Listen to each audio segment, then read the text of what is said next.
Whole Story Quest Audiobooks presents Days 46 to 53 by Amy Cross. Narrated by Jessica Preddy and Andy Ingalls. Part 1, Day 46. Elizabeth. She's making noises again, but I can't go to her. Not yet. It's too early. I'm sitting at the kitchen table, watching as rain falls gently but persistently against the window, and somehow I feel as if the whole world has just stopped. It's been more than a month now since I arrived at the farmhouse, and over the past few weeks, I've managed to force myself into some kind of routine. I get up with the sun and attend to Rachel, and then I plan what we're all going to eat for the day, and then I usually wash myself before getting on with any household chores that need doing. It's mind-numbing, but that's the point. I need something to numb my mind, because if I actually sit back and think about what's happening, I think I'll start crying and never stop. Meanwhile, Toad comes and goes like a ghost, rarely saying much. It's almost as if he resents my presence. By sundown, we're both too tired to do anything, but at least Rachel almost never cries. She makes lots of faint gurgling sounds, but she barely cries at all. Is that what babies are supposed to be like? In movies, they cry a lot. I wish this was a movie. At the same time, I can't help feeling that she knows I'm not her real mother. I'm an interloper. I don't have a clue how to look after a baby. All I can do is hold her, clean her, and try to entertain her. I even sing to her sometimes when I'm certain that Toad can't hear, but she doesn't smile much. Most of the time, she seems to have this perpetual frown on her face, and the only noises she makes are occasional gurgles and coughs. Right now, I'm trying to give her a little tough love. I don't want her to get too used to the idea that I'm looking after her, and I guess that deep down, I'm worried that she might eventually start to see me as her real mother. I'm really not sure that I'm ready for that responsibility. The truth is, although I always wanted to have kids of my own one day, I figured I had at least 10 years before I needed to worry. Now, suddenly, someone else's child has been thrust into my arms. I should be able to rise to the occasion. I should have maternal instincts that kick in and help me to cope. But I don't. I'm failing at this. Hearing footsteps near the window, I look over at the door just in time to see Toad heading inside. He pushes the door open with so much force, it bangs against the wall and the windows rattle, and then he makes his way over to the table with a large box of potatoes in his arms. Setting them down in front of me, he mutters something that I can't make out as he picks up a few of the potatoes and examines them. I want to say something, to ask how things are going, but I know I wouldn't get much of an answer. "What's it like out there?" I ask eventually, figuring that I have to at least try. "Fine," he mutters. "I was going to take Rachel outside," I continue, "but I guess the weather's not too good right now. Maybe I should just—" My voice trails off as I realize that there's no point continuing. I'm just trying to make idle conversation, which is probably the worst way to get Toad to talk to me. He smiles faintly, but it's clear that he doesn't give a damn about anything I have to say. He's worried too, but there's no chance he'll ever tell me what's on his mind. Finally, he seems to lose interest in the potatoes altogether. He wanders over to the counter, pours himself a glass of water, and then he heads back outside, not even bothering to glance back at me. I sit silently at the table for a moment. "Okay," I say finally. "Sure, I'll see what I can do with these then." The truth is, I don't remember when I last heard Toad's voice. He seems to have become so insular and sullen since he recovered from his injuries. He gets up before I'm awake, and he usually works until after I've gone to bed. I hear him at night sometimes, stomping about the house. I guess it's good that he keeps busy, but there's definitely a part of me that worries he's losing his mind. On the very few occasions when he says anything at all, he just seems to mutter under his breath, and I can barely make out any words at all. He sure as hell doesn't seem to want to talk to me, or even to have a conversation. I can't work out if he hates me, or he sees me as irrelevant, or if he's just too exhausted to do anything more than work. One thing's for certain. He barely even looks at me these days. There was a time, a while ago, when he seemed to like me. And then he just seemed to turn cold, almost overnight. Leaning over to peer into the box of potatoes, I can't help but grimace at the sight of the damn things. They sure as hell don't look like any potatoes I ever saw in the store. Instead, they seem weedy and thin, twisted a little as if they've been tortured to the point of mutation. In the old days, I'd have shoved them straight into the bin, but somehow I have to turn them into a meal. Toad always just assumes that I'll do the cooking, which I guess is fair enough since he works outside all day. Still, as I reach out and pick up a particularly freakish potato, I can't help but wonder if something is seriously wrong with the crops. Every vegetable Toad brings inside these days seems to be twisted and wrong, and I'm worried that the soil all around the farm just seems to be giving up on us. I guess the potatoes are a metaphor. They are getting worse and worse, and so are we. If I didn't know better, I'd start to believe God's trying to tell us that we can't live like this for much longer. Food's getting harder and harder to come by, and each day feels a little more difficult than the last.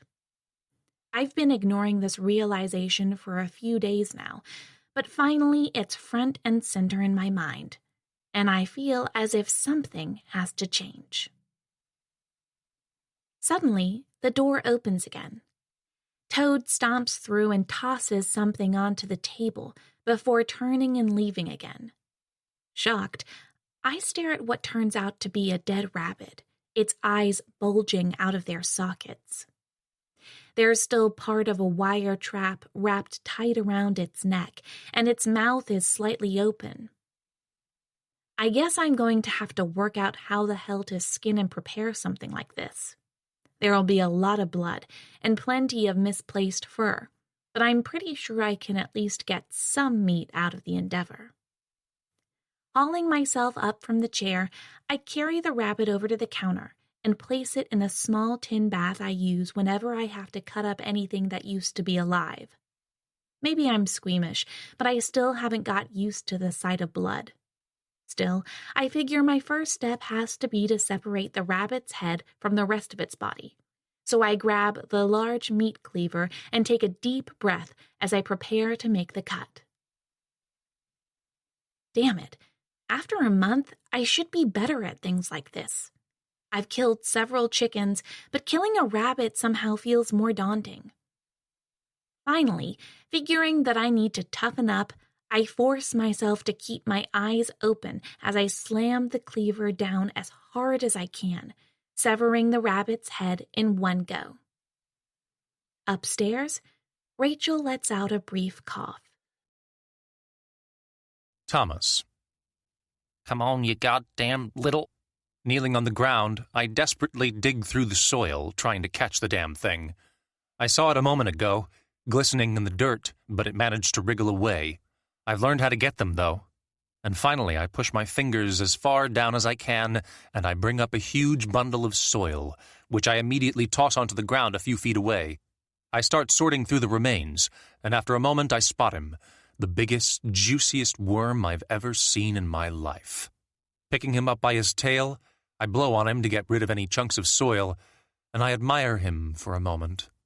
God damn it, if circumstances were different, I'd keep him as a pet. Unfortunately, I don't have that luxury, so I just stare at him for a moment longer, and then I dangle him in my mouth. I bite him in half and immediately swallow the front half, before doing the same with the rear. I don't like the taste of the damn things, but I'm kind of paranoid about swallowing them when they're alive. Sorry, I mutter, hoping that if the worm had a soul, it might still be close enough to hear. Looking down at the pile of soil again, I spot 2 more worms. Once I've pulled them loose and eaten them, I double-check that there are no more, and then I get to my feet. Back in the old days, I could damn near eat half a hock of lamb, but these days 3 worms feel like a pretty good meal. There's a bitter aftertaste in my mouth, but my mother always told me that beggars can't be choosers, and I'm finally starting to understand what she meant. Everyone's a beggar now. Wiping the sweat from my brow, I turn and make my way back toward the truck. It's a warm day, although there are dark clouds in the distance and they seem to be moving this way, which means I should be able to top up on water before the evening comes. Climbing up onto the back of the truck, I unzip one of the holdalls and take out an energy bar. I've got a system these days.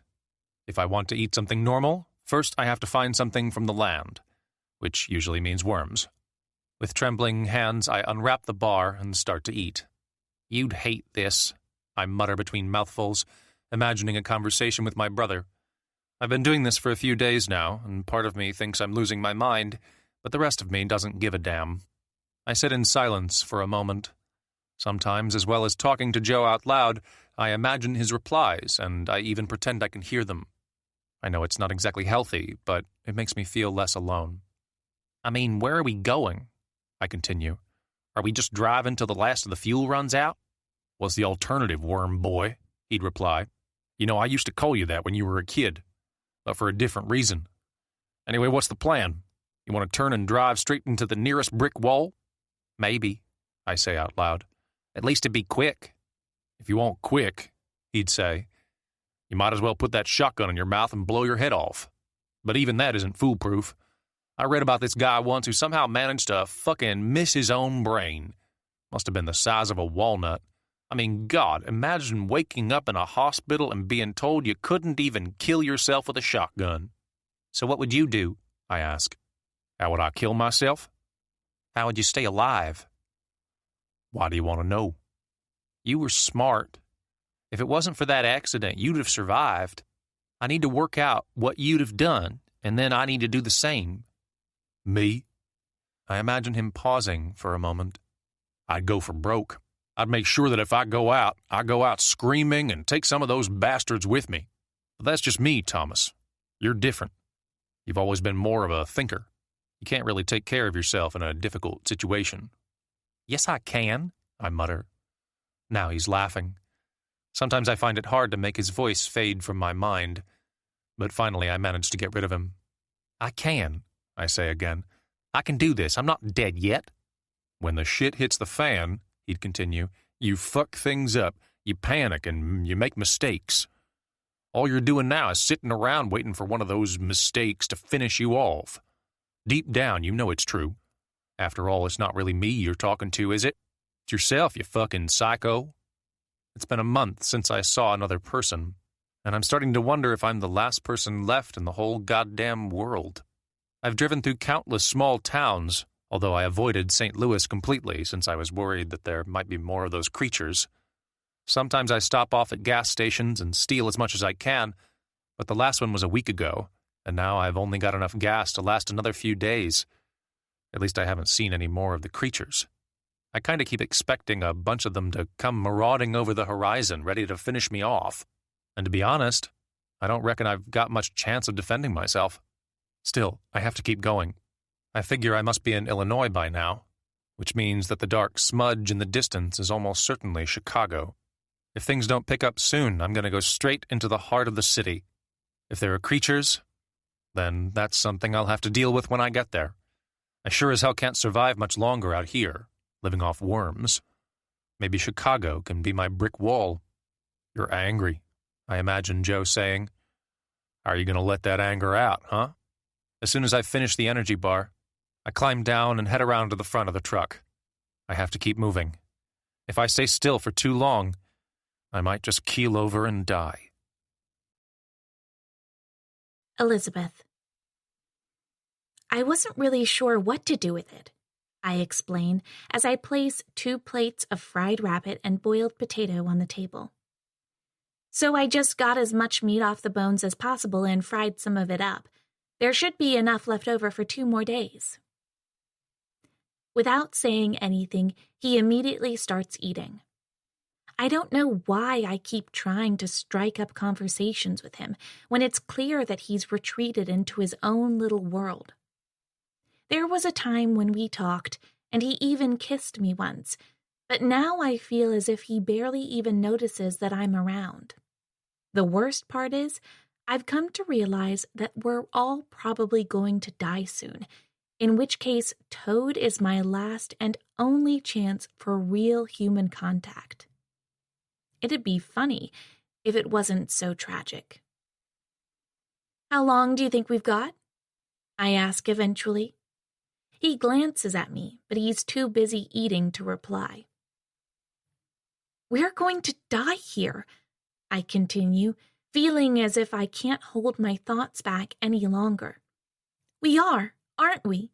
This whole thing, trying to keep going, it's not working. He doesn't say anything. In the room above, Rachel lets out a brief gurgle, but at least she's not crying. So how long have we got? I ask. He carries on eating, but at least I seem to have got his attention. What are we supposed to do? I continue, trying not to sound desperate.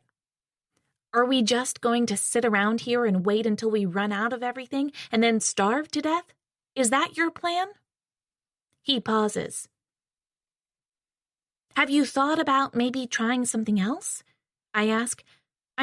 I don't know what to do, but we need to hit the road, he says suddenly. I stare at him. You're right, he adds. Sitting around here won't do any good. Pausing, I try to work out what to say next. Where? What are our options? I've been thinking about it for a while, he continues, coughing for a moment as if to clear his throat. And we need to get out of here. I worked for years to get this place ready in case I needed to survive here, but things aren't working out as I'd hoped. We're running low on supplies, and I don't know how much longer I'll be able to find fresh meat out in the forest. Why didn't you say something sooner? I ask. Why didn't you? I was waiting for you. I tell him. Why? Because I'm the boss? He pauses. You're not a kid, Elizabeth, so you need to stop thinking like one. I could tell you were worried, and I kept waiting for you to say something. Eventually, I realized you were slipping into a subordinate role, and that's not gonna work. Not anymore. He pauses. I need you to believe that you're an equal here, not that you're a kid who has to wait to be told what to do. I figured I needed to wait for you to speak up. So this was a test? I ask. I've been preparing for a journey, he tells me.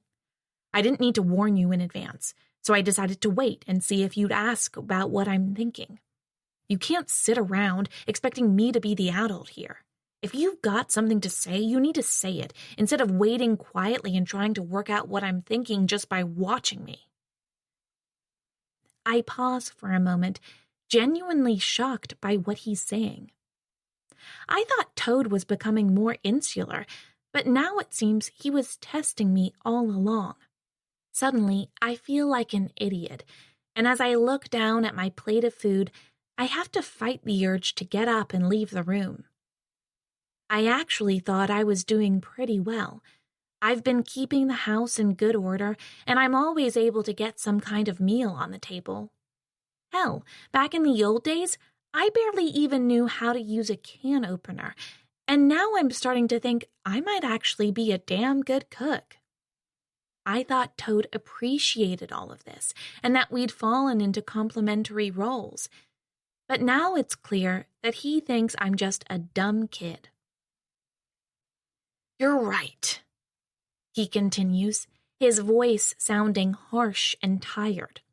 The crops are failing. I don't know what's wrong with the land, But ever since that big rainstorm, everything's been dying. There used to be so many rabbits in the forest, you damn near trip over one if you weren't careful. Now it's getting harder and harder to find them, and the few that are left seem diseased and sick. I don't know where it's coming from, but something's playing havoc with the world around us. I go out there every day and I do my best, but it's clear that this isn't working. The land isn't going to keep us alive. Okay, I mutter, surprised that he's finally talking to me. Sure, but where can we go? The truck's no good, he replies, so we'll have to go by foot. The kid'll slow us down, so we need to be realistic about our options. Pittsburgh should be within our range, so if we prepare properly, we can set out tomorrow. He pauses. If you're worried about the creatures, I think it'll be okay. We haven't seen any for weeks. I was expecting more of them to start showing up, but so far it's almost as if they're dying off. Either that, or they're avoiding us. What about disease? I ask. There must be thousands of dead bodies in the city. We'll take precautions. He continues. There are no risk-free options here, Elizabeth. I watch for a moment as he finishes his food. How are your shoes? He asks eventually. My shoes? You need to make sure they're sturdy enough for the journey, he continues. If they're not, you'll have to fix them up. How? Work it out for yourself, he replies. I'm not here to do everything for you. There are some old shoes kicking about too from other people, so you might be able to adapt some of them and make yourself a spare pair. This is the kind of thing you need to be able to sort out without always looking to me for help, okay? If you can't think laterally and work with your hands, you're going to be a drain, and that's the kind of person who's really not going to last long. I nod, but the truth is, I feel as if I'm about to start crying. I'm sure Toad would not be very impressed if that happened, so I force myself to start eating, hoping that I'll be able to hold back the tears. This isn't a game, he continues. If you fuck something up, you don't get to go back to the start of the level. If you don't have proper shoes for the journey, you'll end up with broken skin on the soles of your feet. Eventually, you'll get an infection, and then you'll probably end up with blood poisoning and you'll die. There are a million other little things that you need to think about, and you can't rely on me to look after us both. I'm sorry if I seem harsh, but I need you to grow up, Elizabeth. Okay, I reply, taking a deep breath. And you need to... Okay, I say firmly, interrupting him. I get it. I get it. I hope so, he replies, finishing his food before getting to his feet. At least you finally told me about your concerns. I was starting to think you were just gonna sit around and wait for me to make the decision. We'll set out tomorrow. Until then, we need to start getting ready, and you need to work out how to keep that baby alive on the journey. Sure, I reply as he heads to the door. I'll do it. There's another reason I haven't said much lately, he continues, turning back to look at me. This farm was supposed to be a holdout in case things went to hell. I spent a lot of time and money getting it ready, and it's barely lasted more than a month. It's a failure, which means I'm a failure, and... He pauses. Don't go relying on me to save your life, he adds finally. You need to make your own decisions, Elizabeth. The walk to Pittsburgh is gonna be tough, and there's a good chance we won't make it. We're equals here. I'm not in charge. The sooner you realize that, the better chance we'll have. Okay, I reply, my voice trembling a little. To start with, he continues, have you done what I asked about the pit? I shake my head. Why are you delaying? I take a deep breath. Get out there and do it today, he adds. The damn thing's probably rotted away by now anyway.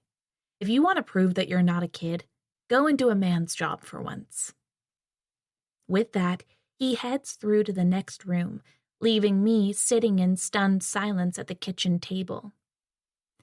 I know that Toad's right, but at the same time, I'm shocked by the fact that he seemed so aggressive. It's almost as if he's disappointed in me, even though I feel as if I've been doing a pretty good job.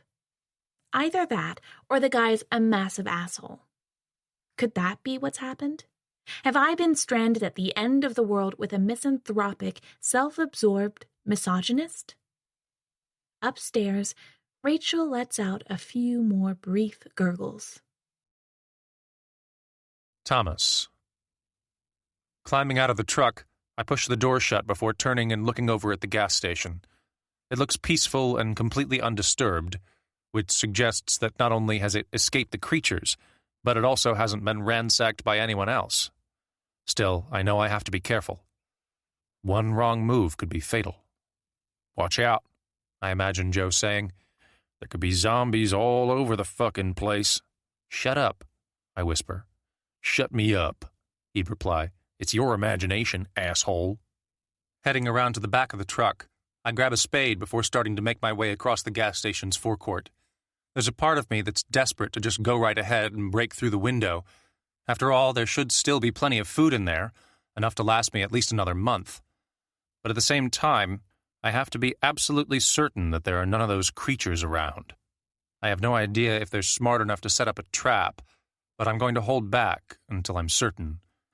Spotting something around the side of the building, I make my way over and find that there's a car parked next to one of the pumps. It's an old convertible with the roof down, and I immediately start to worry. If the car's here, it means someone drove it to the station and then didn't leave, which means that they have to be around here somewhere. I raise the spade, ready to defend myself at the first sign of movement, and I make my way around the side of the car, keeping a good distance back so that nothing can attack me. So far, there's no sign of anyone. It's a trap, Joe would probably be saying right about now. They're smart, those zombies. I complete a full circuit of the gas station, making sure that there's absolutely no way anything or anyone can get a jump on me. Once I'm back around at the forecourt, I stop for a moment and listen out for any sign of movement, and finally I start to cautiously approach the building. Putting my foot in the way to make sure nothing can burst through the door, I peer through the glass and see nothing inside but rows and rows of food. There's a fresh fruit stand nearby, covered in mold, but a little further inside there seems to be plenty of tinned food, as well as candy and some bottled water. Given the way things have been lately, this is almost like winning the lottery. But I still can't relax. There's a car here, which means there's at least one person here. Nice set of wheels, Joe's voice says in my head. I wouldn't mind a car like this. You're dead, I reply. A man can still dream, can he? Taking a step back, I pull on the door and find that it's unlocked. I open it all the way and lean forward, although the smell from the moldy fruit is pretty horrific. The lights are off, so the interior of the gas station is pretty gloomy, but at least I can see that there definitely isn't anything hiding nearby. I step inside and pause for a moment, waiting to see if there's any hint of movement. After a few seconds, I make my way past the ends of the aisles, while constantly looking around to see if there's anyone nearby. I head along the far wall, with the spade still raised in case I need to defend myself, but eventually I get to the cash register and find that it's deserted. There's no one here. Hello? I call out. I wait. Nothing. Once I've taken another circuit of the room and confirmed that I'm alone, I finally dare to put the spade down so that I can fill a sack with tinned food. It doesn't take too long before I have to hurry out to the truck and toss my haul into the back, before grabbing another sack and making my way back into the gas station for some more supplies. I swear to God, I've been dreaming about a moment like this for weeks. All the other gas stations I've found have provided slim pickings, but this one is like Christmas and Easter rolled into one. Hell, I'm going to be able to have a feast tonight, and my days of eating worms are long gone. Well, this is a turnaround, Joe would be saying right about now. Remember when I robbed a store like this? You were so goddamn appalled, and yet now here you are doing the exact same thing. This is different, I whisper. You think? This is about survival, I point out. Back then, we didn't know what was happening. You were just looting booze and cigarettes. I'm leaving that stuff behind. Damn shame, he'd say. Why not grab a bottle of whiskey? Go on, save it up for when things are really bad. Trust me, there are times in a man's life when he really needs to take his mind off things. I don't drink, I reply. And therein lies half your fucking problem, he'd continue. God damn it, Thomas, you need to relax a little. I mean, fuck, I know everyone thought I was crazy on the stuff, but it's not like I had much else to do sitting around that stinking farm all day. I think maybe I had the right idea. And yet you're the one who's dead. That's just bad luck, he'd say. And thanks for throwing shit like that back in my face, asshole. Finally, after nearly half an hour, I've managed to more or less clean the entire place out. There are a few other items that I'd like to take, but I'm worried that I've already weighed the truck down enough, so I decide to head out and get as much gas as possible out of the machines. First, though, I walk around to the cash register and try to get it open. I know old-fashioned cash isn't really much use at the moment, but I still figure I might as well grab what I can. With the power off, I can't get the register to open properly, so I take a step back and smash the front with the spade. I don't really know what I'm doing, but finally I'm able to break through the top of the terminal with enough force to expose the drawer underneath. I start pulling out the notes and coins, but that's when I hear it. I pause. There's a faint sound coming from somewhere nearby, like a kind of scratching and clicking noise. I look over at the door that leads through to the office. Earlier I checked and made sure that it was locked, but now there's definitely something moving about in there. I keep telling myself that it's probably just a rat, but after a moment I realize that I can hear something breathing on the other side of the door just a few feet away. I take a step closer, trying to work out if it's actually a person. Silence. Then a clicking sound that seems strangely familiar. Thomas? I imagine Joe's voice saying, "Get the fuck down." At the last moment, I suddenly realize what I can hear. I step out of the way just as a shotgun round blows the door apart. Fragments of shattered wood are sent spinning across the room, and one of those pieces catches my face and cuts the skin, but all I can do is back into the corner and wait as the dust settles. After a few seconds, with dust still filling the air, I realize I can hear someone still moving about in the next room. Elizabeth. It's been a couple of weeks now since Toad told me to come out here and get this job done, but I've been putting it off. He probably thinks I'm being squeamish, but the truth is that I've been hoping the job would kind of take care of itself. After all, it's been almost a month since either of us came to check on the creature in the pit, and I figure it must have rotted away by now. Setting the can of gas down on the ground, I stare at the top of the pit and wait for some hint of movement from down below. Hearing nothing, I lean down and open the can before tilting it and dousing some rags. My heart is pounding, and I can't help glancing around every few seconds, just in case there's anything else out here. It's been a long time since we saw any of the creatures, but I know that one could appear at any moment. Finally, figuring that I just need to get this done, I grab the can and head over to the edge of the pit. Along the way, I catch my foot on something, and I feel a sharp pain in my right ankle. Taking a look, I see that I've cut myself on an old piece of barbed wire. It doesn't look too bad, so I figure I can clean it up later. When I look down into the pit, I see that the creature's body is little more than a husk now. It's strange to think that just a few weeks ago, Patricia was planning to keep the damn thing alive so she could carry out experiments. Sometimes those days feel as if they happened a million years ago, to someone else in another life. Holding the can up, I start pouring gasoline down into the pit, making sure to cover the creature's body as much as possible. Maybe I'm getting hardened to this kind of thing, but now that I'm finally out here, there's definitely a part of me that's looking forward to watching the damn thing burn. After all, if these creatures had never appeared, a whole lot of people would still be alive. I'd still have my parents, and my brother, and a future. Once the gas can is empty, I set it aside and grab the rags.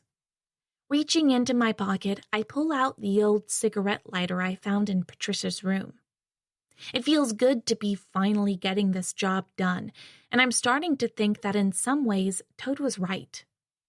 I tend to spend far too much of my time sitting around, waiting for things to happen, when really all that I need to do is get off my ass and start working.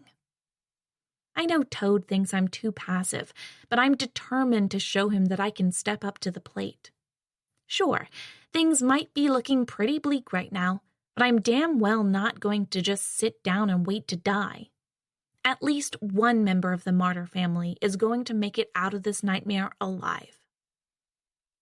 Hearing a creaking noise from the pit, I glance down, not really expecting to see anything. After a moment, however, I realize that the creature's head seems to have moved slightly. I stare, trying to stay calm while reminding myself that this is probably all just in my head. After a moment, however, there's more movement, as the creature very slowly turns to look at me, even though its shriveled eyes look as if there's no way they can see anything at all. I stare back down at it, but to my surprise, I realize that I'm not scared. I'm angry. "Have you been conscious down there all this time?" I ask. There's no reply. Judging from the state of the creature's emaciated face, I'm not sure it's even capable of talking anymore. Most of its skin has rotted away, exposing part of the skull, and the jawbone looks to be hanging loose from one side. Between its rows of stained teeth, however, I can see something moving, and finally I realize that the tongue is twitching. I guess the creature might be trying to say something after all. "I was supposed to come and kill you a long time ago," I continue, feeling strangely bold and calm. "I figured I'd let you suffer, though. I hope it hurt as you were wasting away down here. I hope you felt every second of pain as your body broke down." Slowly, the creature tilts its head a little, almost like a dog that doesn't understand a command. "Can you even feel anything anymore?" I ask. "I knew someone who was going to carry out a load of experiments on you.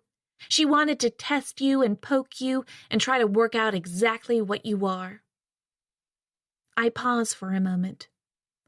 Part of me wishes she'd had the chance. She was very focused on her work, so I doubt she'd have spent much time worrying about your well-being. She'd probably have tortured you just to get a better understanding of how you work. I'd have been horrified, but maybe I'd have come to enjoy it after a while. Still, she went kind of crazy in the end. She was trying to work out which one of us had been infected in the house, and she went overboard. She was probably a nice person before this madness started, though. That's the worst thing. You're making us become different people, just so we can survive. The creature shifts its position a little, almost as if it's trying to get up. It clearly has no chance of moving very much, though, since most of its muscle mass is gone. I watch as it keeps trying, and finally its entire jawbone comes loose, dropping down onto its ribs before falling to the ground. The creature continues to stare at me, and now I can see its tongue rising up from the back of its throat, flicking in different directions as a faint gurgle emerges. The damn thing looks ridiculous. "I'm not even scared of you," I continue, staring at the shriveled brown orbs that were once a pair of eyes. "Not now. You might look like some kind of zombie, but you're not, are you? You're a living, breathing thing, or at least you used to be. We thought you were going to overrun us and rip us to pieces, but we haven't seen any more of you for weeks. What happened? Did you all just wither away like this? I don't know what the hell you've been planning, but right now, you don't look so scary. In fact, you look pretty goddamn weak. I could probably just leave you down there and you'd rot away by the weekend, or I could climb down and throttle you with my bare hands." Pausing for a moment, I realize that it actually feels better to be saying these things. For the past few weeks, I've lived in constant fear of these creatures showing up again, but now I'm starting to think that the threat might be over. After all, if they've all started to rot away, there's a chance that nature might have just taken care of the problem. Then again, there's probably an element of wishful thinking about this scenario, and I try to focus on the fact that things can't be so easy. "This is for my brother," I say finally, holding the rag up and lighting the gasoline-soaked bottom half. "It's also for the other people who have died since all of this began, but mainly it's for Henry and for my parents because I miss them and I'm never going to get them back.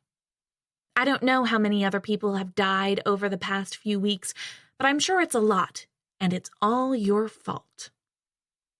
The creature stares up at me. For a moment, just a moment, I almost feel sorry for it. But then I remember some of the things it said when we spoke last time, and I realize that even this quick death is too merciful. "Go to hell," I add, before dropping the rag. The gasoline at the bottom of the pit immediately ignites, and I have to take a step back as the heat becomes unbearable. Staring into the flames, I try to imagine the creature's body being burned to ash, and I can't help but hope that there's still enough of its mind left to allow it to feel real pain. This is a whole new side to me, but I swear to God, I want every damn one of those things to die in the most agonizing manner possible. I don't care if that makes me a bad person. After a moment, I realize I can hear a noise in the distance. Turning and looking back at the house, I'm surprised by the fact that suddenly Rachel seems to be crying. More than crying, maybe. It's almost as if she's screaming. Thomas. "I can hear you," the man shouts from the next room. "Don't think you can keep down and trick me. I know you're there. I saw your skinny ass ducking out the way. What's up? Did I get you?" Squeezed into the corner behind the cash register, I try to work out how to get away from here as fast as possible. The problem is, I have no way of knowing if this madman has another shot ready to fire off, and I'm pretty sure he wouldn't have much trouble blowing a hole through the wall if he thought he had a chance of hitting me. There's also the fact that he could lean out through the hole at any moment, so I need to be careful. Wiping some blood from my cheek, I look up at the counter and try to work out if I could jump over and get to the door. "It's been a while since one of your lot was here," the man continues, "but I blew the other bastards away and I'll finish you too." Pausing, I realize that he thinks I'm one of the creatures. I want to call out to him and tell him he's wrong, but I might just end up helping him get a better shot at me. All I can think about is that I have to get the hell out of here, but I'm terrified to make a move in case he catches sight of me and fires again. "What's wrong?" he asks. "No more gloating? You lot normally have a hell of a lot to say, even when you're in a bad way. Aren't you going to tell me all about how I'm going to get picked off eventually? That's what you usually do, isn't it? I've lost track of the number of your lot I've taken down, and I'm still here. I was starting to think you'd given up on me. Frankly, I was feeling a little insulted." "I'm not one of them," I shout, although I immediately regret the outburst. "Bullshit," he shouts. "I'm not." Taking a deep breath, I figure that now I've started talking to him, I'd be crazy to stop. "I'm just passing through. I thought the place was deserted." "I'm on to you," he replies. "I know what you're like. You're trying to trick me." "I'm not," I shout back at him. "I swear, I'm just looking for food. I'll put it all back, I promise." "And how the hell am I supposed to believe you?" he asks. "For all I know, you're probably lying your goddamn rotten mouth off." "I've seen them," I reply. "The creatures. I've seen them, but not in the past few weeks. I've been driving. I'm trying to find other people or—" I pause as I realize that I'm not really sure why I'm driving, except that I keep hoping I'll somehow stumble across something that helps all this chaos make sense. "I'm like you," I continue, "or at least I think I am. How do I know you're not one of them?" "Do I sound like one of them?" he shouts. "No," I reply. Do I? That ain't no proof, he yells. Maybe the damn things are just getting smarter. No one can prove anything, I tell him. We're in this together. I don't know how many of us are left, but everyone I've met so far has either been dead or they died right after. I don't know what the hell's going on, but I'm just trying to get somewhere safe. Please, you have to believe me. Do I really sound like one of those creatures? I wait for an answer, but he seems to have fallen silent. I'll get all the stuff I took, I continue, and I'll put it back, I swear to God. You can come out and keep that damn thing aimed at me the whole time if it makes you feel better, but all I want is to get going. I wait, but again he seems to have no intention of answering. So I'm going to get up now, I say finally, figuring that the guy could probably have shot me through the wall by now if that was his plan. Getting to my feet, I stare at the hole in the door, convinced that at any moment the guy is going to come out. Silence. My name's Thomas, I say after a moment. Thomas Edgewater. My parents and my brother were both killed by this virus thing, whatever the hell it is. And as far as I know, my sister's dead too. I'm just trying to get somewhere safe. I don't know where, but I figure I'm going to head toward Chicago and see if there's any sign of life. I don't know what the creatures are or where they came from, not really. All I know is that I haven't seen one for more than 3 weeks, but I'm not convinced they're gone just yet.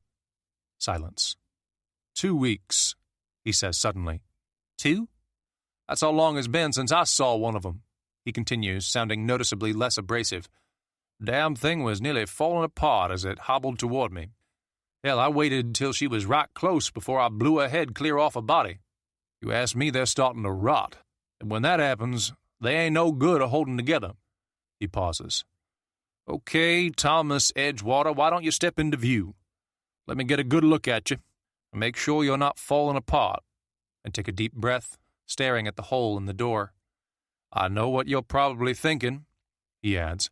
You're thinking you could vault the counter, and I probably couldn't get a shot in. You're right. However, I've got a little window here, and it gives me a very nice view of that truck of yours. So even though you'd make it to the door, I wouldn't give you much chance of getting away. So if you've really got nothing to hide, why don't you come and let me see you, huh? Figuring that this is my best bet, I make my way cautiously toward the door. I'm still worried that this is a trap, that even if this guy isn't one of the creatures, he might still be dangerous. Finally, however, I reach the door and look through, and to my surprise I find myself staring at an old man with a huge white beard, aiming his shotgun straight at me. Damn it, it's like Santa Claus versus the zombies. That's right, he mutters. You just stand there and let me get a good look at you. Hold your hands up. I raise my hands obediently, even though I'm trembling with fear. If I was in the old man's place, I think I'd probably shoot me. You don't look like one of them to me, he continues.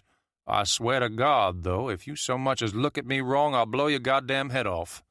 And if you're thinking I've only got one shot left, you're wrong. I already reloaded, and I'm a damn good shot. I don't usually need 2 goes, and I sure as hell never need 3. Please, I reply. I just want to get out of here. I'll put all the food back. No, he says, interrupting me. You won't be putting nothing back. He pauses. You got enough gasoline to get to Chicago? I think so, but the pumps here are dry, he continues. Otherwise, I'd have taken off myself. I didn't really have much of a plan, but now fortune seems to have dropped you into my lap, so I figure I might as well make use of you. Then again, I'm a fair man, so here's the deal. I don't know if Chicago's a good destination, but I figure it's better than sitting around here. That truck of yours looks pretty decent, so I'll sit out on the back, and you can drive. When we get to Chicago, that's where we part ways. Deal? I stare at him, and somehow I get the feeling that I don't really have much choice. Sure, I reply, but don't think you can try anything either, he adds. I can blow your head off through the window in the back of that truck's cab, so you just concentrate on keeping us moving forward. The alternative is that I'll blow your head off right now and take the damn truck anyway. I could do that, you know. I'm being very kind here, letting you live. Okay, I say finally. Wise choice, he replies. The name's George, and that's really all you need to know about me. I'm not intending to become friendly with you, boy, even if you look like a decent type. We're just 2 people who happen to be going in the same direction, so we might as well help each other out. You're helping me by driving, and I'm helping you by giving you food and by not blowing your head off. One more time. Do we have a deal? I nod. Say it. We have a deal, I tell him. You'll be walking ahead of me, he adds. 5 paces at all times, and I'll have this gun aimed right at your goddamn back, you understand? I nod again, even though I'm desperately trying to think of a way to get away from this guy. It's clear that he's not quite right in the head, and after everything that happened a few weeks ago, I sure as hell don't want to end up being pushed around by yet another madman. So what are you waiting for? He asks, taking a step toward me while keeping the gun aimed at my face.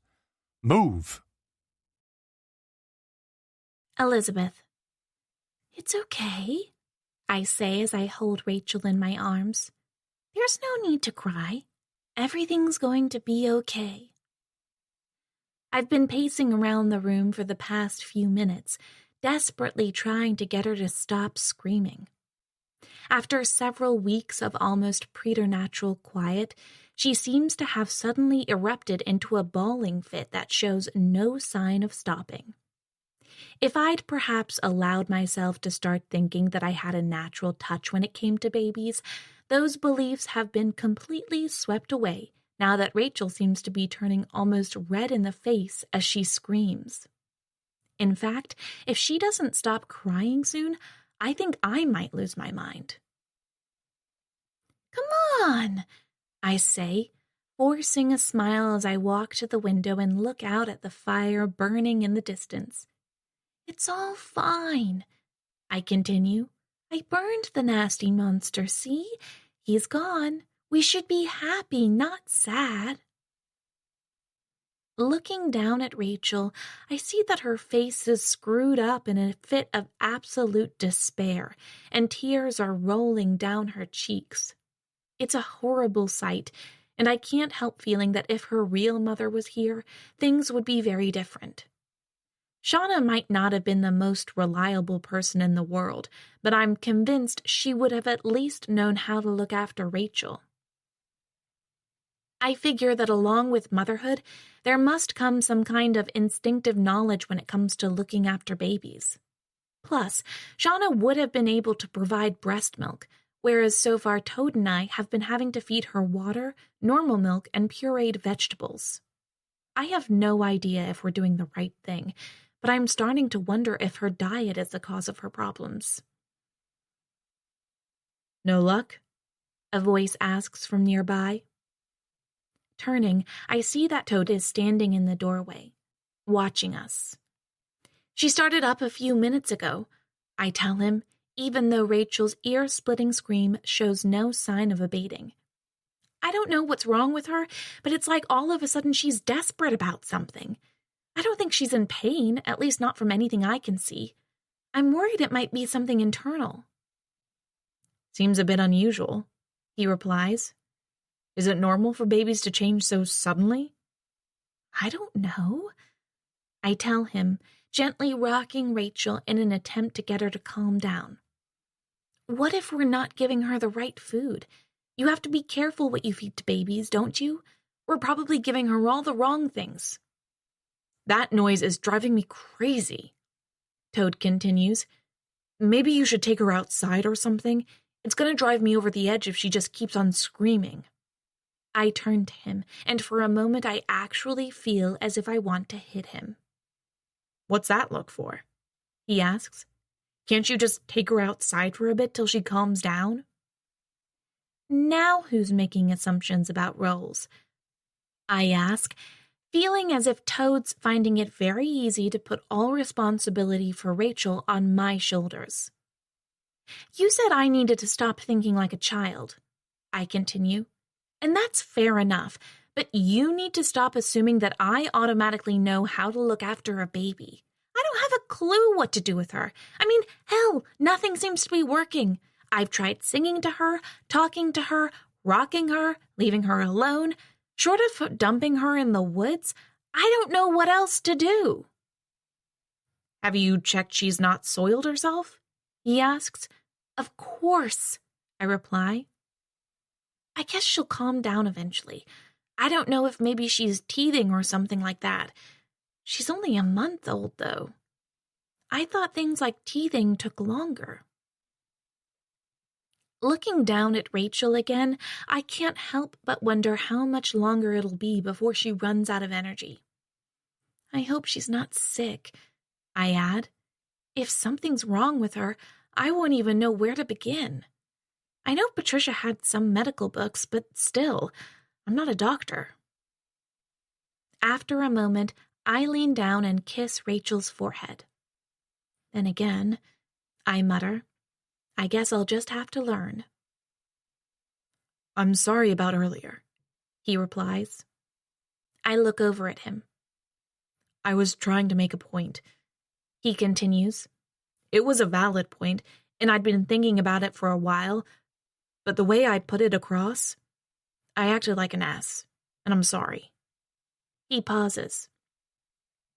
You know, I think that's the first time I've properly apologized to anyone for a long time.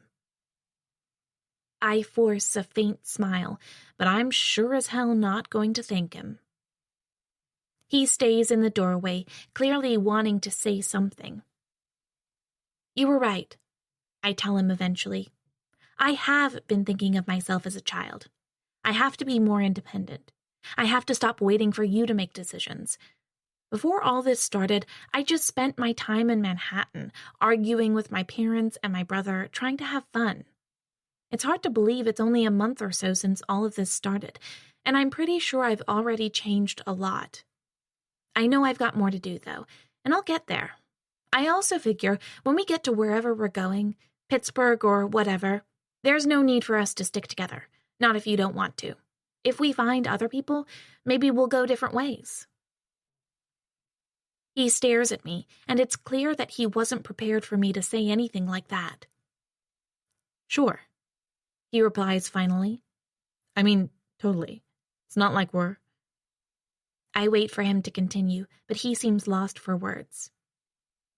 I'm just guessing, I tell him. Right now, even getting to Pittsburgh feels like a huge challenge. I don't even know if we'll make it. We can try, he replies. I have maps, and I'm hoping the weather turns in our favor. There's a lot of farmland to the west of here, which hopefully means we don't have to go through a whole load of towns along the way. If we get to Pittsburgh, we'll have to see how things are.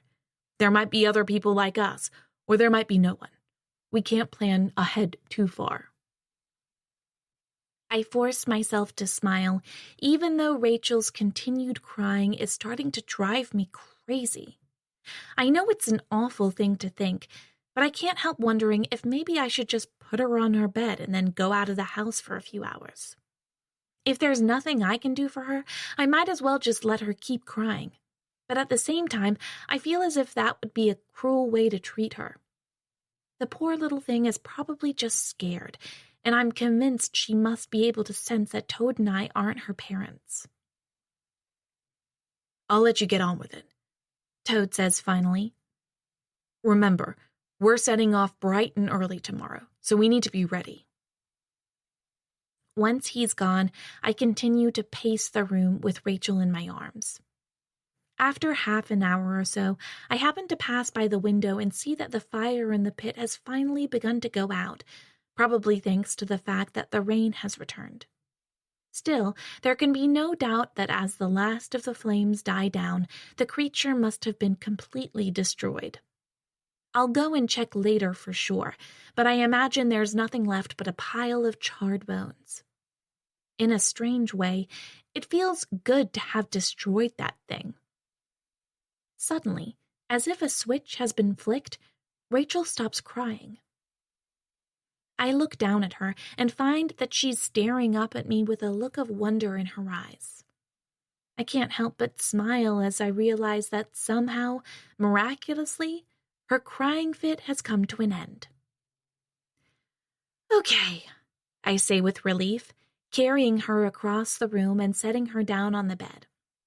Just for that, I'm going to give you something to eat, okay? Some of that vegetable puree you like so much. Just please, please try not to get sick, okay? I have no idea if I'm doing this right, and I know I'm not your mom, but I'm trying as hard as I can. If you don't like something, try to give me a hint, okay? Reaching over to the bedside table, I start pouring out some of the pureed vegetables I prepared earlier. It takes a moment to stir them, but finally I turn back to Rachel and find that she's staring at me with an expression I'm not sure I've ever seen on her face before. Usually there's a hint of curiosity in her eyes, as if she's trying to understand who and what I am, but this time she seems to be almost frowning. I stare at her, feeling a little disturbed by the look in her eyes, and finally I realize that a faint smile is slowly creeping across her face. "Rachel?"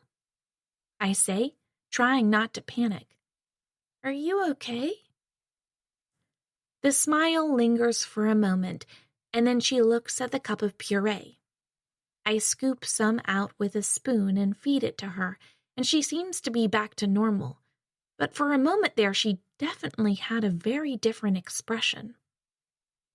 Although I try to tell myself that I mustn't panic, I can't help thinking that I've seen a very similar expression once before, back when I was talking to that creature in the pit. Then again, there's no way a baby could be infected. The world just can't be that cruel. I'm just imagining things. I pause for a moment. "Don't worry," I say finally, giving her another spoonful of puree.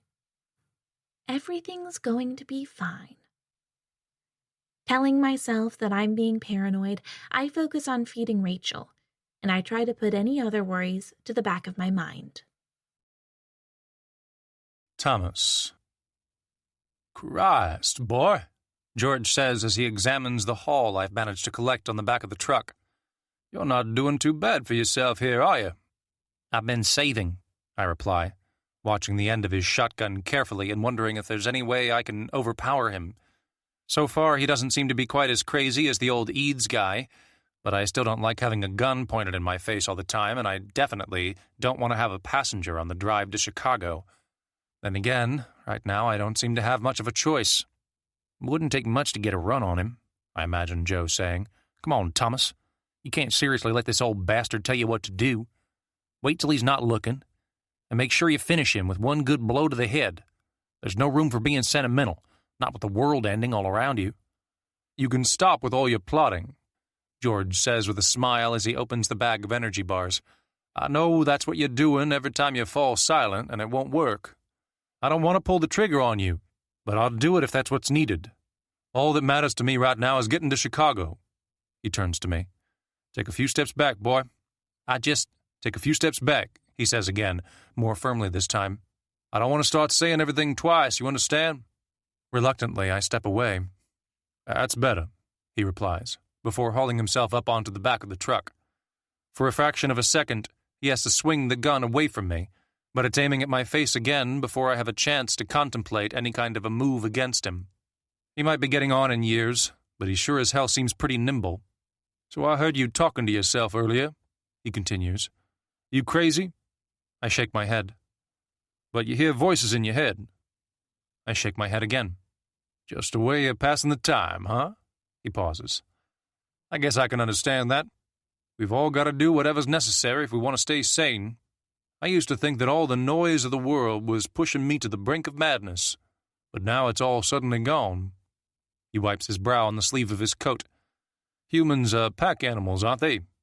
Some of us like to be alone, but we're the weird ones. I wait for him to continue, but he seems to be just staring at me for a moment, as if he's still not quite sure what to make of me. "Of course, you can always just stay put," he says eventually with a faint smile. "If you prefer, I'll take the truck and you can hang around here. I'd understand if heading into the heart of the city doesn't really appeal to you. It just seems like—" I pause for a moment, trying to find the right word. "Suicide?" he asks. "There are probably creatures there," I point out. "It's quite possible," he replies. "But if I had to put money on it, I'd say something's holding them back. And even if there are some of them still going, there are probably people, too, at least in the city. I figure it's time to take risks. You know how long it's been now since all this started? Have you been keeping track?" I shake my head. "This is day 46, he continues. "That's a month and a half. Yeah, I've been playing it safe, hoping that things would get better, but I'm just about out of patience now. There's no point clinging to life out here. desperately waiting for someone else to ride along and make everything better. I'm fully aware that by going into the city, I'm most likely signing my own death warrant, and maybe the fact that I'm an old man makes that easier to accept. The world's always been divided into two groups, those who go for the safe option and those who take risks. Only difference now is the safe option isn't really very safe, and the risks are much bigger. I know about the risks, I tell him. I killed my brother. Huh. Well, I'm not sure I want to ask about that right now. He got taken, I continue. He became one of them, and then he tried to fight back. It didn't work out for him in the end, but he never went for the safe option either. Sounds like a good guy. He was an asshole, I reply. I think he would have done better the way things are now, though. Maybe he was better suited to this kind of world. He had, I pause, wondering whether it'd be disloyal to say what I'm really thinking. He was one of those people who doesn't really have very good morals, I say eventually. He looked out for himself more than for other people. That's not to say he was a complete bastard, but he definitely focused on himself. My daughter's the opposite, he says. She's always been a good girl, the kind who'd do anything to help a stranger, and... He pauses. Well, I have to try, don't I? Even if the odds are 1,000,000 to 1, I have to go and check on her. Because all over the world, there might be people like us, separated from their families, and at least some of them have to have a chance of being reunited, don't they? All that's left is family. Should I get in the front now? I ask. Hold on a moment, he says. I want to make this crystal clear, boy. I'm going to Chicago because that's where my daughter and granddaughter are, okay? I need to check that they're okay, and nothing else much matters to me. So you see, I have no real need to keep you alive at all, and it wouldn't make much difference to me if I pulled the trigger right now and took your head clean off your shoulders. However, I like to think of myself as a good man, and for that reason I'm willing to give you a chance. You understand? Sure, I reply, keen to diffuse any suspicions he might have. Before you go thinking I'm some deluded old fool, he continues, I want to make it very clear that I know full well how hopeless this is. If things are even half as bad as they look, the odds of finding my family alive aren't good, but I have to try. I don't care what happens to me, but if there's even a chance that I could locate them and help in any way, then I have to give it my best shot. He pauses, and for a moment there seem to be tears in his eyes. If I find them, we'll have to work out what to do next, he adds finally. If we don't find them, I'll just let you get off on your way. Without saying anything else, I turn and make my way around to the front of the truck. I'm quite sure that the old guy has got his gun trained on me through the window in the back of the cab, but right now I don't even care. I was planning to go to Chicago anyway, although I was going to turn back at the first sight of any trouble. Now, however, it looks like we're going to go straight into the city, regardless of what we find at the limits. In a way, it feels good that the decision has at least been made, but as I start the engine and ease the truck away from the gas station's forecourt, I can't help thinking that this is most likely going to be my final journey. The creatures have to still be around, and sooner or later they'll catch up to us. You're going to die in Chicago, Joe's voice said. You know that, right? Maybe it'll be disease that gets you, or maybe it'll be one of those creatures, or maybe it'll even be this crazy old bastard with his shotgun, but you're going to die there. This is the single dumbest decision you've ever made, and let's be honest, you've made a lot of dumb ones already. You're the expert, I whisper, making sure to keep my voice low so that George can't hear me. Just make sure it's a decent death, I imagine Joe saying. My death was fucking horrible. God, I wouldn't wish that on my worst enemy. Can you imagine what it was like under that sheet, waiting for you to smash the spade down? Those final few seconds seemed to unwind like eternity, and then just when it seemed like you maybe weren't going to go through with it, that goddamn thing came crashing down and split my head in two. I really thought I did what I had to do, I reply. I know you did, he'd say. Just make sure you go out in style, okay? It used to be that people wanted to live as long as possible, but now I reckon the aim is just a search for a decent way to die. Maybe even noble. You think you can do that, Thomas? I don't reply, but then again, I don't need to reply. The whole conversation is going on in my head anyway, and Joe's voice is just a manifestation of my own thoughts. I know full well that heading to Chicago is suicidal, but even before I met George, I was probably headed that way anyway. I don't want to die, and I sure as hell don't want to run into any more of those creatures. Still, the old man is definitely right about one thing. It's better to face the risks than to die a slow, lingering death in the margins. If Chicago's a brick wall, I'm driving straight into it at full speed. Part 2, Day 47. Elizabeth. "What are you doing?" Toad asks as he comes through to the kitchen. "What does it look like?" I reply, unable to hide a faint smile of satisfaction. "I'm fixing my shoes." It's a little after sunrise, and I've been working for the past hour to patch my shoes together. They started out as an ordinary, slightly weather-worn pair of sneakers, but now they're more like a pair of monster shoes. I found some old shoes that used to belong to Patricia and the others, and I carefully removed all the soles and then glued them together before adding some stitching and wire. I know I've probably gone overboard, but I figure that's better than not preparing properly, and now I've got shoes that look like they'll last forever. "Those things are insane," Toad says as he wanders over. He takes one of the shoes from me and examines it more closely. "Maybe we'll make a cobbler of you someday." I also cut some tarpaulin down and placed it in layers between the soles, I tell him. I figured I needed to make them waterproof, but I added some ventilation on the top part so my feet could breathe. I was worried about getting some kind of fungus or infection if I ended up with too much sweat between my toes. I pause for a moment, surprised by myself. "Do you work for hire?" he asks. "These are way better than anything I've got." "Sorry," I reply, taking the shoe back from him and placing it on the floor. "I don't think I've got time." Slipping my feet into the shoes, I lace them up and then finally I stand, only to find that the extra soles have added a good 2 or 3 inches to my height, bringing me almost up to Toad's eye level. I can't help but feel that this is at least a little symbolic. "Impressive," he says with a smile. "How does it feel to walk on them?" I turn and make my way across the kitchen, and although the shoes are undeniably a little wobbly, I figure I'll get used to them. It's odd being taller, and I almost walk straight into a set of pans hanging on the wall. Stopping, I turn back to look at Toad, and I can see from his expression that he's genuinely impressed. The truth is, I was determined to show him that I can take care of myself. So, I guess it's a job well done. "The weather's not looking good," he says, turning and heading over to the window. "There's rain coming." "What does that mean?" I ask. "It means water will fall from the sky," he replies with a faint smile. "On a more practical level, it means we might have to delay the start of our journey. I know we're going to have to deal with bad weather along the way, but we can at least wait until it clears up before we set off. If it hasn't passed by the middle of the day, we're probably better off waiting until tomorrow." He glances over at me. "It wouldn't hurt to be better prepared either. We could fix the bags up a little stronger, maybe rethink the food we're taking. Even the slightest mistake could—" "You don't have to lecture me again," I reply, interrupting him.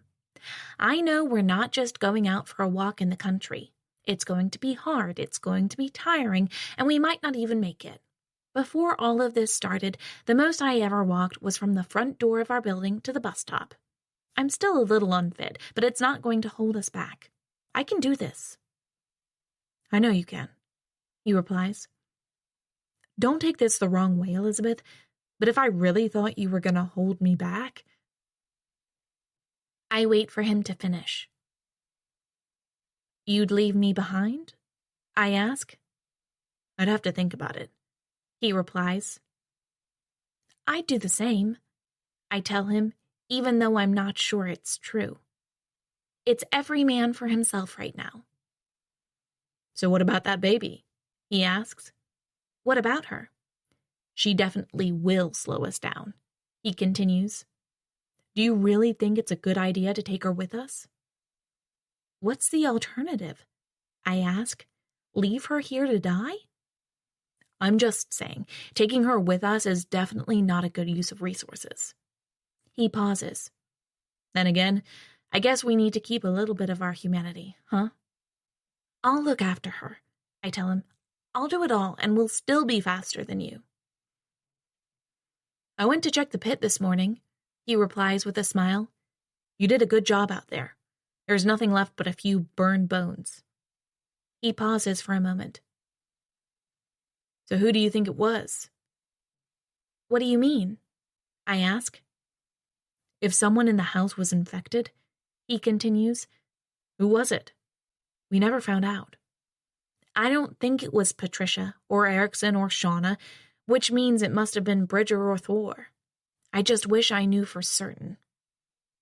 It doesn't matter now, I point out. They're all dead. But none of them really seem to be acting differently, he replies. That's what worries me about the whole thing. I want to believe that I could tell if someone had changed like that, but I don't. I mean, right now, I can't even be sure that it wasn't you, and you can't be sure it wasn't me. I pause for a moment, wondering whether to mention my concerns about Rachel. I keep replaying that moment over and over in my mind, trying to work out whether the look on her face last night was a sign of something worrying. No matter how hard I try to pretend that I imagined the whole thing, there's a part of me that seems to know there was something else happening behind her eyes.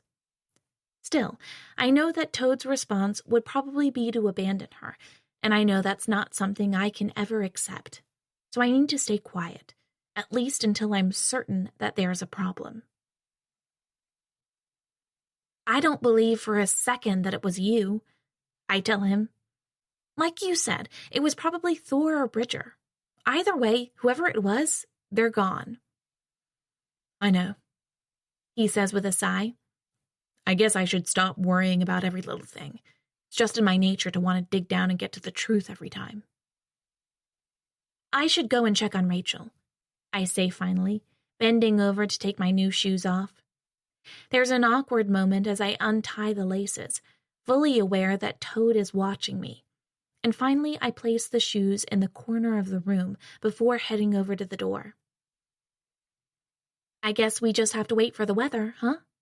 I say as I slip past him. I hope it clears up soon. I want to get going. You're doing a good job, Elizabeth, he replies as I make my way to the stairs. A really good job. I know, I reply, not looking back at him. I don't need you to tell me that. Smiling, he walks away. You're doing a good job too, I call after him, but he doesn't reply. Still, I think I proved my point. Thomas. Stop! George shouts, banging on the glass window in the back of the truck's cab. Hey, stop the vehicle! Muttering a few expletives under my breath, I park up at the side of the road. We're not even at the city limits yet, and although the scene ahead looks completely deserted, I want to just keep going and get this over with. As George clambers down from the back of the truck, I can't help thinking that he's starting to become an annoying travel companion. Floor it, Joe's voice says suddenly. Get the hell out of here. Suddenly, I realize that he's right.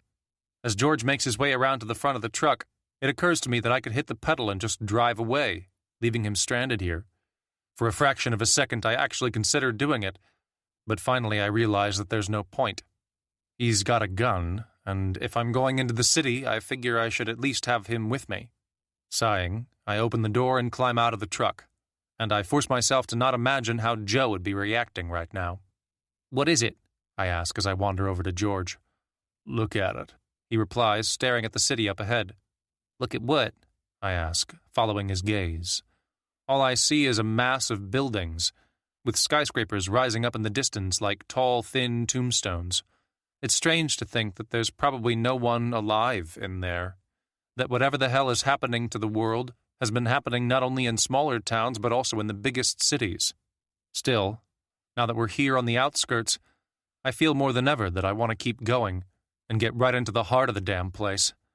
I've spent long enough waiting to see what's going to happen, and I'm ready to go take a look for myself. Scared? He asks after a moment. No. Seriously? Definitely not. What kind of an idiot are you, then? He continues with a faint smile. Only a fool or a blind man wouldn't be scared right now. I'm damn near soiling myself. God only knows what we're going to find in there, but I don't see any movement. All things considered, I would say that if you're ever going to be terrified of anything in your life, this would be a good moment.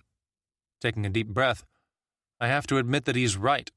The city looks completely still, almost as if it's a model.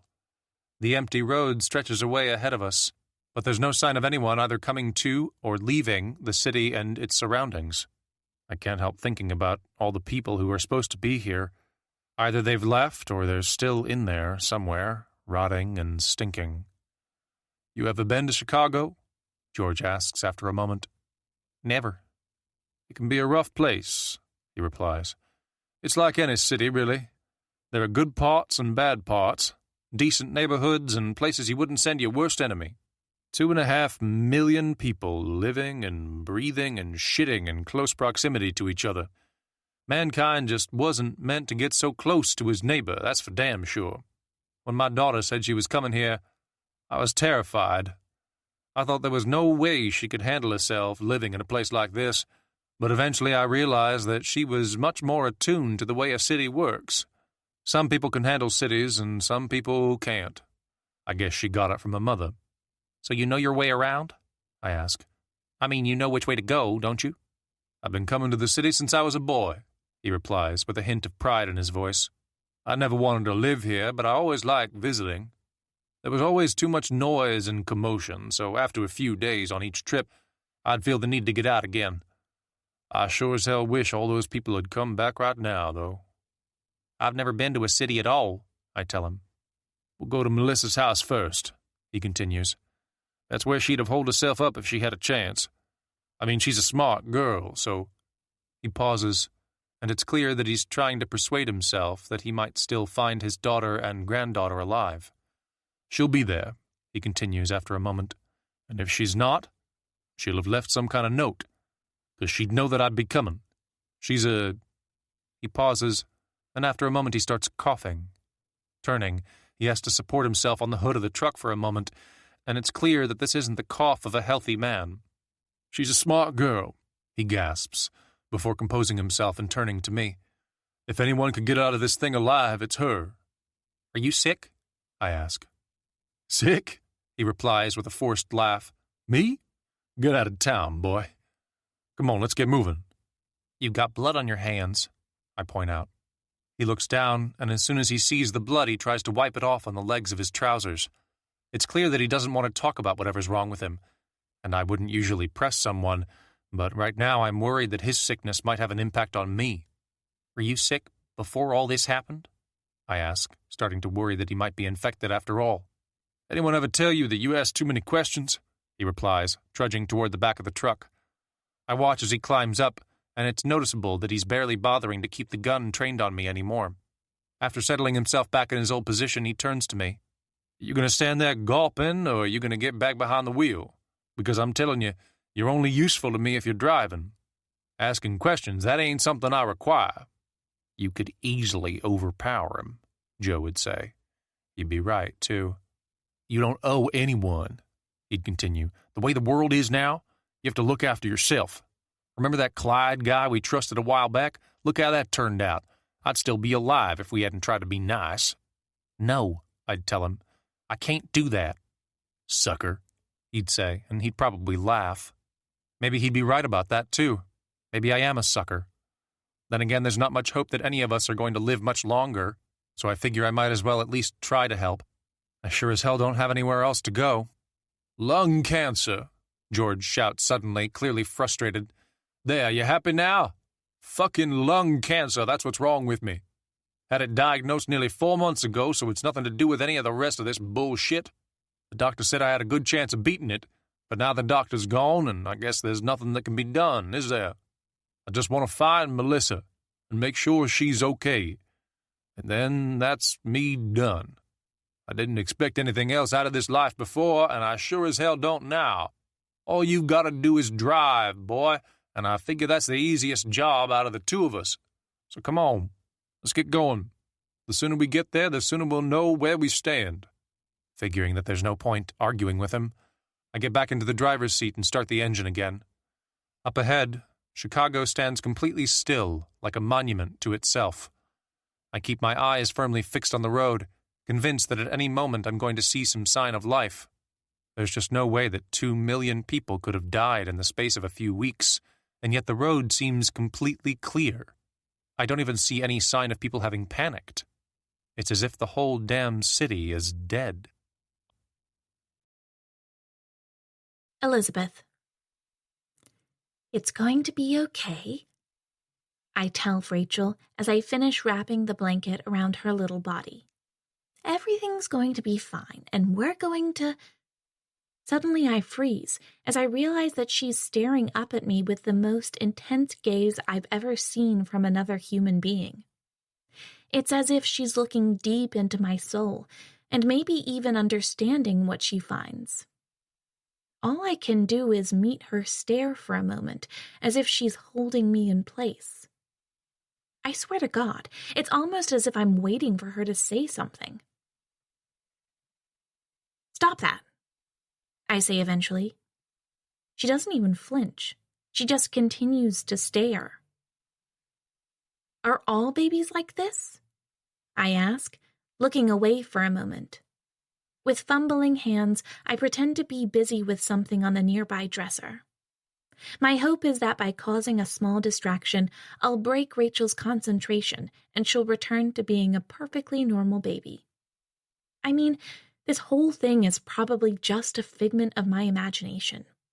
It's insane to think that Rachel, of all people, would have become infected, especially when she's so young.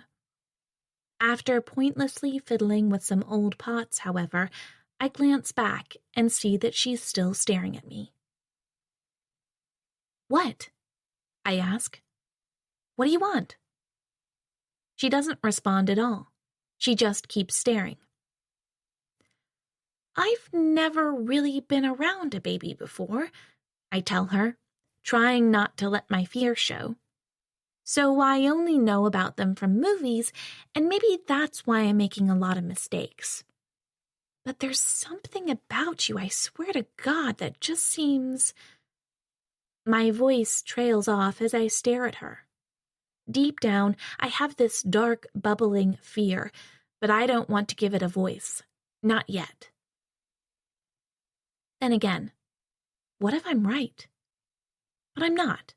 I can't be. But what if I am? After looking over at the door to make sure that there's no sign of Toad, I walk toward Rachel and stare down at her once again. I can't even handle the idea that she might be infected, but at the same time, she sure as hell isn't behaving like a normal baby.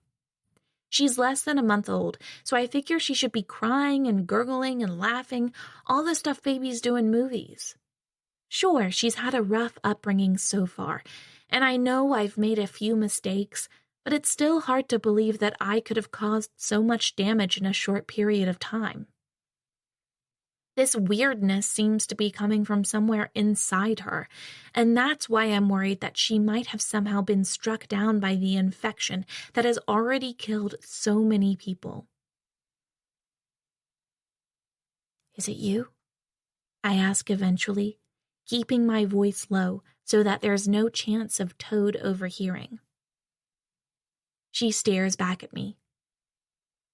Is it? Are you in there somewhere? Are you so sick and disgusting that you take over a child like this? Is that the kind of world we're living in now? She blinks a couple of times, and I can't help wondering who is really watching me through those eyes. Is it just the mind of a child trying to make sense of the world around her? Or is it the mind of that thing, of that creature that seems to be able to look through the eyes of every body it infects? It's hard to believe that such a young child could have been affected, but then again, I guess it's perfectly possible. I just really, really don't want to believe that it's true. So we're going to walk, I tell her, trying to find some semblance of normality in the situation. It won't be easy, but it's the only option. We have to get the hell... we have to get out of here. I pause, realizing that I need to watch my language around children. I don't even know where we're going, I add, but Toad knows the land, which means we should be okay.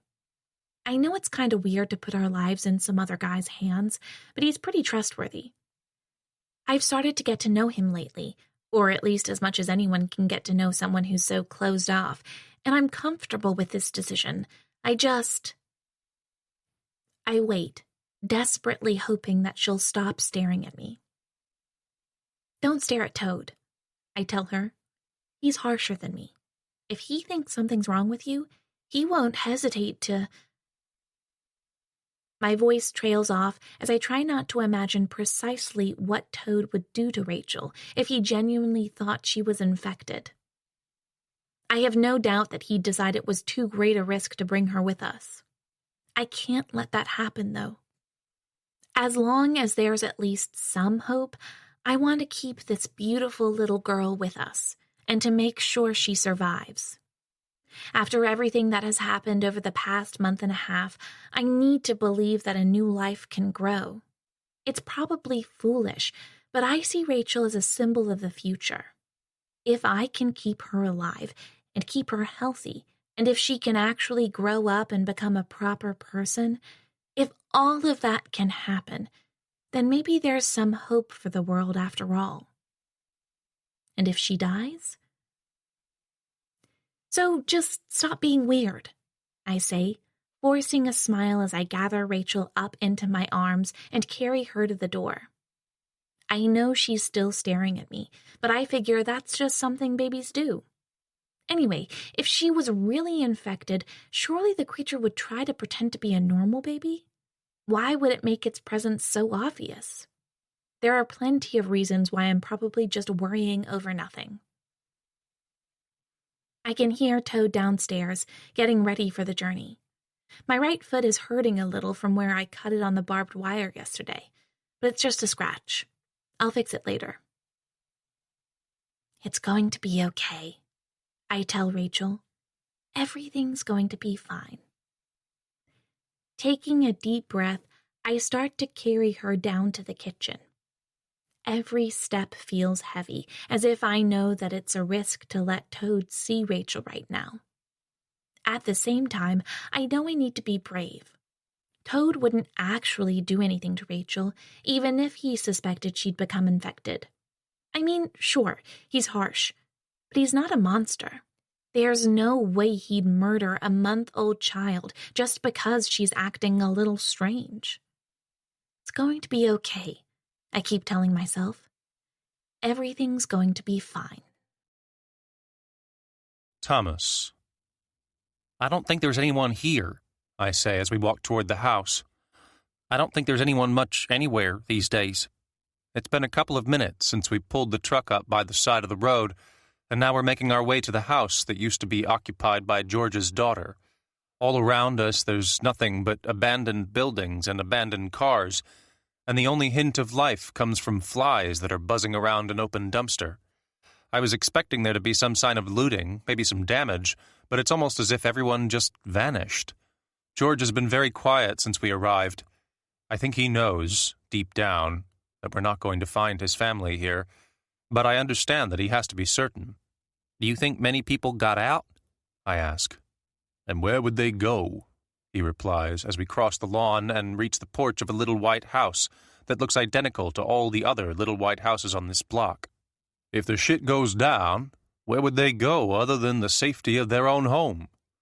Maybe their home wasn't safe. Melissa's a resourceful girl. She'd do anything to keep Katie safe, even... He pauses. She'd do anything. That's all I'm saying. She's a good mother. So maybe someone organized something, I point out. Maybe the government took charge. I don't think anyone had time to organize anything, he says as he tries the front door, only to find that it's locked. Pausing for a moment, he knocks gently. Melissa, he shouts. It's me. Are you in there? There's... I start to say. He turns to me. Nothing, I add.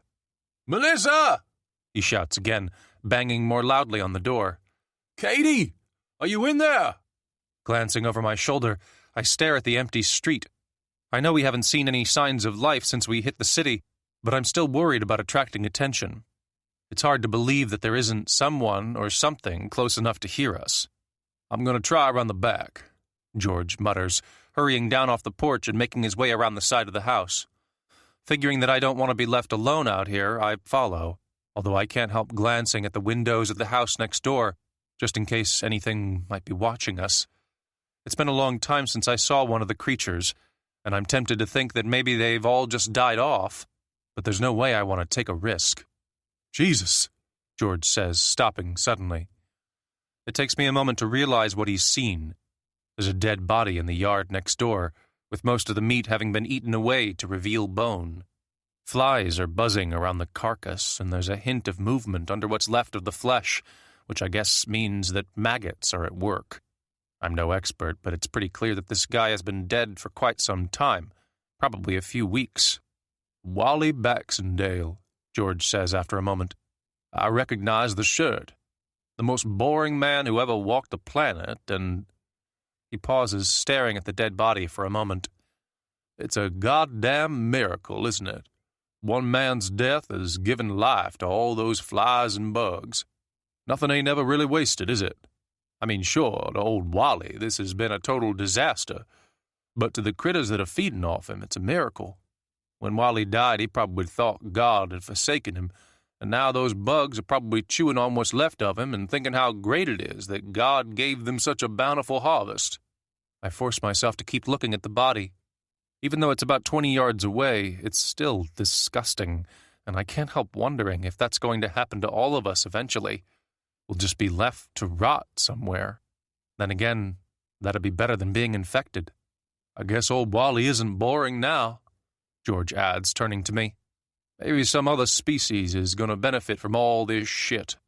Glancing at the house, he seems much more nervous than before, which I guess is understandable.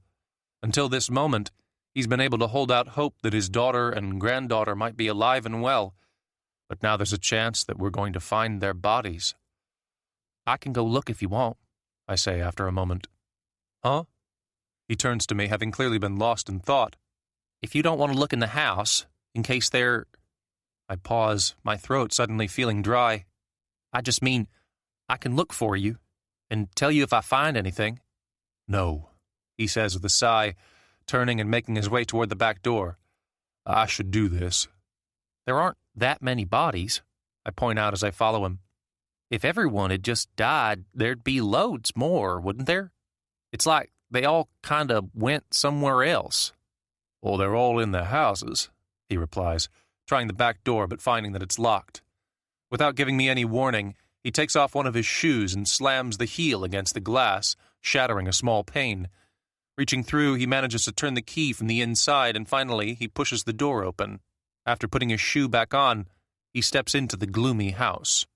"Doesn't smell bad," I point out, although I immediately realize that maybe I'm not being very tactful.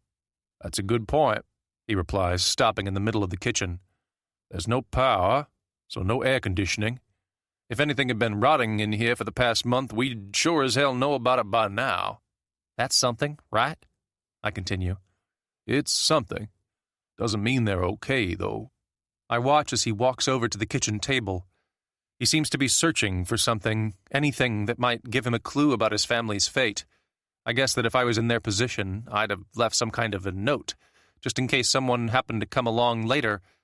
The lack of a note makes it pretty clear that George's daughter didn't have time to plan her departure properly, which in turn makes me think that something pretty awful must have happened to them. Still, I don't want to voice those fears yet. "Her phone's here," George says, suddenly picking up a cell phone from the counter. "There's no signal anymore," I point out. "Why would she take it?" "In case the signal comes back?" He turns to me.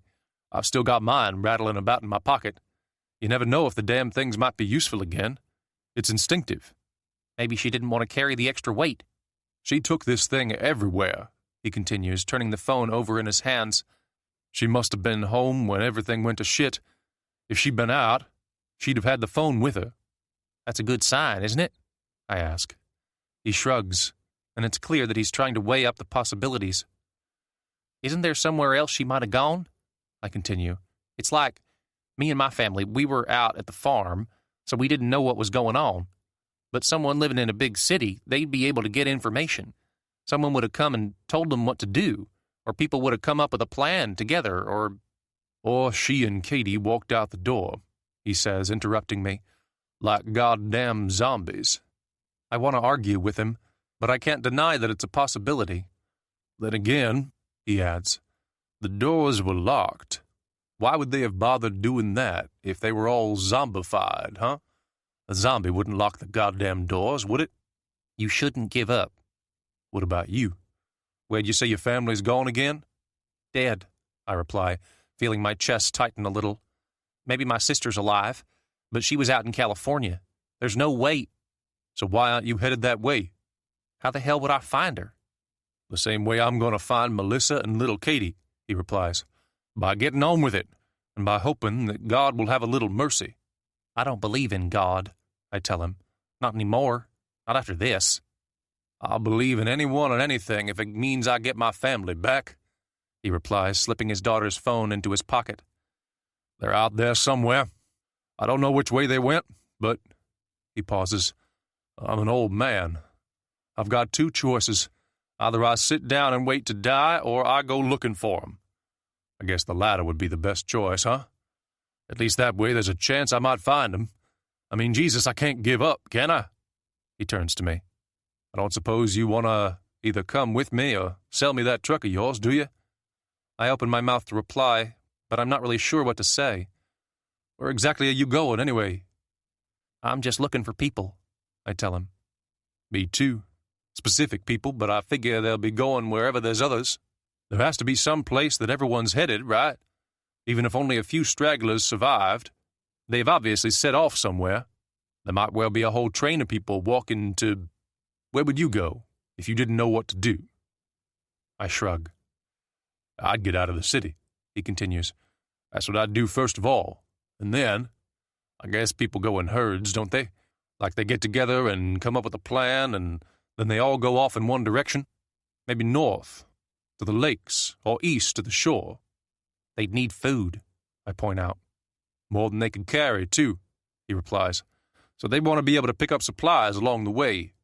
And they'd need water. These are important considerations, and a mistake could be fatal. You wouldn't want to risk it, would you? You'd pick the direction that was damn near certain to help you stay alive. Melissa was a smart girl, and... I wait for him to finish. North, he says finally. Why? You've got the lakes, and you've got Canada. It's not much hope, but it's hope, isn't it? I mean, maybe it's bullshit hope, but it's definitely hope. And if that's all you got, you take it. How would people even know which way is north? I ask. Well, that's where the old-fashioned methods come into it. Things that kids these days don't remember, like how to work out where you are based on the stars. Do you know how to do that? Hell no. I know how to read a map, though. He turns and heads through to the next room, and when I go through to join him, I find that he's going through the bookshelf. Do you really think there's a chance? I ask after a moment. Pulling a small book out from one of the shelves, he flicks through the pages until, finally, he finds whatever he's looking for. He holds the page up for me to see what appears to be a map of a city. Chicago, he says with a smile. This is some old book of maps that probably no one looked at in 10 years or more. I'm pretty sure I gave it to her. It's a miracle she didn't throw it out, but here it is, and it's going to help us find our way north. There's also road signs we can use. It's not much of a chance, but it's better than nothing. How much gas did you say you've got for the truck again? I'm not sure anymore. It'll be enough, he replies, looking through the book. We'll head off there today, if that's okay by you, anyway. Sure, I reply. I mean, pausing for a moment, I realize that I've got no better ideas. I think that in some quiet way I'd already accepted I was going to die. Now, suddenly, there's the faintest possibility that there might be other survivors out there. After all, George and I can't be the only ones. There's no point waiting any longer, he says, heading toward the door. We can take it in turns to drive, so we won't have to have any downtime. And if we keep the pace up, we'll hopefully find people in a day or two, and then we'll... As he reaches the front door and steps out onto the porch, He suddenly stops speaking, as if he spotted something. "What's wrong?" I ask, hurrying after him. As soon as I get outside, however, I realize what's caught his eye. "People," he says, staring at the thin plume of dark smoke that has suddenly begun to rise up from a part of the city just a few miles away. "Or just a random fire," I reply. He shakes his head. "There are people here," he continues, "and they're alive." He stares at the smoke for a moment before turning to me. "We have to go find them." Elizabeth. "We're going to follow this route," Toad says, running his finger along a section of the map. "If you look here, you can see that there's a hill just past this point on the river, close to Dan Hodge's old farm, which means we'll get a good lookout as we approach town. If everything goes according to plan, we should be able to scout the entire area."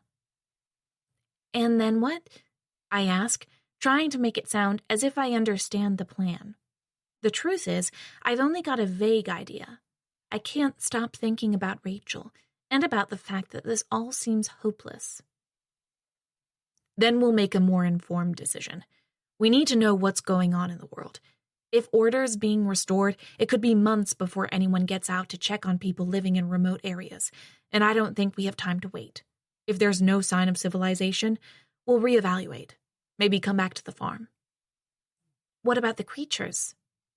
"I've been thinking about that. They were rotting, right? So even if they were animated, the rotting will have continued. It stands to reason that after a month, they've all fallen apart. I'm not counting on it just yet, but I'm pretty sure that they're out of the picture." "But you can't be sure of that," I continue. "What if living people have been infected? We still don't know anything about how it's spread, or why it infects certain people and not others." "We just have to go on the evidence in front of us," he replies, folding up the map. "We can sit here all day and all night coming up with theories and ideas, but the best approach is just to get out there, be careful, and trust ourselves to stay smart. For all we know, there could be millions of survivors out there. This thing could be only affecting the United States." He pauses. "Or it could be everywhere, and there might only be a handful of survivors. We won't know until we get out there, so we have to get out there and start coming up with a proper plan." "Maybe we're the last 2 people on Earth," I point out. "We'll have to move fast," he continues. "Of course, it'd be a lot easier without—" His voice trails off. "Without Rachel? I need you to take responsibility for her," he says. "I know it's not going to be easy, but out there, on the road, you need to look after her. And you also need to recognize that there's a chance she might not—" He pauses again, as if he's reluctant to say what's really on his mind. "It's a miracle that you've kept her alive this long, and I don't want you to think for a moment that I don't realize what a good job you've been doing. I just want you to remember the circumstances are difficult, and if for any reason Rachel doesn't make it, you shouldn't go blaming yourself too much. Keeping a baby alive, raising her in this kind of situation, it'd be difficult for someone with experience. For someone new to it all, it's a miracle." "I didn't have you down as someone who believes in miracles," I tell him. "What if she was dying?" he asks, changing the subject abruptly. "Why would she be dying?" "For any one of a million reasons. Would you be able to make the difficult decisions that would be in everyone's best interests?" "Like what?" I ask. "Leave her behind?" "That would be cruel. But if you had to kill her—" "Yes," I say, even though it's a lie. "Totally." He stares at me, clearly not convinced. "I would," I tell him, hoping to make sure he realizes I'm tough enough to make the call. He still thinks I'm some kind of fragile kid, and there's no way I'm going to feed into that impression. Besides, I know deep down that he's right, even if I doubt I could actually abandon Rachel. "If it would end her suffering," he continues, "and give us a better chance of survival. Could you do it? If, all things considered, it would be the kindest and most effective thing to do." Are you asking me to do that now? He pauses, and for a moment I start to worry that I might be right. Is Toad really so hard-hearted that he'd be willing to sacrifice a child's life in order to give us a slightly better chance of survival? Not now, he says eventually. I just want to know that you'll be able to make a difficult decision further down the track, if that's what has to be done. I'm not a child, I tell him, even though I want to tell him to go screw himself. I know I might have had a sheltered life before all of this happened, but I think I'm adapting pretty well.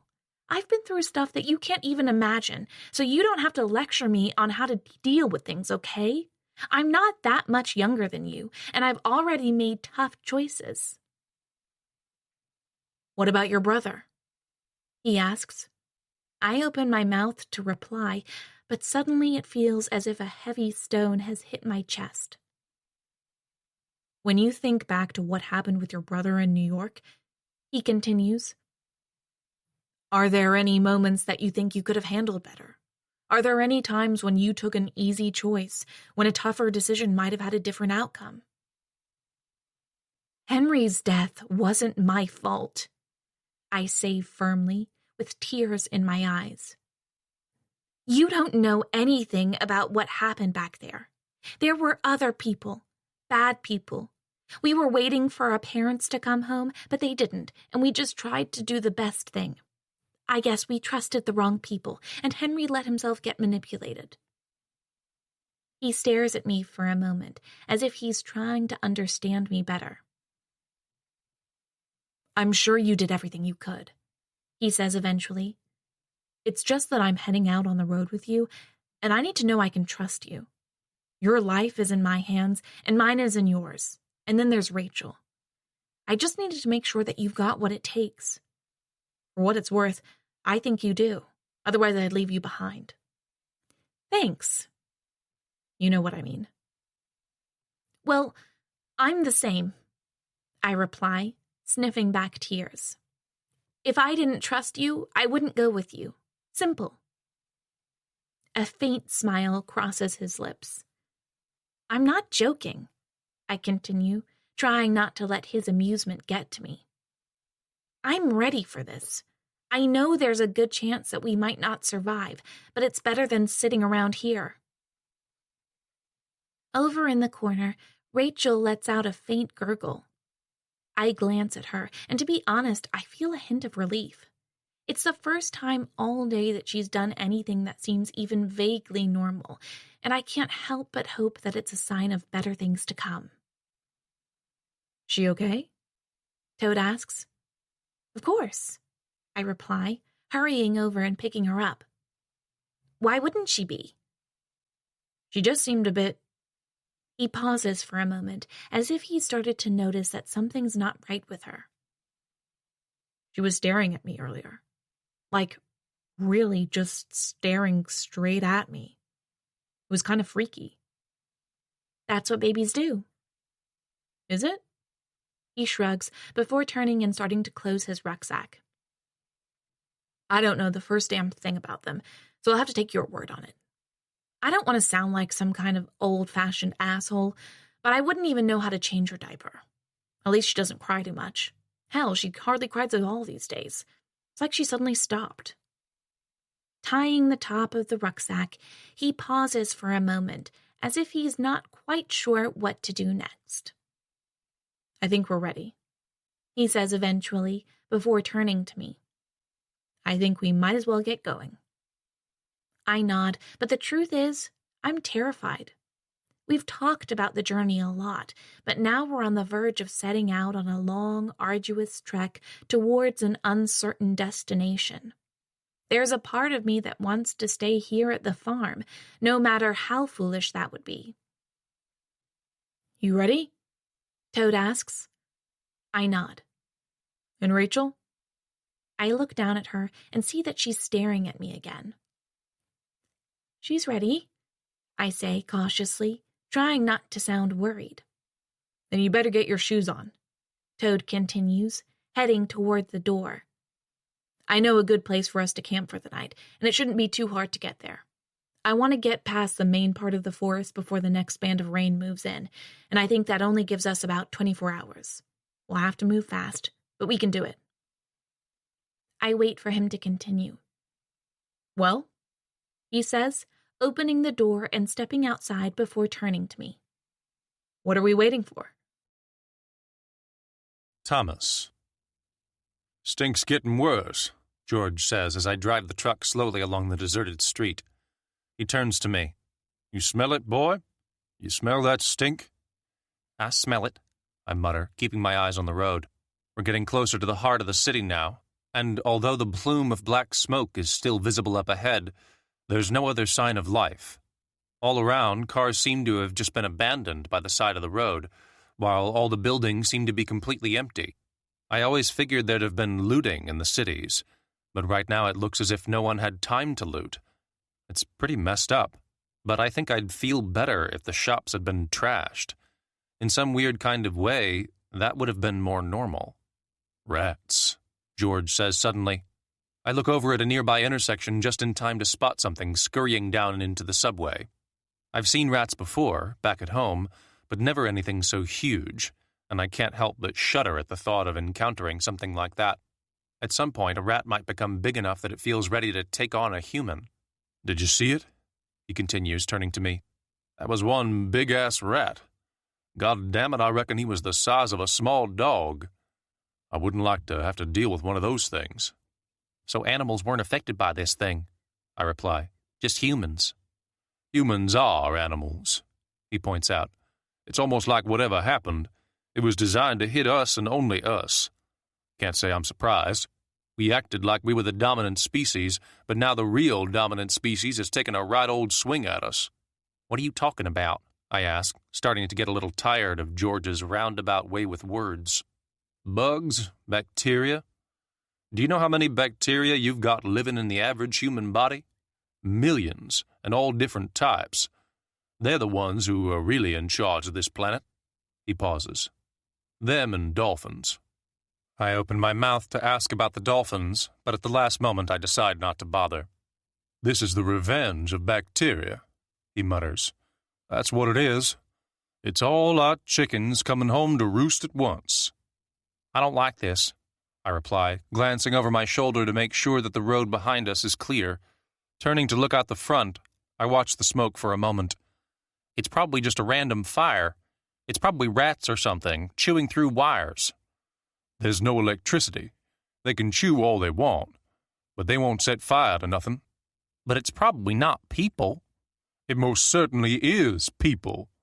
He pauses, clearly exasperated. I told you already, if you want to turn back, that's fine. No one's forcing you to come with me. I'll walk from here if you're scared. I keep my foot on the pedal, and even though I'm desperate to get the hell out of here, I figure that we might as well keep going.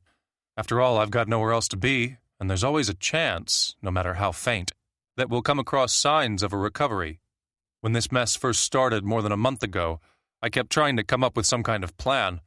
These days, it's more like I'm living from moment to moment, never knowing what the hell is going to come at me next.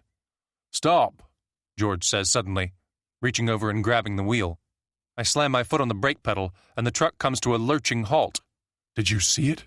He asks, his voice suddenly lowered to a conspiratorial hush. What? I ask, starting to feel as if I'd rather be exploring the city alone, or not at all. Another rat? Only if rats can walk upright, he replies. Did you really not see her? She was right up by that next corner, on the right. We sit in silence for a moment. I don't see anything, but George seems convinced. And in some strange way I feel as if the silence is getting louder all around us, until finally I can't take it any longer. We're getting out of here, I say, pushing him away and hitting the gas pedal as I try to turn the truck around. I've tried not to panic, but suddenly I figure that panicking might actually be a damn good idea. It was a normal person, he shouts, trying to wrestle control of the wheel from me. Those things aren't normal. I saw its face. It was a girl. Then you can get out and go say hi, I shout back at him, trying to push him away as the truck mounts the sidewalk and knocks an old trash can out of the way. I'm not going any further, not if there are things walking about. It was a girl, he says again. As soon as she saw us, she turned and ran, but she was normal. I saw the whites of her goddamn eyes. It was probably one of those, I start to shout, but at the last moment George grabs the wheel and the truck lurches to the right.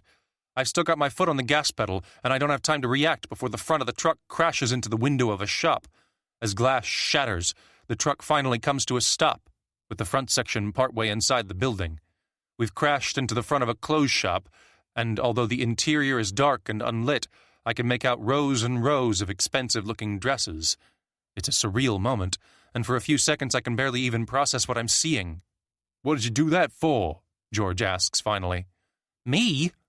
I try to reverse, but we're stuck, and all that happens is that the wheels spin. Somehow the front of the truck seems to have become caught on part of the window, but I'm damn well not going to get out and try to push. Not if there's a chance of those creatures being around. I can feel them already, watching and waiting, probably hoping that we'll make it easy for them. They're probably slipping closer with every passing second. I told you to stop, George continues. I said just stop and we'll take a look, but you're the one who's in the driver's seat. There was no need to go and crash into the front of a building. You're the one who— Shut up, I shout, flooring the pedal in an attempt to get the truck free. The whole frame of the vehicle is shuddering, but whatever's caught on the underside, it's stubbornly refusing to come loose. The engine's revving so loud I'm worried it might get flooded, but at the same time I can't find a way to calm down. We have to get out of here before those creatures arrive. Thomas. Shut up, I shout again. If you're going to be like that, he replies, I think I should just get out and walk. You're acting like a fool. Fine, I mutter, changing gear in an increasingly desperate attempt to get the truck to reverse out of the broken shop window. I don't care about smoke or people in cities or anything like that. I just want to— Suddenly I spot something in the rearview mirror, and I turn to see several people wandering toward us. They look lost, almost as if they're mindlessly drawn to come closer. One of them, who has almost reached the truck, looks to be a young girl around my age, and she's staring at me with a haunted expression. Hang on, George says, reaching out to open the door. We can ask them if— Don't open that, I shout. I've seen these things before. They'll kill us.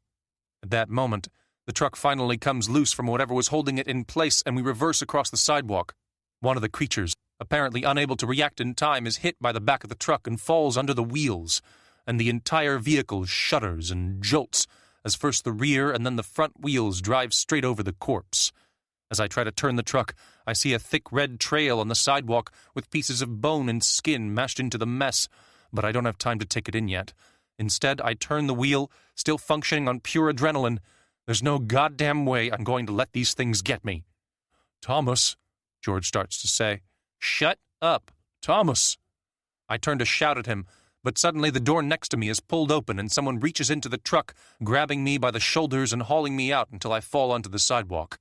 Before I can get to my feet, I feel several more sets of hands grab hold of me and start dragging me away, and although I struggle to get free, I'm quickly pinned down against the ground.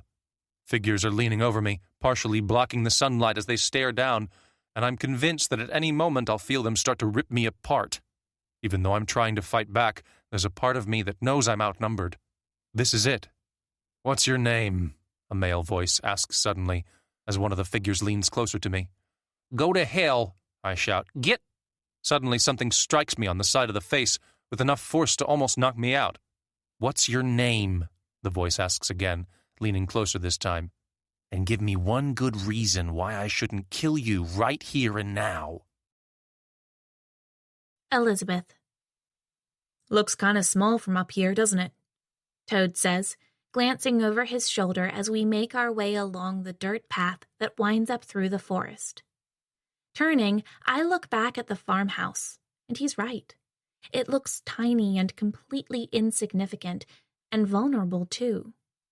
It's hard to believe that we spent so long there, and I can't help thinking that if any more of those creatures had shown up, we'd have never been able to defend ourselves.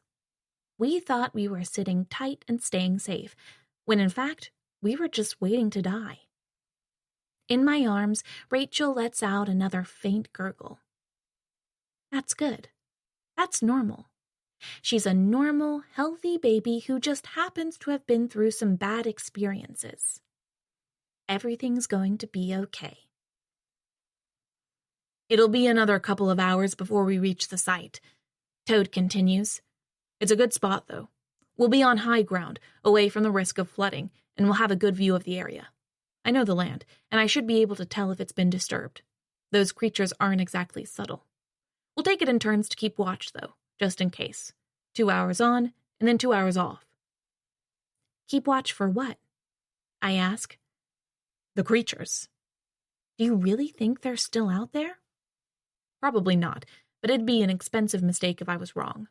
There's no way I'm willing to just go to sleep and hope for the best. There are other predators to consider, too. Wolves could be a problem.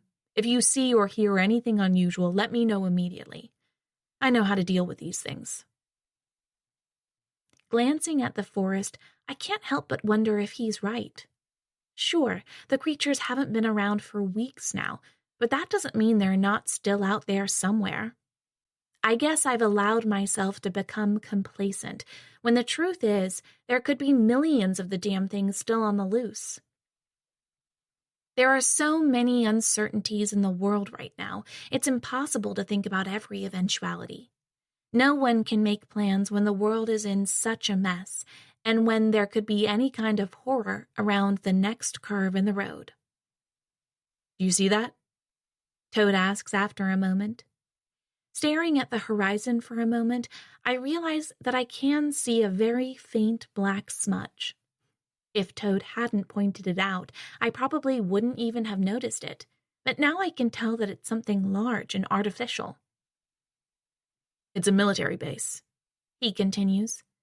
They used to fly training programs, mainly, although there were always a few crackpot conspiracy theorists who insisted there was other stuff going on there.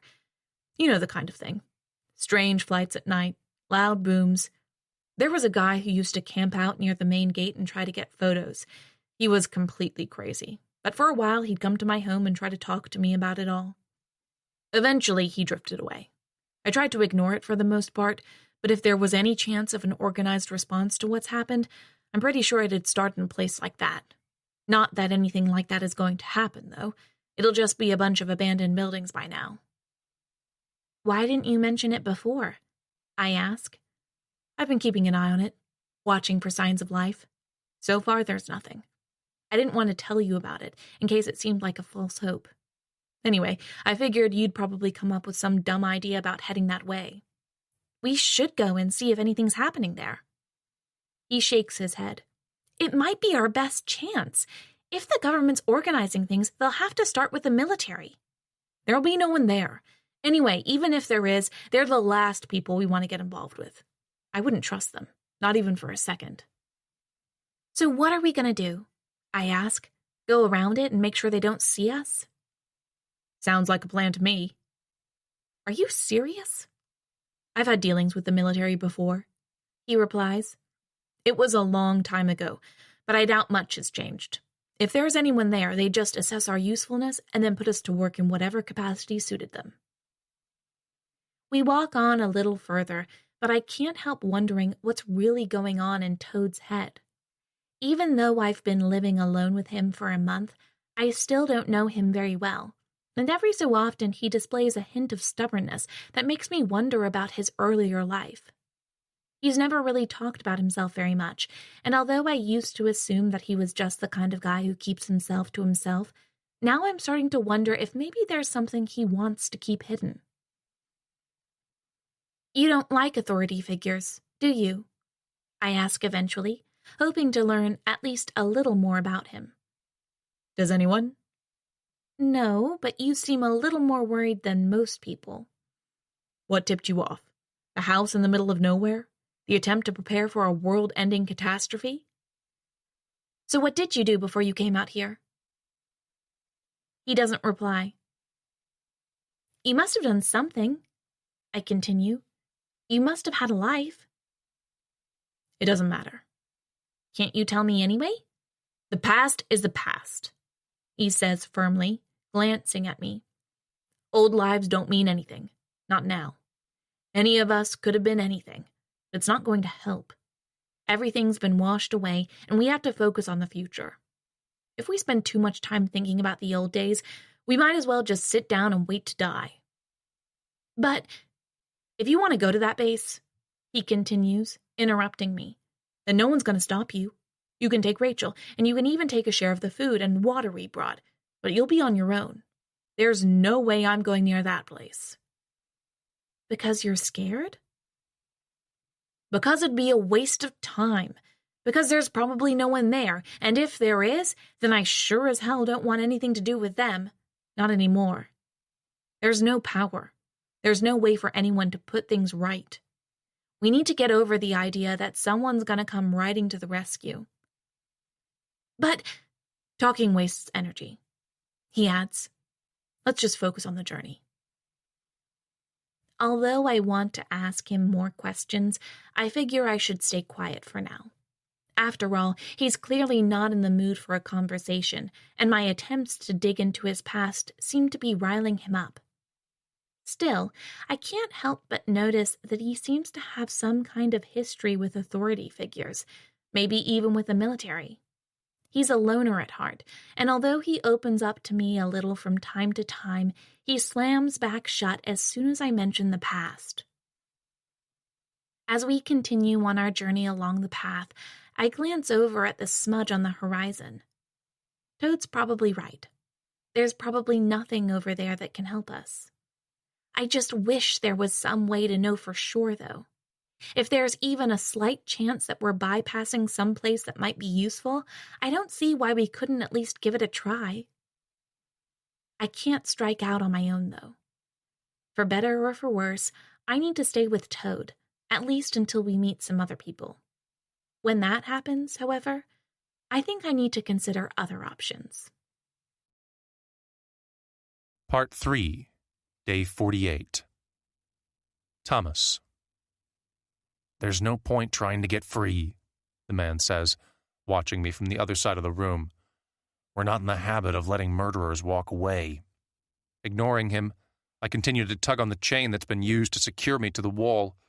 Having spent all night trying to find a way to get loose, I'm already feeling exhausted, but as the first light of morning shows through the window, I'm starting to panic even more. I knew it was a bad idea to come into the city. I thought we were in danger from those creatures, but now it turns out that uninfected humans might be even more of a threat. "Give it a rest," George says, sitting nearby on the floor. Like me, he's been chained up. Unlike me, however, he seems to have accepted his fate with weary resignation. "You're not going to get out of those damn things, so you might as well conserve your energy. Wait for a more important fight." "The old man's right," the guard adds. "You should listen to him." Frustrated, I try yet again to slip my wrists free. All I manage, however, is to cut a little more flesh away. I've been working on this all night, trying hundreds of different ideas, and my wrists are now bloodied and sore. Still, I sure as hell don't like the feeling of being chained up, and all I know for certain is that I have to find a way out of here. "You haven't even asked her name," the guard says. I turn to him. "The girl you murdered? You haven't even bothered to ask her name or anything about her." "I didn't murder anyone," I spit at him. "Alice." I shake my head. "I was there," he continues. "You drove straight over her. You turned and looked back, so you must have seen her. And then you put that truck in reverse and went straight for her, crushed her. You weren't even going very fast, so I doubt it was quick. She probably suffered." "She was attacking us," I shout. "She was curious. We were coming to help you. That's what people do when they see other people in need. They go to help them." "She was infected." "No one's infected around here. That's all over now." I turn to George, and I can see the concerned look in his eyes. He knows we're in trouble here. "I didn't murder anyone," I say again, hoping against hope that he'll back me up. "Come on, you were there. Tell him." "I warned you not to go crazy," he replies quietly. "You were panicking. I told you to stay calm, but you wouldn't listen." "But you saw them," I continue. "They were coming at us. They looked like those things." "No," George says, "they didn't. And I told you as much. They looked normal. I saw that girl's eyes right before she was killed, and she didn't look like she was infected, not at all. She looked scared and tired and hungry, but not dangerous. She was Alice," the guard says. George sighs. "She was Alice, the guard says again, before walking over to George and kicking him hard in the ribs. You should have the decency to at least use the name of the girl you killed. Her name was Alice. She was 18 years old, and as far as I know, she never did anything wrong to anyone. She was quiet, kind of reserved and shy, like she preferred keeping herself to herself. She survived all the crap that happened over the past month, and then you two turned up and smeared her across the sidewalk. I wasn't driving, George gasps as he edges away from the man. Turning to me, he seems desperate. Tell him you were the one who was driving. It wasn't anything to do with me. I stare at him, disgusted by his attempt to push all the blame onto me. The truth, though, is that he's right. I can't stop reliving the moment when I put the truck in reverse and went straight over that girl. At the time, I was disgusted when I saw her battered body on the sidewalk, but I told myself it was just another of those infected creatures.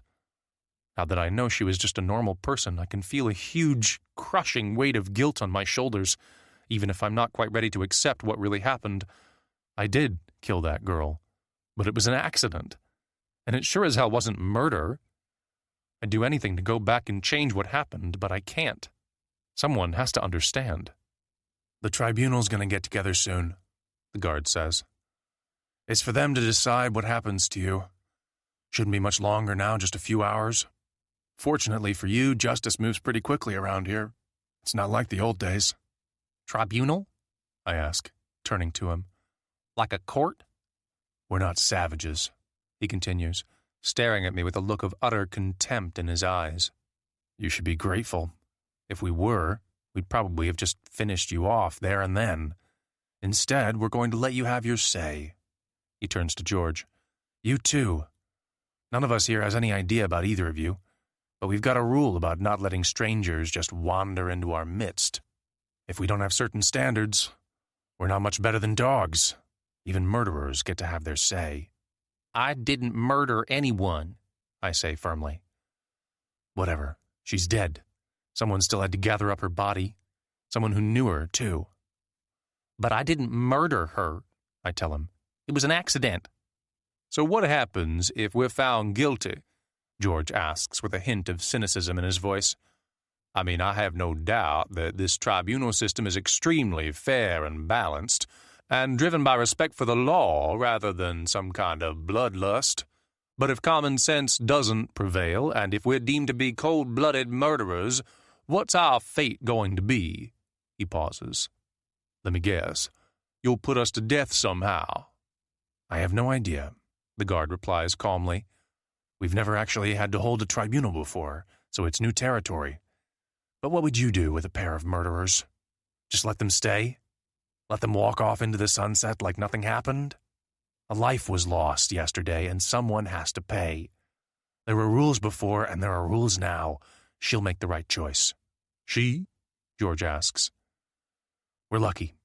We have a very wise leader in charge around here, someone who's very keen to ensure that justice has a place, even as the world crumbles around us. We always knew that one day someone would arrive and threaten us, but we have a system to deal with these things. There have been doubters, of course, but now the system can be put to the test. You should be proud.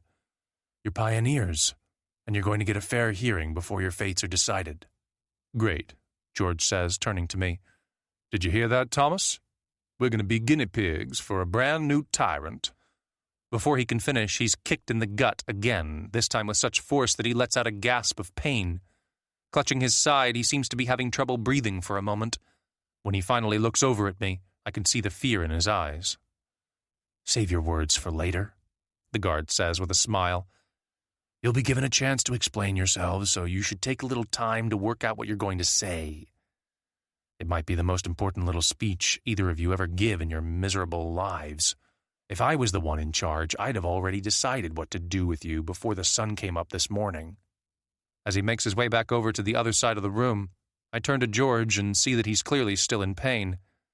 I think he cracked a few ribs, he grunts. I didn't murder that girl, I reply, my mind almost frozen blank with terror. You were there. You saw what happened, I swear. I know you didn't, he replies. But you killed her, and that might be enough of these bastards. I don't know what kind of setup they've got going here, But whatever it is, we're going to be used to make a point, and I doubt they're aiming to show how lenient they can be. This is why I always preferred living well away from other people. The human herd instinct is strong, and it's so easy for them to fall in line behind anyone with an ounce of personality. Whatever the hell's going on around here, we're on the wrong side of the law. They're going to want to show force, and then They'll have to listen to me, I say firmly, interrupting him. There were people there, witnesses. No one's seriously going to think that I killed that girl on purpose. They're going to think what they want to think, he replies, and whatever makes them feel safer. No, scratch that. They're going to think whatever they're told to think. He pauses, wincing at the pain in his side. If that means executing us, then I think we might need to come up with an escape plan. As he lifts the side of his shirt, I see that there's a dark patch under his skin, right in the spot where he was kicked. Got any ideas? He asks finally. Elizabeth. Day 48, I tell Rachel as I finish changing her diaper. Or 49. I pause for a moment as I try to work it out. No, 48. Definitely 48. I should have kept some kind of diary. Staring back at me, Rachel doesn't respond at all. She's still doing that staring thing, which freaks me out even more now that I realize it reminds me of the girl I met on the road a few weeks ago. The one whose name seemed to be Dawn until I found a chunk of metal wedged in the back of her head. Putting aside my worries about infection for a moment, I've checked every inch of Rachel, looking for some sign of an injury, but she seems to be completely undamaged. Whatever's wrong with her, and I'm convinced that there is something, it must be in her head. If that's the case, I have no idea how to help her. Hey, I say, forcing a smile. How are you doing? Are you gonna maybe laugh for me sometime? You used to laugh, remember? It was a long time ago, but... I wait. Nothing. I'm trying, I say quietly, before looking up at the dull, gray morning sky. Can you just give me a break? I'll believe in you, I swear, if you just give me one little thing that makes all of this easier. I want to believe, but you need to give me something. Make her act more like a normal baby, or give me more strength, or help me to understand. Anything. Again, I wait. Again, the answer is nothing but silence. Suddenly, Rachel lets out a faint gurgle. I look back down at her, but she's already resumed her usual stare. That gurgle was so brief and so faint, it's hard to think it could be a positive sign. But right now, I'm willing to latch on to anything. Ignoring the pain in my right ankle, I decide that I just have to hope for the best. Please don't be sick, I whisper, holding Rachel up. Please, please, please. Hearing movement nearby, I glance over my shoulder just in time to see that Toad has returned from his scouting trip. He has seemed tense all morning, as if somehow things aren't going according to plan, but I don't quite have the nerve to ask him if anything's wrong. I figure he'll tell me if it's necessary, and right now I've got enough to worry about. Working out a route is his job. Are you talking to that baby again? He asks with a faint smile. She's a person, I reply. Not like she can talk back, though. It's good for her. People talk to babies all the time. It helps her get used to language. I pause as I try to work out if any of that made sense. I'm bonding with her, I add, although I immediately regret my choice of words. After all, Rachel isn't my child, and even though I'm the one who's looking after her, I'm not sure I should be assuming responsibility for her entire life. Still, right now she's a symbol of hope and of the future, and she's helping me to keep sane. Well, relatively sane. I can feel myself starting to unravel, but I'm convinced I can hold myself more or less together, at least for now. I guess I've got no choice. There's been flooding, Toad replies, opening the back of his rucksack and pulling out a small plastic bag. The terrain's shifting, and I don't think now is the time to go taking any risks. You saw what happened last time we were out in bad weather, and we're too vulnerable to go through anything like that again. We're going to have to try a slightly longer route, around the edge of the forest and then across Dan Hodges' old farm. It'll add about a day and a half to our journey. A day and a half? I reply, shocked by the suggestion. I don't even think... We can manage, he says firmly. If there were creatures around, don't you think we'd have run into them by now? They've all rotted away. It's natural if you think about it. Whatever was controlling them, it couldn't halt the natural decomposition of dead bodies.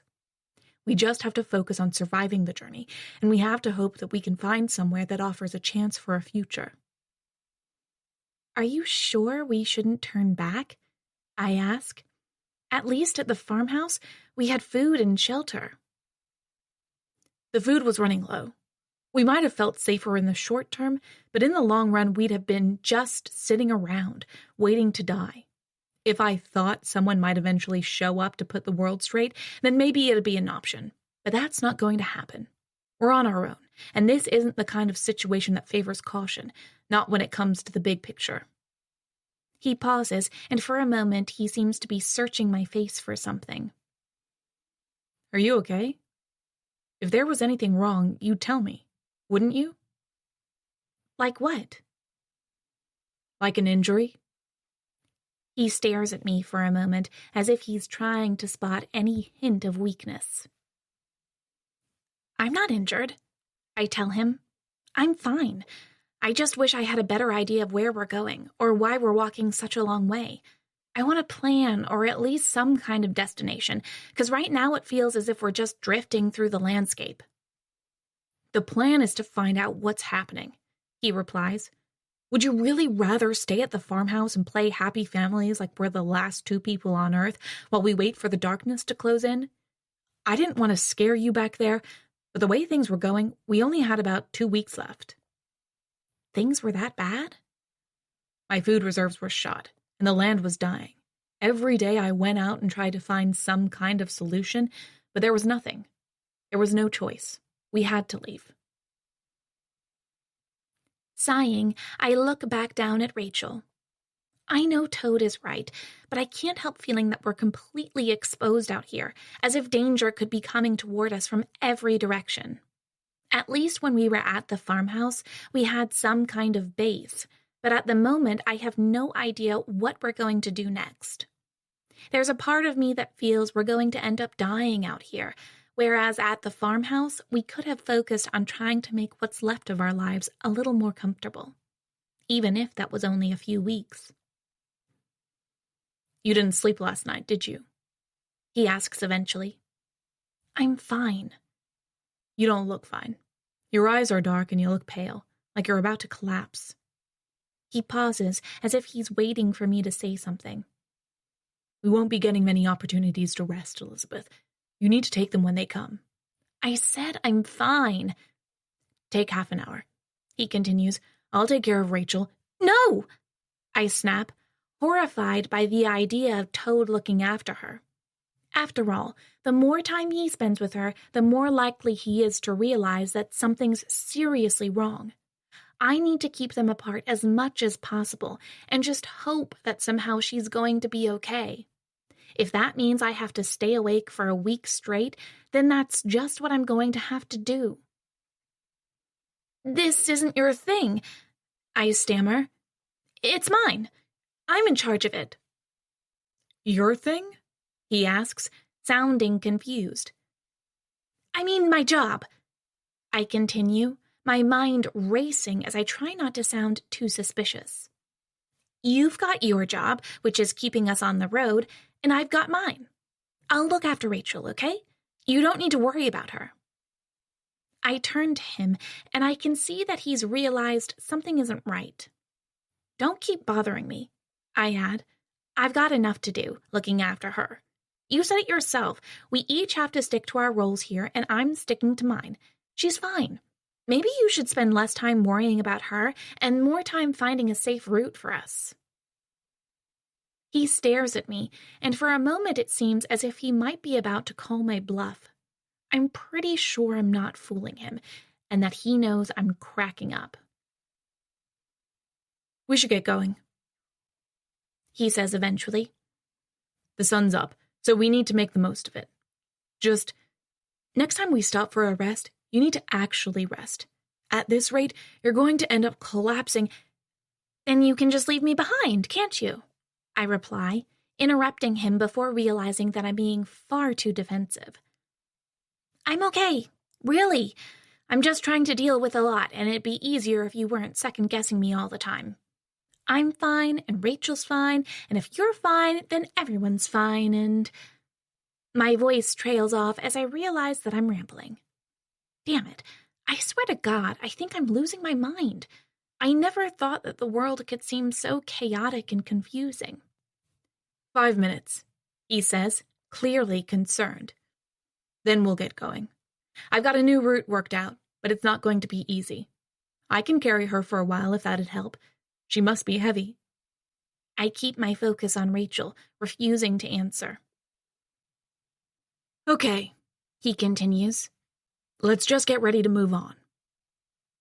As he closes the rucksack, I look down at Rachel and try to pull myself together. I thought I'd be able to manage this journey, and it never occurred to me that I could end up turning into such a mess. But right now, I'm terrified that Toad is going to realize there's something wrong with Rachel. There's no way he'll be willing to keep her around if there's even a chance of her being infected. But at the same time, I'm convinced that I can keep her safe. It's going to be okay, I whisper, leaning down and kissing her forehead while struggling to keep from crying. Everything's going to be fine. You can trust me. I won't ever let anything happen to you. For as long as I'm alive, no one's ever going to hurt you. Thomas. How many are left? George asks as we're led through the empty streets. 100? 1,000? There are 60 of us, the guard says, walking a little way behind us. Well, there were 60 of us, until you showed up. Now there are 59. Although I guess you two count for now, so there are 61. I guess it'll be back down to 59 again soon. I glance over my shoulder at him.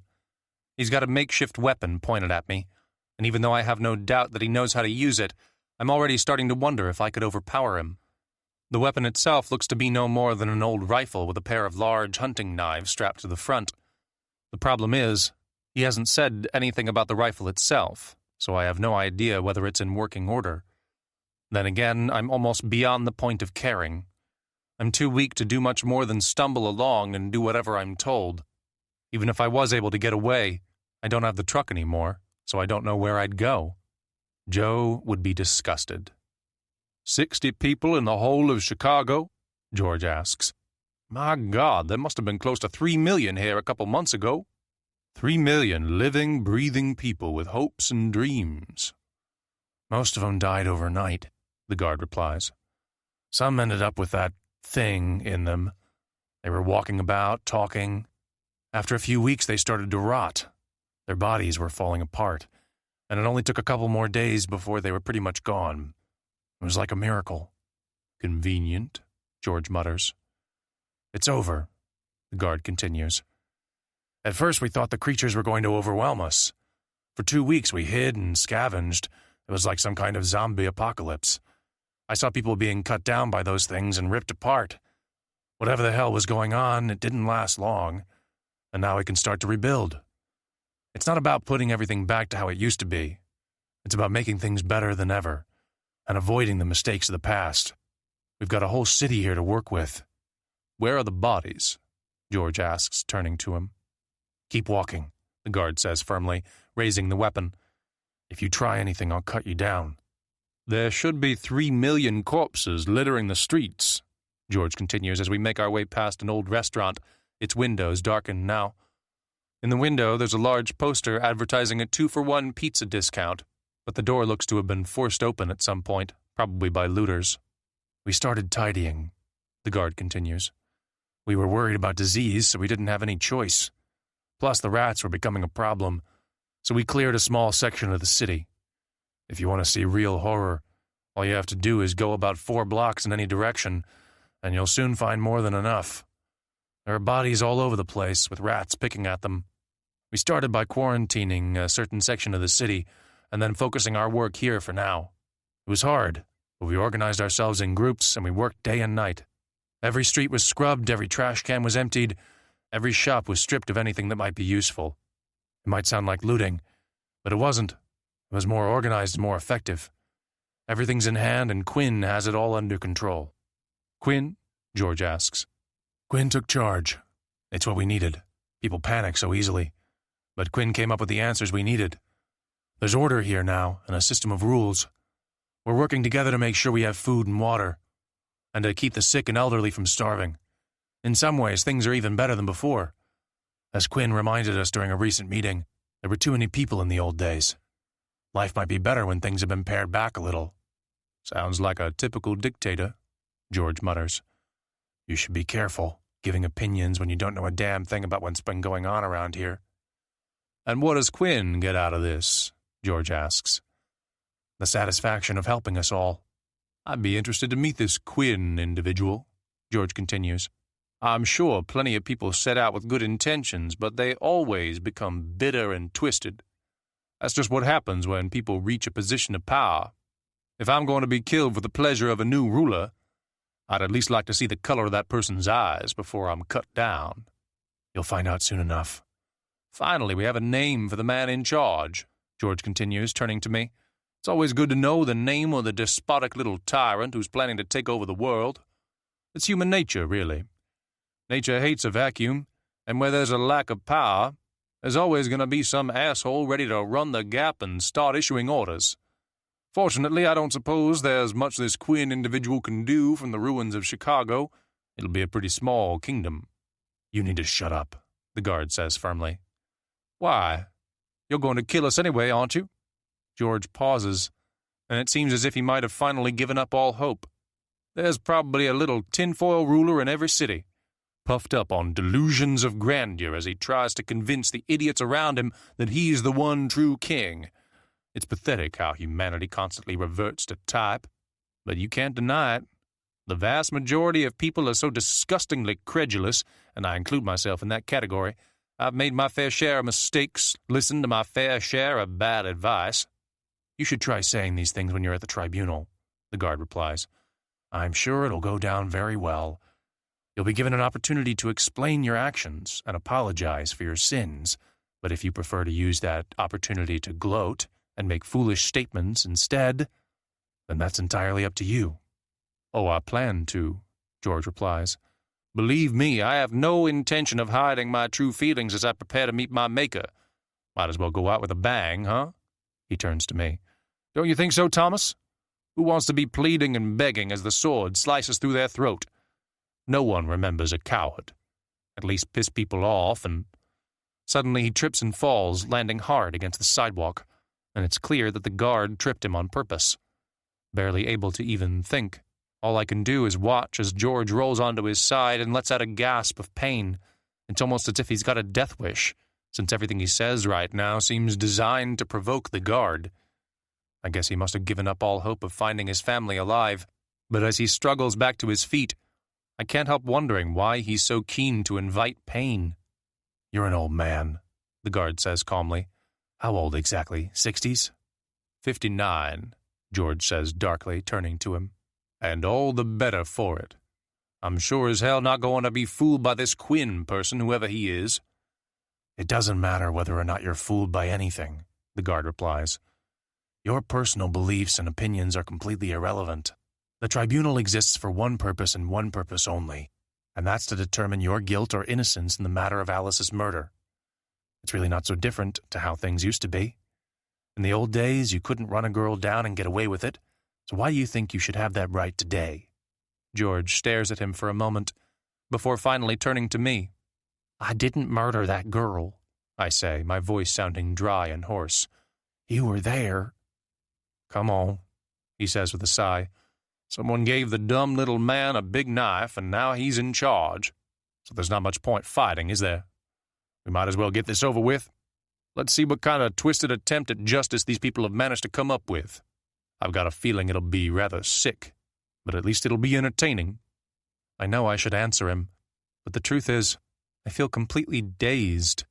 It's as if I finally accepted that there's no way out of this situation, and now I'm just trying to empty my mind as much as possible so that whatever happens next is a little less painful. That's all I really want now. I want to minimize the pain and just try to die without too much misery. And then I want to see my family again, in a place that's better than this. Elizabeth. Elizabeth. Ignoring the voice, I focus on moving forward. All I can think about is the fact that my bones are aching. I desperately want to sleep, but at the same time, I know I can't stop. The weight in my arms, Rachel, sleeping or maybe just staring, is dragging me down, and as I stumble over a stray branch and almost fall, I feel as if the whole world is spinning around me. This isn't right. I feel off. Elizabeth! Suddenly, someone puts a hand on my shoulder. Startled, I turn to find a man staring at me. It takes a moment before I realize that I've seen him before. I don't remember his name, but I have a strong image of him in a bed with some kind of bandage. I know I should recognize him, but right now my mind seems to be filled with fog, and all I can do is stare and hope against hope that I'll come up with an answer soon. Toad? I say eventually, the name sounding strange and alien. Leaning closer, he peers into my eyes as if he's looking for something specific. I don't like the way he's acting as if he's in charge. I'm fine, I mutter, turning to walk away. You're delirious, he replies, grabbing my arm and pulling me back toward him. You can't go on like this. We need to stop again. We don't have time, I reply, although suddenly I realize that this entire situation is absolutely hilarious. Toad is so serious all the time, when really there's no point worrying. We are what we are, and we're going to end up somewhere, and if we die, then it doesn't really matter. Although I try to keep these thoughts to myself, eventually I start grinning. I can't help it. Everything has seemed so relentlessly serious lately, and I just feel as if I need a break. What are you laughing at? He asks. I'm not laughing, I reply, before forcing a brief, awkward laugh as a kind of demonstration. There, that was a laugh. I'm smiling, though, and that's just because you're being so serious. I take a step back, but the ground seems to dip and swirl all around me, and it takes me a moment to steady myself. He puts the palm of his hand against my forehead for a moment. You're running a fever, he continues, before checking my pulse. We need to rest. At this rate, you're going to collapse, and that'll slow us down even more. We'll just stop here for an hour. I'll look after Rachel, and you can— No, I say, turning away from him in an attempt to make sure he can't see Rachel's face. She's mine. Looking down at Rachel, I realize that she's still just staring at me. I want more than anything for her to act normally, to show some kind of sign that she's not sick, but as tears roll down my cheeks, I can't help but realize that I'm just fooling myself. I've been trying so hard over the past couple of days to hide the truth from Toad, and during that time I've been building up a wall of resilience and determination. Right now, however, that wall is starting to crack, and I can tell that it's going to come crashing down at any moment. Talk to me, Toad says. Tell me what's— I'm fine, I whisper, holding Rachel tighter. He's going to try to take her away from me, and then he'll probably murder her for being some kind of monster, and if that happens, there's no more hope. Everything seems so clear and obvious right now, as if all the lies have been lifted away. I just want to go to sleep, but I can't. Tell me what's wrong with the baby, Toad continues. You've been acting strange since we left the farm, Elizabeth, and I need you to tell me the truth. Whatever it is, we can work it out, but only if you're honest with me. He pauses, waiting for some kind of grand confession that I'm never going to offer. Can I see her? He asks eventually. You can hold her, but I want to look at her. Is that okay? I don't reply, but as he steps around me to get a better view of Rachel, I realize that I might as well let him. You can't hurt her, I tell him, my voice trembling as I hold back the tears. Please, she's okay. She's just upset. This is all she does all day, isn't it? He replies. She just stares. She's been through so much. But it's not normal, is it?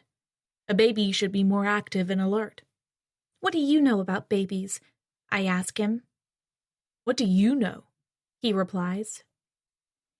She's going to be okay, I tell him, taking a deep breath as I try to stay calm. She's a little off color right now, but she's not a threat to anyone. If she can just have some time to recover, she'll be fine in a day or two. She's not getting the right food. It's not like I can breastfeed her. I tried, just in case somehow it might work, but obviously it was useless. There were no books at the house, so I had to guess about the food. Pausing, I realized that I might have been poisoning the poor little thing. I just want her to be okay. That's all that matters. If a baby can't survive in this world, then nothing can, and we're all doomed. I turn to him. You can't kill her. I won't let you. I'm not going to kill her, he replies. Has she done anything that makes you think she might be infected by the same thing that was in those creatures? I shake my head. Then you're probably right, he continues. She's just had a bad diet. I know you've done the best you can, but it's a huge job keeping a baby alive. But even if she's sick, she's still here, and if we're lucky, we'll find someone who knows what to do, and then we can turn her over to them. He pauses before suddenly leaning closer and planting a gentle kiss on my forehead. It's not the end of the world, Elizabeth. Not yet. Things look bad, but we're out here fighting, and we're not going to give up. I nod, even though I'm worried he's just saying these things because he wants to trick me. The moment I go to sleep, he might take Rachel and hurt her. I need to take a look at your right foot, he adds. You've been limping more and more, and I need to see it. My what? I ask, momentarily confused, before I remember the cut from a few days ago. It's nothing, Let me see it. Why? Because you're limping, Elizabeth. It's just a scratch from some barbed wire, I tell him, worried that he's trying to trick me into putting Rachel down. Before I can finish, he kneels next to me and reaches down. Although I want to push him away, I figure I might as well just let him take a look. But as he pulls the side of my sock away, I feel a jolt of intense pain shoot through the bone, and it's all I can do to keep from dropping Rachel. Instinctively, I pull away, shocked by the pain. I knew my foot wasn't quite right, and I was planning to take a look sometime soon, but I figured it was nothing too serious. Or maybe I was just hoping I could ignore it, and it'd get better. It's infected, Toad says, getting to his feet. It's not infected, I reply, even though I'm starting to worry.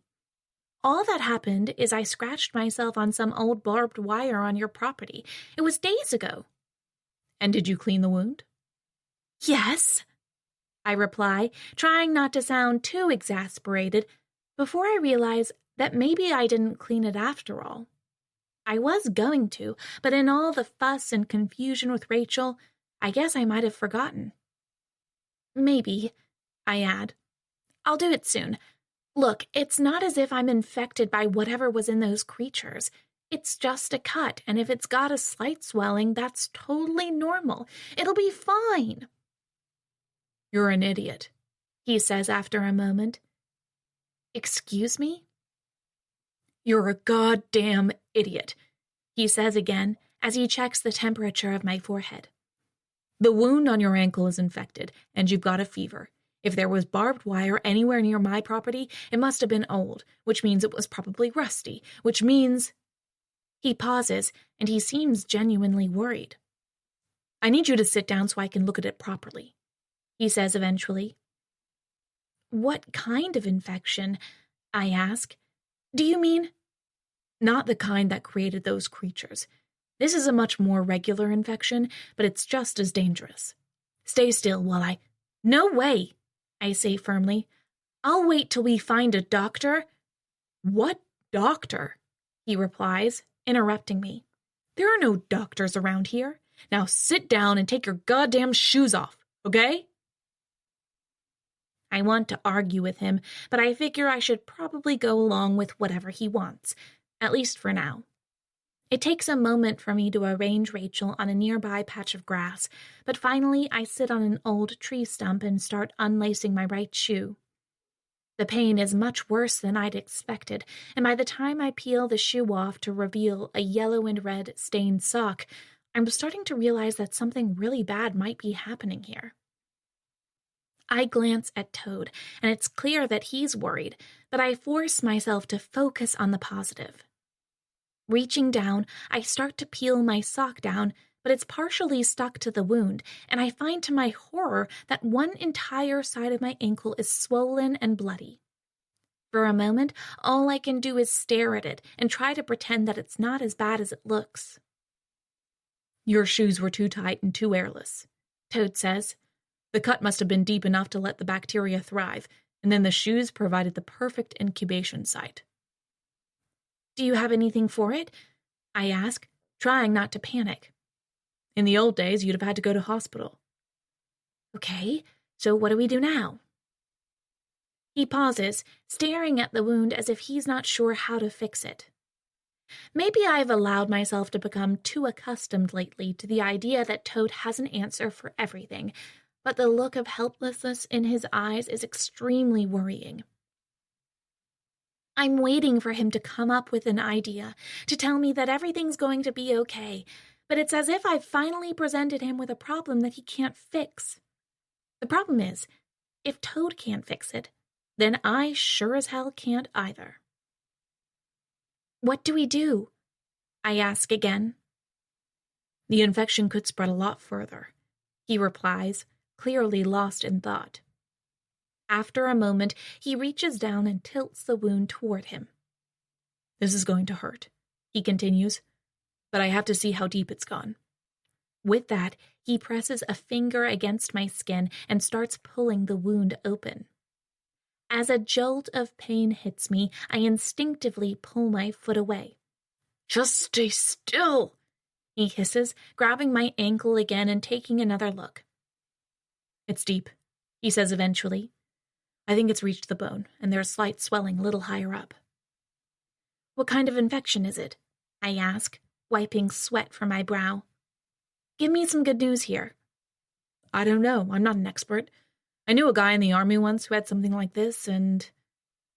I wait for him to finish, but he remains stubbornly silent. And what? I ask. Again I wait, but again he seems lost in thought. I want to be patient, to pretend that I'm not panicking, but right now I'm terrified. I hold back for as long as possible. And what? You're not going to be able to walk on this soon, he replies, dodging the question. It's going to be too painful. Look how tight the skin is around the back of the ankle and down to the heel. It's just a scratch, I point out, trying to keep him from overreacting. People scratch themselves all the time. It's a deep scratch on rusty barbed wire. I guess you don't often have that kind of thing in the city, but when you're out here, you need to be more careful. In the old days, you'd have gone to hospital and been treated, and you'd have almost certainly been okay. Right now, out here, I can't even begin to help you. Do you have any idea how serious this might be? Fine, I reply. Then you might as well leave me behind if I'm just going to slow you down by hobbling. I mean, I don't want to put you out. I know how you feel about people who are weak. He stares at me, and suddenly I realize that he might actually be considering doing just that. I open my mouth to tell him he's crazy, but finally it hits me that this is serious. The pain in my ankle is getting worse, and I'm starting to feel the fever that he said I had a little earlier. Looking deep into his eyes, I can see a hint of indecision, and that's when it hits me. My foot is going to get worse, and I am going to slow him down, in which case the only logical thing for him to do would be to leave me here. After all, it's not like we really mean anything to each other. To him, I'm just this girl who showed up a month ago. I wait for him to say something, but it's as if he can't speak. Are you going to go? I ask eventually, with tears in my voice. He doesn't reply. Are you? I wait for an answer. I'll die, I tell him, trying not to panic. I'd die anyway without help, but if I can't walk... Nearby, Rachel finally lets out another faint gurgle. You're going to leave her too, aren't you? I continue. You're just going to walk off and forget about us, and we'll die here. Elizabeth. You are!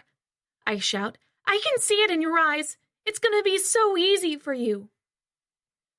I'm not going to leave you anywhere, he replies, but I can tell he's not sure whether he really means it. He's clearly weighing up the options and trying to decide if he can do something so horrific. I don't blame you, I continue. This is all my fault anyway. If you want to go... I'm not going to leave you. You should. He shakes his head. But if you... Before I can finish, he suddenly leans forward and hugs me. It's a shocking moment, unlike anything I've experienced with him since the days immediately after his injury last month. I have no idea how to respond, so I just wait as he holds me tight. And that's when I realize that this is the first proper human contact I've had since Henry died. All I can do is close my eyes and hope that this moment lasts forever, because I'm terrified that this is his way of saying goodbye. Thomas. People. Actual people. As we reach a small area of parkland, flanked on all four sides by large buildings, I'm shocked by the sight of 40 or 50 people standing around, as if they're waiting for us. They all look disheveled and gaunt, which I guess is only to be expected after spending more than a month living here in the ruins of what used to be Chicago. But as they turn to look at us, I can't help feeling as if I'm very exposed. If I was going to make a run for it, that chance has definitely passed. Don't let them see that you're scared, George hisses. That's what they want. People like this, they feed off the suffering of others. What does it matter? I whisper. If they're going to kill us anyway. Shut up, the guard mutters, poking me in the back with the butt of his weapon. Just keep moving. You'll have a chance to speak soon enough. As the crowd parts, a small platform is revealed up ahead. It's not much more than some old wooden crates arranged in a pile, with a section of flatboard over the top. But as the guard leads George and me up onto the raised section, I suddenly feel as if we've been brought here to be displayed to the gathered survivors. Turning, I realize that they're all staring at us, and it's hard not to wonder what they're waiting for. At least there's no noose, but I'm sure they could think of plenty of other ways to finish us off. I should be screaming with fear, but I'm too numb to do anything other than stare back at them. Sheep, George mutters. They think I'm a murderer, I say out loud, even though the words aren't really directed at anyone. They think I've murdered one of them. They've been told to think that, George replies. This isn't justice. It's politics and theater. Whoever's in charge here, they must be thanking God for delivering such a great opportunity right into their hands. Putting us up here and pretending to dispense justice is going to provide excellent cover for whatever cowardice and evil lurks at the heart of this bullshit. All the best tyrants are able to dress themselves up as warriors of virtue. Before I can reply, I spot movement to one side, and I watch as another guard brings a girl up onto the platform. She looks to be about my age, maybe a little older, and she has bright blonde hair that has begun to betray dark roots. With a weathered, teary look in her eye, she barely even glances at me before taking her place next to George. It's as if she's accepted her fate, whatever that might be, and can't even muster the energy to struggle. After a moment, however, I realize that she's shivering slightly. "At least we're not the only ones," George whispers. "Oh, God, did I really say that? What's wrong with me?" "Ask her what she did," I reply. "What's the point?" he sighs. "They'll let her off, I guarantee it. She's one of their own, so they'll show leniency just so they can claim to be fair and just. It's a typical tactic to make sure they don't develop a reputation for being barbaric. Then, when they—" "Silence!" the guard shouts, shoving George so hard in the back that he takes a step forward before recovering his composure.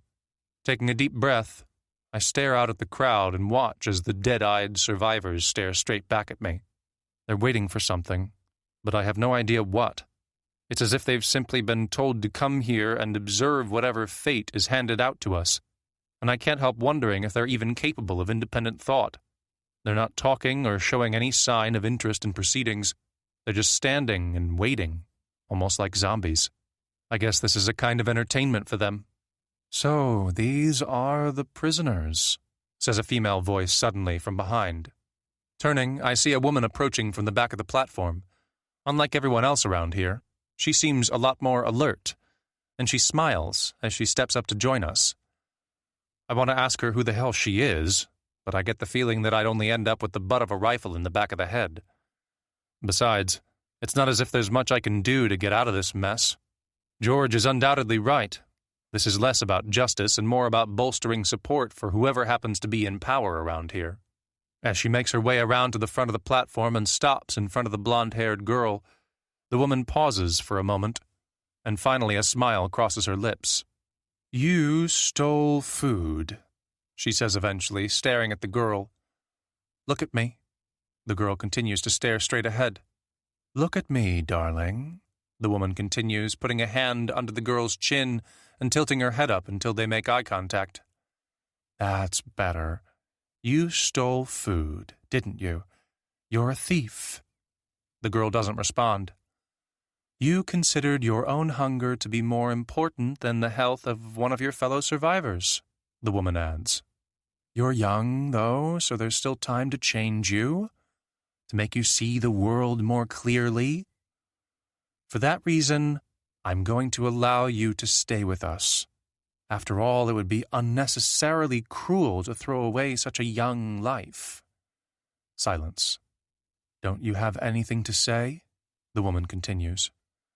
The girl opens her mouth, but no words come out. "What's that?" the woman asks. "I didn't quite hear." "Thank you," the girl replies, her voice sounding bare and devoid of almost all emotion. "If you—" "I considered banishing you," the woman continues, interrupting her. "I could have ordered that you were sent away from this place, to roam the rat-infested streets, or to strike out on your own beyond the city. In fact, before I saw your face, I was seriously considering such an option. Would you have liked that?" "No," the girl says, finally sounding scared. "You'd have died," the woman replies, clearly taking great pleasure in this demonstration of her power. "It wouldn't have been pleasant, either. You'd have starved, and most likely rats would have started chewing on your body before you were quite dead. I saw that happen to a man a few weeks ago. My God, you should have heard his screams as the rat's teeth scraped against his bones. I should have finished him off, but I needed to expose myself to that kind of suffering. Instead of helping him or running, I stepped closer and forced myself to watch. He was twitching for hours, even as the rats chewed to the bone. Once you've witnessed something like that, it no longer holds quite so much power over you." She pauses. "If you steal again, I will have no hesitation. You'll be sent out to meet that exact exact same fate. Do you understand? Of course, but use this opportunity. Learn from it. Become a better person and try to teach others how to live decently. There will be no stain on your character, and no one will hold this incident over your head so long as you repent and reform. You're free to go. For now. Thank you, the girl mutters, before hurrying down from the platform and joining the crowd. She quickly takes a position near the front, and it's shocking to realize how quickly she's gone from being part of the show to being part of the audience. I guess she's just grateful to have been released, but it's as if all the people here are in awe of this ceremony. I still don't quite understand what the hell's happening or how this woman ended up in charge, but there's something very creepy about the way she seems to be in charge. As the woman wanders along the platform and stops in front of George and me, I can't help but look down at my feet. There's something about this woman's strong gaze that makes me feel uncomfortable, as if she can see directly into my soul. I wait for her to say something, but so far she seems content to just get a closer look at us, and her eyes, so brown they almost seem to be dark red, have been fixed on me with unblinking precision for what feels like an eternity. After a few minutes, I start to wonder if she's waiting for one of us to say something, but I don't dare break the silence. Finally, however, I force myself to look at her, and I find that she's staring straight at me. An older woman, in her 40s at least. She has shoulder-length black hair, and she seems to find me amusing. "Murderers," she says eventually. I stare at her. "Murderers," she says again. "No one likes a murderer, do they? Well, no one's supposed to like a murderer. But then sometimes social conventions are supposed to be broken. You kill one man, it's murder. You kill another, it's a strike for freedom. Everything's subjective, don't you think?" She leans closer. "I murdered a pigeon the other day and ate it for dinner." Unable to answer, I wait for her to get to the point. If she's going to have us killed, I wish she'd just get on with it. "It was a good meal," she adds. "Plump and juicy, although I suppose that was largely due to the way I cooked it. Still, I'm sure all the other pigeons would call me a murderer. The question is, do I care?" And the answer would have to be no, because they're just pigeons. But we're human beings, just like you. That makes things different, doesn't it? Standing next to me, George lets out a snort of derision. "You find something funny?" the woman asks. "Oh, I'm sorry," George replies. "Is this not supposed to be a stand-up comedy act?" "The world's ending," the woman continues. "The pack has been shuffled, so to speak." She turns to me. "You were the one driving, weren't you?" I stare at her, but it's clear she won't believe me. She's probably already made her mind up. "I can only assume that it was an accident," she continues. "No one would come to us and immediately kill an innocent young woman. Such a move would be insane. Unless you're monsters, which I don't think is the case. There was some concern that you might be creatures infected by whatever caused this disaster in the first place, but I can see now that you're no such thing. You're scared, frightened men who came crashing into our little world without a plan. It's so inept and foolish, it must have been the result of blind panic. Am I correct?" "The boy thought she was infected," George replies. "He was trying to get us out of here. I was with him. I can vouch for his actions." "Infected?" She pauses. "There's been no infection for weeks. The creatures are gone, and they won't be coming back." "You can't be sure of that," George tells her. "Have you seen one recently?" "I didn't say I disagree with you," he continues. "I just said you can't be sure." "I watched them rot. I was the first to come out of hiding on these streets, and I walked among the monsters as they fell apart. It was a foolish thing to do, perhaps, but it inspired others, and it made them look at me as if I'm brave and wise. Obviously, that's a little off target, but I can only accept their praise. The creatures were dying, and I knew it. And by that stage, I was willing to take the risk. They were still talking, some of them, and goading me. Gradually, as other people saw that I was safe, they too came out to witness the final moments of those things. Eventually, there was only one left, and I stood before him as his body fell apart. Do you want to know what his last words were?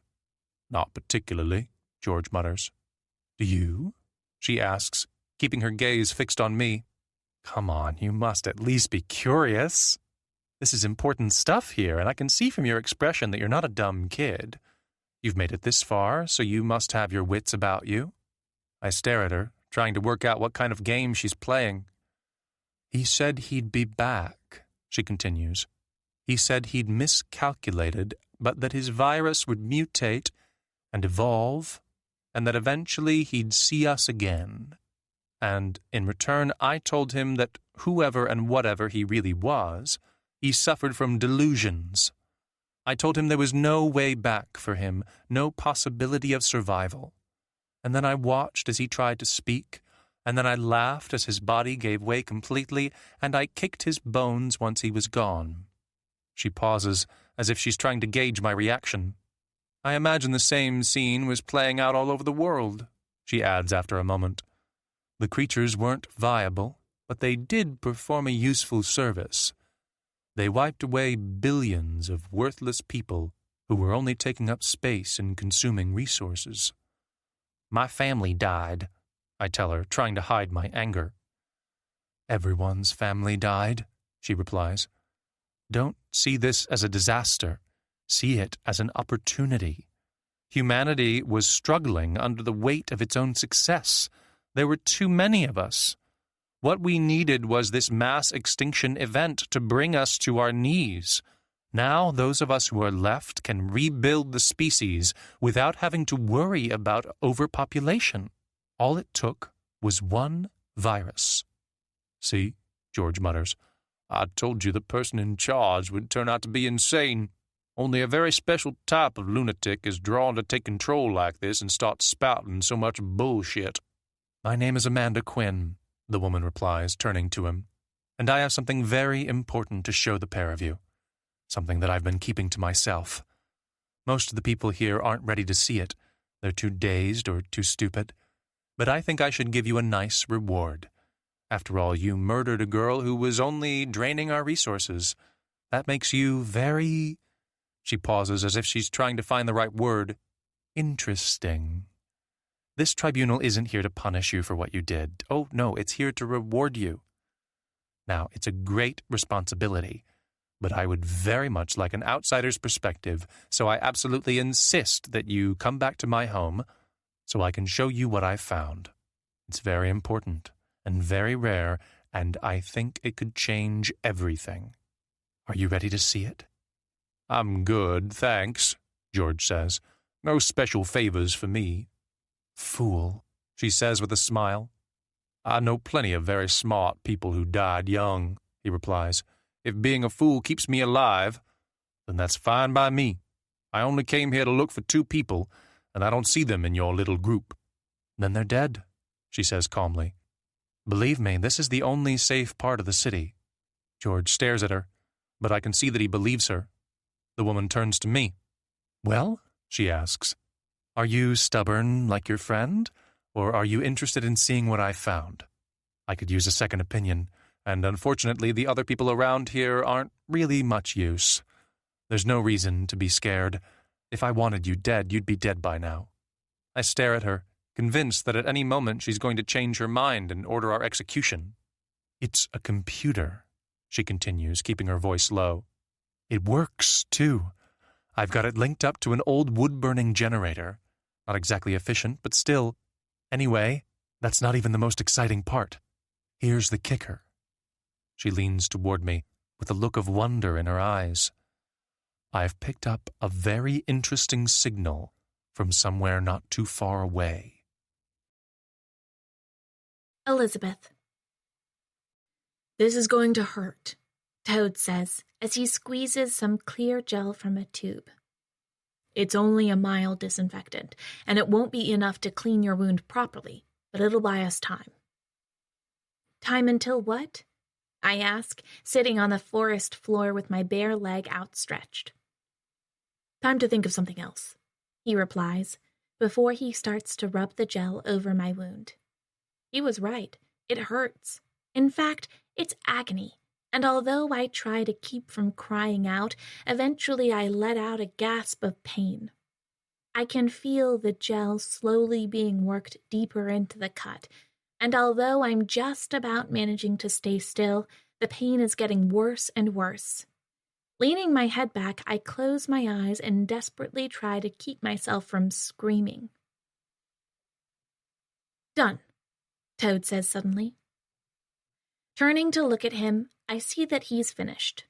My bare ankle glistens in the midday sunlight, and I can tell that pus has already begun to leak from the wound. I keep telling myself that somehow everything is going to be okay, but the truth is, I can tell that my ankle is only going to get worse. Already it's almost too painful to walk, and in another few hours' time, I'm going to start slowing us down. I can't ignore the truth. Maybe Toad should leave me. If I'm going to die, he and Rachel should still try to find safety. These thoughts have been in my mind for a few hours now, and slowly I'm edging toward thinking the unthinkable. Having spent my whole life worrying only about myself, I can finally feel a different kind of strength welling up in my soul. I just haven't had the guts to put them into words yet, although I'm running out of time and I need to get this over with before the fever brings more delirium. If my fate is sealed, I can't let anyone else suffer. I've been thinking, Toad says after a moment, and I've come up with a solution.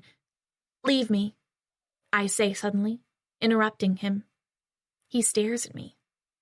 I pause, wondering whether I really said those words. What? He asks eventually. We both know it's the best thing, I continue, taking a deep breath in an attempt to keep from crying. My ankle's not going to get better, is it? You can keep putting gel on it, but the infection will just spread. Even if I keep going today, I'll end up collapsing tomorrow, or the day after that. It's inevitable. He opens his mouth to reply, but it's clear that he knows I'm right. And I can't carry on any other way, I point out. It's clear. The pain's too bad. I can't walk. You sure as hell can't carry me. And then there's Rachel. Looking over at her, I watch as she stares back at me. After a moment, I turn to Toad. I've always been a selfish person, I tell him, and I've always done whatever I wanted, whatever suited me. And this injury to my leg is something I caused. It was my fault I cut myself, and it was my fault I didn't pay attention to it. I'm not cut out to live in the world when it's like this, and I sniff back tears, but deep down I suddenly feel as if I'm finally doing the right thing. It's terrifying, but also strangely fulfilling. Take Rachel and get going, I continue. Right at the end of my life, let me do the right thing. She's got more of a chance than me, and so have you. If leaving me here helps you two, then I want you to do it. I've never, ever done anything selfless, but I can see now that this is the right thing to do. And if Rachel survives, then that's all that matters. There's another way, he replies. I shake my head, but the tears are running freely down my cheeks now. We can keep going, he continues. You can use me for support, and I'll carry Rachel, and we'll try to find another route, one that's more direct. Or we can find shelter for a while and wait while I try to fix your ankle. There are a million ways we can beat this, Elizabeth, and none of them involve you sacrificing yourself. But all of your answers involve compromise, I point out, my lower lip trembling as I try to persuade him to see the truth. We're not friends. Not really. We were thrown together by events, and I appreciate everything you've done for me, but I know that you'll just put yourself and Rachel in danger if you try to save me. I pause, stunned by the words that are coming from my lips right now. I never thought I'd do something so selfless, but the crazy part is that I don't even feel scared. As long as I know that Toad and Rachel will be okay, I know I can face this.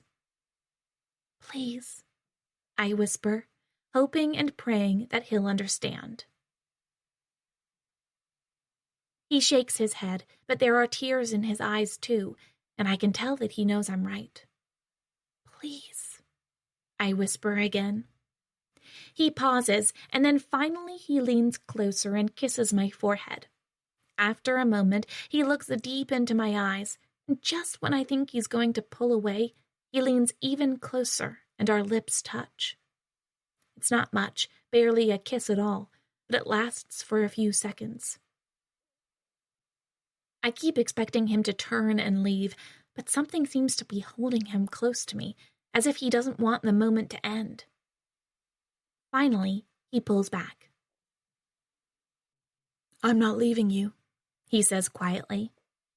Yeah, I reply, sniffing back tears. You are, and you're taking Rachel with you, and you're going to find somewhere safe, and she's going to get a chance to grow up. You can tell her about me, and you can make out that I'm some great hero who did a really brave thing, but all that matters is that you two are okay. There's a future out there somewhere, a place for survivors, and I wish I could go with you, but I can't. You've always treated me like I'm some kind of kid, but I'm not. I'm an adult, and I can make my own decisions. This is the best option for all of us. We'll talk about it in the morning, he says. You're tired and delirious. I've never been more sure about anything in my life, I continue. Let me do this. I'm going to die anyway, so at least let me know that you two are going to be okay. I wait for him to reply, but I can tell that I've won the argument. He's going to leave, and he's going to take Rachel, and I'm going to die with the comfort of knowing that they have a chance. The truth is, I'm convinced that they can get to safety so long as they're able to keep moving, but with me slowing them down, they've got no chance. You should sleep, he says calmly. I want you to be gone when I wake up, I tell him. Elizabeth, both of you. If you're still here, I'll refuse to come with you. I probably won't even make it until morning anyway. I can tell I'm burning up and the pain is getting worse. Just promise me you'll be gone when I wake up. He pauses. Get some sleep, he says finally. Rest. You're in pain. But you'll... Sleep. But promise... Sleep. Don't make me tell you again. He reaches down and squeezes my hand. Everything's going to be okay. I promise. You're right. You can't go on like this. Some decisions just can't be avoided. I want to make him swear that he'll be gone when I wake up, but somehow I can tell from the look in his eyes that he's accepted the inevitability of this moment. I guess he just doesn't want to say the words, but this is goodbye. And the craziest thing is that I can't help smiling as I think of them carrying on and reaching safety. Maybe I'm delirious from the pain and the infection, but I feel as if all that matters is these two other people. Hell, I didn't even know them until about a month ago, but now they mean everything to me. I wasn't able to save Henry, but I can save Toad and Rachel. Thank you, I say eventually. Here, he says, grabbing a blanket from the rucksack and putting it over my shoulders. His hands are shaking, and although I want him to just walk away right now, I figure he has to do this his own way. Thanks, I reply as I settle down to rest. Oh, he starts to say, but his voice trails off. I stay awake for a while, listening to the sound of him fiddling with the rucksack. I feel strangely calm, and when I finally close my eyes, I find myself imagining what it'll be like when Toad and Rachel reach safety. I hope that one day he'll be able to tell her about me, and although there's not a chance in hell that she'll remember anything about this part of her life, she might at least realize that after her mother died, there was someone else who took care of her. I know there's a chance that she's sick, or maybe even infected, but right now I feel that she at least has hope. I helped her get this far, and now Toad's going to help her to keep going. She'll be fine. Eventually, finally, I slip into sleep. I just hope that Henry and the rest of my family are waiting for me. Thomas. Most of them don't know about this, Quinn says as she leads us through the door into the wrecked remains of an old sandwich bar. I prefer to keep a tight rein on information. I don't reply because I don't really know what to say. This woman seems off somehow. For one thing, back on the platform, she actually seemed to be pleased with me for running over someone with the truck. For another, she clearly has the loyalty of the people who were gathered in the crowd, but I can't see why that might be. So far, Quinn is coming across as a kind of scatty woman whose thought processes don't entirely make sense. I don't trust her at all. We're heading down the rabbit hole, George whispers, keeping pace with me. Should we try to run? I ask. I can hear you, Quinn says, stopping up ahead and opening a cabinet to reveal a laptop, which she removes and places on a table in front of us. Please don't whisper to each other. If you want to discuss me or to talk about the situation in any way, you might as well just do it in the open. I don't bite, I promise. We were just trying to figure out how crazy you are, George says with a hint of derision in his tone. My vote is that you're about a 6 on the scale, but you're playing to the crowd and trying desperately to seem more like a 10. People like you aren't exactly rare. He turns to me. What about you, Thomas? Do you think she's faking it? I stare at Quinn, who's too busy plugging the laptop into some kind of large black box. Thanks to a very complicated system that I set up, she explains, I've been able to generate small quantities of electrical power and store them in some redundant batteries. I know I am a genius, but this is a time for geniuses, so what else can I do other than step up to the plate? Most people, they're not very smart, but I am, and that's why I get to do all the fun things like this. She presses a button on the laptop and it whirs into action. Impressed, she says, turning to us. Mildly, George mutters. I watch as the laptop boots up. To be honest, I never thought I'd see anything like this again.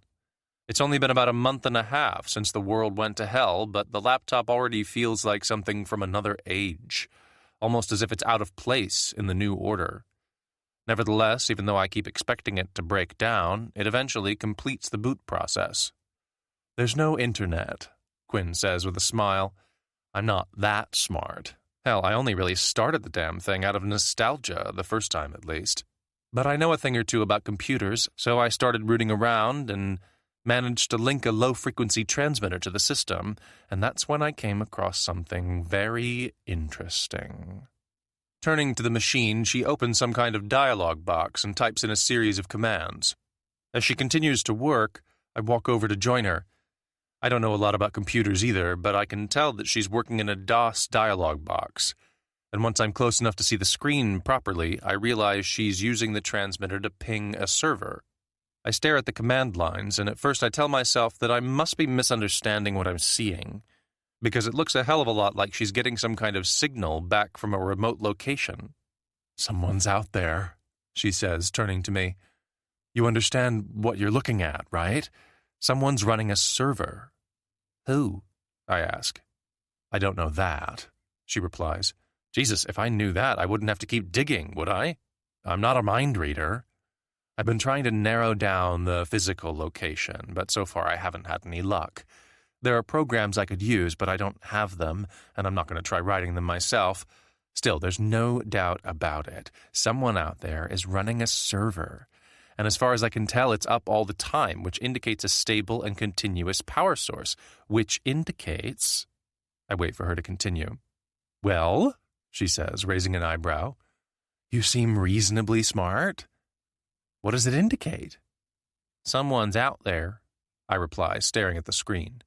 Someone's out there, and they've got a system running, she continues. A proper system with a proper power source. Much better than this pile of junk I managed to rig together. Given current conditions, that's hardly the work of a moment. It's clear that we're talking about someone who knows what they're doing, someone with resources and intelligence. And then were the booms. The booms? You must have heard the booms. Everyone heard the booms. It was like the whole planet shook. The last one was a few weeks ago, and they've been completely irregular, but they have happened. I remember, I tell her. I just figured something was exploding somewhere. Oh, you're such an optimist, she replies, patting me on the shoulder. No, something's going on out there. Something big and something that someone's controlling.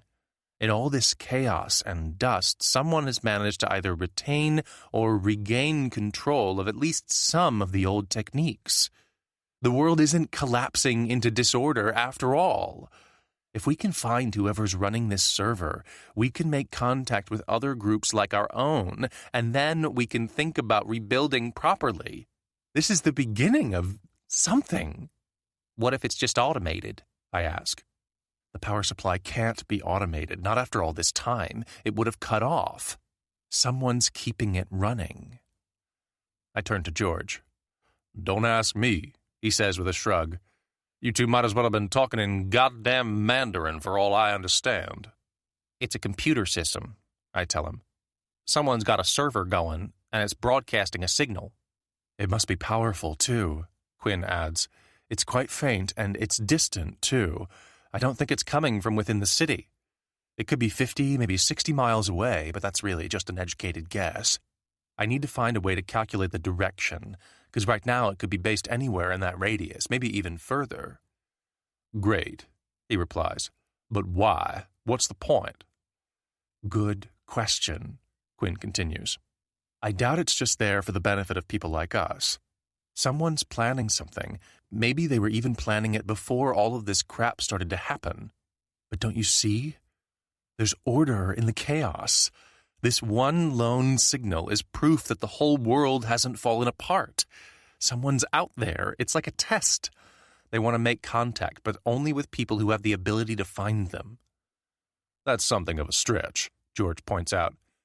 It's a new world order, she continues, ignoring him. Whatever else I might think about her, I can't deny that she's filled with enthusiasm. It's the start of something huge and wonderful. The human race could never have continued along its old course. Overpopulation, diminishing resources. We were headed for a crash. So really, this whole thing has been a huge blessing. It almost makes me want to believe in God. Staring at her, I realize that she might have lost her mind. It's almost as if she's enjoying this, as if she thinks it's some kind of huge game. So, I pause as I try to work out what I'm supposed to say next. What do we do? I ask eventually. There's a signal, but now what? I'm glad you asked, she replies with a mischievous grin. I've got a plan. We have to go and find the source of this signal. It's almost like a test, a way for us to prove that we're smart enough. Only the best can survive in this strange new world, and those who are too dumb or too weak are just going to have to... She pauses, and it's almost as if she's enjoying the situation. You did such a good thing when you ran that girl over, she continues. She was worthless, just another piece of human flotsam drifting through life. So we're going to have to continue your good work and thin out the ranks by leaving the detritus behind. And then we're going to march forward and embrace the future of the human species. It makes sense, doesn't it? The whole thing makes perfect, crystal clear sense. I look at George. George looks at me. Come on, Quinn continues. Face the future. Staring at her, I realize that she's actually serious. She isn't horrified or shocked by the fact that I ran that girl over. She thinks it's a good thing, and she thinks it means that I'm like her. I want to tell her she's insane, but at the same time I'm worried about making her angry. So what do you say? She continues, holding a hand out toward me as the smile finally leaves her face, replaced by a darker expression that hints at danger. Are you with me, or are you against me? Elizabeth. Toad? Sitting up suddenly, I realize I must have been asleep for several hours. Sweat is pouring down my face, and I feel as if I'm burning up, and as I look around the clearing, I'm shocked to find that the light is starting to fade. A kind of hazy gray dusk is descending, making the whole place seem almost unreal. "Toad?" I say again, wiping my eyes. No answer. "Toad?" I look around, but there's no one here. For a moment, I can barely remember anything that has happened over the past few days. Memories of the farm are mixed with older memories of Henry and my family, of that psychopath Bob, and the fever seems to be keeping me from thinking clearly, but eventually I remember my ankle, and then I remember the conversation I had with Toad a few hours earlier. "Rachel?" I call out, pulling the blanket close as I feel a cold breeze blow past. Silence. "Rachel?" When I try to get to my feet, I immediately find that my balance is a little off, and it doesn't help that my ankle is throbbing. Crawling on all fours, I make my way over to where Toad placed the rucksack earlier, but it's gone. Taking a deep breath and trying to stay calm, I finally realize that he did what I asked. He took Rachel and he left. I guess he wanted to wait until I was asleep so he wouldn't have to endure some long, drawn-out goodbye. Still, it's good that he left. If he'd stayed, we all would have died. He did the right thing. And now I'm alone. I look across the clearing. This is it. This is where I'm going to die. Elizabeth Martyr, born in a New York hospital, raised in Manhattan, and died in a forest shortly after the collapse of civilization. Reaching down, I touch my ankle and find that it's swollen even more. The pain is intense, but in a strange way it's also bearable. I feel as if my whole body's on fire, which I guess means that the infection is spreading. Rolling onto my back, I stare up at the early evening sky. This is probably the last time I'll ever see the world, but my mind is too muddled to take it all in. All I can think about is the fact that somewhere out there, Toad and Rachel are continuing the journey, making their way toward a possible future. I know it's still a long shot, but at least they have a chance, which is more than they would have had if they'd stayed here with me. "Dear God," I say out loud, "please look after them. Keep them safe.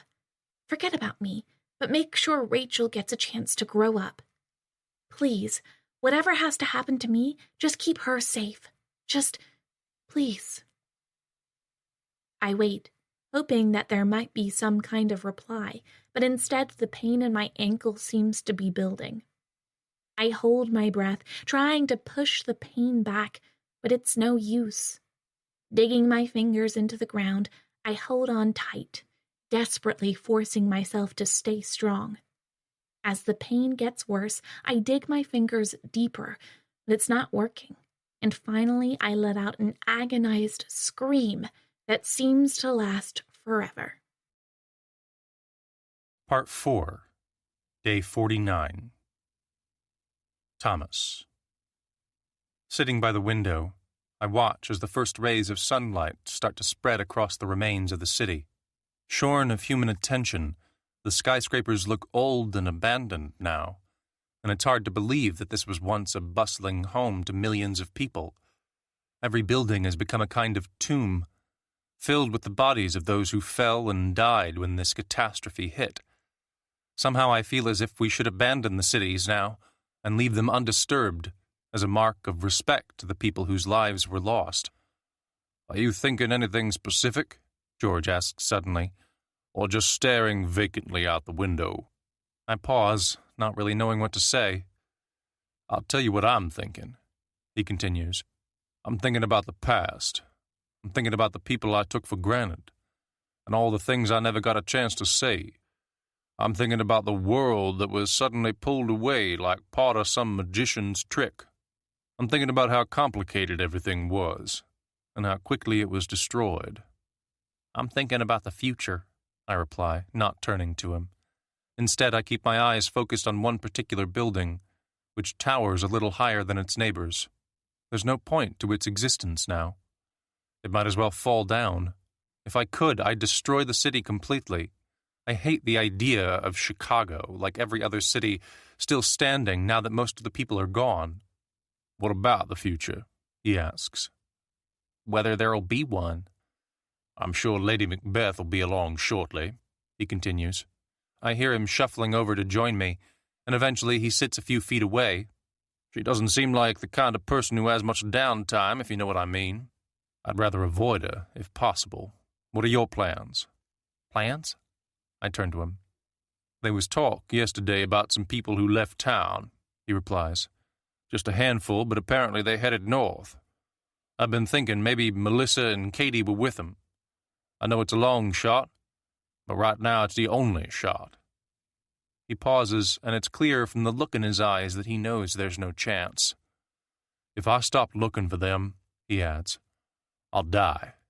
I'll just sit down and waste away, or God help me, I'll find a gun from somewhere and I'll blow my goddamn brains out. I know this is going to sound pathetic, but they're all I've got left. Even if I only catch up to them briefly, or I just hear from someone that they got away, I need to know they're okay. Once I've done that, there's nothing else I want in the whole world. I can... His voice trails off, but I figure I know what he was going to say. Are you going to head north? I ask. Got no choice. If that's where they went, then it's where I'm going too. I don't believe in miracles. But this once, what about you?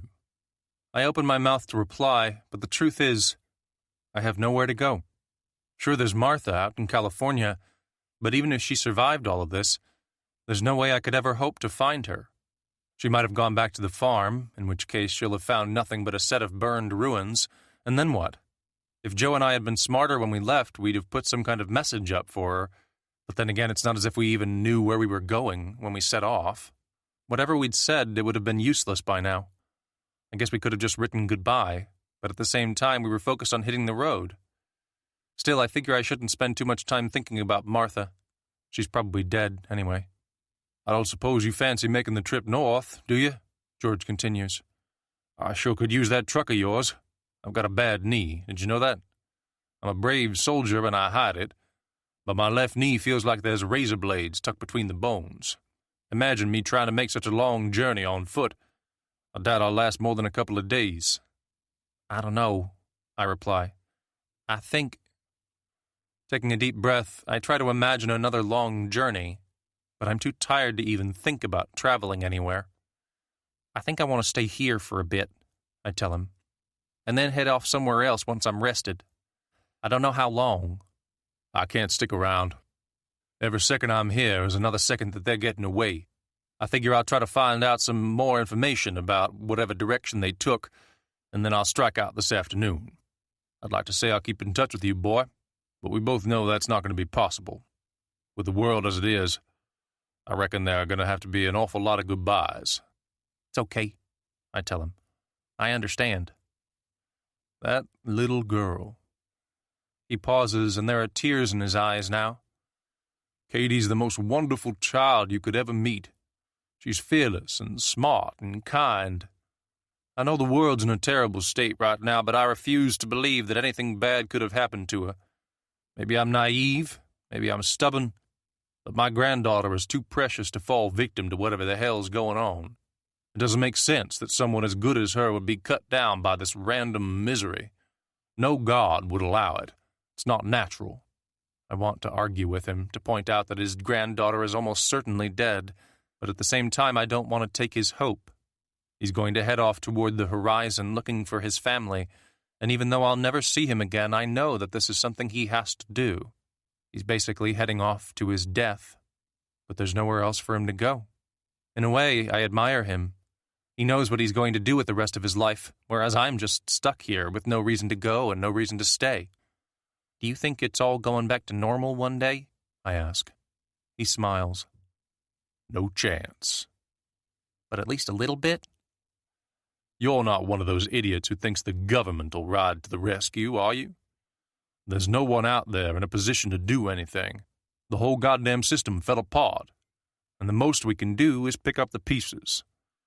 I'm sure some people are gonna do okay out of it, probably the lunatics like Miss Quinn, while the rest of us fade away.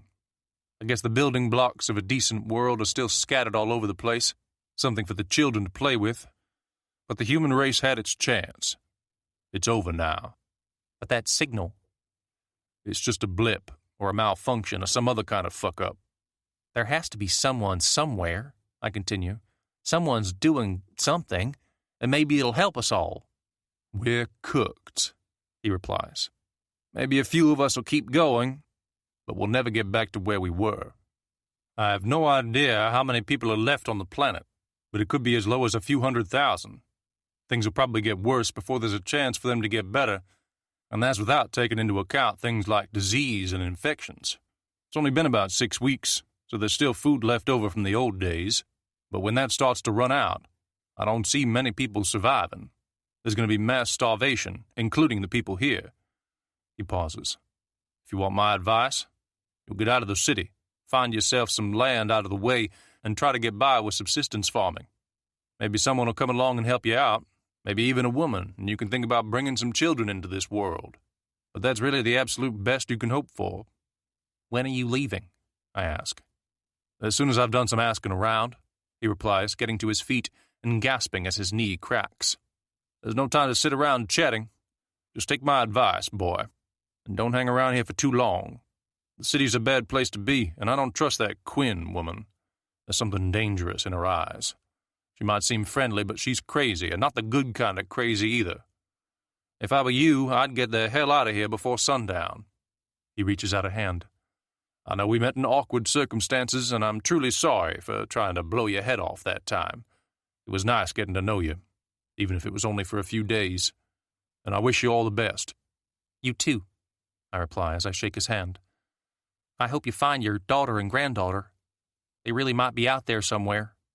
He nods, but he clearly knows that there's no chance. Once he's gone, I stay by the window for a moment. There's a part of me that's tempted to go with him, since we could cover so much ground if we use the truck. But I don't feel like going on a doomed quest. I need to come up with something, anything, that gives my life purpose. And then I need to make a proper decision. The craziest thing is, I'm starting to wonder if Joe and I should have just stayed on the farm. At least we knew the land, and if we'd worked together, we might have been able to grow enough food for us to survive. One thing's for sure, I definitely can't stay in the city. The people who cling to this place are deluded. The only chance for survival is to hit the road and, as George said, to find a new home.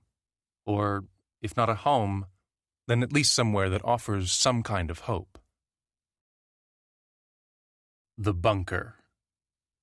Shit, I mutter, holding the main cable in one hand while I reach around the back of the machine and try to blindly operate the secondary valve. It's a balletic operation that would reward someone a little more delicate, but gradually I'm able to turn the handle, releasing pressure on the pipe and reducing the intake load. Straining to look back at the meter, I watch with relief as the needle quivers a little and then finally moves back down out of the red zone. Danger averted. For now. Fuck! I shout, as my hand suddenly brushes against the pipe itself, instantly burning the flesh around my wrist. I instinctively pull back and stumble over some cables on the floor, which cause me to tumble against the desk. Just about managing to maintain my balance, I look down at my wrist and see that the flesh on one side is seared pink. It hurts, but I know it's going to hurt more soon. Fuck! I mutter again, annoyed by my own stupidity. I'm always so careful. What if this mistake is a sign of mental erosion? I might be losing my mind, which in turn might lead to clumsiness, and then problems with coordination, and finally I'll just make mistake after mistake until I end up killing myself through sheer stupidity. Still, I'm on top of the situation. I'm not crazy yet. Glancing at my reflection in the mirror, I stare at myself for a moment. No, I say finally, you don't look crazy at all. Making my way to the supply cupboard, I search for some antibacterial wipes, and finally I find an open packet on the top shelf. Even the slightest injury could become infected and then blow out of control, so I'm careful to cover the burn in 3 layers of gel. It stings, and I'm going to have a hell of a blister in the morning, but this approach is definitely preferable to dying of some goddamn stupid little scratch. That would be an absolutely pathetic way to leave this world. Just keep on trucking, I mutter as I examine the wound. It's pretty bad, and it's clear that I've burned the flesh deep. I guess it'll hurt like a bitch for a week, maybe 2, but all I can do now is make sure I never do something so dumb again.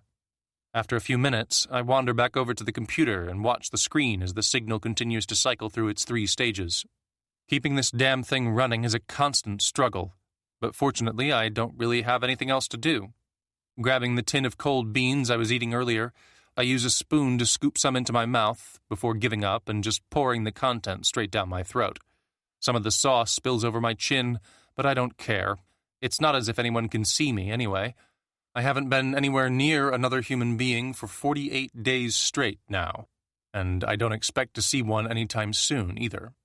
Unless... Leaning closer to the screen, I watch as the inbound IP tracer cycles through another scan. It's been 12.5 hours since the last ping, but someone out there sure as hell located the server.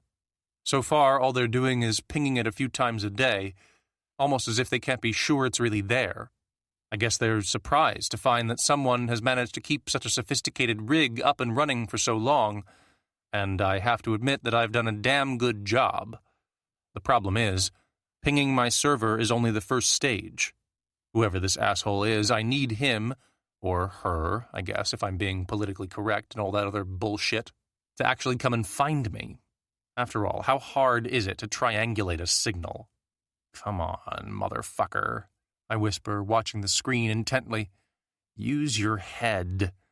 If you've got the intelligence to get a basic system running, you should be able to come up with my position and grab a few shovels. It's not rocket science. Glancing over at the window, I realize that it's daylight again.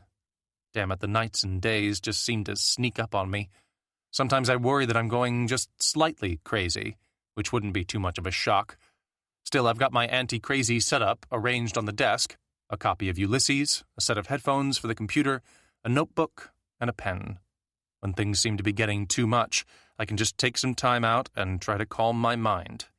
Damn it, I wish I had some opera recordings, but that would just be too perfect. A man must suffer. It'd be so easy to go nuts down here, I whisper, staring at the desk. So easy to just flip out and become a total psychopath. Good job, Suddenly I pause. Was that out loud? I ask, genuinely puzzled. I wait. Huh. Taking a deep breath, I realize there's a faint smell of rotten meat in the air. Looking over at one of the other desks, I realize I forgot to finish off the ham from yesterday. Damn it, at this rate I might actually have to start worrying about my food supply before the year is out. I should probably tidy up, but I figure the bunker's probably about as neat as it's ever going to get. Besides, I'm the only one down here, and I got used to the stench a long time ago. I've got far more important work to be doing, so the plates of half-eaten food can just stay in place. Feeling a ticking sensation in my throat, I break into a coughing fit that eventually causes me to double over. I'm still not doing so good, but I don't have time to rest. Once I've brought myself under control, I resume my relentless gaze at the monitor. I'll do some Sudoku later. Just a few from one of the books I stashed down here to make sure that I don't get lazy. And then I'll play a game of chess against myself. I need to keep my mind alert and sharp, because eventually I'm going to need to put Phase 2 of my plan into operation. God damn it, I need to be as sharp as a pin when someone finally finds this bunker. I need to be ready. Come on, I mutter, desperately willing the system to show another ping. What are you waiting for? I'm right here. Come and get me. Thomas. It's been the case throughout human history that most people are expendable. You know that, don't you? You must have noticed. Most people are just worthless. Sitting in the room that Quinn describes as her office, I keep my eyes fixed on the laptop. It's hard to believe that she's got it up and running, and even harder to believe that someone somewhere out there has managed to maintain a server. I can't help trying to work out who could be on the other end of the signal. The government? The military? Some lone hacker? Someone like Quinn? I've always had a very realistic view of the world, she continues, apparently not too bothered by the fact that I'm not responding to her. In fact, this whole encounter is more like a soliloquy than a conversation. Most people try to maintain the fiction that human beings in general are useful, but the truth is rather different. There were 7 billion people on this planet before last month, and now how many do you think there are? 100,000, maybe? That's one sweet-ass cull. It's almost enough to make me believe in God. I mean, I never had much of an opinion one way or the other in the old days, but now, she pauses for a moment, God just became interesting. So I'm finally paying attention. Can't you work out where it is? I ask, still staring at the laptop. The signal? She wanders over and looks at the screen for a moment. I'm working on it. I've got a few ideas. I always considered myself to be not very good with computers, but I had the benefit of being able to look stuff up online. I never bothered with hard copies of system information, and now I'm struggling a little. I'll work it out eventually, though. Nothing ever beats me, not in the long run. She pauses again. Where's your friend? What friend? I'm genuinely puzzled for a moment, until I realize she means George. I don't know. I think he left. He's looking for his family. Family? His daughter and granddaughter. Oh, she replies, sounding distinctly unimpressed. So he still clings to traditional patriarchal definitions of societal structures, does he? How gauche. I turn to her. He wants to find his... I know, she says dismissively. But it's all just pissing in the wind, isn't it? Aren't you looking for anyone? I ask. Only smart people, bright people, people who can help me. She stares at me for a moment. What about you? I've got a sister, but she was out in California when all this started, so... Forget her. Forget her. She's old news. Putting a hand on my shoulder, Quinn seems to be trying to make friends with me, although there's something stiff and off-putting about her, as if she's predetermined her every move. California's a hell of a long way from here, Thomas. The odds of finding your sister are huge, and why does it matter anyway?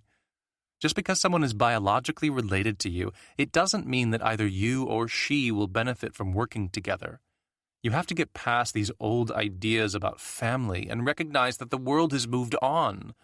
What do you really think is going to happen to your friend George? I pause. The truth is, I don't want to say what I really think.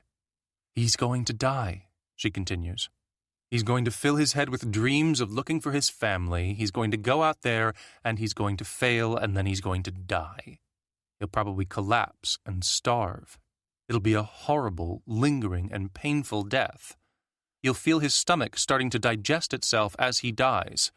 If he's lucky, rats will finish him off a little quicker.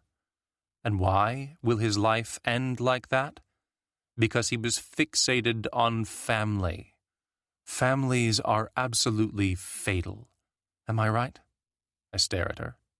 Thomas, I need you to show me that you understand. Am I right? I nod.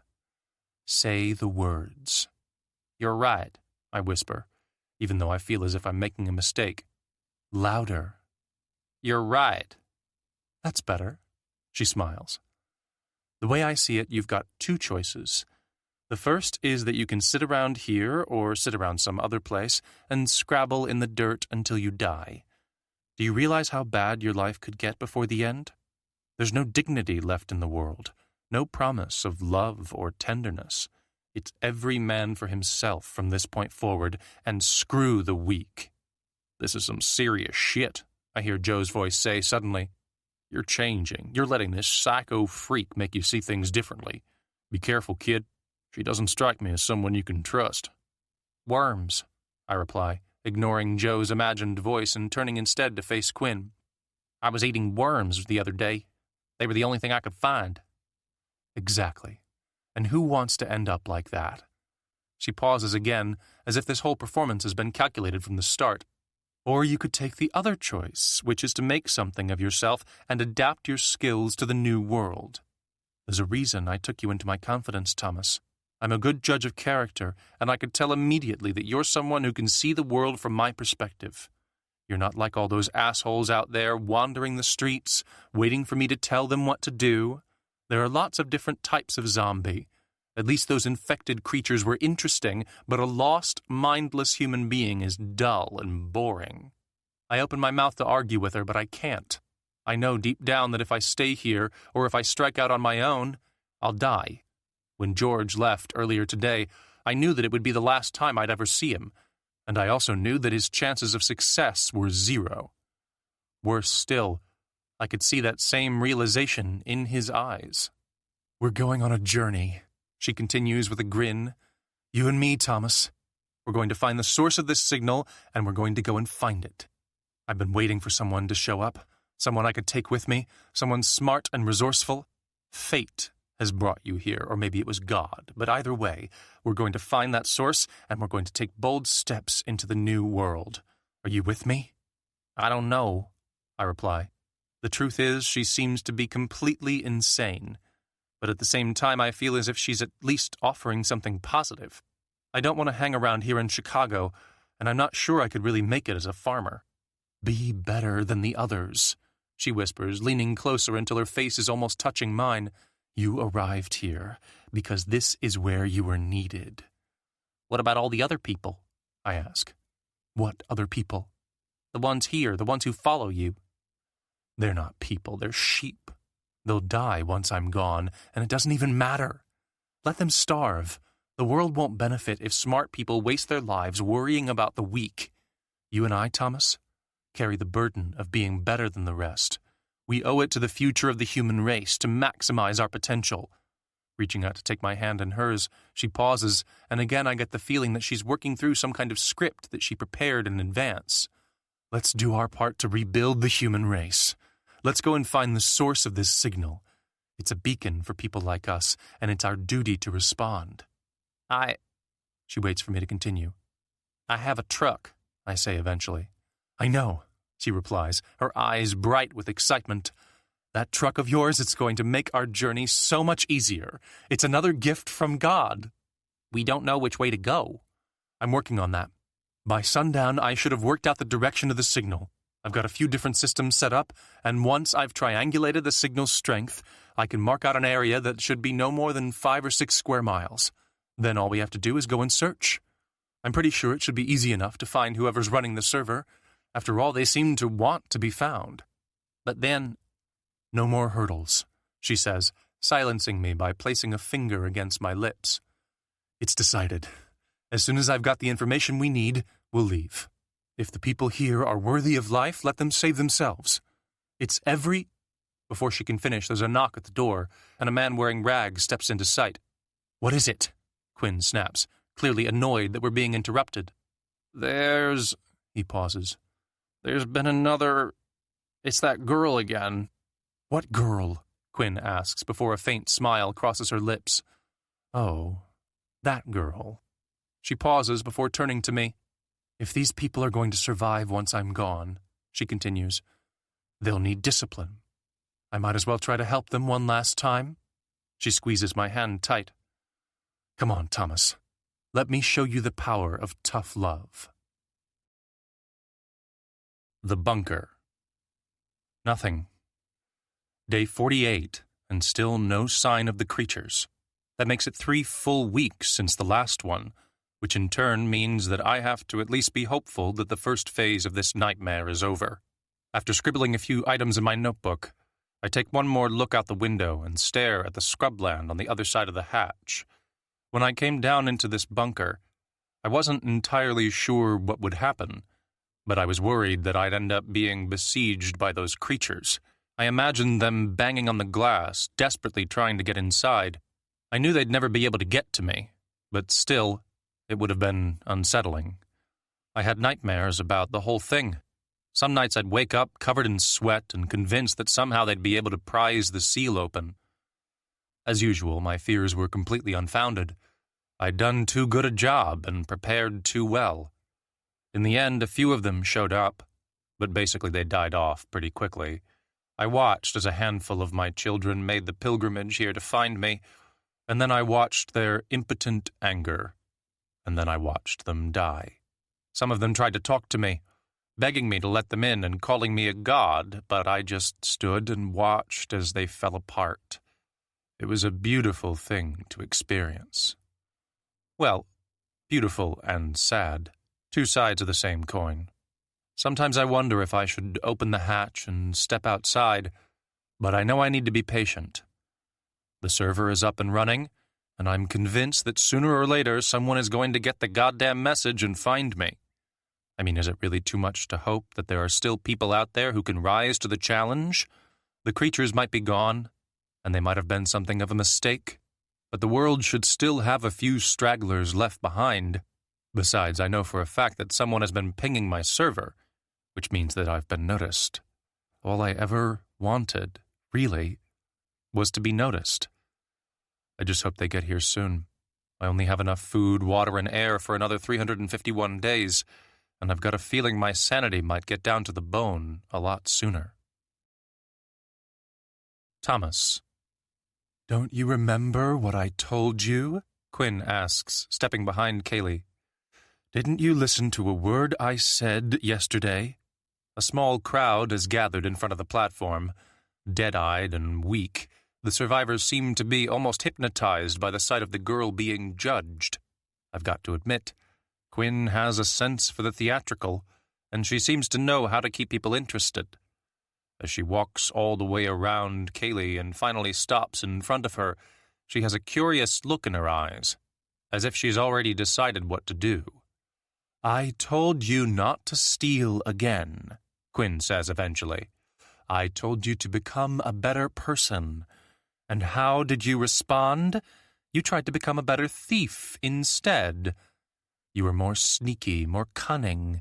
You'd have succeeded, too, if it wasn't for the fact that I had made sure someone was watching you the whole time. Unfortunately, Kaylee, I already suspected that you might disappoint me. Kaylee doesn't respond. She just stares straight ahead with a look of fear in her eyes. It's almost as if she knows what's coming next and she's ready for her fate. Quinn pauses before turning to me. See, she says after a moment, this is a perfect example of what I was talking about before. This girl had a chance to better herself, but instead she just ran off and stole from the communal food supply.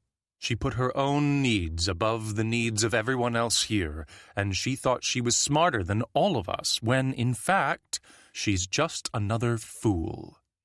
She turns to Kaylee. Isn't that right? Again, the girl doesn't reply. There are tears in her eyes, but she seems to be forcing herself to remain stony-faced. And now she arrogantly remains silent, Quinn adds. What do you think, Thomas? Should I teach her a lesson? How should I punish this young lady, since my efforts yesterday seem to have failed so spectacularly? I mean, I've tried reason and logic, I've tried kindness, and she just knocks it back in my face. It's tempting to believe that some people are utterly beyond salvation, which leads me to... She pauses again. What would you do, Thomas? If you had the power, how would you punish her? I don't know, I say, worried that I'm being tested. Should I just let her go? I shake my head. Of course not. She's a thief, and she's been caught twice now. Something has to be done to ensure that she doesn't do this again. She needs to be removed from the rest of the community, not only to protect the dwindling food stocks, but also so that she can have another chance to learn her lesson. She pauses before reaching under her shirt and pulling out a hunting knife with a large serrated blade. Or I could kill her. No, I shout, stepping forward. Why not? She's worthless. But you can't. Turning to look at the crowd, I realize that they're all staring at the platform with varying degrees of disinterest. It's as if they don't care that a girl might be murdered right in front of them. And I can't help feeling that whatever Quinn decides to do, her actions will be met by more or less the same blank reaction. I can't what? Quinn asks with a frown. Kill her? Of course I can. I can do anything I want. Who else is going to administer justice around here? These sheep would probably just let the little bitch carry on stealing from them, which... She pauses. Which, she continues after a moment, might actually be something that sets Kaylee apart from the others. Still holding the knife, she seems lost in thought. Maybe a thief is someone who refuses to sink into the crowd. Maybe this young lady has a little more sense than I had anticipated. Kill me, Kaylee says suddenly. Did you hear that? Quinn asks, turning to me with a broad smile. Please, Kaylee continues, with tears streaming down her face. I don't want to live like this. I'm hungry all the time. Then why haven't you ended your own life? Quinn asks. Kaylee's lips move, but no words come out. A moment later, she buries her head in her hands and starts to sob. Are you too scared? Quinn continues. Do you worry about how much it's going to hurt? That's a very human way of looking at things. After a moment, she takes Kaylee's right hand and gently forces her to hold the knife. Here, I'm sure you can be inventive. If you truly want to die, then end your life right here. Don't be shy. Everyone dies eventually, and I'm sure some of these people might even envy you. After all, who hasn't craved death since the world ended? Go on. If you can't be good, be brave. Kaylee stares at the knife, her hand trembling as if she's genuinely considering her options. I watch with horror as she slowly moves the blade toward her chest, and although I want to shout out and tell her not to do it, I feel as if I'm frozen in place. Go on, Quinn says softly. After all the cowardly things you've done, be brave right at the very end of your life. It's more than most people manage. I mean, how many truly brave people have you ever met in your life? 2? 1? None? She leans closer to Kaylee's face. Do it. I wait. The crowd waits. Silence. Suddenly, Kaylee jerks the knife toward her chest, only for Quinn to reach out and grab it at the last minute, pulling it away again. Twisting the girl's wrist until she lets out a cry of pain, Quinn forces her to drop the knife before shoving her roughly down to the ground. When Kaylee reaches out to grab the knife again, Quinn kicks the weapon away before crunching her heel down hard against her hand. No one in the crowd really reacts. A few coughs and grunts here and there, but nothing more. You surprise me, Quinn says, finally freeing Kaylee's hand before stepping across the platform and picking the knife up. It's so very rare for someone to truly surprise me, but you've managed it. I don't mind admitting that I really didn't think you had it in you. I thought you were a coward who'd always choose life. It's a good job I learned the truth, though. This way, you're going to be extremely useful to me. That's all that really matters anymore, whether or not people are useful in the grand scheme of things. Please, Kaylee sobs. I don't want to. Get up, Quinn says firmly. But. Get up. Slowly and with obvious pain, Kaylee gets to her feet and starts wiping her eyes. Please, she whimpers. Let me die. I just want to be allowed to die. There's nothing wrong with... Shut up, Quinn shouts. Kaylee takes a step back, clearly shocked by the outburst. You're going to come with us, Quinn tells her, and you're going to listen to what I have to say. You've managed to redeem yourself, and I think you'll be very surprised when I tell you what's going to happen next.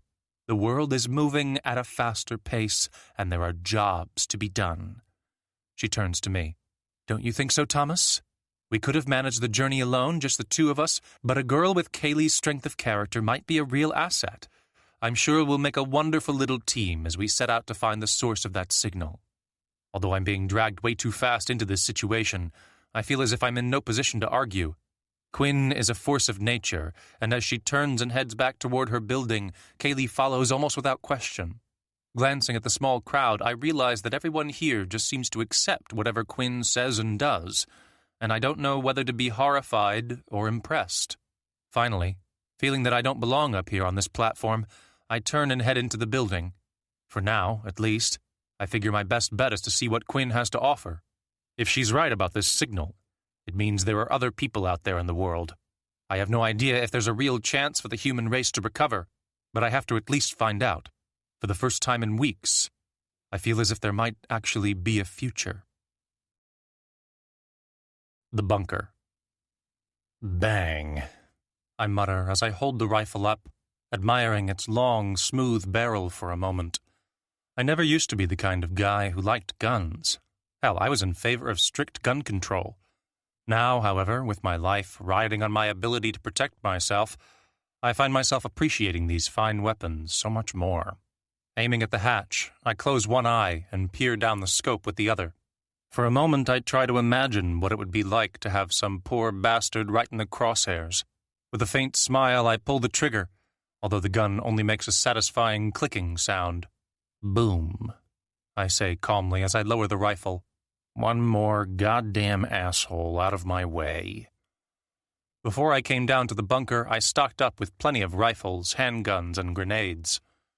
I've got enough weapons here to hold back a full army, and even though I doubt I'll have to face off against anyone with too much firepower, it feels good to be prepared.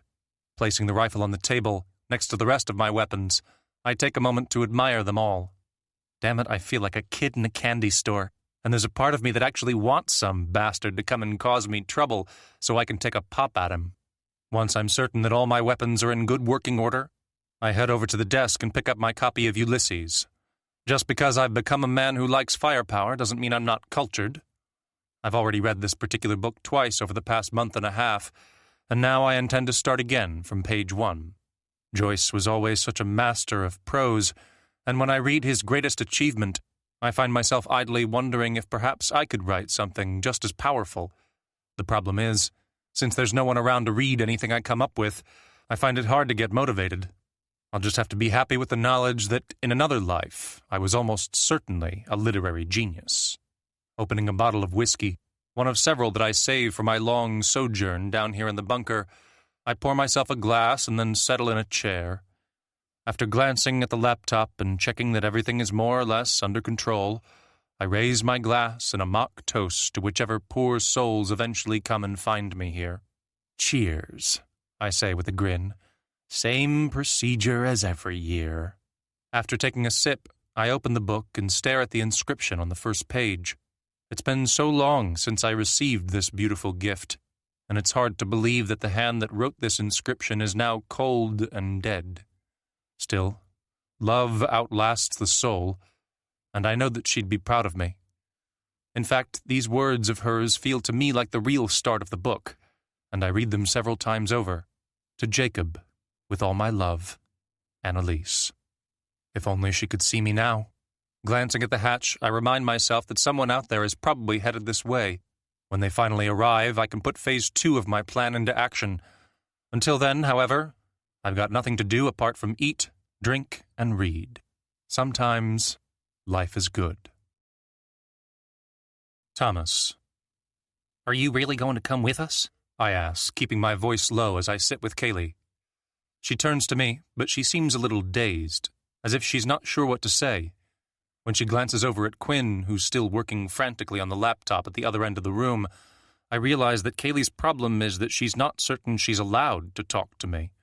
I don't know exactly what's happened to her, but something's definitely wrong.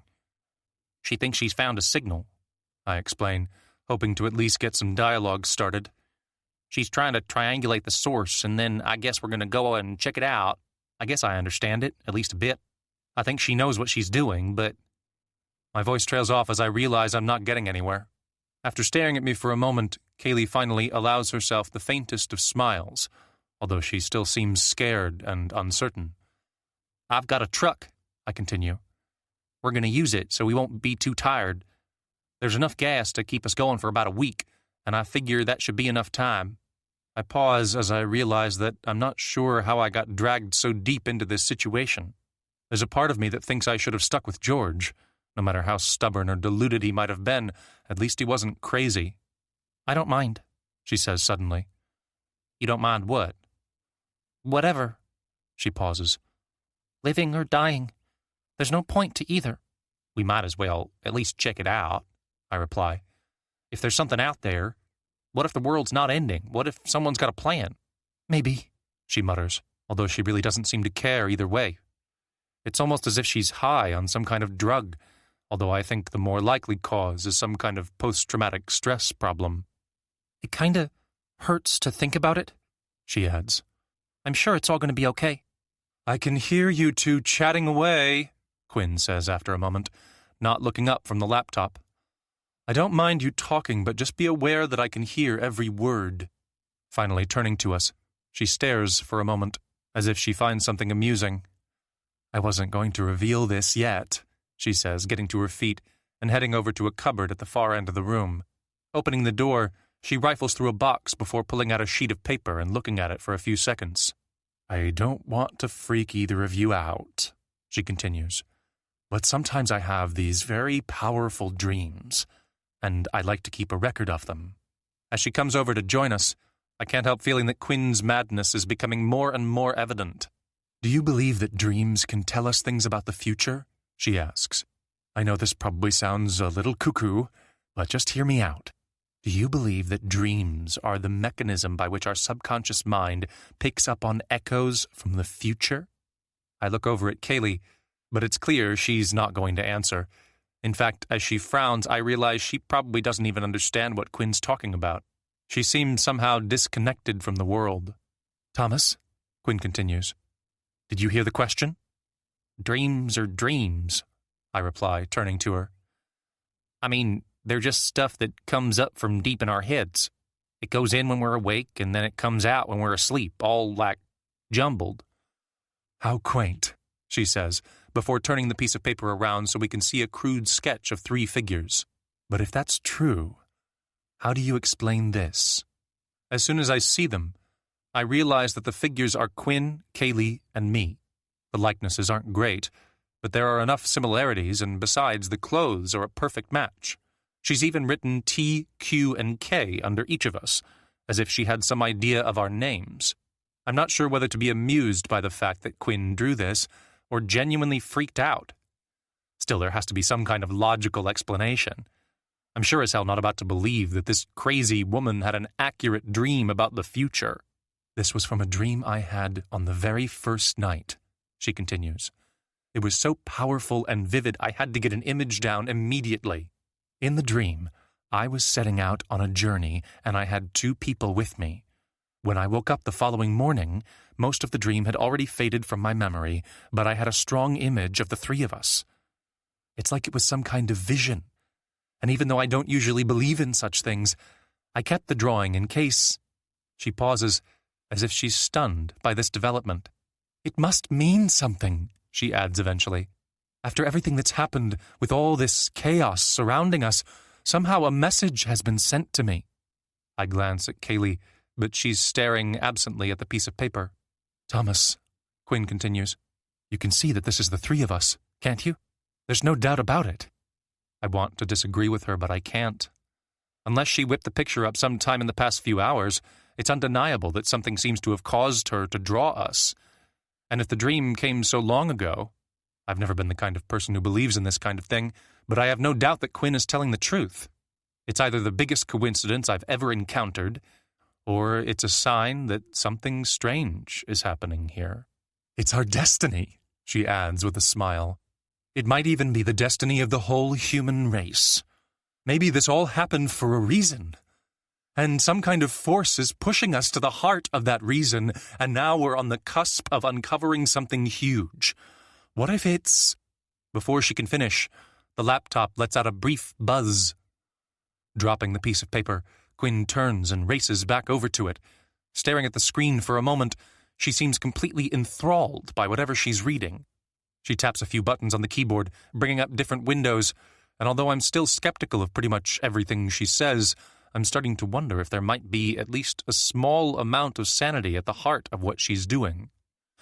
I've done it, she continues eventually, sounding as if she can barely believe what she's saying. I found the source of the signal. To within a few square miles, anyway. After a few more seconds, she turns to me. It's not even that far away. Someone's transmitting from somewhere along the shore of Lake Erie. Do you realize what this means? We have to go there? I ask. Not only that, we can be there in a day or 2. We can find these people, whoever they are, and we can make contact. Grabbing a piece of paper and a pen, she starts making notes from the laptop screen. Everything's coming together perfectly, she continues. The dream, the signal, it's as if some divine force is guiding us to an endpoint. There has to be a reason, though. After all the chaos, order is finally being restored, and... She pauses, and then she turns to me again. Order is being restored, and we're right at the heart of it all. The world is being reorganized in a new manner, and while the vast majority of people have been left to die, the 3 of us are destined to play some part in whatever comes next. Hurrying back to the laptop, She closes the lid and unplugs it from the various wires that have been connecting it to the wall. "There's no time to waste," she says, grabbing a bag from the desk and turning to us. "Thomas, fire up that truck of yours and let's get moving. I've got the directions, I already have some supplies packed, and if I'm right, there's some kind of force guiding us on our way. The future of humanity is waiting for us." A few hours later, with dusk starting to fall, we hit the road. Although I keep telling Quinn that we should wait until morning, she insists that we start the journey as soon as possible, and eventually I'm too tired to argue with her. With the truck packed, the three of us leave behind the 60 survivors who have started to huddle around burning trash cans for heat. I want to ask Quinn what'll happen to them, but I figure I know the answer. They're going to die slow and painful deaths, probably starving or becoming dehydrated, or maybe the rats will get them. Quinn seems too excited to even care, but I can see that Kaylee understands the situation. Again, though, I'm too exhausted to argue, so we leave. Quinn tells me that I have to drive. As we reach the outskirts of the city, I glance toward the horizon and watch as the sun casts a beautiful red and orange glow across the desolate landscape. In the distance, a lone silhouette is walking slowly toward the north, and I realize that it's George, setting out on his lonely, doomed quest to find his daughter and granddaughter. For a moment, I consider telling Quinn to go to hell and maybe joining George instead. Finally, however, I steer the truck onto a road that leads toward the east, figuring that we should stick to our plan and head to Lake Erie. Still, I keep glancing over my shoulder until finally George can no longer be seen. The road ahead is dark. Part 5, Day 50. Elizabeth. When I open my eyes, I immediately realize that something's wrong. My skin is cold and wet, and finally it hits me. I'm covered in a fine layer of dew. Sitting up, I wipe beads of water from my face.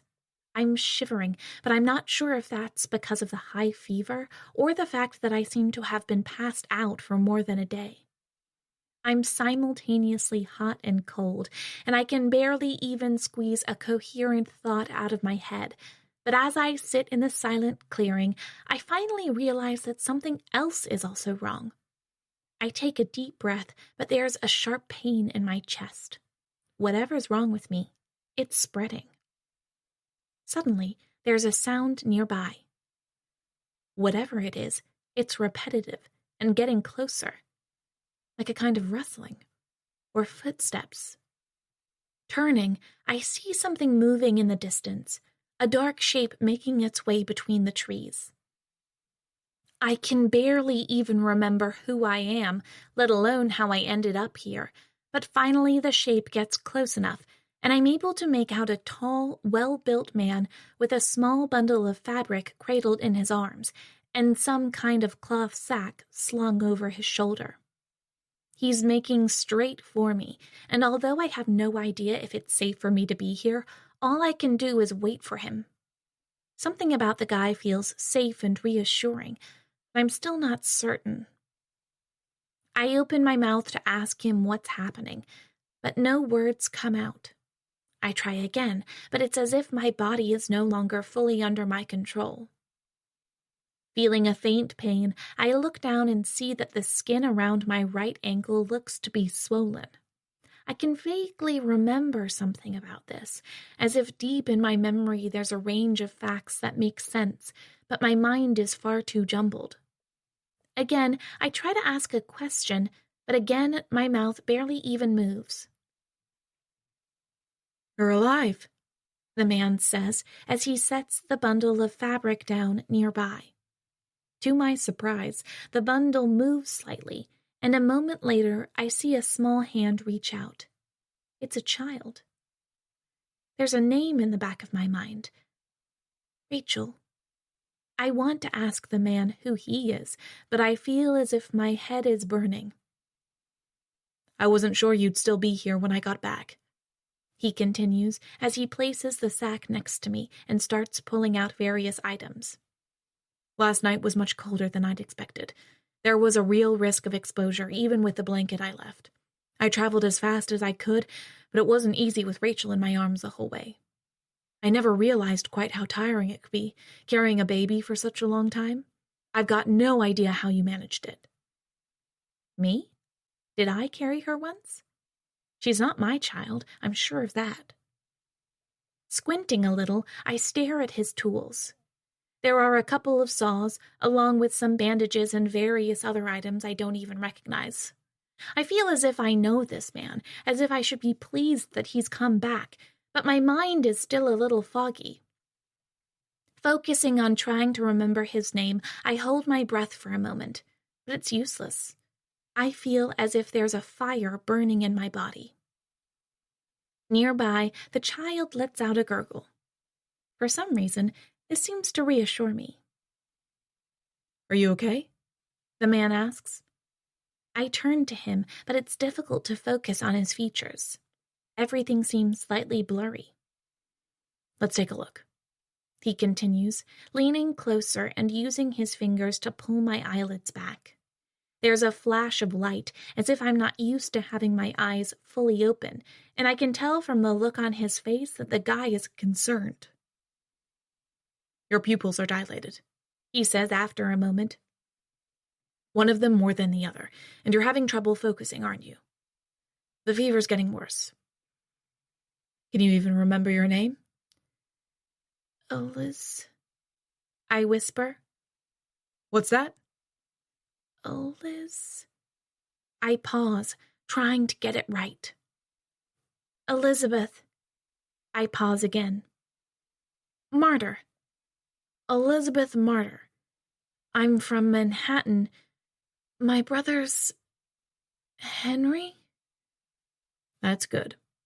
And do you remember my name? I stare at him, but the answer won't come. What about her? He asks, indicating the child nearby. Baby, I whisper before I feel my mind start to clear a little. Rachel, is she okay? Given the circumstances, she's great. She's been a little more responsive over the past day. Turning to my right foot, the guy reaches down and examines the skin. I wish I could say the same for you. This is as bad as I feared, Elizabeth. Maybe even worse. You're developing a serious infection, and even if we had access to the best medical science the old world could provide, I don't think there's much they could do at this point. You're going to have a serious necrosis of the flesh around the wound soon.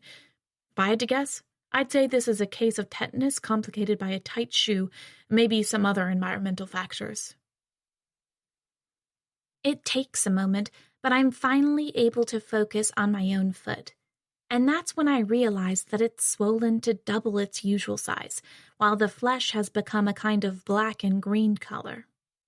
Taking a deep breath, I can feel pain throbbing through my body, but somehow I'm almost like an outside observer, noticing the pain, but not really feeling it.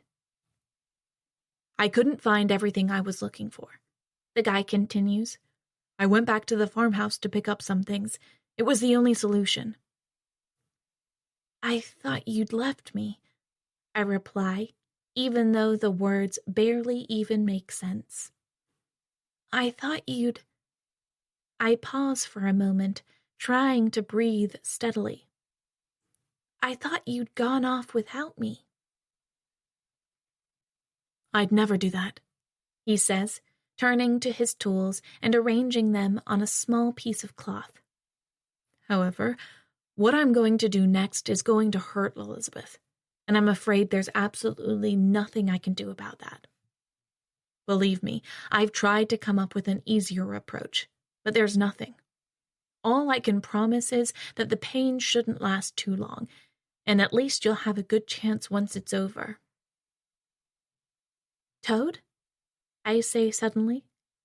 That's your name, isn't it? He turns to me. That's right. What's happening? I ask. You're sick. I know, but... I stare at the tools. One of them is a large saw, while another is the same but smaller. What are you going to do? I ask eventually, starting to feel a knot of panic in my gut. "What are you doing to me?" "The only thing that might save your life." "What?" Instinctively, I try to inch away from him, although I'm not very mobile. "Tell me." "Your foot isn't going to get better," he explains. "It's only going to get worse, and once it passes a certain point, you're going to end up with blood poisoning, and then you're going to suffer a slow, painful death. I've tried to come up with another approach, but there's no point delaying the inevitable. If you're going to stand any chance of survival, I'm going to have to take the foot off." "What do you mean?" I ask, dragging myself a few inches away. "I'm going to amputate," he continues. "That's why I told you that this is going to hurt." I shake my head. "It's the only way." "No." "The actual procedure won't take too long. I did something similar to a cow once. I know that probably won't make you feel much better, but if I work quickly, it can all be over in a couple of minutes." "You're not cutting my foot off," I tell him, starting to really panic as I realize that I'm not strong enough to stop him. I try to get up, but as soon as I put any pressure at all on my right foot, the pain is intense and I collapse in a fit of agony. "Please," I whisper as I try to get up again. "Don't touch me." "I know what I'm doing. More or less, anyway. Once the foot has been removed, I'm going to fold the skin over and then bandage it properly. I can't lie to you, though. It's going to hurt, and then you'll have to endure more pain while it heals, but I think we can keep it clean. Dan Hodges' farm isn't that far away, maybe 5 hours. I was going to try to get you there first, but I don't think we can afford to wait a moment longer. As soon as the amputation is complete and I've bandaged you up, I'll take you there for recovery. It'll just be a few days." "No!" I shout. "No, I don't give you permission for this. You can't do it." "Do you want to die instead?" "I thought you'd left me." "I almost did," he continues, "but eventually I realized if Rachel and I had gone on without you, we might have had a marginally better chance of survival, but I'd never be able to live with myself. So here we are, and I hate to say this, but your opinion on the matter doesn't really count. You can't stop me, and I'm prepared to use force here. It's for your own good." Reaching out to one side, I try to find a rock or a stone, anything that I might be able to use to defend myself. Rolling over, I feel a jolt of agony in my foot, but all I can think about is somehow getting away from this maniac. As I try to crawl, however, I can already feel myself getting weaker and weaker, and after several minutes have passed, I've still only managed to get a few feet away. Turning, I see that Toad seems to have finished preparing his tools, and finally he looks at me. "It's time," he says calmly. "No!" I shout. "No! You're not doing this!" "I'm going to have to tie you down," he continues, pulling a length of rope from the cloth sack. "It's only to make sure you can't struggle once I start cutting. Please try to understand." "No!" "It's the only way, Elizabeth. You'll thank me later." "No!" I shout again as he comes around behind me and grabs my shoulders. Although I try to fight him off, I'm too dazed and weak to have my effect, and soon he's got my arms tied firmly behind my back, at which point he drags me across the clearing and uses a second piece of rope to tie me to the side of a tree. Even though I know I can't make him stop, I keep trying to get free, but finally I feel the last of the ropes being pulled tight around my chest, and I realize that I can barely even move. "This is going to save your life," he says eventually, holding a small piece of wood toward my face. "Here, lie down on this. It'll help with a—" "Go fuck yourself!" I shout, still struggling to get free. He tries to put the piece of wood in my mouth, but I immediately spit it out. "Elizabeth!" "Help!" I scream, hoping against hope that there might be someone nearby who can hear me. "Somebody help me!" I'll make it as quick as possible, Toad says, turning and heading back toward his tools. I keep screaming, even as he picks up the large saw. He pauses for a moment, examining the blade, and then he turns and starts walking toward me. Thomas. "This is the most amazing thing ever!" Quinn shrieks from the passenger's seat. "It's like we're roving investigators on some kind of amazing road trip. And look, I can even ping the server remotely. We're technological road warriors in a post-apocalyptic landscape. It's almost as if we're living in a movie." As I keep my eyes on the road, I can barely even summon the energy to respond. We've been driving through the night, and while Quinn has spent the whole time enthusing about our plans, I can barely keep my eyes open. With the sun having finally risen in a cloudy gray sky, I'm starting to get to the point where I have to sleep if I'm going to keep from driving straight into a ditch. As Quinn taps excitedly at her keyboard, I bring the truck to a halt to the side of the road. "What's wrong?" she asks, sounding worried. "Thomas, is there a problem with the truck? Do you know how to fix it?" "No," I reply wearily, barely even able to find the strength to get any words out. "There's not a problem with the truck. There's a problem with me. I need to sleep." "There'll be time to sleep later," she says dismissively. "Let's keep going for now." I shake my head. "Do you want something to eat? Would that help?" "I need to sleep," I tell her again, starting to feel frustrated. Why the hell doesn't she understand? "Oh, whatever," she replies, playfully punching my shoulder. "Come on, find some more energy from within. Did you know that we have enormous, untapped reserves of strength that we never use? Our bodies naturally try to slow us down when we get to the halfway point, but with a little mental strength, you can free up those reserves and use them for an extended period. It's a wonderful skill to have. How do you think I manage to remain so perky all the time? Just try to feel the enthusiasm rise up from your soul, Thomas. We'll be in the target zone in another 9 or 10 hours. You can—" "I need to sleep," I say again, still staring at the road ahead. "It doesn't matter what you say, okay? You're going to have to drive." "How?" I turn to her. "I can't drive," she continues with a frustratingly blank look in her eyes, as if I've just asked her to operate a rocket ship or perform brain surgery. "I never learned." I stare at her. "What are you looking at me like that for?" she asks. "It never came up. I wouldn't know how to drive this thing if my life depended on it. Everyone has a blank spot in their skill set, and I'm afraid this is mine. I can do so many useful things, but drive a vehicle? Sorry, no way." "What about Kaylee?" "She can't drive either," she replies.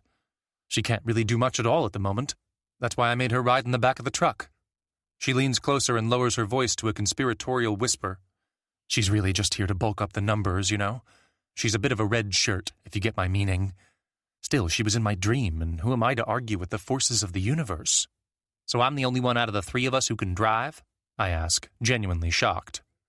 She nods. "Then we're going to have to take a break, because I need to rest for a few hours." "You can't, Thomas," she exclaims, setting the laptop aside for a moment and turning to me. "Please, we need you. Humanity needs you. We're so close to getting some answers, and I know it's hard, I do, but we're all having to extend ourselves a little further than we might want, and sometimes you just have to push yourself and summon up the strength from deep within." She pauses, as if she's searching my face for a sign that I agree with her.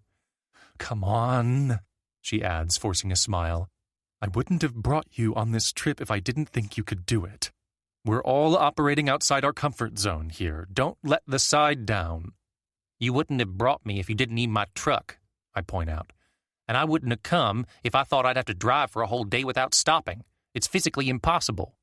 "Your truck?" She lets out a faint laugh. "I could have just stolen your goddamn truck, Thomas. I mean, really, that's hardly a big stumbling block, is it? You've got to think about how the world has changed. People aren't always going to ask your permission when they want to use something. Often they'll just take it. Hell, property rights have gone straight out the window, haven't they? It's survival of the fittest and the smartest and the toughest. This truck, like everything else in the world these days, belongs to whoever can take it. I'm going to make this very clear for you," I continue, starting to lose my patience. "I can't drive without taking a few breaks every so often. If I try, we'll crash." She stares at me, and there's a look in her eyes that makes it seem as if she's heartbreakingly disappointed in me. Frankly, her constant enthusiasm is starting to piss me off. Fine, I mutter, opening the door and climbing down onto the side of the road. Making my way around to the back of the truck, I find that Kaylee is wide awake, sitting in one corner with her knees drawn up toward her face. She looks terrified, which seems to be her default facial expression, but right now I really don't have the energy to be diplomatic. You need to drive, I tell her. It's the only way. She stares at me. Drive, I shout. I don't know how, she says quietly. It's really not that hard. There are no other vehicles on the road, so you just have to focus on following the signs and keeping the truck on the road. I'll show you the basics. I don't think I can do it. You have to. I need to sleep, and apparently we can't even afford to stop for a couple of hours. She stares at me, and it's clear that she's stunned by my request. The truth is, I'm too tired to really care about her feelings, and I'm starting to feel annoyed by the fact that both Quinn and Kaylee seem to have been relying on me to do everything. As I wait for Kaylee to show some sign that she's going to help, however, I realize that we probably wouldn't even be safe with her behind the wheel. At the same time, I really don't think that Quinn's going to be much use. I don't think I can do it, Kaylee says again. What's going on back there?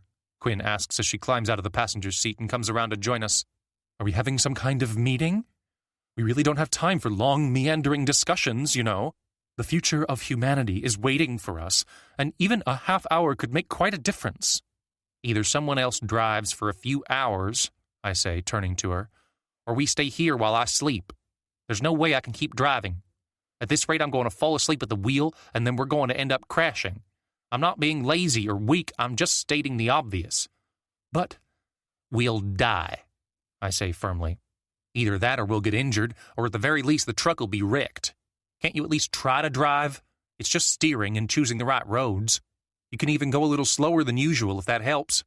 Most of it's just about pointing in the right direction. Quinn opens her mouth to argue with me, but finally a look of irritation reaches her face. Fine, she says. I'll drive. Like you said, it can't be that difficult. I mean, billions of people used to do it. Even though I've got absolutely no experience with vehicles whatsoever, I'll just use my natural skills to work it out as I go along. Hell, a trained monkey could probably drive one of these things. It's a manual, I point out. A manual what? Gearbox. I'm sure I'll work that out just fine, she replies, making her way around to the driver's side. I pick things up fast, you know. Give me a few miles under my belt, and I'm sure I'll be driving like a professional. A few minutes later, I'm sitting in the back of the truck as Quinn gets us underway. To my surprise, she doesn't seem to be having any problems at all, and I can't shake the feeling that she was lying when she said she couldn't drive. In fact, I'm convinced that she was just making that claim so she would get out of taking her turn, and now that she's got no choice, she's going to pretend that she's some kind of genius who picked it up in an instant. Settling into the corner, I close my eyes and try to get some sleep as the truck speeds along the road. After a moment, however, I open my eyes and see that Kaylee is staring blankly at me. You okay? I ask. She nods. You want anything? She pauses, and then she shakes her head. Closing my eyes again, I figure I just need to ignore her. It's not as if I'm going to get a decent conversation out of her, no matter how hard I might try.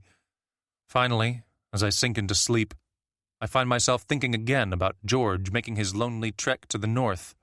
Sure, he's never going to find what he wants, but at least he believes in something. Right now, I feel as if I'm on some kind of crazy journey with a madwoman and a girl who's borderline catatonic, and I can't shake the feeling that Quinn's not exactly the best person to leave in charge. Elizabeth. No! I scream, still struggling as Toad gets in position next to my ankle. Someone help me, please! It'll be over in a couple of minutes, he explains calmly. Seconds later, I feel the edge of the saw being placed gently against my swollen, throbbing ankle. As I try to get free, the blade moves a little and ends up closer to my knee. It's as if he's trying to determine the best place to start. You can't do this, I shout. I don't give you permission. You can't do this to me without my permission. I'm going to cut here, he continues. I need to be sure that I'm getting the entire damaged area, so I might end up taking an inch or two more than is necessary. Still, it's the best approach. I know you probably can't understand this, but if you even touch me, I shout. I'll kill you! Try to understand. I'll kill you!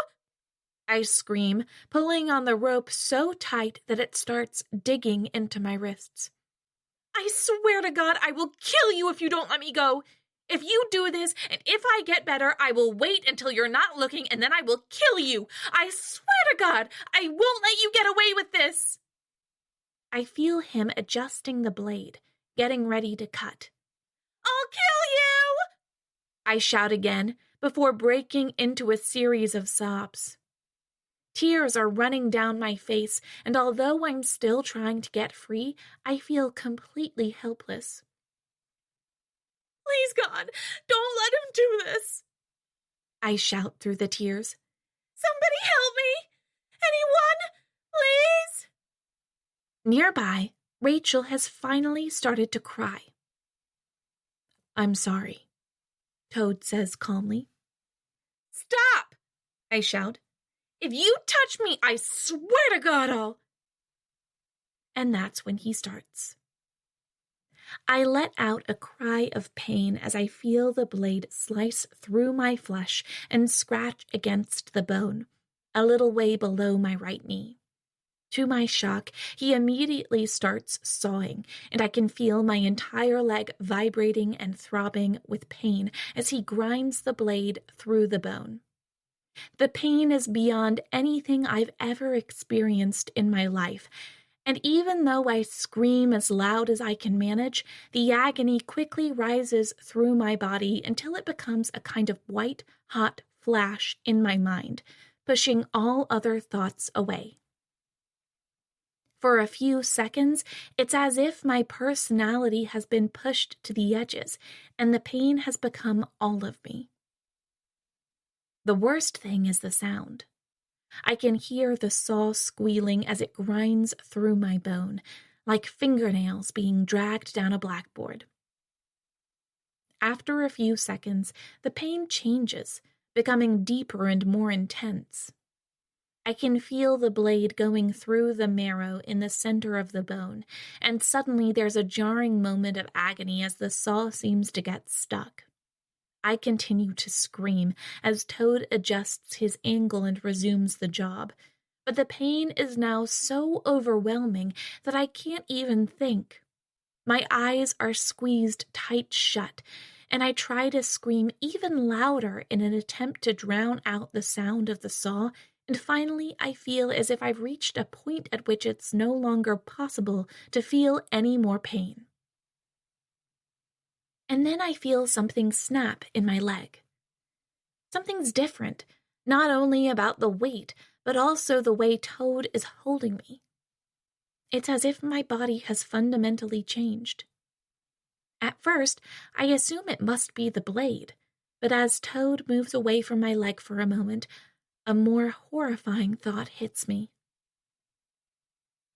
That was my leg. It's gone. Stop! I scream, suddenly overwhelmed by a powerful sense of grief.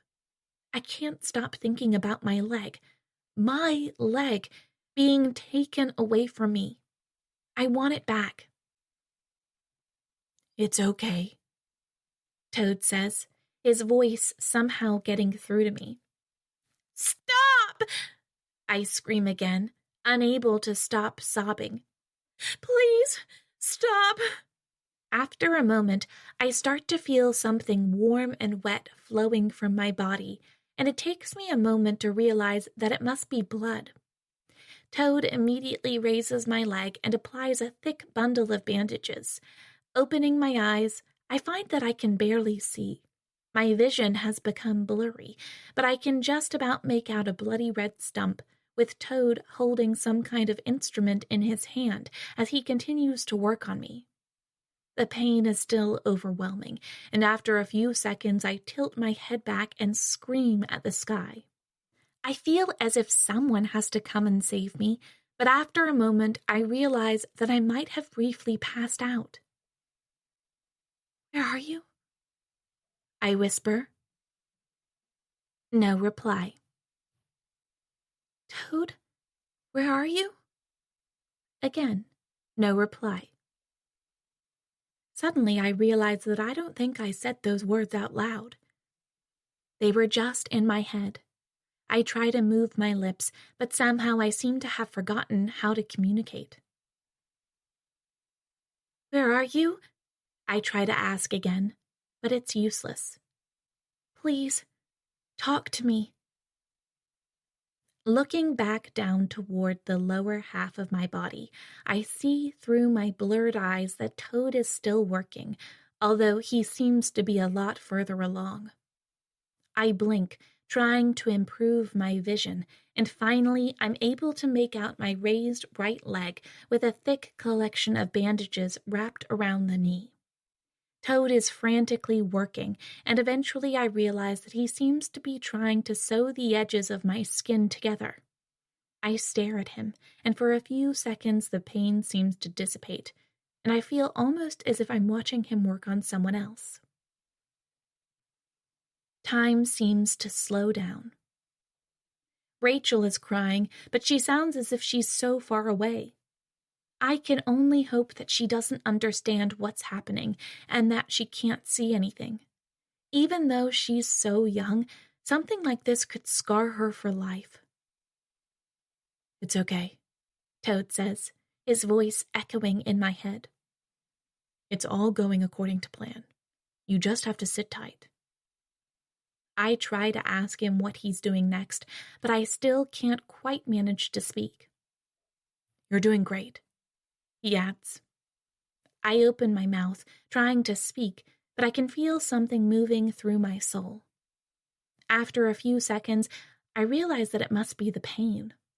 My mind has somehow found a way to block it out, but I know it's going to come back soon, like a huge wave waiting to break and wash over the shore of my consciousness. Holding my breath, I try to push it back, but I can feel my soul starting to strain under the pressure. Finally, it happens. The pain bursts through me and I let out an involuntary scream. I know it's crazy, but I just want someone to come and help me. I don't care who they are, just so long as they get me away from Toad and put my leg back on. All I can think about is the fact that he should have left me to die. Anything would have been better than this.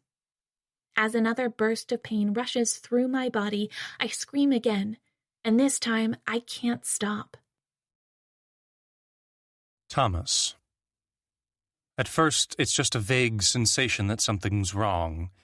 As I emerge from sleep, I can feel something nearby. Finally, opening my eyes, I find myself face to face with Kaylee. Literally, face to face. In fact, almost touching. She's kneeling in front of me, staring straight into my eyes as if she has no idea that she's being weird. As the truck continues to speed along the road, all I can do for a moment is stare back at her until, finally, I'd slip to one side, managing to get a little space between us at last. To be honest, I'm kind of stunned by the way she's gone from blatant disinterest to rampant fascination in the space of just a few hours. I wait for her to say something. She just stares at me, still looking sad. "You okay?" I ask, feeling a little dazed. I'm not sure how long I was sleeping, but it sure as hell wasn't long enough. I'm pretty sure I was having bad dreams, too, although they've already faded from my memory. "You were talking in your sleep," she says eventually, keeping her eyes fixed on me. "What about?" "You kept mentioning someone named Joe." "Huh." I pause for a moment. "He was my brother. He died." "Oh." She seems lost in thought. "There was something about an old man, too." "That'd take too long to explain." "And someone named Robert? Helms or Harms or—" "Hames. Robert Hames." I pause again. "He was a cop. He died, too. A lot of people have died lately." I wait for her to say something else, but she seems so completely blank, it's as if nothing really gets through to her. Turning, I look through to the front of the truck and see that Quinn is doing a fine job keeping us on the road. In fact, she's going way faster than I'd prefer, and it's clear that I was right when I suspected she was bluffing about her driving skills. I guess she just wanted to pretend that she'd picked it up fast. "My parents died," Kaylee says suddenly. I turn to her. "How?" "Those creatures." "What happened?" I ask. "They were just—" She pauses.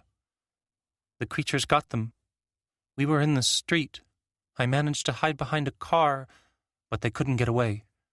I heard—" Another pause, as if she's reliving everything in her head over and over. "I didn't see what happened to them, but I heard the sound of them being torn apart. It was like a kind of sticky, slurpy noise. I know that sounds silly, but it's really how it was. They were screaming at first, but after a while it was like their mouths were full of blood, but they were still calling out for help. And then that stopped, and I think it was kind of worse. I could hear their bones cracking as they were just being—" Her voice trails off.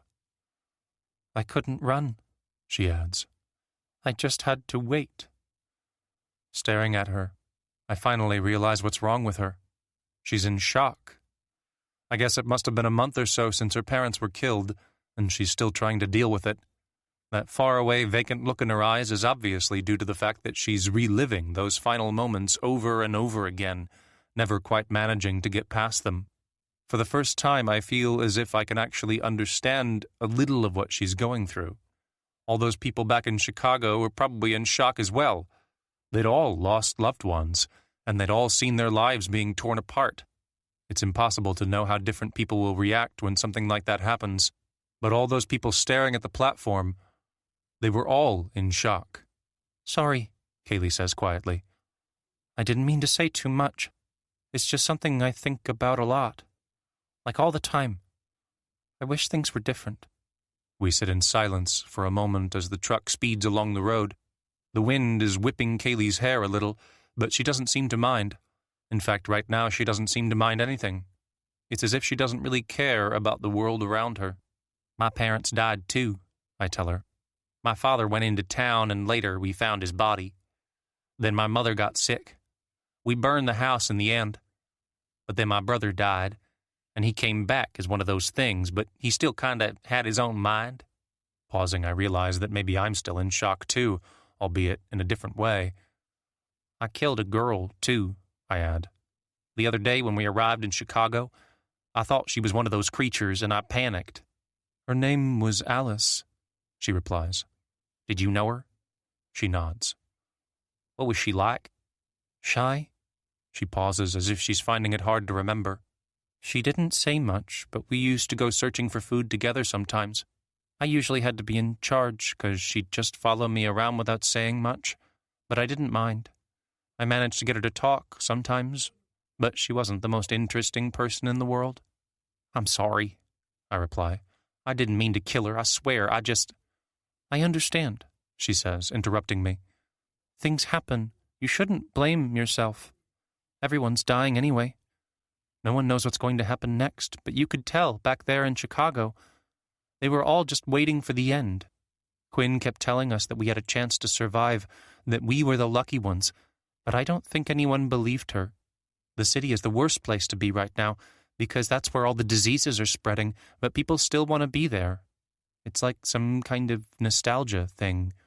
Habit, maybe. I guess everyone deals with things differently. Like Quinn." "She's crazy," I mutter. "Her son died." I stare at her for a moment. "Didn't she tell you?" she continues. "It wasn't long after everything went wrong. I didn't know her at all back then, but I heard a lot of stories. She had a son. He was about 9 or 10. I think she was raising him alone. I didn't see what happened, but I think it was similar to when my parents died. She left him alone or something while they were out looking for food, and then she heard him screaming. That's when she changed, apparently. She started to be weirder, like she couldn't stand to deal with the world in the same way. I met someone who knew her before all this stuff happened, and apparently she was, like, a junior accountant at some firm. Pretty normal stuff." Looking through to the front of the truck, I stare at the back of Quinn's head for a moment as she continues to keep us speeding along the road. I was always sure that something wasn't quite right with her, but it never occurred to me that she might have suffered some kind of trauma. I guess her enthusiasm for this journey is understandable. She wanted to get the hell away from Chicago, but at the same time she wanted some kind of destination. It also explains her disdain for George's mission to find his family. If her son died, she probably sees no need for that kind of thing anymore. For the first time, I actually feel sorry for her. "Are we really going to find anything?" Kaylee asks after a moment. She keeps going on about this signal, but do you think it's real? I'm worried it's all just in her head or she's making it up. It's just so hard to believe that this could actually be happening. I think there's something out there, I reply. I don't know what it is, and I'm not sure it's a person, but there's something. Either way, it's good to get away from the city. Like you said, it's not the best place to be right now. I don't think the people we left behind are going to last much longer. At least out here, we've still got a chance. I just don't want it to hurt, she continues. When I die, it's inevitable that it's going to happen. No matter how I try to stay alive, I'm not equipped for a world like this. So there's a part of me that's okay with getting it done as soon as possible, just so long as it doesn't hurt.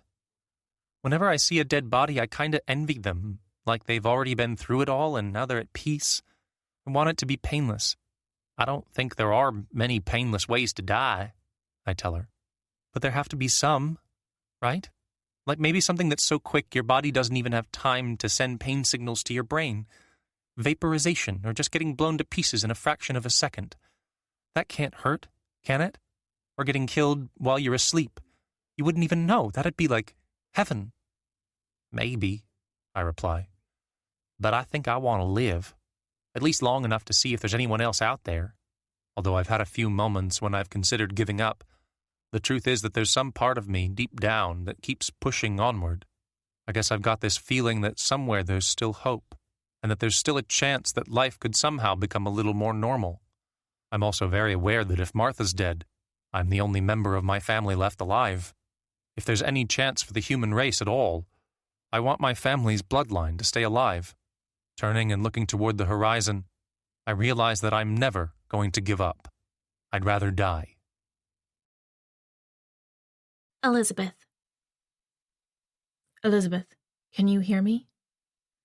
Of course I can hear him. Why does he keep asking?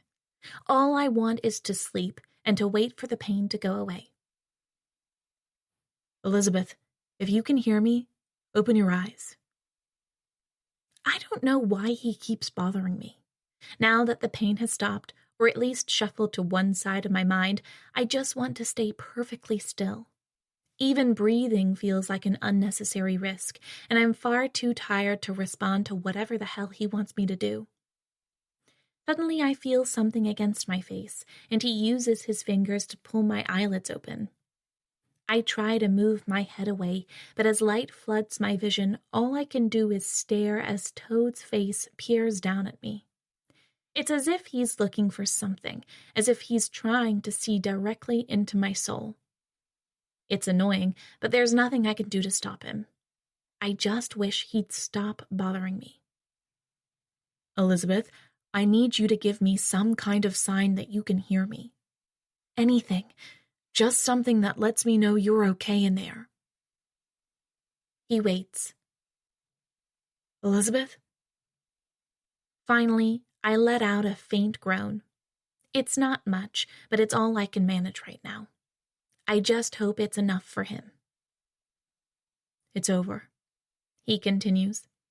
The operation went as well as it could have done. I managed to remove the infected part and then seal up the wound, so now it's just a matter of waiting for everything to heal. The biggest danger is that the stitches could come loose, and then I'd have to try to put them back together. I don't have much spare material left over, so it's vital that we get it right the first time. There's still a danger of infection. Do you understand? You can't put pressure on your leg at all. I try to blink, but he's still holding my eyelids open. Elizabeth, do you? I groan again, hoping that he'll take the hint and leave me alone. Something feels very wrong with my body, but I can't quite work out the problem. My leg hurts, but I feel as if the pain is far weaker than it was just a short time ago. I'm also very warm, but I'm too weak to wipe the sweat off my face. You need to sleep, he adds. Don't worry, I've got everything under control. Rachel's fine, and we're just going to wait here until you wake up. There's not much further to go until we reach the Hodge place, but the most important thing is that you get some rest. He pauses, and then he lets my eyelids close again. I think maybe he says something else, but the words drift away. I can hear him moving about, but I don't care what he's doing. All that matters right now is that I ensure I don't wake up fully. If I wake up, I'll have to deal with everything that's happened, and I'd rather just stay like this forever, in a kind of haze. I don't know if it's exhaustion or blood loss that's making me feel so weak, but either way, I don't even care. As I sink into a deep, blank sleep, the last thing I think about is Henry. If he could see me now. Thomas. Fellow travelers, Quinn says, as we stand next to the truck on the side of a seemingly innocuous dirt road that runs between a pair of vast green fields. We've reached the point of no return. We're on the cusp of the signal field, which means the source could be anywhere in the immediate vicinity. From this moment on, we are entrusted with the solemn task of connecting with whatever form our destiny has chosen to take. She pauses before lowering her head as if she's entering prayer. To any deities that might be listening, she continues, we offer our profound thanks. We understand that we have been entrusted with a sacred honor, and we can only assure you that we will not let you down. Before this day is over, we will find the source of this signal, and we will take our rightful place at the heart of whatever plans you see fit to implement. Amen. Another pause, and then she turns first to Kaylee and then to me. I don't believe in any gods, she adds with a smile, but it's always better to be safe, right? Just in case. We all stand in silence for a moment. The only sound comes from the wind, which is rustling through some bushes nearby, and which seems determined to at least partially interrupt proceedings. After a few seconds, however, it becomes clear that Quinn is actually waiting for either Kaylee or me to respond to her little pronouncement. And with Kaylee having retreated back into her shell, I guess the pressure is on me. There's nothing here, I say eventually. She frowns. There's nothing here, I say again. Look around. We're in the middle of nowhere. Maybe to the naked eye, she replies, as if she'd anticipated my comment. But we must learn to look closer. I'm afraid this isn't something that has been hidden out in the open. I turn and glance across the rolling fields that run to the horizon in all directions. It looks like we're in the middle of farming country, and as much as I want Quinn to be right about the signal, I can't help feeling that this is a very unpromising location. If someone was really going to set up a system for contacting other people following a huge apocalyptic event, I really don't think this is the spot they'd choose. No, I say eventually, turning back to her. Still nothing. Maybe it's buried, Kaylee suggests. Exactly, Quinn says, pouncing on the idea. Whatever we're looking for, it won't have been left out in the open so that just any old person can find it. This is part of a game, designed to ensure that only worthy individuals are able to locate the source. For that reason alone, we must exercise caution. We can't possibly imagine what we're dealing with here. A great intellect is reaching out and looking for others of its ilk. So we must expect the task to be difficult. So what's the plan? I ask, still weary after only getting a few hours of sleep on the back of the truck. Did anyone think to bring a metal detector? Or should we just shout and hope someone hears us? The laptop can help us move in the right direction, Quinn replies. The closer we get, the more accurate the signals should become, until finally, we'll hopefully be standing right on top of the damn thing. We must all be aware, however, that we might be being observed. It would make sense for someone to keep an eye on us once they've managed to lure us to this area. We must also be aware that there's a small chance we might be joined by others who have detected the signal. Or someone got here before us, I point out, and we're too late. I doubt it, Quinn replies calmly. Why not? Because it's highly, highly unlikely, she continues, and it's clear that she's straining to keep from letting her irritation show. The vast majority of people are completely incapable of picking up this signal, given the way the world has fallen apart. Whoever set this up, they must have been aware that there was a danger of it never being located. I'm sure we'll be welcomed with open arms just as soon as we find the spot. She fiddles with the laptop for a moment. I only have another hour's worth of battery left before I need to recharge it, she adds. We should get moving. Any questions? I open my mouth to tell her that I've got nothing but questions, but at the last moment I realize that there's no point. She's off on her own little mission, and it's my fault that I allowed myself to be dragged along. I feel as if I've still got a little power, though, since the truck is mine, and at the end of the day I can threaten to abandon them both if they don't come with me. To be honest, the idea is really tempting right now.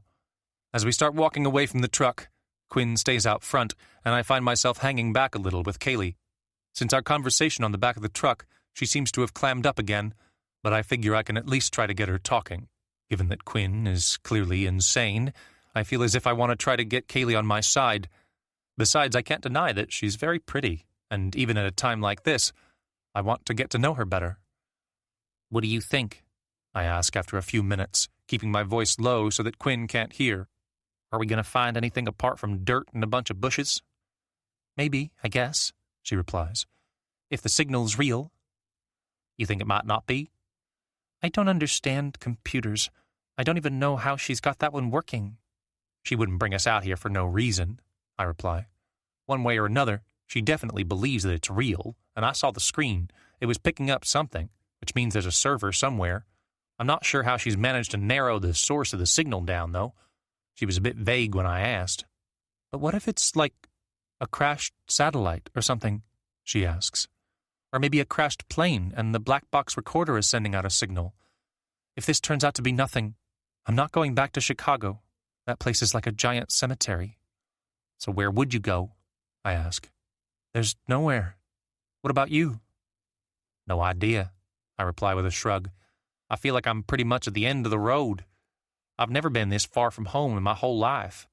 "Will you two cut it out?" Quinn says, suddenly turning to us. "What is this, a party? We're here to do some serious work, guys." She stares at us for a moment, as if she's genuinely annoyed by the fact that we've started to become a little friendly. "I need you to be constantly on the alert," she continues. "We could be within a few 100 meters of this thing, whatever it is, and I'm relying on you to be able to spot anything that's out of the ordinary. You're hardly going to be able to do that if you're joking around all the time." "We were just talking," I reply. "Sorry," Kaylee adds plaintively, like a schoolchild who's just been told off for speaking in class. "Jesus Christ," Quinn mutters, turning and resuming the search. "Sometimes I wonder if I should have just come out here alone." "With whose truck?" I mutter. "I heard that." "What crawled up her ass and died," I whisper to Kaylee, but Quinn's little outburst has clearly ended all hopes of a conversation. Looking distinctly embarrassed, Kaylee moves a few steps away from me, and then makes sure to keep looking in the opposite direction, almost as if she's scared of pissing Quinn off again. All I can do is sigh and hope that eventually she'll come around, although it's going to be tiring if I have to coax her out every time I want to get more than a few words from her. For the next hour or so, we keep walking through the undergrowth, while Quinn constantly checks things on the laptop. She seems to have everything under control, although there's a part of me that worries she might only have a tenuous grip on reality.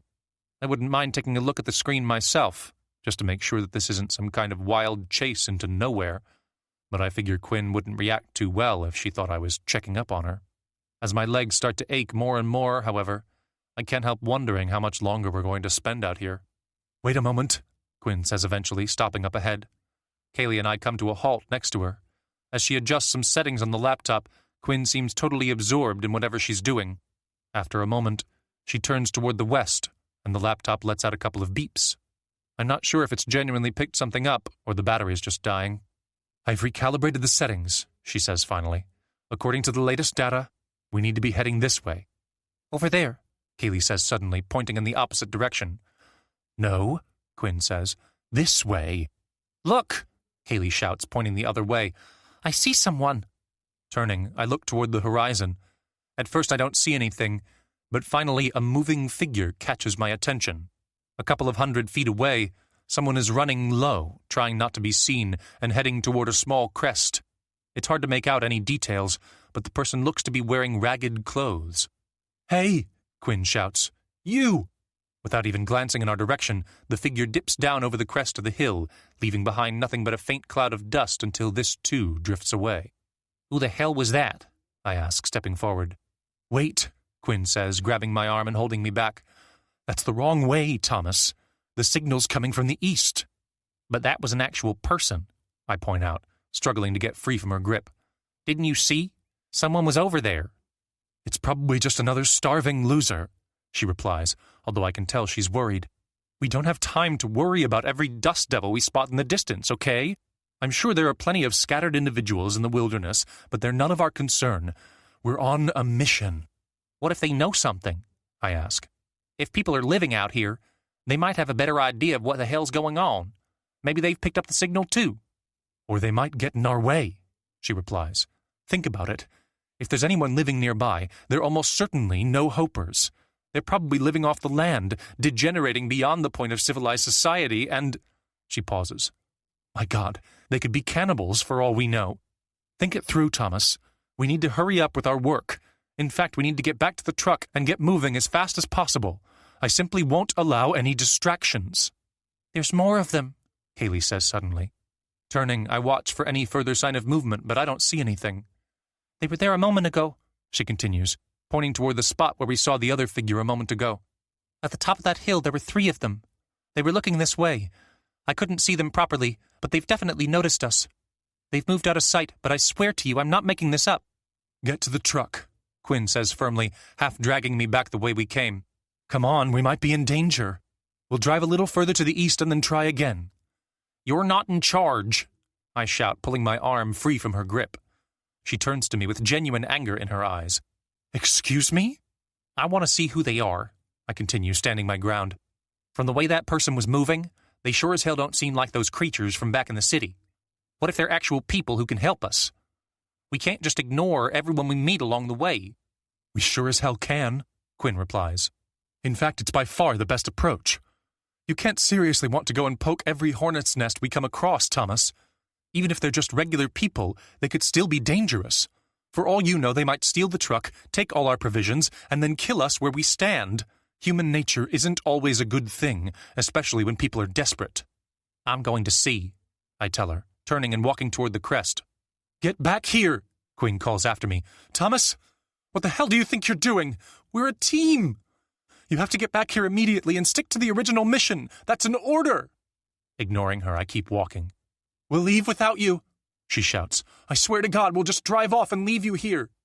"Good luck with that," I mutter, double-checking that I've got the truck keys in my pocket. Up ahead, there's no sign of anyone near the crest of the hill, but I have no doubt that Kaylee was telling the truth when she said she saw 3 more people. Maybe Quinn's right, and this is a dangerous move, but I'm sure as hell not about to let her tell me what to do, and I figure it'd be good to widen my circle of acquaintances a little. Anyway, whatever that signal is, I doubt it's going to vanish in the next few minutes. Scrambling up the side of the hill, I glance over my shoulder and see that Quinn and Kaylee are still standing and watching me. There's a part of me that really wants to find something useful, just so I can give Quinn something to chew on. And that's when I get to the top of the hill and see what's on the other side. The first thing I notice is the shore of Lake Erie, with the water stretching for miles ahead. It's a beautiful sight, and strangely calming after everything I've been through recently. More importantly, however, there are people. Lots of people. Maybe a couple of hundred. Tents have been erected here and there, and I watch with amazement as various distinct groups seem to be getting on with work. Some of them are carrying logs, others are working around small campfires, and another group is closer still, tending to what looks like some kind of allotment. As I take it all in, I can't help but notice that it seems like a fully functioning community, with everyone working together. It's such a beautiful sight, and so hard to believe, that I almost want to drop to my knees and thank God. "Hey," says a voice nearby. Turning, I see that a man has begun to approach me. He looks to be in his 40s or 50s, and although his clothes are a little torn, he doesn't look nearly as pale or sick as the people back in Chicago. He's also quite hesitant, as if he's not sure whether he can get too close to me. I guess his fear is understandable. After all, as far as he's concerned, I could easily be dangerous. "Hey," I mutter, taking a step back and holding my hands up so that he can see that I'm unarmed. "It's okay," he replies, stopping a few feet from me. "The children said they saw someone. I'm guessing you weren't expecting to have company up here, were you? It's probably been a long time since you were amongst other people. There are so few of us left." "Not." I pause as a group of children come running to join the man, although they stop a little further back, as if they too are nervous of me. "I had no idea there were people here," I tell the man. We were just up here looking for something else, and we spotted movement over here. We didn't know anyone was going to be here, but then we saw someone from a distance." "What were you looking for?" he asks. I pause as I realize that maybe I shouldn't tell him everything. "It doesn't matter," I add finally. "It was just some crazy idea." "Then I guess I should be the first to welcome you," the man says, stepping forward and holding out a hand for me to shake. "My name is Mark, and I'm one of the founding members of the community here. There aren't many of us, but we're working together to try to survive, and so far we're doing okay. The land around here is good, and we've managed to get hold of some animals from a couple of local farms, and now we're trying to get things set up for a good harvest next year. We don't have much, but we're happy to share our resources with anyone who's willing to dig in and help us. Even if you don't have any special skills, I'm sure there's something you can offer. Are you alone?" I shake my head. "How many of you are there?" 3, I reply. Well, more like 2.5, really. One of the others is kind of... "Thomas?" Quinn shouts, suddenly sounding much closer. "What the hell are you doing? We don't have time to—" I turn just in time to see her scrambling up the hill with her laptop balanced in her hands. As soon as she sees Mark, she stops in her tracks, and I have to admit that I'm quite amused by the look of utter shock in her eyes. For a moment, it looks as if she might turn and run. Seconds later, Kaylee arrives as well, and she looks equally shocked. "Welcome," Mark says, not missing a beat. "We're glad to have more people here to join our community." "There are people here," I continue, turning to Kaylee. "Look at them, real people, and they're actually organizing themselves. They're making things work." "Huh," Quinn says. For the first time since I met her, she seems genuinely lost for words as she turns to me. All the old certainty and arrogance seems to be drained from her face, replaced by an expression that almost looks like panic. "This wasn't part of the plan, Thomas," she says finally. "What the hell have you gone and done now?" Elizabeth. Henry! Sitting up in the dark, I stare straight ahead, looking for my brother. Seconds later, I hear movement nearby, and I turn to see a figure coming closer. I reach out to him, but something's wrong. He's taller than my brother, and as his face becomes visible in the light of the moon, I realize that it's Toad. For a few frantic seconds, I genuinely can't work out what's happening. It's as if two completely separate parts of my life are colliding. Henry? I continue, turning to look across the clearing. It's okay, Toad says. You've been dreaming.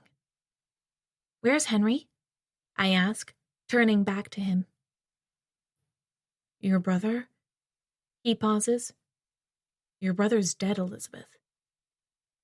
I know he is, I reply, still trying to make sense of the dream I was just having. It felt so real, so vivid, and Henry was there, talking to me and telling me that everything would be okay. The dream is already fading, but I can picture Henry so clearly, and I can feel him holding my hand. My heart's racing as I sit and wait for the sense of panic to subside, and as Toad puts an arm around my shoulders, I realize that I've started to shiver. It's okay, he says, kissing the side of my head. You were talking in your sleep a lot. I almost woke you. He puts a hand on my forehead. Your fever's already going down. I've got to admit, you're already doing a lot better than I expected.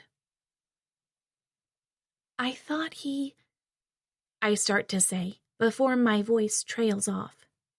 Suddenly I feel so stupid, like a child who's woken screaming in the middle of the night and who now has to be comforted by Mom and Dad. I want to push Toad away, but at the same time his arms are so warm. Finally, I lean into him a little more. I'm here, he continues. For what that's worth. Nearby, in the dark, Rachel lets out a brief cry. She's here too, Toad adds. I guess she doesn't want to be forgotten. I don't want to dream, I tell him, staring into the darkness. Not ever again. Not if he's going to be there. You don't want to see your brother? I shake my head. I'd have thought it'd be good to see him from time to time. Toad continues. A lot of people would like it if their loved ones came back to them every so often. Would you want to see people in your dreams? I ask, before turning to him. Do you have anyone? Like who? Anyone you miss? Anyone from the old days? He pauses, and I can tell that the answer isn't going to be simple. No, he says eventually. But you must have had... There's no one, he adds, before gently settling me back down on the blanket. You still need to rest. We'll assess the situation in the morning and see if it's okay to move you. For now, try to get some sleep. I can't help you with the dreams, but I hope you can learn to take some comfort from them. As he heads back over to comfort Rachel, I try to catch my breath, but I feel completely awake.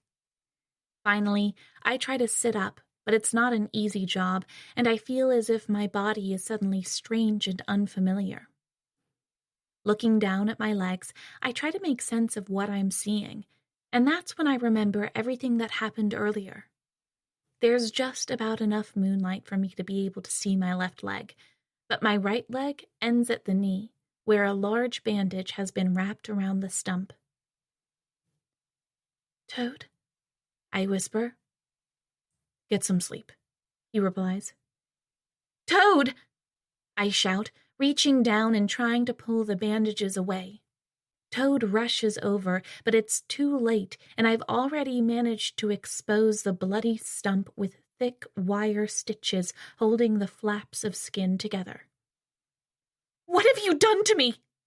I shout, with tears streaming down my face as he tries to comfort me. What the hell have you done to my body? Part 6, Day 51. Thomas. Fishing is easy, Mark says as he attaches a brightly colored lure to the end of the line. You just have to know what your target likes and offer it to them. I watch as he attaches a small piece of meat to the lure. There's something strangely reassuring about the way Mark works, and after the craziness of the past few days, I feel as if I can finally relax. It's a little after sunrise, and we're out on Lake Erie, just the two of us in a small boat. One of Mark's jobs each day is to come out here and catch fish for his group, and today he's after salmon. He's already spent a few minutes explaining how to pick the perfect spot, and how to move with the currents and anticipate where the fish will be. Now he's showing me the more intricate details of the job, and I can't help but feel that he's training me so I can contribute tomorrow. In this case, he continues, still working on the lure, it pays to be aware of the kind of thing that attracts salmon. A brightly colored lure is a must, along with something to add a little scent. In this case, I'm using sardines. Salmon are attracted to this kind of thing, and if I've picked a good spot... He lowers the rod and smiles as he turns to me. We're on the edge of survival out here, Thomas, he explains. We can't afford to make mistakes, or to just go blindly searching for food. We have to learn fast what works and what doesn't. If I don't manage to catch anything, I need to find something else for people to eat tonight, and that's going to be a problem considering I'm supposed to be fetching wood after lunch. There's no margin for error here. Turning to the shore, I'm stunned to see that everyone seems to already be up and working. It's a strangely tranquil scene, with everybody apparently knowing exactly what they're supposed to be doing, and I can't help but feel impressed by the way things work around here. Chicago was chaos, but here on the shores of the lake, these survivors have adapted remarkably quickly to the new world. And here we go, Mark says. Looking back at him, I watch as he casts the lure into the water. Now what? I ask. Now we wait. How long? As long as it takes, he replies, but hopefully not more than a half hour or so. As I explained earlier, the community here is divided into 10 groups, each of them with about 20 people. For each group, there are designated roles, and in this case I'm the fisherman. I need 2 salmon, ideally, to feed everyone in our group tonight. If I only get 1, I need to find something else to bulk up the meal, and that's going to take resources from other areas. We've got a pretty efficient system running here, but only if everyone plays their part. He holds the rod toward me. Here, try it. Wanting to seem keen, I take the rod and stare down into the water, waiting and hoping for something to bite. "So what skills do you have?" Mark asks. "I don't know." "There must be something." As I watch the surface of the water gently rippling in the morning breeze, I try to think of a skill that might set me apart, but the truth is there's nothing. "Don't worry," he continues. "You're young and strong, and I can tell that you're reliable. Those are useful qualities. We'll set you to work. For one thing, I'm getting a little tired of coming out here at the crack of dawn every day. If you learn fast, you could take over the fishing job from me, at least for every other day. Then we'll put you to work chopping wood or maybe fetching water. There are a million things to be done. What's important is that you're able to put aside your ego and work for the common good of the group." I nod. "It's harder than it sounds," he adds. "I want to help," I tell him. "If you just tell me what to do, I'll do it." "But for how long?" I turn to him. "How long are you going to stick around?" he asks. "There's no point in me teaching you things if you're just going to drive off in a week or two." "I've got nowhere to go," I point out. "Doesn't stop people from getting itchy feet," he replies. "Your friend, for example, Quinn. I'm worried about her. She seems like the kind of person who won't fit in around here. She's noisy and disruptive, and I could already tell yesterday that she might slow things down rather than contribute. She's just—" My voice trails off as I realize that I can't really defend her. For the past couple of days, I've become increasingly annoyed by Quinn's behavior, and I genuinely can't see her contributing to the community. I know she's been through a lot, but there's a part of me that already appreciates the setup here at the lake, and I don't like the idea of Quinn causing problems. "We'll give her a chance," Mark says after a moment. "But if she doesn't pull her own weight, we won't carry her. We'll have to ask her to leave. If it came to that, how would you react? Would you go with her?" "She's not really my friend," I reply. "I don't even know her. We only met a few days ago." "Acquaintances can be fleeting." "If she doesn't work out," I continue, "then I guess you have to do what you have to do. I understand." "She can always drive off and look for somewhere else." "It's my truck," I tell him. "She's not taking it anywhere." "Then she has no choice," he replies. "She has to fit in. Either that or she'll wander off and—" I watch the line for a moment, trying not to imagine Quinn wandering through the landscape and eventually collapsing. I guess she'd probably go off looking for the source of that goddamn signal, but there's no way I'd go with her. Not now. After everything that's happened over the past few weeks, I just want to— "You've got something," Mark says suddenly as the line goes tight. Panicking slightly, I start to pull the rod up, but Mark immediately grabs it and holds it in place. "You don't want to move too soon," he says, staring intently at the water for a moment as the line continues to tremble. "Let him really get caught on the lure first, so there's no way he can slip off, and then—" He pauses for a moment before hitching the rod back. Seconds later, he raises the lure and pulls a large salmon out of the water before depositing it at the other end of the boat. With lightning reflexes, he grabs a knife from nearby and slides the blade into the fish's head, severing it cleanly as dark red blood pours out onto the floor of the boat. The fish twitches a few times, but finally it falls still.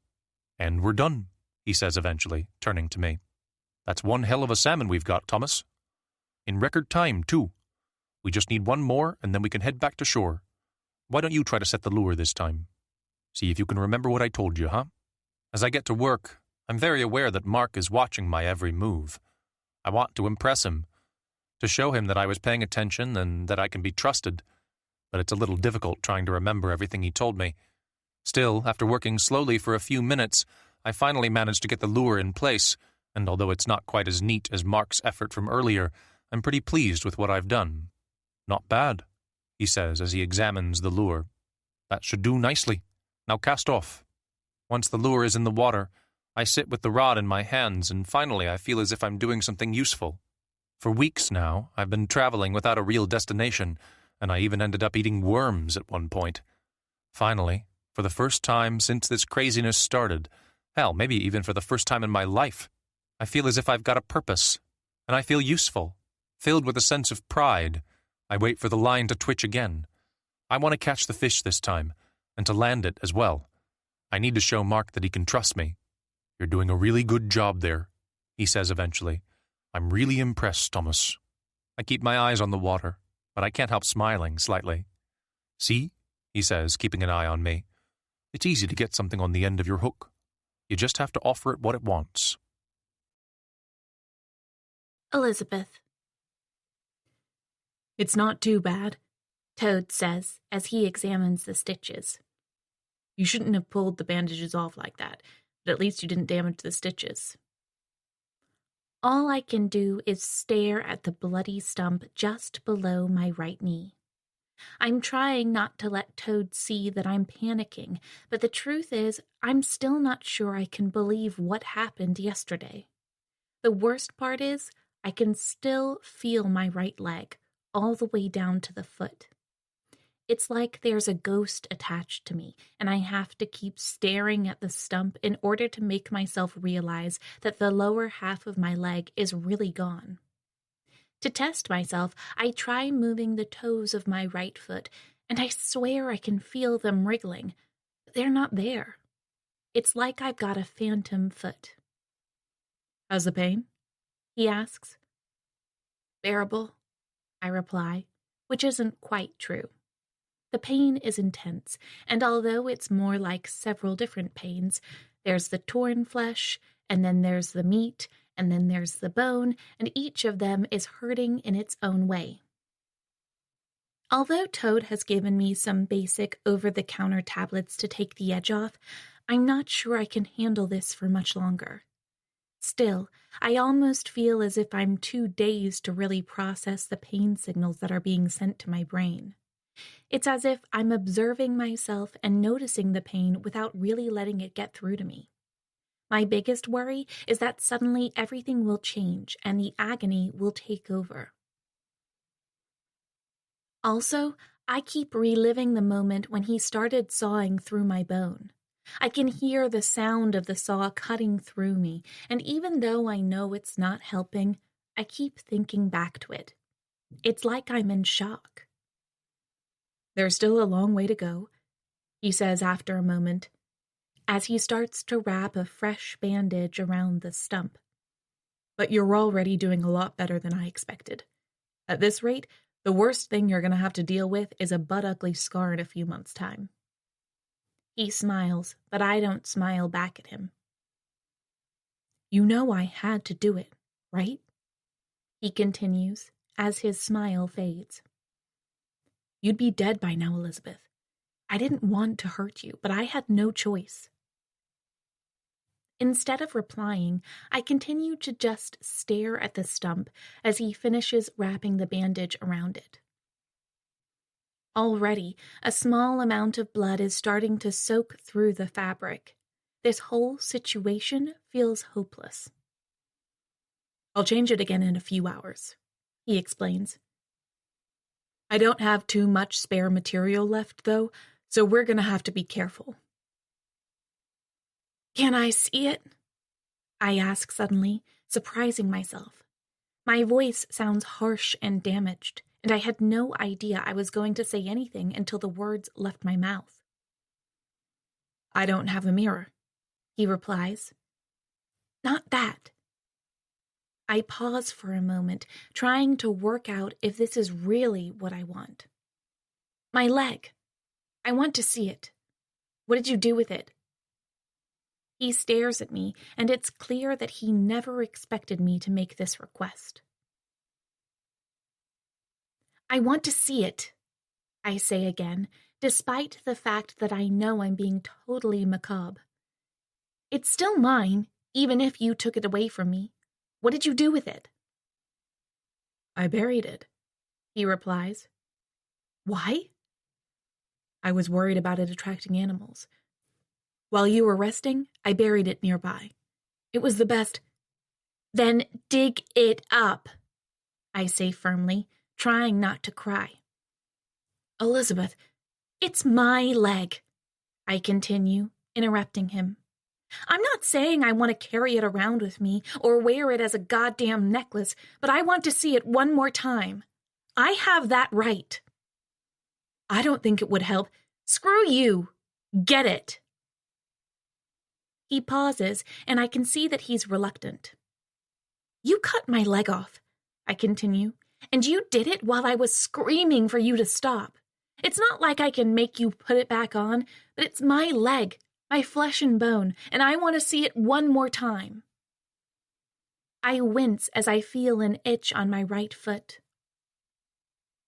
Reaching down to scratch it, I watch as my hand passes through the air where the foot should be.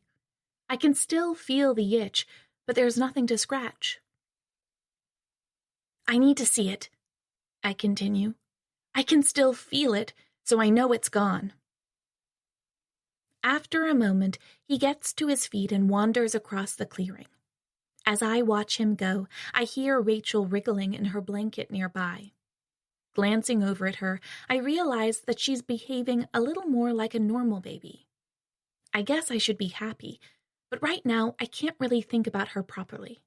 She heard my screams last night, and I can only begin to imagine how that must have affected her. She's only a month old, but already she must have been traumatized by everything that has happened to her. Even if she makes it to adulthood, she's probably damaged already. It takes several minutes for Toad to return. I sit patiently, trying to hold back the tears that I know are coming. The truth is, part of me is horrified by the idea of seeing my severed leg, but another part of me feels there's no other choice. Every few minutes, I find myself reaching down to scratch my non-existent right foot, and I can feel the sense of its presence getting stronger and stronger. I've heard of phantom limbs before, and I'm worried I might end up going completely crazy if I don't see the leg for myself. I need to shock myself into understanding that it's gone. I still don't know if this is a good idea, Toad says as he comes back, carrying my leg in his hands. There's no...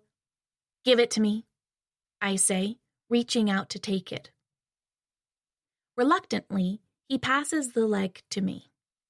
The first thing I notice is that it's still covered in soil, so I wipe it clean until, finally, I spot the small butterfly tattoo on my right heel.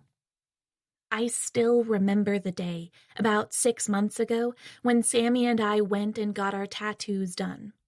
We were both sneaking out without telling our parents where we were going, and of course we both ended up in trouble when they found out, but it was totally worth it at the time. Now, staring at the tattoo on my amputated leg, I feel a shiver pass through my body. Sammy's almost certainly dead, and my tattoo is no longer a part of me, so it's as if that day has been completely removed from my life. Elizabeth, Toad starts to say. Be quiet, I hiss, as I turn the leg over in my hands. It's not very heavy, and it feels strange to be holding something that's simultaneously mine, but not mine. I remember painting these toenails in the old days, and picking them clean, and stubbing them, and biting them, and I remember the feel of my bare feet on the carpet in our Manhattan apartment. As I run a finger against the sole of the foot, I swear I can feel my phantom leg being tickled, and I instinctively reach down to give it a scratch before I realize that there's no point. Finally, I turn the leg around and examine the edge where it was amputated. The skin is torn, and I can see dark red meat glistening, with a sawn-off section of bone just about visible. I guess the worst part is the dark marrow I can see running through the bone.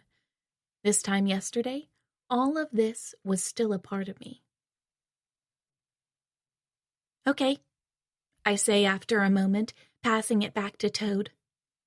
You can bury it again now.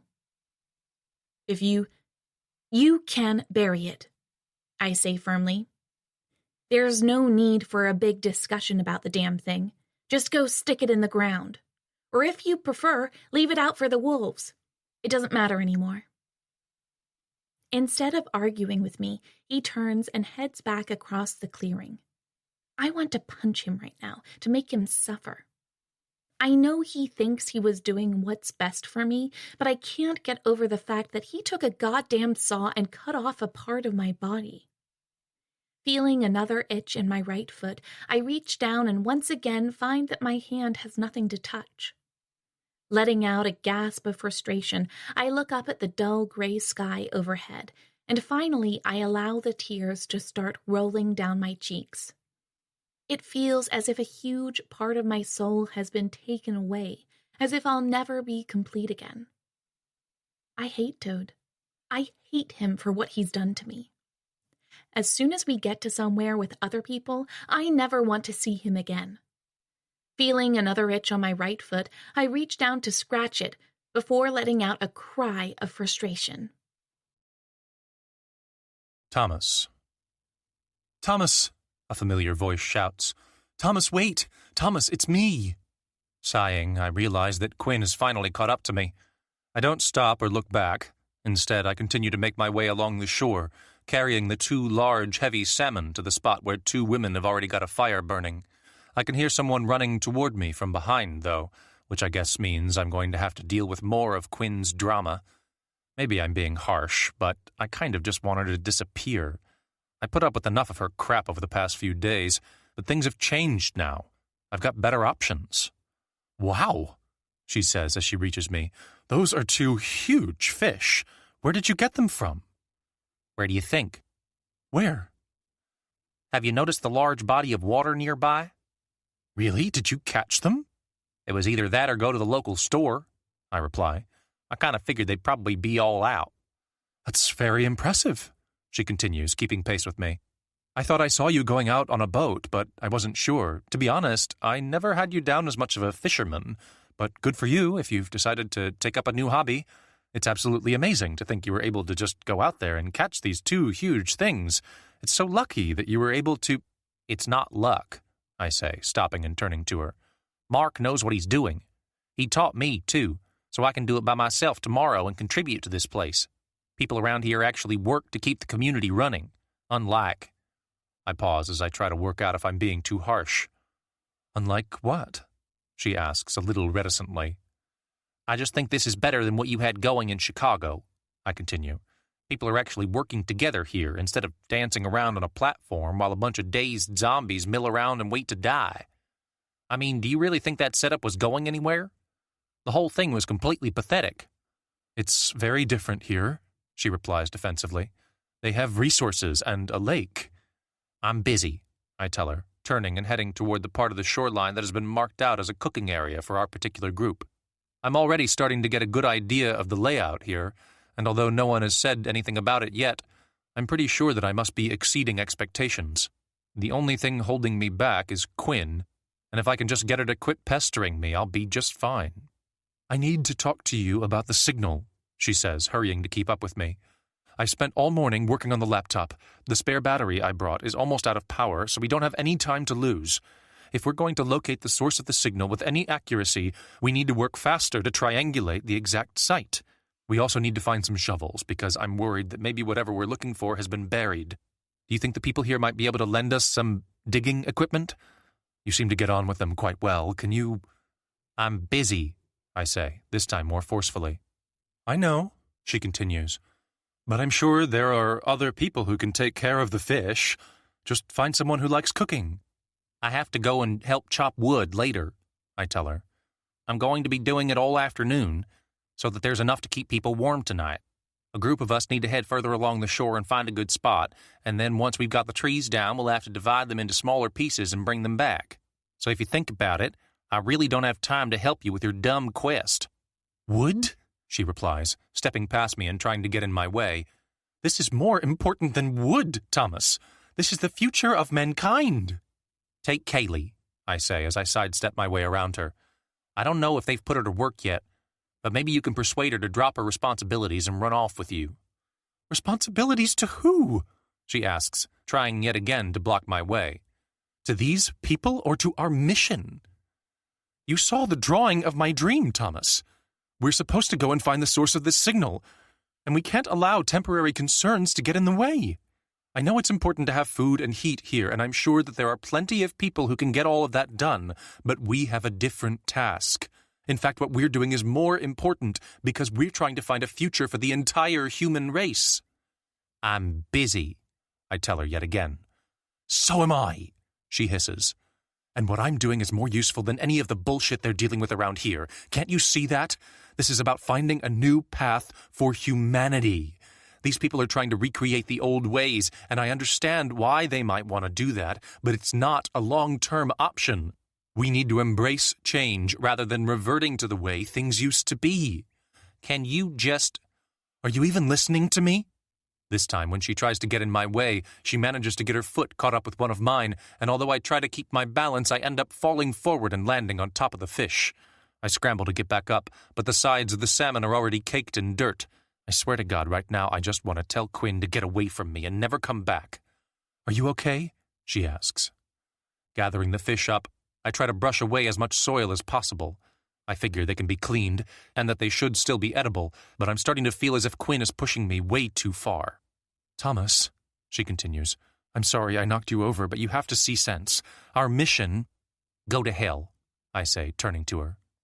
She stares back at me, clearly shocked. I've told you over and over, I continue, that I'm busy. I've got things to do, and people here are relying on me. I don't have time to go running around while you wave your laptop in the air, okay? You don't need me anyway. You don't even need Kaylee. You can go off by yourself and spend all the time you want just searching for the source of that goddamn signal. It's probably just some old automated thing anyway, but if it's not, you can come back and prove us all wrong, okay? You can't give up, she replies, sounding a little dejected. Thomas, leave me alone, I say firmly. I don't want anything to do with your stupid quest, okay? I hope you find something, and I hope it makes you happy. But there are more important things to worry about, like finding food and keeping this community alive. If that doesn't interest you, you're just going to have to go off and do your own thing. No one's forcing you to stick around. She stares at me, and it's clear from the look in her eyes that she's shocked by my response. Can I? She pauses. Can I at least borrow your truck? I shake my head. I'll bring it back. I might need it, I reply. And anyway, you said we were already close to the source of the signal, so you can do the rest by foot. Just try not to cause any problems, okay? But we're friends. No, we're not. We're just people who ended up traveling together for a while because it was convenient. But that's all over now. I don't know what Kaylee wants to do, but I'm sticking it out here. This place is the closest thing to a real life that I can imagine right now, and I want to help Mark and the others keep it going. You've really been brainwashed, haven't you? She replies. I'm sorry, I'm busy. This conversation is over, permanently. With that, I turn and head to the cooking area, where I set the fish down and explain that they might need a little extra cleaning. Once I'm done, I accept a plate of food and eagerly wolf it down. When I glance over my shoulder, I realize that Quinn is nowhere to be seen. I guess she's headed off to resume her search, which is fine by me. In fact, I really wouldn't mind if I never see her again. Elizabeth. Okay, Toad says as he reaches under me. just try to hold on and make sure you don't shift your weight suddenly. This is going to be a little tricky. Reluctantly, I put my arms around his neck and wait as he lifts me up. It's hard to believe that he's going to carry me, Rachel, and the 2 rucksacks, but I guess he's been working the land for years and he's probably strong enough. I can tell that he's struggling, and as I arrange Rachel against my chest, I can't help worrying that at any moment we might end up tumbling down to the ground. This whole plan is completely ludicrous, but I'm not exactly in a position to refuse. You okay? Toad asks, sounding as if he's really finding this hard. I'm fine, I mutter, not really wanting to talk to him too much. Are you?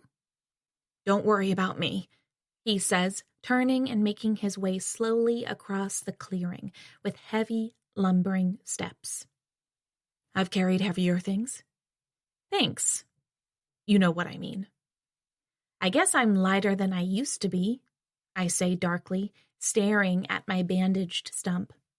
How much does a human leg weigh anyway? It's got to be a few pounds. I'm not a cripple, though. You know that, right? As soon as we get to the next farm, I'm going to make a set of crutches for you. He takes a couple more heavy steps forward. You'll need to be careful for a few weeks in case you open the wound up, but you'll be up and about in no time. The only problem might be your upper arm strength, which I'll manage, I reply, hoping to shut him up. "You're angry at me, aren't you?" "Of course not," I mutter bitterly. "What makes you think that?" "I had no choice, Elizabeth," he continues. "Would you really rather be dead?" "I'd rather not be in pain," I tell him, "and I'd rather not have a huge chunk of my body missing. What the hell am I supposed to do now anyway? It's not like I can be useful. You've just turned me into this thing that's gonna need to be helped all the time." I wait for him to reply, but as he carries me between the trees, I realize that I'm probably being ungrateful. Still, I can't deny what I'm feeling. "I thought you'd left me to die," I continue. "I was okay with that. I'd come to terms with it." "I wouldn't leave you," he grunts, obviously struggling with all the weight he's carrying. "The only thing that would have kept me from coming back would have been if I died." Pressed against me, Rachel lets out a brief cry. "Maybe you should just leave me when we get to this other farmhouse," I continue. "I don't want to be a burden for you two." "That's not going to happen. I've already got a plan." "You've always got a plan," I point out. "You've had a plan since the start, and now look at us." "We're going to stay put for a while." "But you said that was a bad idea before," I continue, trying not to let my frustration show. "You're just changing your opinion to support whatever course of action means that we stay together." "That was when you were able to walk properly. This time, we're going to have to wait while you learn to get about properly on crutches, and then we're going to have to alter our plans. I need to study the land and work out if there's any way we can survive out here. I don't know what was going wrong with the soil back at my farm, but hopefully it's not the same everywhere. I still believe we can live off the land." "We'll all die," I tell him. "You'll sit around trying to help me until I die, and then you'll die, and then Rachel will die too. 3 lives will be lost instead of 1. "Not necessarily." "You know it's true," I continue. "I don't know why you're trying to be all noble and strong about this, but things are getting worse day by day, and sooner or later you won't be able to fix anything. Right now, you can patch everything together and find a way to make it work, but that's not always going to be the case. Anyway, I used to be able to help, but now I'm just going to be holding you back." "The other way to look at it," he replies, "is to say that you're going to be less mobile, which means you'll be more likely to stay put when I tell you not to get into trouble." "Is that supposed to be a joke?" I ask. "Let's just focus on getting to the Hodge place," he continues. "Once we're there, we can look into our other options, but at least we'll be able to rest. The Hodges ran a good farm, and hopefully there'll be something there we can use. Either way, it'll be better than being out here, and it'll be an improvement on the situation back at my place. We can adapt to whatever we find. I used to think we needed to plan everything out, but now I realize that adaptation is the most important thing. We'll see what we have, and we'll make it work." I want to argue with him, but I figure there's no point. I don't understand why he's so keen to save me, but apparently he's decided that he's willing to risk his life and Rachel's in order to keep me alive.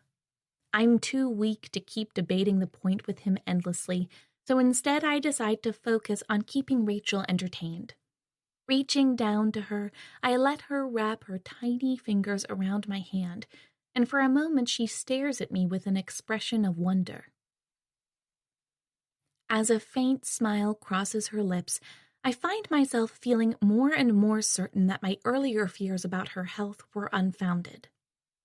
There's no way she's been infected by whatever created those creatures last month.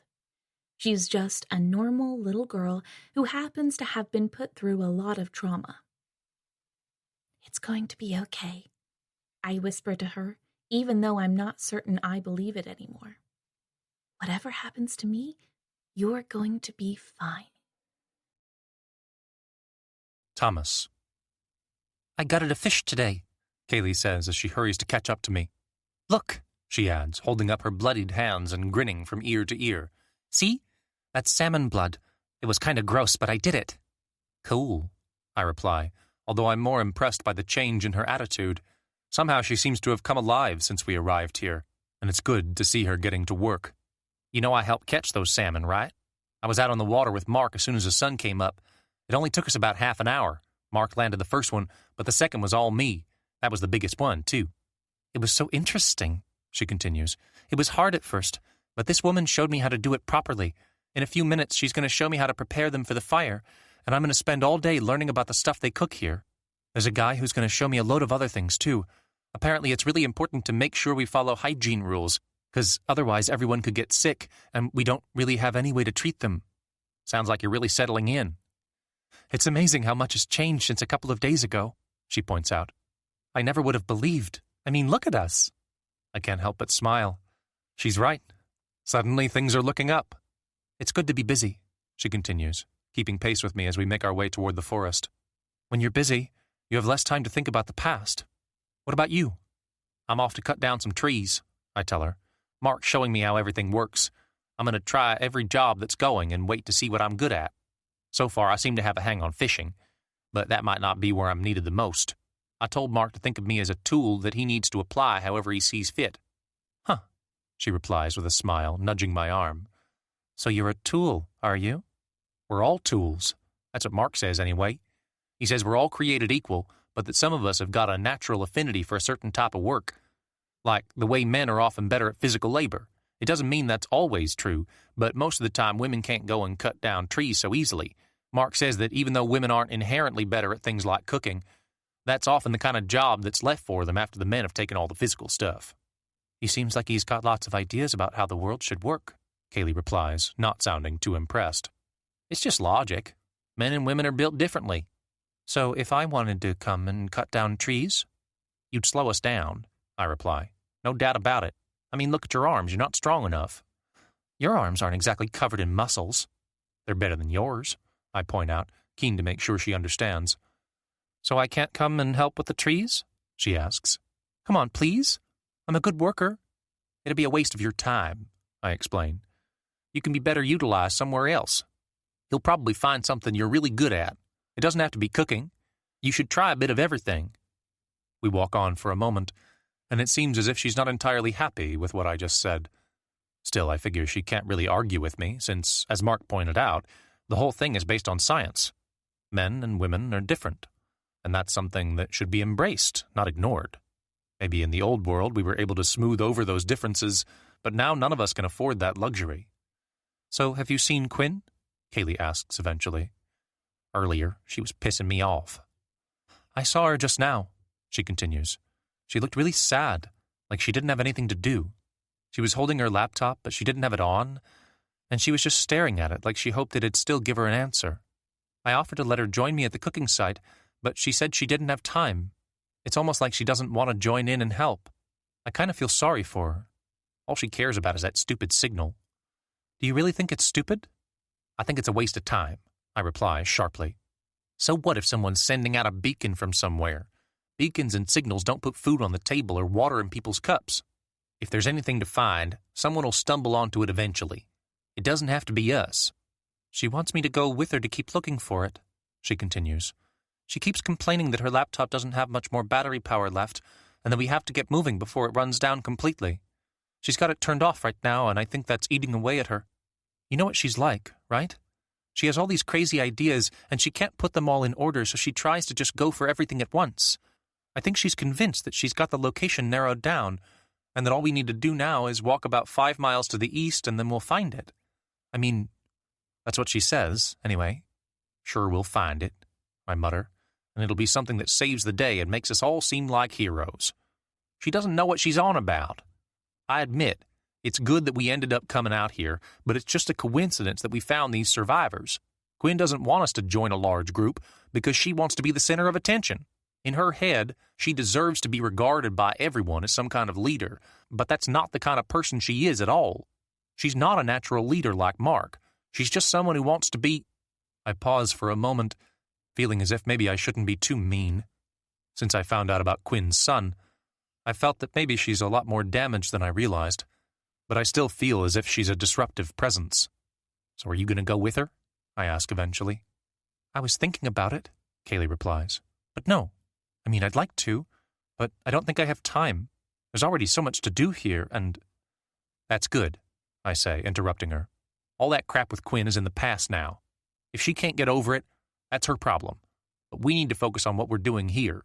There's no time for running off on a bunch of dumb chases. We can't spare the energy. As we reach the edge of the forest, I turn to her, and I can see that something's on her mind. Don't you have something you need to be doing?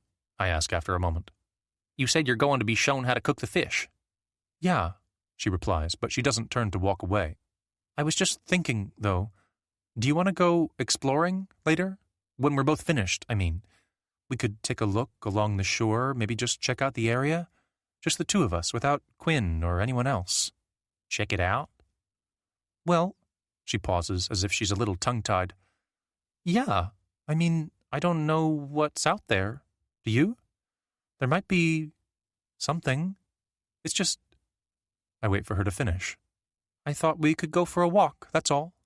There are so many people here, and sometimes I feel like I'm not very good in crowds.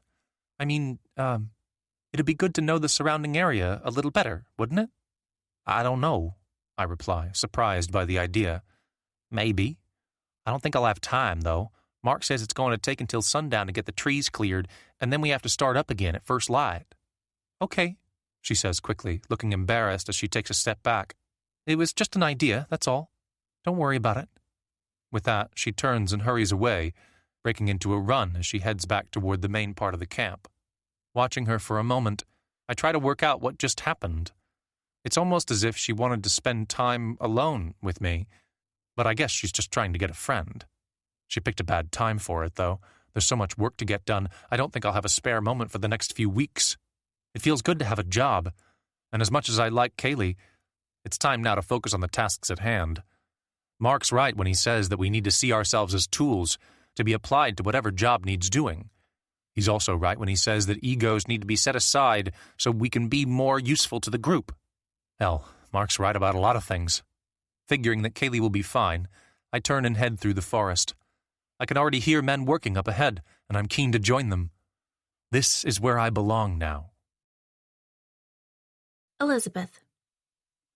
Dan Hodge was an old bastard, Toad says as he pushes the door open and leads me into the dark little farmhouse we've finally reached after walking for several hours. He used to complain about the boundary lines all the time. Sometimes I'd catch him out there, measuring the fences as if he thought I was moving them during the night. I think he was worried other people were trying to take his land. It stinks in here, I reply as Toad carries me across the room and sets me down on an old sofa. A huge cloud of dust immediately rises into the air all around me, causing me to start coughing uncontrollably. What happened to him anyway? He died shortly after all of this started. I came to check on him and to see if he'd heard anything, but I found his body out front. I buried him next to the gate. Don't you have anything for the pain? I ask, feeling a shooting pain in my knee. I don't think I can go on like this much longer. Keep it raised at all times, Toad says, placing a pillow under my right leg. This place isn't the cleanest, and another infection is still possible. I'm going to check to see what's in the bathroom. With any luck, Hodge had some kind of medical kit. If there are any pills, you can have them, but don't hold your breath. I look down at Rachel, who's squirming in my arms. I can take her, Toad says, reaching down and picking her up. I'm a fast learner. She probably needs a new diaper, I tell him. You'll have to clean her as well. See if there's any powder here, but if there isn't, you'll need to make sure she's dry before you fasten her back up. In fact, I try to haul myself up, figuring that I can at least help out, but the effort's too much, and I have to ease myself back down. I hate this, I mutter. I hate not being able to do anything. There's no point to me. It's not forever, he replies. Great, so my leg's gonna grow back, is it? Elizabeth, that's the only way I'm ever going to be myself again, I continue, annoyed at him for trying so hard to sound optimistic. Unless you can find some way to magically put it back, I'm gonna be like this for the rest of my life.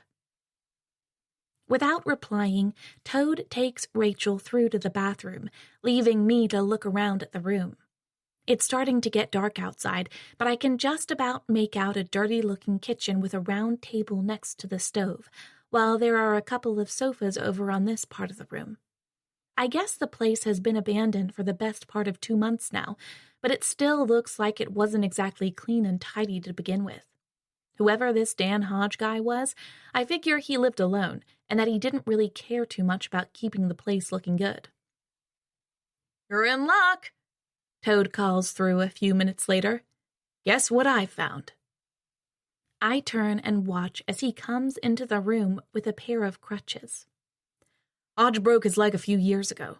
I thought I remembered him getting about on these things, but I figure it was a long shot that he'd still have them.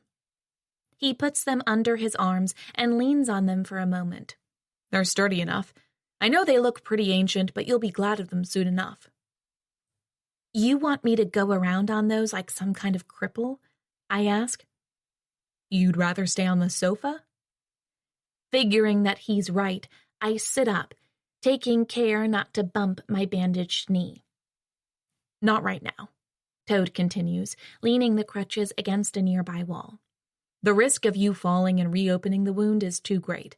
I didn't find much else in the bathroom, so we're just going to have to take care of your leg and hope we have a little luck for once." He steps closer and looks down at the bandage. "There doesn't seem to be too much leakage. That's a good sign. Hopefully you'll be able to get up in about a week, just for short periods while you develop your muscles and—" "A week?" I reply, shocked by the idea that I might be on this sofa for so long. "No way! I'm not sitting in this place for a whole week." "There's no other option," he continues. "It's not so bad here, Elizabeth, and I'm going to head out soon and see what kind of food I can find.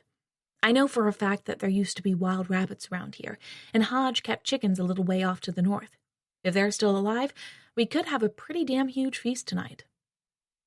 It's clear that he doesn't really understand the full extent of the hell I'm going through right now, but I guess no one could know what it's like.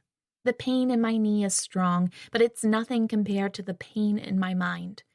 I swear I can still hear the sound of the saw grinding against my bone. "I can keep things running while you're out of action," he adds, before sitting on the edge of the sofa.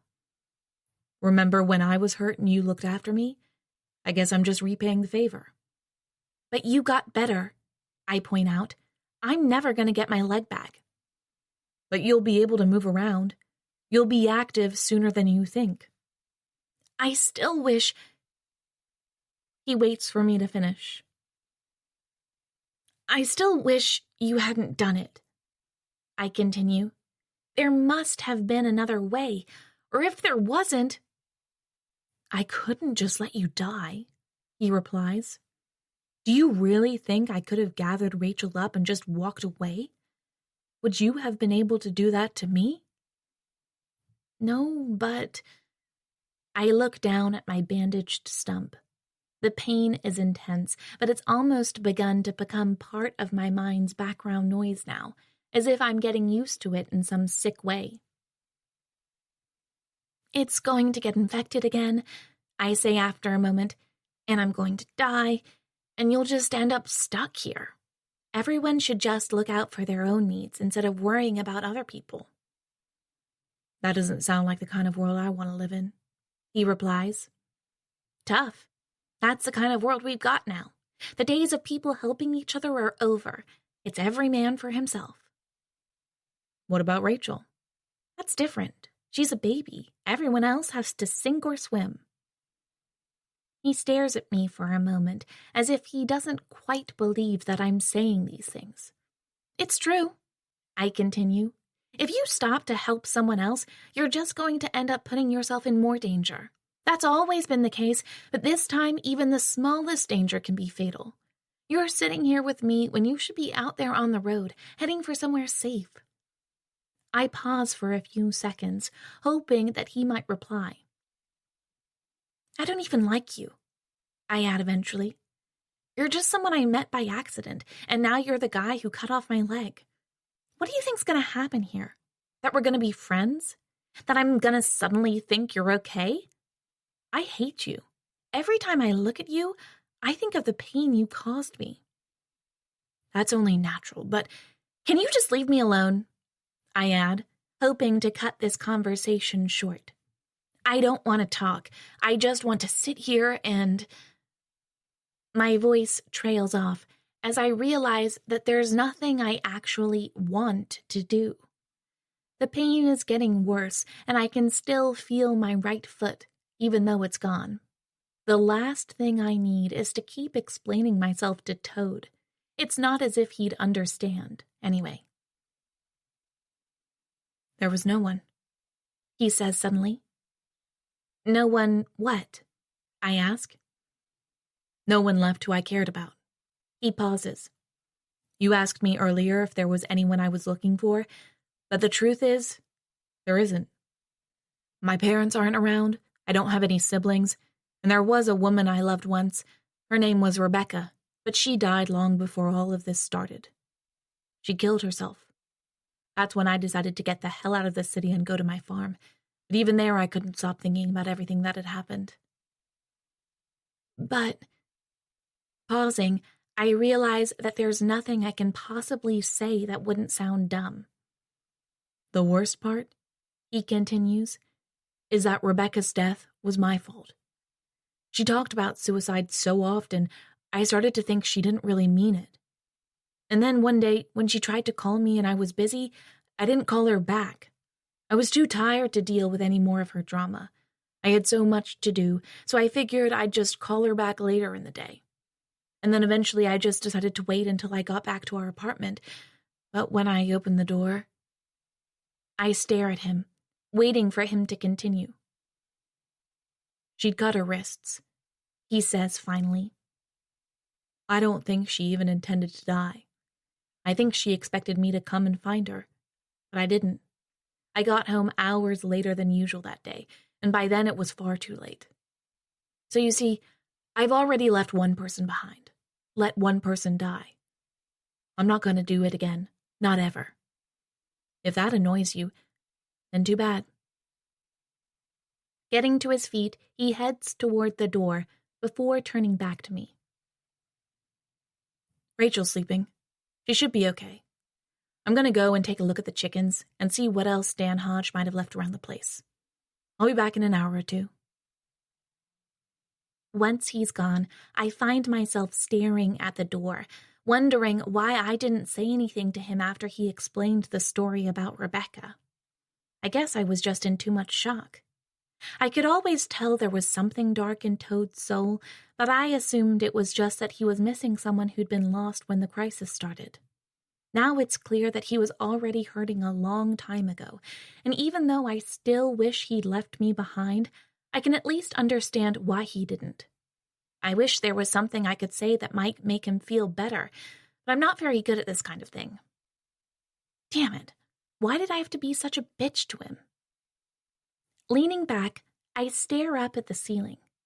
The pain in my knee is bad, but what's worse is the itch on my right foot. It's like a phantom feeling on a limb that's gone, but the problem is I can't scratch it. It's there, but it's not. It's all in my mind, like a ghost I carry around, constantly reminding me of what I've lost and can never, ever get back. Thomas. You're a good, strong worker, Mark says as we finish hauling the last of the logs onto the main pile, ready for them to be taken to the site at sunrise. I can already tell you're going to be an asset to the community. I'm just trying to pay my way, I tell him, trying to sound calm, even though I'm genuinely pleased that he's so impressed by my efforts. I've worked hard before, of course, back on the family's farm, but back then I was just being forced to help my father. Now I feel as if I'm actually contributing, and it's almost as if I've become a man today. I can learn a lot from Mark, but first I need to make sure that he appreciates me. Hopefully the chefs will have that fish ready for us by the time we get back, he continues. After a hard day like this, a man needs good food, and it's even better if he caught it himself. The other loggers are already heading back through the trees, but Mark seems to be hanging back a little so he can examine the equipment, and I figure I should stick with him. The community doesn't have a leader as such. But Mark clearly inspires the respect of all the other men here, which means that I'm naturally drawn to work with him. Having seen the mess in Chicago, I'm determined to ensure that I play my part in pushing the people here to do their absolute best. "Are you capable of making tough decisions?" he asks eventually, as he takes his gloves off. It's getting late, and I can barely see his face, but while the tone of his question was casual, I'm convinced that he's trying to get a better idea of my character. "Of course." "Give me an example." "I killed my brother," I tell him. "I mean, he was dying already, but I finished him off because I didn't want him to suffer anymore. It all happened about a month ago." "How'd you do it?" he asks. "I only had a spade, so—" My voice trails off as I find myself briefly reliving that moment. "Sounds like a very admirable approach," Mark says after a moment. "Not a lot of men would be able to do something like that. Human attachment is a weakness these days, at least when it's applied without thought. The new world requires an entirely new perspective." "It was the right thing to do," I explain, as we turn and make our way through the trees. "He was in agony. I'm not saying it was easy, because it wasn't, but I weighed it up in my mind, and I decided it was the best option. Of course, he came back a few days later after he got infected by whatever the hell that thing was, but he was strong enough in the head to break through and still be himself." "Fascinating. I've got to admit, I still don't understand those zombie creatures. I'm just glad they're gone." "I saw a few of them up close," I tell him. "They were just like rotting cadavers, most of them anyway. They all spoke with the same mind, like each of them knew what the others were seeing. There were so many of them, but eventually their bodies just broke down and collapsed." "Good thing, too," Mark replies. "I can't imagine how we'd have dealt with things if we'd been overrun. We'd have been outnumbered, that's for damn certain. Sometimes I worry that they might come back, but if—" Before he can finish, there's a scream from up ahead, followed by another. I turn to Mark, but he's already started to run, and I quickly set off after him.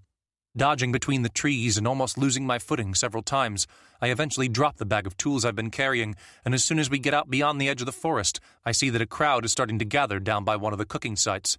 Just about managing to keep pace with Mark, I race through a sea of bodies until I come to a halt and see a figure on the ground, with blood flowing freely and soaking into the grass. "Did you get her?" a voice shouts. "She got away!" "Kaylee," I whisper, as I suddenly realize that I recognize the dress being worn by the injured girl. Hurrying forward, I kneel next to her, but as I reach out to check if she's okay, I'm shocked to see that a thick chunk of flesh and bone has been gouged out of her face, right on her left cheek, just a couple of inches above the corner of her mouth. Her eyes are open, staring down at the grass, and even without touching her, I can already tell that she's dead. "Jesus Christ," Mark says, standing behind me. "What the hell happened here?" "It was that mad woman," a voice says. "She attacked her without provocation. She just came up and took a swing at her." "Kaylee?" I say softly, putting a hand on her shoulder and gently nudging her. No response. She's gone. "What mad woman?" Mark asks. "Who did this?" "The woman who came with them," the voice continues. "The one who was always waving that laptop around and refusing to work. She was watching for a while, and then she came over, said something to the girl, and then she swung at her with something. I think it was one of the axes from the tool pile. Whatever it was, it only took one strike to knock a chunk of her face away." "Was there an argument?" Mark asks. "No," the voice replies. "The girl was working. It all just happened out of nowhere." "Kaylee?" I whisper, leaning closer to her despite the fact that her wound is wide open. I can see her meat glistening in the low evening light, and the look in her eyes is one of surprise. "Kaylee?" "She's dead, Thomas," Mark says, reaching down and putting a hand on my shoulder. "Do you have any idea why your friend would have done this?" "Quinn?" I pause for a moment before getting to my feet and looking around. "She was never my friend. Where is she?" I ask, feeling a slow fist of anger starting to build in my chest. I swear to God, if I get my hands on her, I'm going to make her suffer. "She ran that way," one of the other men says, pointing back toward the crest of the hill. "She was sobbing and ranting, but I couldn't make out a word of it." "She wouldn't." I pause for a moment as I try to make sense of whatever's happening. "There's no way she'd do this. She's crazy, but she's not a murderer. I mean, I don't know her very well, but I swear she's not the kind of person who just do this without good reason." "I think we have evidence to the contrary," Mark replies, grabbing a white sheet from one of the nearby campsites and placing it over Kaylee's body. Blood immediately starts to soak through the fabric, and after a moment I have to turn and look away.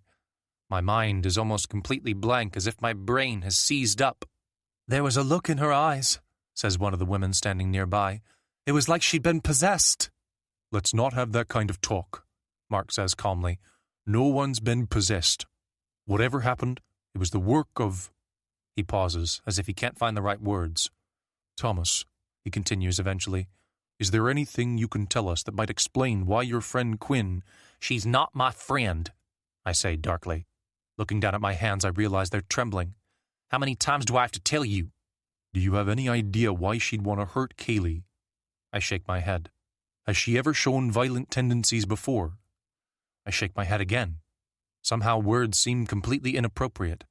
"We have to go and find her," says a voice nearby. "It was cold-blooded murder. There's no way we can let her get away with it."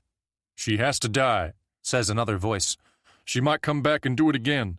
We're not safe while she's out there." "We can't ignore this," Mark says, turning to me. "You realize, don't you, that—" "I agree," I say, my voice tense with anger and sorrow. "We have to find her and kill her." "That's not quite what I said." "It's the only answer," I continue, looking back down at the sheet and seeing that one end is almost completely soaked in blood. "All she wanted was a painless death. She talked about it the other day. She said she wanted it to be quick enough that she wouldn't even know it was happening. This can't have been painless." "She screamed," says one of the women standing nearby. "She staggered a couple of feet, clutching her face as the blood poured out, and then she collapsed. It probably took a minute, maybe a minute and a half, for her to die. She was twitching for a while, almost like a fish when it's been landed. I was starting to think we should try to end her misery, but then she passed." "She must have been in agony," I reply, still staring at the sheet as I try to work out what must have been going through her mind. For a moment, all I can think about is the last time I spoke to her, when she asked me to go for a walk with her. Maybe if I'd agreed and come back from the forest a little sooner, she'd still be alive. "We'll bury her properly," Mark says after a moment. "We've never had something like this happen, not since we got here. But we'll give her a proper resting place. She was one of us, even if it was only for a day, and she deserves our respect and love." "And then we'll go and find the woman who killed her," says another voice. "We don't have the resources to launch a witch hunt," Mark replies. "Besides, do you really think she'd come back?" "I know where she's going," I say, turning to him. "She's following that damn signal." "Maybe we should just let her go," he says. "If she's on foot, she won't last too long. She'll probably just end up collapsing and dying out there." "That's not good enough," I say firmly. "I want to know she's dead. I want to see her suffer for what she did." "We'll find her and bring her back," Mark continues. "She'll be given a fair hearing, and witnesses will be able to testify against her. Once that's done, a vote will be taken, and if the majority choose execution, we'll put her to death." "And if they don't," I continue, "then I'll kill her myself." Part 7, Day 52. Elizabeth. "Okay," I whisper to myself, sitting on the arm of the sofa with the crutches in my hands. "You can do this. Toad's wrong. You're not some weak-assed cripple who's going to sit around for the next week being waited on." I take a deep breath. It's time. Another deep breath. Damn it, why am I delaying this? Looking down at my stump, I can see a faint patch of blood showing through the bandage, but no other colors. Toad has repeatedly warned me that although red is okay, anything else might indicate another infection. I didn't sleep last night, instead spending all my time staring up at the ceiling and thinking about everything that's happened over the past few weeks. The pain in my leg was keeping me awake, although Toad gave me some painkillers that helped to make it at least slightly bearable. I've only got enough pills for another day or so, though, which makes me worried about what'll happen when they run out. Still, I'm not a cripple. There is no way that I, Elizabeth Martyr, am going to let the small matter of an amputated right leg bring me down. I've spent more than enough time wallowing in self-pity. Now's the time to get back up.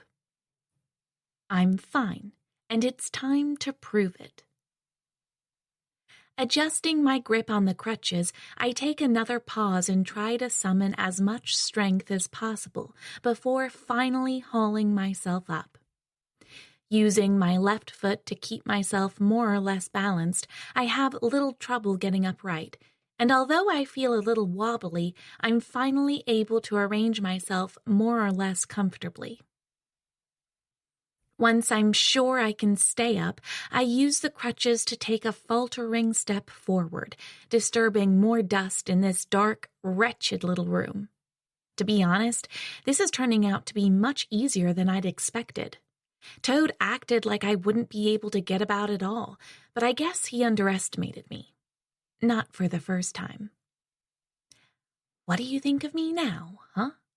I whisper. Damn it, I wish he was here to see this instead of sleeping upstairs.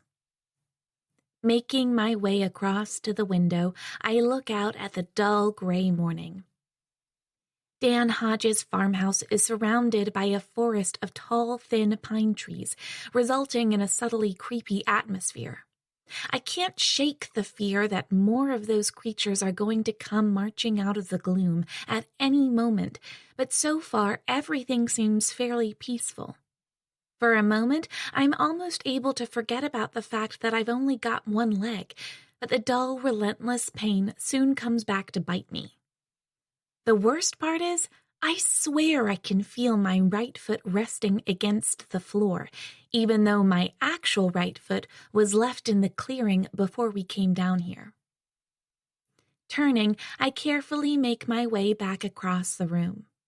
As I reach the door, I notice a bundle of boxes and wires on a nearby table, and closer inspection reveals what appears to be a radio system. Reaching down, I pick up one of the boxes and find that it's some kind of battery, although I don't really know how any of this stuff works. Still, it's tempting to think that maybe we could get this thing up and running, and then we could try to make contact with the outside world. I don't know what Toad's thinking, but I'm starting to wonder if maybe we might be able to survive after all. Hell, that's a pretty big change. This time yesterday, I wanted him to leave me behind. That was when I thought I was crippled, though. Now I'm starting to think that I can not only get about, but maybe I can even be useful. Heading through to the hallway, I eventually come to the foot of a flight of stairs. My initial instinct is to turn back, but finally I force myself to start making my way up to the next floor. It's a slow journey, made slower by the fact that I'm determined to do it right, but after a few minutes I'm halfway up. I stop to get my breath back, feeling a little annoyed by the fact that I'm so slow, and then I resume the climb until finally I get to the top. Only one of the doors is open, so I make my way through and find a small, dark room. For a few seconds, I'm vaguely aware of movement nearby, and as my eyes adjust to the gloom, I'm finally able to make out a figure on an old mattress. I hobble over to take a closer look, and with a faint smile, I watch as Toad turns over and stares up at me. "Hey," I say, fully aware that he's probably surprised to see me. "What are you doing up here?" he asks, sitting up with a dazed, barely awake look on his face. "Surprising you?" He looks down at my right leg, and it's clear that I've succeeded in giving him a shock. He seems unable to believe that this is really happening, but I guess it's just another example of his tendency to underestimate me. "It's really not that hard," I continue. "Turns out I've already got some pretty good upper arm strength. I'm a bit slow right now, but I figure I'll get that sorted soon enough, and—" I pause, unable to stifle a self-satisfied smile. "Yeah, so here I am. Not bad, huh? Didn't even take too long either. I kinda just kept it slow, made sure not to take any risks, and got on with it. I know you wanted me to sit around on the sofa for a week, but there's no way I could have done that." Looking down at his bare chest, I spot the scar from his recent injury. It's larger than I remember, and it's hard to believe that only a month or so has passed since those days. Despite having only known Toad for a short while, and despite the fact that I told him I hated him yesterday, I'm starting to think that I like the guy more than I realized. At the back of my mind, there's even a hint that maybe I'm becoming attached to him in ways that I don't want to admit. Do you want to sit down? He asks, keeping the sheets covering his lower body as he shifts out of the way. No, I reply. Once I'm up, I'm up. I'm hungry, though. What kind of food do we have around this place? Please tell me the guy who lived here before us had something for us. Even moldy bread would be good right now. I found some canned food in the kitchen, he replies. None of it looks very appetizing, but beggars can't be choosers. Wait a few minutes and I'll do it, I say, turning and making my way back to the door. If you can get Rachel up, I'll try to sort out some kind of breakfast. Oh, and I think I found an old radio. We should probably get it working and see if there's anyone out there. You never know, there might be some kind of emergency broadcast that's got information we can use. Either that, or we can get in contact with someone who can help us out. Maybe we can... Oh, and I think the weather's going to turn. There are some pretty dark clouds coming this way. That's all the news for now, but I'll keep you posted if there are any more developments. Without waiting for him to reply, I head out of the room and start the slow process of getting down the stairs. I can't help but feel a little pleased with myself, though, since I've managed to surprise Toad and show him that I'm sure as hell not going to sit around being helpless. The days of feeling sorry for myself are over, and I want to make Toad realize that we might be able to make a go of things here at the farm. More than anything, I feel as if I'm finally done with searching for a new home. With a lot of work, we might be able to make this place habitable. The first stage of this nightmare might actually be over.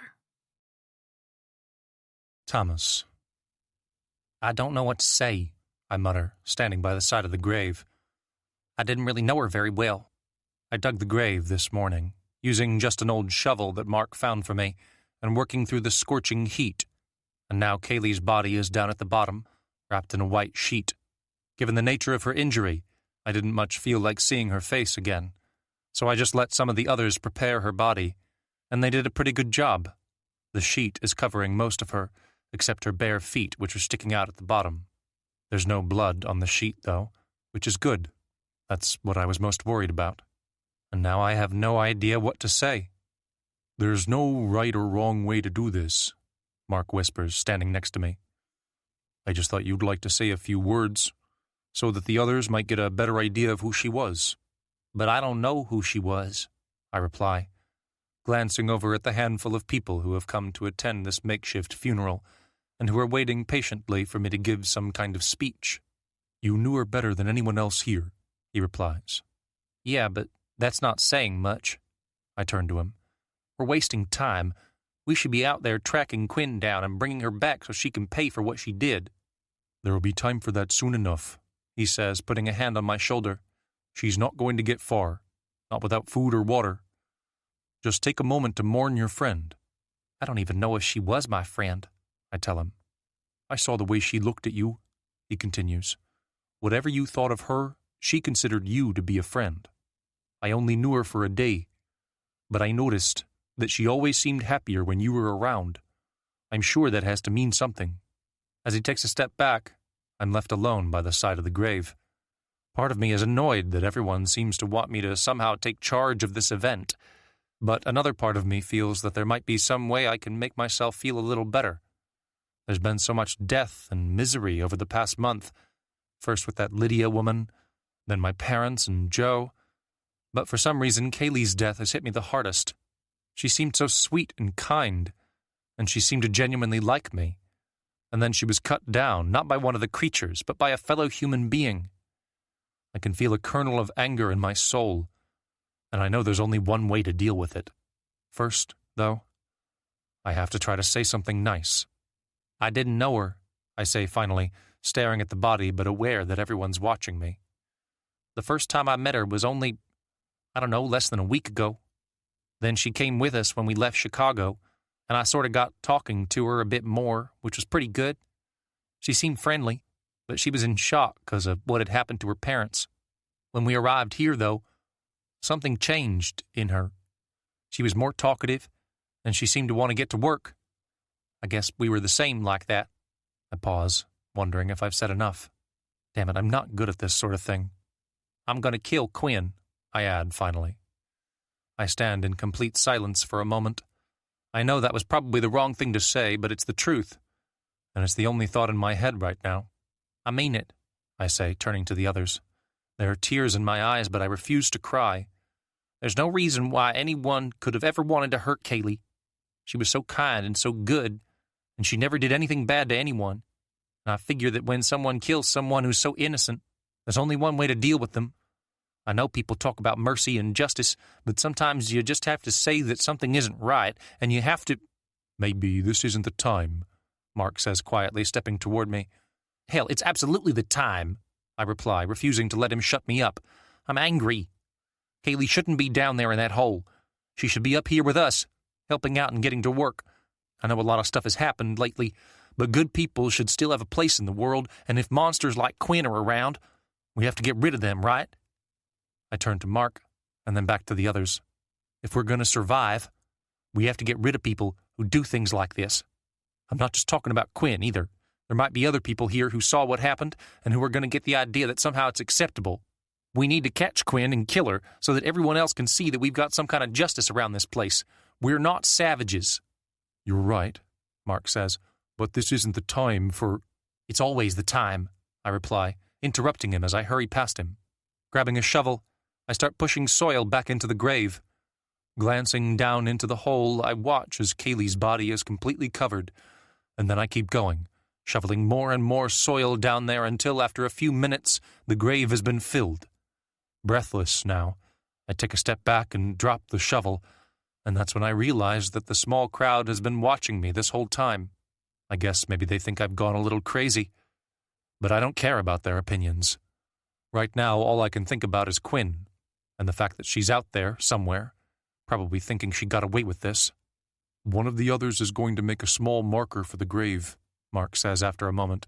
It'll just be something simple, probably a small stone with a few details carved into the face, but it'll withstand the elements. First, he'll need you to provide some information about her. Her date of birth? I don't know it, I reply, wiping sweat from my brow. Then at least her last name. I don't know that either. He pauses, clearly a little surprised. I don't have time to stand around talking either, I continue.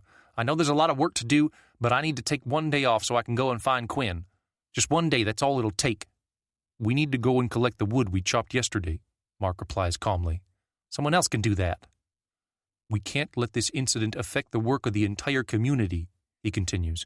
We don't have enough resources to allow a group to head off on some kind of revenge mission. I don't need a group, I tell him. I'm not asking for anyone else to come with me. I'll go find her, and I don't even need to bother bringing her back. I'll just go out there, track her down, finish her off, and come back.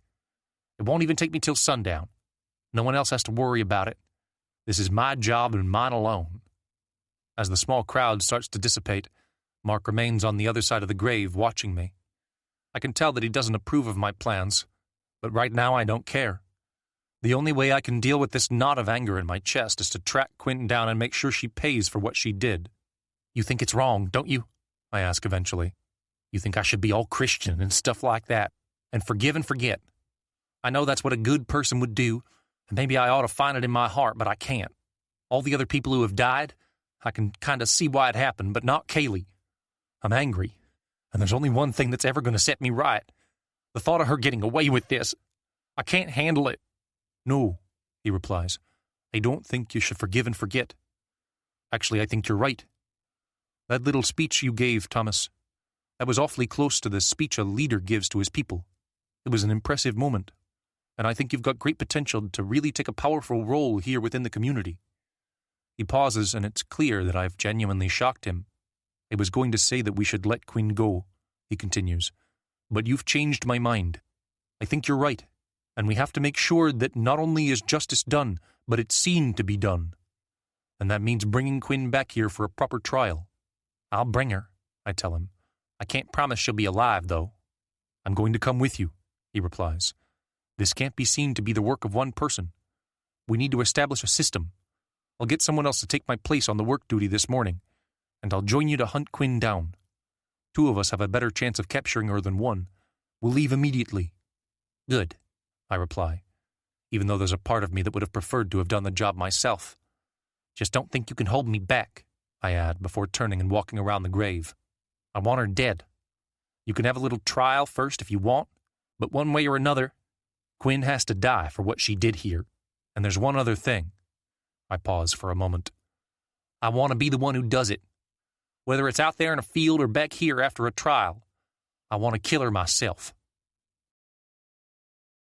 Elizabeth. "This is a total mess," Toad says as he fiddles with the radio. "It's as if the old fool took a bunch of different systems, grabbed bits of each, and then tried to fit them together like some kind of Frankenstein's monster." "So it doesn't work?" I ask as I hobble over to the table and set down 2 plates of disgusting-looking tinned meat. "Actually, that's the surprising part," he continues, flicking a couple of switches. "I think it does work. I never had Dan Hodge down as an engineering genius, but somehow he managed to rig it up pretty well. I mean, I can't check it right now because I need to find a way to fit the battery to the main unit, but there seems to be some kind of a charge in there. I figure I can work on it later, and maybe get it up and running, and then we can give it a try." "Do you think we can make contact with other people?" I ask. "Maybe, if there's anyone out there. He's got a booster unit linked into the system, and it looks to be running through to some kind of antenna, so I think the range could be pretty long, maybe as much as a few hundred miles. I've got to admit, I don't really understand all the work he did here, but there's definitely a chance." Getting to his feet, he comes over to the table and takes a seat. "Don't get your hopes up, though," he continues. "Even if I get it working, there still might not be anyone else out there with a similar system. We might get nothing back but static." "I know," I reply, easing myself into the opposite seat. "I'm not getting my hopes up. I just figure it'd be good if we can try. You never know." I pause for a moment, watching as he uses his knife to examine the meat. "So did you find anything we can use?" I ask eventually. "I found the chicken coop," he replies, "but something had been in and got at them all. Probably a fox. There were a few signs of rabbits, though, so I'm gonna set traps today and see what we can get hold of. Hopefully we can keep ourselves well fed for the next few days, until we're ready to move on." "Do we really have to move on at all?" I ask. He stares at me. "If we don't have anywhere to go," I continue, "then maybe we should just accept that we need to stay somewhere, anywhere." I pause for a moment. "Here." "Here?" he asks incredulously. "We can fix it up a little," I reply. "We can't be picky, can we? We left your farm because the land was spoiled, but if things are better here, then I don't see why we shouldn't hold out for a bit." I wait for him to say something, but it's clear that he's not very enthusiastic. "I'm tired of always traveling," I tell him. "These constant journeys aren't really getting us anywhere, and I feel like we're slowly slipping further and further until—" My voice trails off, and I wait for him to say something. "Just the 2 of us?" he asks eventually. 3 of us, counting Rachel." Again, he seems distinctly unimpressed by the idea. "It wouldn't necessarily be forever," I continue, "but it wouldn't be that bad, would it? I mean, looking after Rachel is hard enough, but doing it on the road, especially when I'm kinda impaired, is going to be almost impossible. At least for a little while, wouldn't the smartest thing be to just stop and try to get ourselves sorted?" "And act like some happy little family?" he replies, as if the idea is crazy.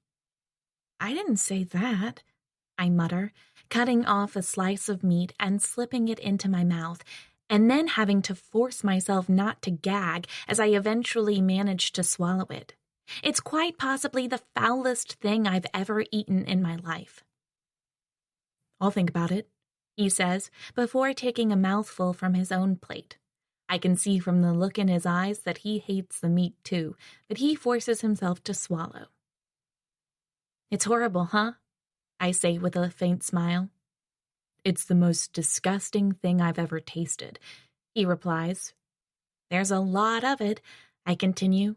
The guy who used to live here, he seems to have stockpiled the stuff. I'm pretty sure it's not going to go off either. And if it does, maybe it'll taste even better. So this is what you want to do, he asks. You want to sit around here eating this crap and hoping that things get better? Unless you've got a better idea, I think it's our best option. He stares at me for a moment, and I can tell that although he doesn't necessarily like my suggestion, he doesn't really have anything to counter it with. I'll think about it, he says finally, before cutting off another piece of the foul meat. As we sit in silence and continue to eat, I can't help thinking that I might have won him round to my way of thinking. The truth is, I feel as if I need to rest, at least for a little while, and it wouldn't be so bad to spend some time here. All I want for a short period of time is some stability, at least while my leg starts to heal. If we have to set off again and carry on with our journey right away, I think I might end up collapsing. A few minutes later, as Toad prepares to head out for another hunting trip, I find myself wanting to ask him what he's thinking, even though I'm too nervous about the answer I might get. I keep myself busy with the dishes, which take a lot longer to clean since I have to balance carefully, and Toad is busy getting his supplies ready. Glancing out the window, I see that the clouds are starting to turn darker, and a cold wind is blowing between the trees. If I didn't know better, I'd say that there's a huge storm coming. I'll only be a few hours, Toad says eventually, heading to the door. Wait, I reply, hurrying over to him as fast as I can manage. What I said about us staying here, it was just... I know, he says, looking a little awkward. Do you think there's going to be a storm? Looks like it. I'm planning to get enough food for 2 days, so hopefully I won't need to go out again until it's blown over. He pauses as if he wants to say something else, and then to my surprise he leans closer and kisses the side of my face. When he pulls back, there seems to be a hint of tension between us, and almost involuntarily I move toward him and press my lips against his. My heart is racing, and I know I should stop, but slowly we start to kiss, and this time neither of us moves away. I can't put my arms around him since I have to keep hold of the crutches, but I feel a shiver pass through my body as he places his hands on my waist and moves closer, and the kiss becomes more passionate and more intense. Finally, after a few minutes, he pulls back. I should get going, he says. Do you? I'll be back soon, he adds, before turning and heading out the door. As I watch him head off through the forest, I realize that I have no idea what that kiss meant. There's a part of me that wants to believe we might actually have a connection, although I'm also worried that we're just doing this because neither of us has anyone else. I wish he'd stayed and told me what he was thinking, but I guess he's a private kind of person, and it might be harder to tease out his feelings. Hearing Rachel start to cry in the next room, I turn and start making my way through to comfort her, but all I can think about is Toad and that kiss. Despite all my misgivings, I want to believe that it meant something to him. At the same time, I honestly don't know how he sees me. It's okay, I tell Rachel as I pick her up. I feel as if I spent half my life telling her not to worry, but I guess there's not much else I can say to her. Don't cry. Everything's going to be fine. Thomas. She's been here, I say as we reach the truck, a little way off from the lake. The door's hanging open, and I'm damn certain it was shut when we left a couple of days ago. The bitch probably came to take whatever she could get her hands on. As soon as I put my hand on the door, I have to pull it away again. It's a cloudless day, and the metal is already hot enough to sear the skin. Climbing into the driver's seat, I start checking to see if anything's missing. Sure enough, the glove box has been left open, and it's clear that Quinn went rifling through it for anything that might be useful. There wasn't much in there, but I guess she was panicking. As I turn to get back out of the truck, I spot a folded piece of paper on the passenger's seat. Reaching down to grab it, I find that it's the stupid drawing she showed me back in Chicago, the one that supposedly came from a dream and convinced her that the three of us should make this journey. Just as I'm about to toss it aside, however, I realize that there's something written on the other side, and I turn it around to reveal a short note. Thomas, I know what they're saying, but I didn't kill her. I'd never do that. It was one of the others. They turned on Kaylee and killed her, and then they blamed me. I'm sorry I ran, but I knew you wouldn't believe me. I've gone to find the signal. Please don't think that I killed her. I'm sure you know in your heart that I could never do that. You have to get out of there. Don't trust them. I stare at the note, reading it a couple more times as I try to make sense of the bullshit she expects me to believe. There were 15 witnesses who all saw her kill Kaylee, and yet she seriously expects me to believe that it's all some kind of big conspiracy against her. I actually feel genuinely insulted that she thinks I'm so goddamn gullible. I'm starting to think that Quinn is seriously wrong in the head, to the extent that she maybe doesn't even recognize reality. Lying bitch, I mutter, tossing the note onto the seat before shuffling back out. You have a lot of gas here, Mark says as he climbs up onto the back of the truck. Food, too. I'm impressed, Thomas. You've really got this thing stocked up pretty well. I passed a lot of abandoned gas stations, I tell him. I stopped at them and grabbed what I could. At first I felt like a thief, but then I figured it was just going to go to waste. I mean, every robe was just totally abandoned. My brother taught me that it was okay, and eventually I kind of saw things from his point of view. Absolutely, he replies, looking through the bags of food that I got from the gas station where I found George. You chose wisely, too. A lot of this stuff is going to last for a long time. He pauses before turning to me. Thomas, I know I have no right to ask this, but the community... Take it, I tell him. Are you sure? We have to share, I reply, before turning to look across the nearby field. To be honest, I'm a little confused by the fact that Quinn didn't take anything else from the truck, but I guess she was in a hurry to get away. She must have taken her laptop and run off through the field, heading toward the spot she thinks the signal is based. I thought that tracking her down would be easy, but now I'm starting to think that maybe she got a pretty decent head start. Still, there's no way she's going to escape. By the end of today, I'm going to get a hold of her. The people are really going to be grateful, Mark says as he sorts through the bags, pulling out candy bars and bags of potato chips. I know it probably sounds crazy, but stuff like this could give them a real morale boost. We have to keep going, I say, keen to make sure that we don't lose focus. While we're standing here, she's getting further and further away. So which way do you think she went? He asks. West, I reply, scanning the horizon in a vain attempt to spot something that might help.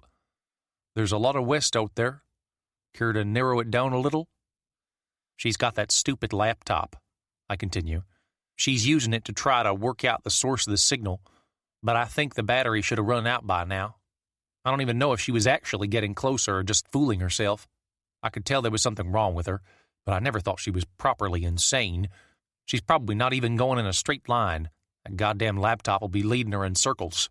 There's an awkward pause, and when I turn to Mark, I can see that he's not convinced. So what's the alternative? I ask. Should we just let her run off and get away with it? You said yourself that we need to set an example for everyone else. If we let lawlessness rule, there'll be other deaths. People have to be shown the rules sometimes. And what exactly are you planning to do if we catch up to her? Reaching into the back of the truck, I grab Joe's old toolbox. Once I've got the lid open, it only takes a few seconds for me to find the hunting knife he used to carry for protection. I remember begging him not to ever use it on someone, and at the time I thought he was this dangerous, heavy-drinking thug. Now I understand, however, that he simply felt he had to defend himself. A man shouldn't go out into the world without some kind of protection. Thomas? It was my brother's, I reply quickly, but still. It's just so we've got something to use in case she turns violent, I tell him as I hitch the knife to my belt. You saw what she did to Kaylee? I don't know what's got into her head, but she might have lost her mind.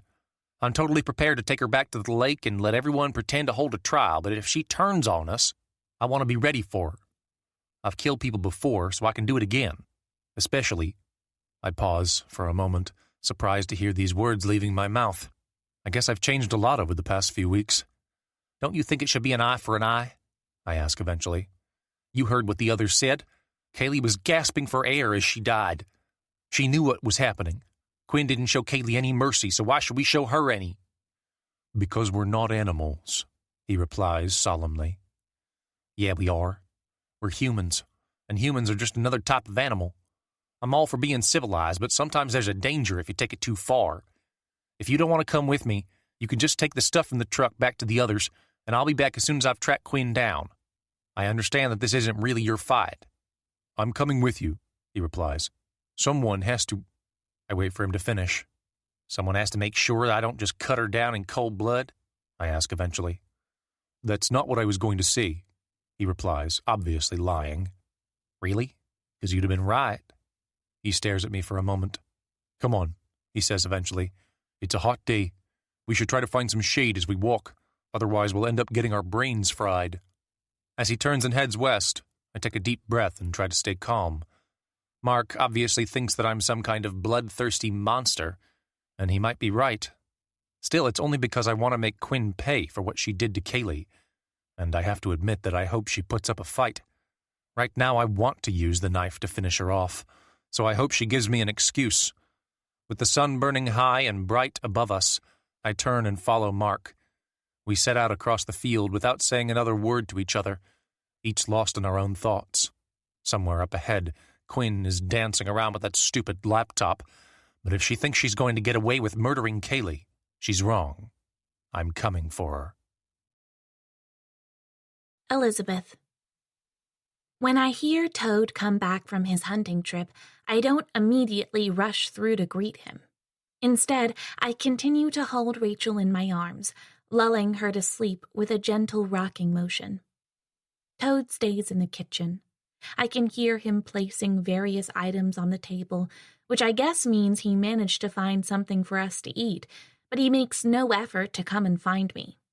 I guess that means he's embarrassed and that he doesn't want to talk about what happened between us earlier. After a few minutes, my resolve weakens and I set Rachel down before grabbing my crutches and making my way slowly through to the kitchen. I keep expecting to hear Todd going back outside, but finally I find him at the table with 2 dead rabbits laid out. Hey, I say cautiously.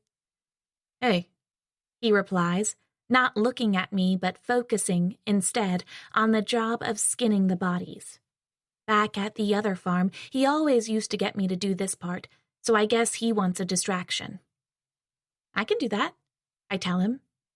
I know. I heard thunder earlier, I add, even though this small talk is excruciating.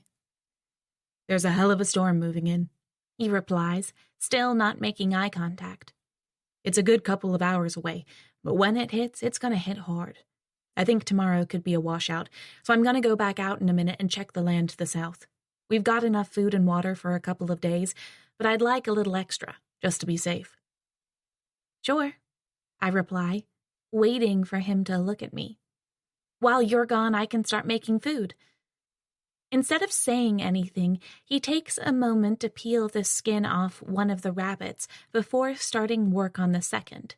It's clear that he's not comfortable, and although I'm scared to ask him what he's thinking, I can't help wondering if maybe I should just try to bring up the kiss and discuss what happened. The last thing I want is to come across as some kind of needy idiot who wants to talk about everything, especially since Toad seems to keep his thoughts and feelings to himself, but I need to know the situation here. So, save one of the rabbits for tomorrow, he says, finally glancing at me. It's one for today and one for tomorrow, okay? I don't know what I'll find to go with them, but the meat alone should be pretty good. Remember to use every part of the animal, though. I noticed you used to throw the heads and guts away, but there are uses for those too. Even the bones can be boiled for stock, and anything we really can't eat can always go into the ground. We can't afford to waste anything. If there are parts you're not sure about, set them aside and I'll come up with something. Sure. I should get going, he says as he pulls the skin off the second rabbit and then sets it down. Keep the skin, too. I might be able to use the fur. Grabbing his bag from nearby, he turns toward the door. I'll be back in a couple of hours. If you get a chance, try to make sure all the windows are securely fastened. This storm is going to be strong, and I'm not sure how well built the place is, so we need to— Was it a mistake? I ask suddenly, interrupting him. He turns to me. If you kissed me by mistake, I continue, feeling as if I'm drowning right now, then you should just say it. I mean, I didn't kiss you by mistake, but if that's how it was from your point of view, then I'd prefer it if you were honest with me. He stares at me for what feels like an eternity. It wasn't a mistake, he replies eventually. I nod, although I'm still not sure what he really wants. So what was it then? I ask. He pauses again. It was something I'd been thinking about for a while, that's all. Okay, I reply, fully aware that I'm really not doing a very good job here. It's just that it was kind of a surprise, I continue, and I'd been thinking about it as well, but I really didn't know whether you were thinking the same thing, and so in my head I was kind of trying to put things together and— My voice trails off as I realize that there's no way I can explain myself. Setting his bag down, Toad walks around the table and comes over to join me. He stops for a moment before putting a hand on my waist and gently pulling me closer, and then finally he leans down and kisses me again. This time, all the uncertainty seems to be gone, and the kiss feels as if it really means something. As he pulls me even tighter against his body, I feel for the first time as if he actually wants me, and all the doubts I've been struggling with start to fall away. Does that answer your question? He asks as he pulls back for a moment. I nod. I don't go around kissing people by accident, he continues, keeping his face close to mine. I have no idea where this is going to go, and I'm pretty sure it's not normal for two people to get involved after one of them had her leg cut off by the other, but I guess we have a little time to work things out. We should probably discuss things and be honest with each other and make sure we're on the same page. You're not just doing this because it's convenient, are you? I ask. Like you're the last girl on the planet and I'm the last boy? A faint smile crosses his lips. I really hope that deep down, you know that's not the kind of person I am. He glances over at the window for a moment. We need to talk, but first I should get out there and find some more food before the worst of the storm kicks in. When I get back, we'll eat, and we'll look after Rachel, and we'll talk, and hopefully we can— He pauses for a moment. We'll work this out, he adds, before kissing me once more, briefly on the lips, and then turning and heading back over to the door. I open my mouth to say something, to tell him to be careful or to tell him that I feel the same way, but no words come out. Instead, I just watch as he grabs his bag, smiles at me, and then heads outside. All I can do is stand here and relive the moment over and over again when I had my first proper kiss. Sure, there were a few guys in the old days, but it never felt so passionate before. I know I need to keep my hopes on hold, but at the same time, I feel as if Toad and I get on pretty well, and we might actually work together. Heading over to the counter at the far end of the kitchen, I grab the bottle of painkillers and open the top. There's only one pill left, but I figure I really need it, so I swallow it and wash it down with some water. For a moment, I swear I can hear my heart pounding. Looking out the window, I realize that the sky is almost black now. There's the sound of thunder in the distance, and a heavy wind is picking up in the yard outside the back door. I can't help worrying that the fury of the natural world is heading straight for this farmhouse. Thomas. Stopping for a moment next to a lone apple tree, I stare at the landscape ahead of us. As far as the eye can see, there's nothing but rolling green fields, with the sun's relentless heat beating down. Reaching up to wipe sweat from my brow, I can't help but note that out here, the natural world looks so calm and peaceful. It's almost as if, having managed to extinguish the lives of so many people, the planet is starting to thrive. Now where? Mark asks as he catches up to me, apparently a little out of breath. She's out here somewhere, I reply, still scanning the scene in hope of maybe spotting something that'll give us a clue. She must have come this way. Her laptop would have given out by now, so she'll be trying to guess where to go next. Pausing, I realize that it's useless to try to understand how Quinn's mind works. She's got her own rules and her own logic, and I don't think there's any way in hell I can ever anticipate her next move. She's out here, I add helplessly, even though I know this simple fact doesn't really give us much to go on. She has to be here somewhere. I don't doubt you, but unless we can find some kind of trail... She's out here, I say firmly, annoyed at the implication that he's starting to lose hope. I knew this would happen. Right from the start, he seemed a little reluctant to keep pursuing this murderous bitch, as if he's just here to humor me. And now he's going to try to talk me out of it. She's insane, and she must have come through here, and there must be some kind of... My voice trails off as I look down and see that there's nothing on the ground that might help. No footprints, nothing discarded by Quinn as she continued her journey. For all I know, she might have turned around and headed back toward the lake, in which case we're never going to find her. In my rush to get out here, I guess I assumed that I'd somehow be able to track her movements. But now I realize how easy it is for someone to disappear. Thomas, Mark says after a moment, I know she killed your friend, and I absolutely agree that she should be brought to justice. But right now I don't really see how we can track her down. She's probably gone running off on whatever path she thinks will lead her to this signal, and there's no way we can follow. We could spend a year searching for her, and we probably wouldn't have any luck. Why didn't someone stop her? I shout, turning to him. Why did they all just let her run off like that? Everyone was in shock. And not one person thought to grab hold of her? Are you serious? She got away in the confusion, he continues, maintaining that frustrating, impeccably calm tone that never quite seems to slip. I'm sure there are many people who wish they'd acted differently, but their regrets won't help us right now. He pauses. I think maybe we have to consider a new approach here. What are you saying? I ask, even though I already know. It's almost as if he's been waiting all along to gloat about the fact that we won't find her. I'm saying we might have to accept that she's gone. If there was any chance of getting hold of her, I'd take it, but there isn't. She's not coming back, and we can't go out there looking for her.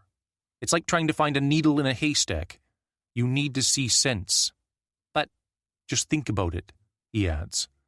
Thomas, I take no pleasure from this, but it's all true. You can't use your anger to magically summon her up from somewhere. Finding her, especially if she's taking even basic steps to remain hidden, is just not going to be possible. I want to argue with him, but I can't. He's right when he says that she's probably long gone, and although I desperately want to track her down, I know that the odds are stacked heavily against us. I hate admitting defeat, but the alternative would be to waste more time. I just wish that one of those goddamn idiots back at the camp had bothered to stop her running off. It's too hot for us to wander around out here, he adds. So what are we supposed to do?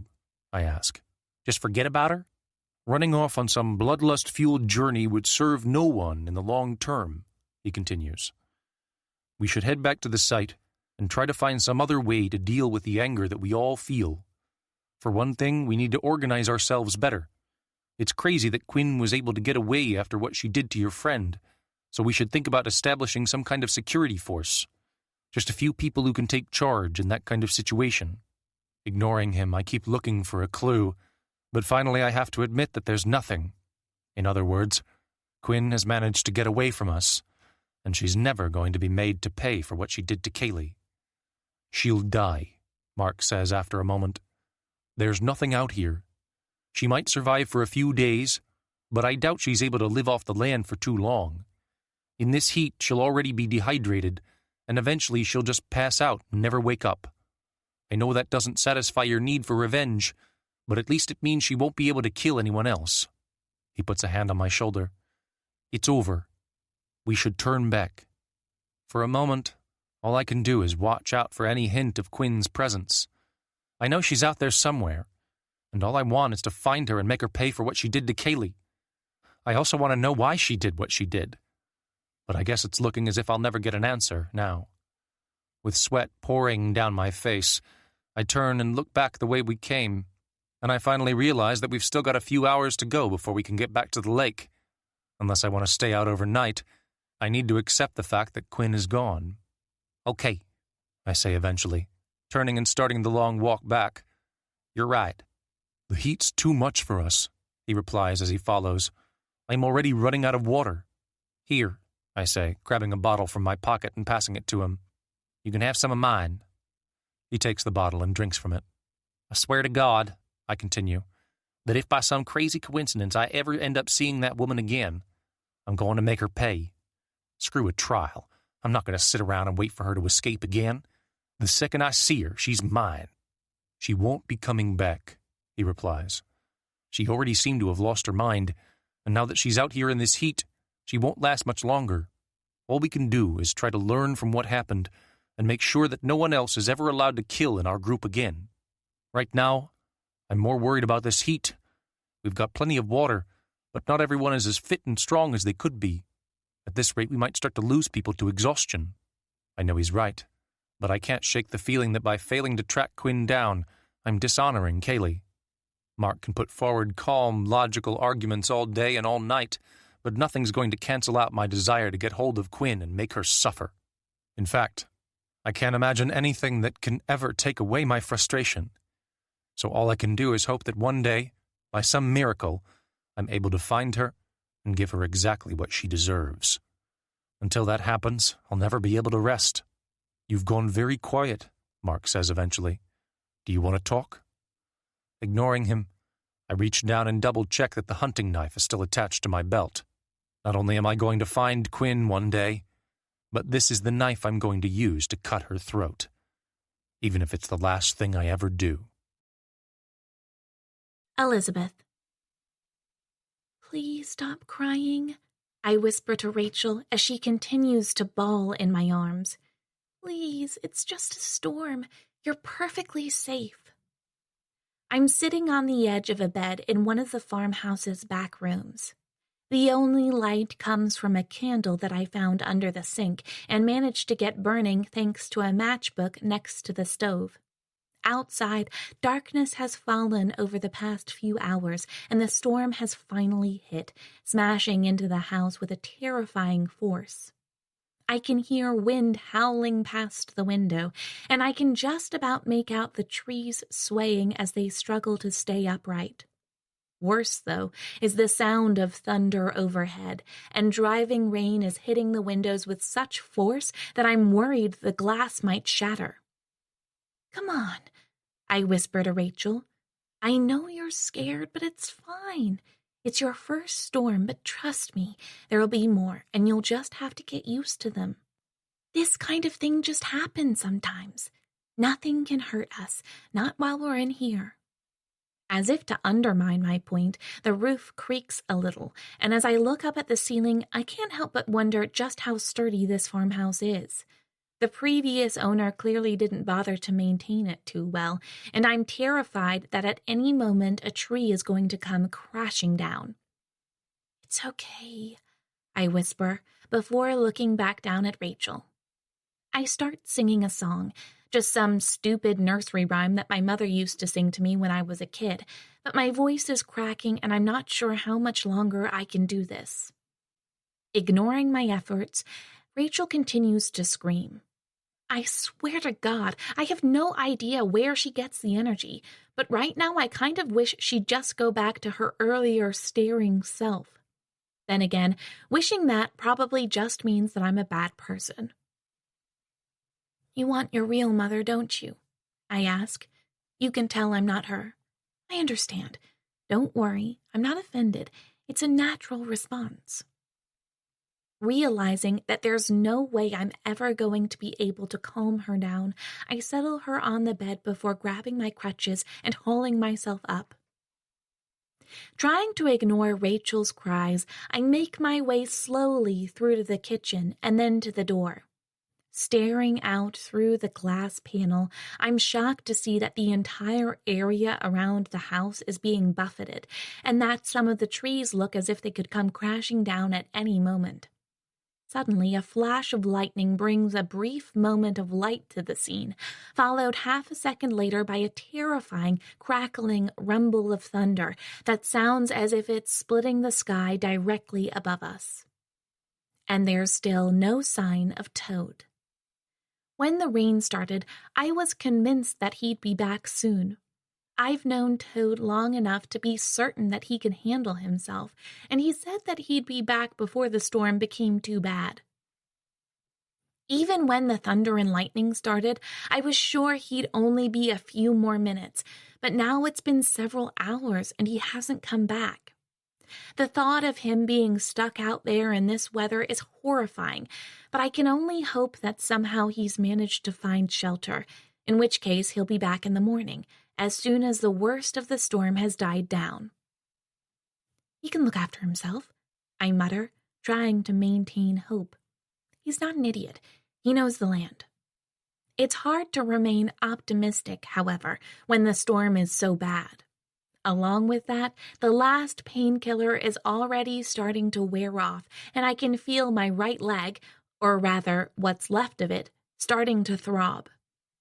I have no idea how bad the pain is going to be now that I've got nothing to help take the edge off, but I'm certain it's going to be agony. There's more blood starting to leak through the bandage, and although the stain is red at the moment, I'm terrified that it'll become yellow at some point, which would mean that there's another infection. It's okay, I whisper as Rachel continues to cry. It's all going to be okay. The problem is, with Toad not around, I no longer believe those words. Part 8, Day 53. Thomas. The candle's flickering flame provides just enough light for me to see what I'm doing. To be honest, I have no experience with radios, but there's no way I can sleep, and at least this is keeping my mind occupied. Mark told me that he'd been trying to get the damn thing working without any luck, and I offered to take a look. It's dumb, but at least it helps keep me calm. Otherwise, I'd be spending the whole night thinking about Quinn. Sitting in one of the many tents that line the shore, I find that I'm almost able to empty my mind completely. A mass of wires has come bundling out the back of the radio's main unit, and I'm carefully untangling them one by one, hoping that eventually I'm able to work out how to put them back into the right sockets. It's strange, but this kind of slow, methodical work is actually kind of helpful, and I seem to be doing okay. I know the satisfaction won't last, though. Deep down, I can still feel my anger, and I'm still determined to find Quinn one day and make her pay. After a few hours, I hear a faint noise outside the tent. At first, I ignore it, but eventually I realize that there are hushed voices talking frantically just a few feet away. Eventually, curious to find what's happening and worried that something might be wrong, I set the radio aside and climb out of the tent, only to find two girls crouched down nearby, talking quietly to one another. The first rays of sunlight are starting to show over the horizon, providing just enough light for me to be able to make out the tense, worried looks on the girls' faces. And they're in such fevered conversation, they don't even notice me at first. Suddenly, one of them looks over at me, and she immediately hits her friend's shoulder to shut her up. It's almost as if I've stumbled across some kind of secret operation. "It's okay," I whisper, hoping not to wake anyone else up. "Is something wrong?" They both stare at me as if they're terrified. "What is it?" I ask, making my way over to them. "I told you this was a bad idea," the first girl hisses to her friend. "We should have gone already. Why do you always say you want to leave and then come up with a reason to stay?" "It's not the right time, Hannah," the other girl replies. "If we go now, we won't have enough food or water for the journey. We need at least enough for a week, and we can't just grab what we want without raising suspicion." "Go where?" I ask, trying to work out what's happening. "What are you talking about?" "We're getting out of here," says the first girl, whose name seems to be Hannah. I can't take it anymore. This place, it's not right. If I have to stay here another day, I'll lose my mind. I stare at her. You're new, she continues. You haven't seen it yet, but you will. Living here. Her voice trails off, and it's clear that she's terrified. There are things here that aren't right. You don't notice them at first, because he makes sure they're hidden from anyone who arrives, but eventually you become one of them, and that's when you realize the truth. But by then it's too late. It's never too late, the other girl whispers.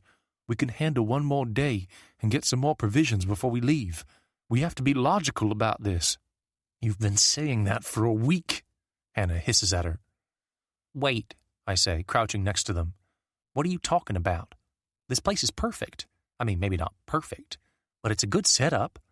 Trust me, I've been in a city just a few days ago and it was hell. People were starving, there was disease and rats. Being out here might seem crazy and hard, but it's so much better than anything else out there. You don't know what you're talking about, Hannah whispers. The worst part is, everyone's in on it. The women who cook, the men who go out logging, they're all involved. It's like all these people have decided to work together so they can... She pauses, as if she's too scared to even get the words out. After a moment, she turns to the other girl. If you want to stay, that's your choice, but I can't handle it anymore. I know it's dangerous to set out alone, but I'd rather die on the road than live another day here. Wait, I tell her. When the sun's up, we can talk to Mark. Whatever's happening, you can tell him, and I'm sure he'll help to sort it out. Tell him? Anna stares at me, wide-eyed for a moment. He's part of it. He's the one who controls everything around here. Who do you think punishes people who speak out? What are you talking about? I ask. I know I haven't been here for long, but I'd know if there was something being hidden. What exactly do you think is happening? I don't think, she replies. I know. I've seen it with my own eyes. I've been there. I've seen them. Me too, the other girl says. Once they know you're stuck here, they don't bother to hide it anymore. They get you to help, and then... She pauses for a moment. The worst part is the way the others just accept it. He breaks their spirits, and he twists their minds until they don't think there's anything wrong with what they're doing. I won't be like that, Hannah says firmly. I refuse. I won't help them stay hidden. You won't help what stay hidden? I ask. Will one of you tell me what the hell you're so scared of? Hannah opens her mouth to reply, but at that moment there's a sound nearby, followed by a few muffled voices. It's further along the shore, the other girl says. You know the trees on the point, a little way to the east? Never go past them. People are starting to wake up, Hannah whispers, her voice filled with panic. You know what it's like. If we try to leave the main group during daylight, we'll be spotted, and then someone will come after us. The only chance to get away is when it's dark. If we don't go now, we'll be stuck here for another day. I can't handle that. I'd rather die. We need to be better prepared, the other girl says. We've talked about this. Just be a little more patient while we gather some more things. With a few more days, we can... You always say that, Hannah says, leaning around the corner of the tent to make sure that there's no one too close. If we do things your way, we'll always be sitting here talking about leaving, but never actually getting out of here, and you know what'll happen. She gets to her feet and grabs a small bag from the ground. I'm going. Please come with me. The other girl pauses for a moment, clearly struggling to decide. Just one more day, she says eventually. Please, we're not ready yet. Hannah shakes her head. Please, Hannah. It's easy for you. You don't have to think about anyone else. I've got a child to consider. I need provisions for both of us, and she's going to slow us down. And you want to let her grow up here? Hannah asks. Do you really think she'll be safe? I just need a few more days to get everything ready, the other girl continues. Katie's weak, and I don't even know if she can handle the journey right now. Good luck, then, Hannah replies. You know which way I'm headed. If you change your mind and you want to catch up, I hope you and Katie come, but I can't stay here another second. Please try to understand. I'll try to come back for you if I get a chance. Maybe I'll meet some people who can help. If that happens, I'll bring them back with me, and we'll try to save everyone. She pauses with tears in her eyes, as if she's giving her friend one last chance to go with her, and then she turns and hurries off between the tents. Hannah, the other girl hisses.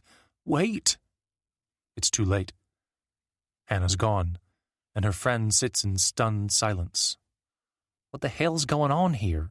I ask, genuinely shocked by the idea that someone would be so keen to get away from this place. I can't believe she left without us, she replies, looking lost and forlorn. I wanted to go, but I wanted to do it properly, and I've got a child to consider.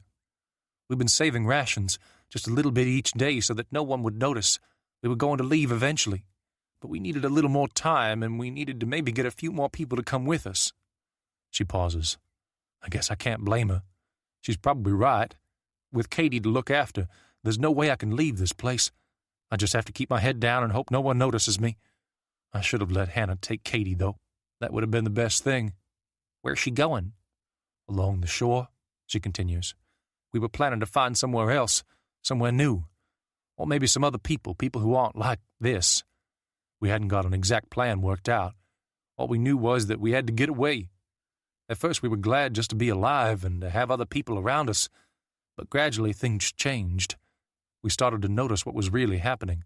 Not the whole thing, obviously, but little aspects of it here and there. She pauses again. I can't let Katie grow up here, but she can't travel, not yet. She's hurt and she needs to rest. How did things change? I ask.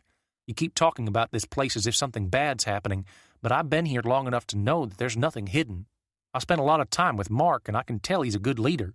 He just wants the best for all the people here, and I think he's really got some good plans. You just need to... I have to get to work, the girl says suddenly, getting to her feet. Please don't tell anyone about this. There'll be questions when they find out that Hannah left, but you can't tell them that I had anything to do with it. They'll punish me, and then I still want to go off after her. But I need a little more time. Just one more day and then I'll follow. I swear. With a look of abject terror in her eyes, she pauses for a moment, and then she turns and runs past the tent. Nearby, there are the sounds of people getting up and preparing to start work, and I'm expected soon at the shore so that Mark and I can go fishing. I want to run after the girl, to ask her what the hell's happening, but I figure this isn't the right moment.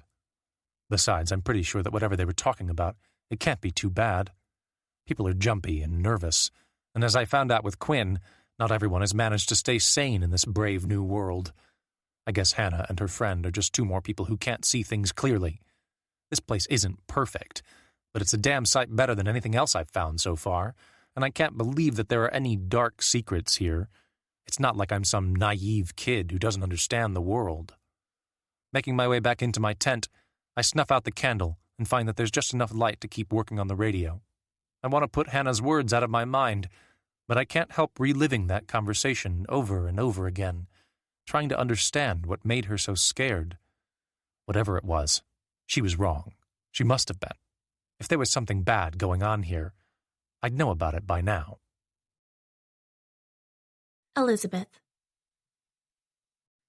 I was right. The storm did bring down some trees, but fortunately none of them hit the farmhouse. In that respect, at least, we were lucky. Opening the door, I step out into the yard and stare at the damage. The storm has passed now, leaving behind nothing more than light rain and a cold wind that rustles the remaining trees. Still, the damage inflicted during the night was catastrophic, and most of the yard has been reduced to a muddy bog. The place didn't exactly look great yesterday, but at least it seemed safe and dry. Right now, it's as if the end of the world has arrived.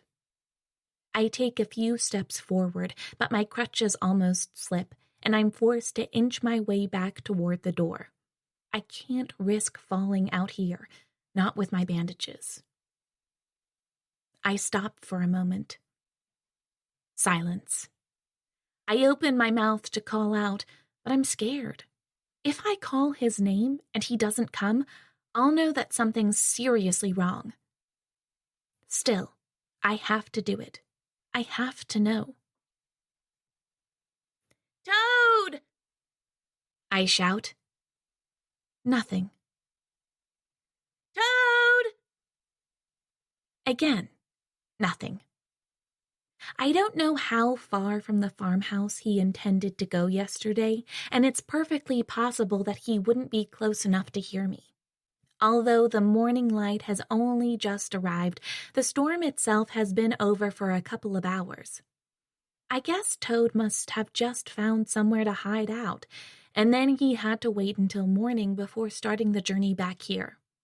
In that case, it's crazy of me to expect him so soon.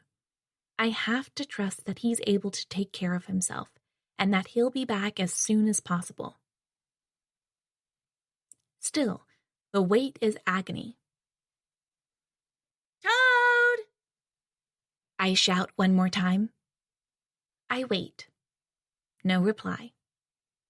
Okay, I mutter, trying to give myself a little more confidence. Take your time.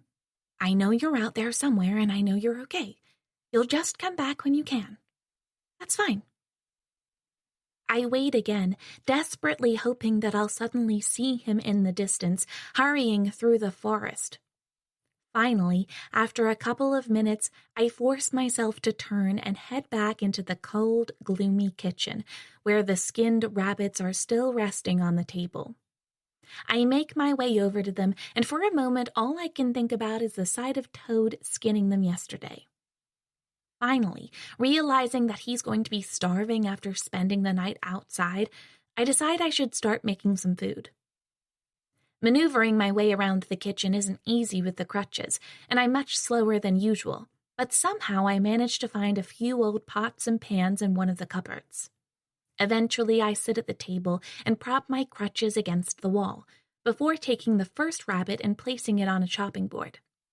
Grabbing a knife, I start cutting the carcass, dividing it up just like Toad showed me a few weeks ago. If there's one thing I've learned since this crisis started, it's how to deal with a dead rabbit, and soon I've managed to get it divided up into various separate sections, all ready for the pot. My God, I imagine my mother saying, I barely even recognize you. I look over at the sofa where Rachel is sleeping. She cried so much during the night, but then suddenly she stopped, as if she finally got used to the storm. Continuing my work, I start rooting through the cupboards, and eventually I find some salt and pepper. It feels good to be doing something practical, and I'm able to keep my mind from wandering onto the fact that I'm alone here.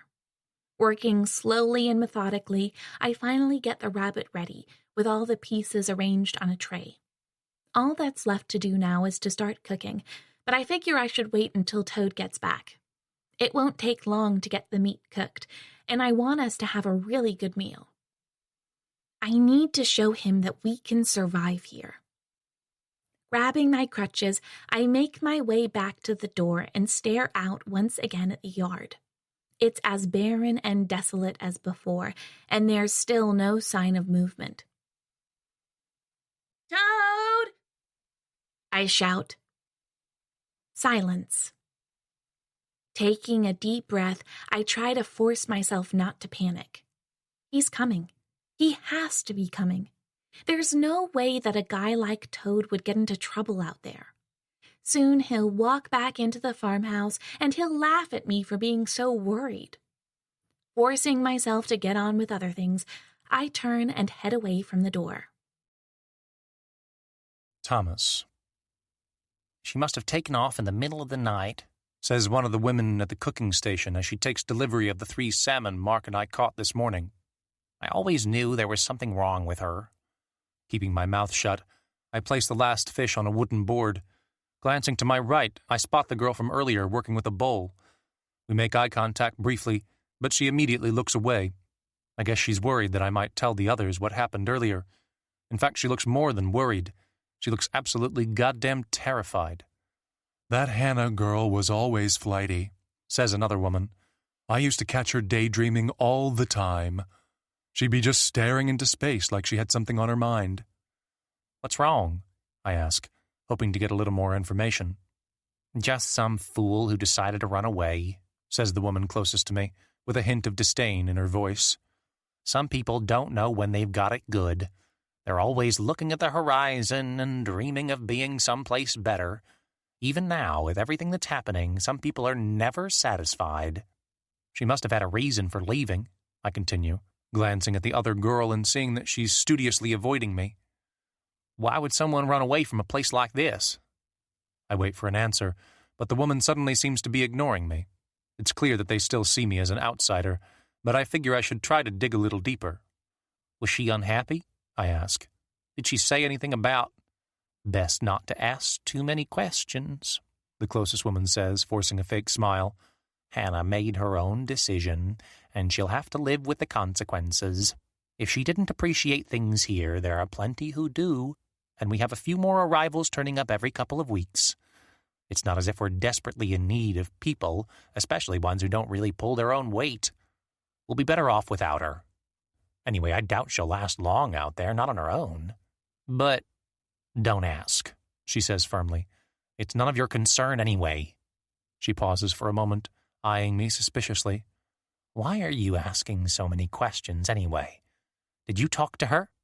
No, I reply. I didn't know her at all. I was just wondering why someone would run away from this place. It doesn't make sense. That's right, it doesn't. Reaching over to a nearby table, the woman grabs a bag of potato chips and holds the open end out to me. If you're hungry, take a few. It's not often that we get luxuries like this, but Mark managed to find some. He's a good man, always sharing whatever he gets hold of with the rest of us. With people like Hannah gone, there's more for everyone else.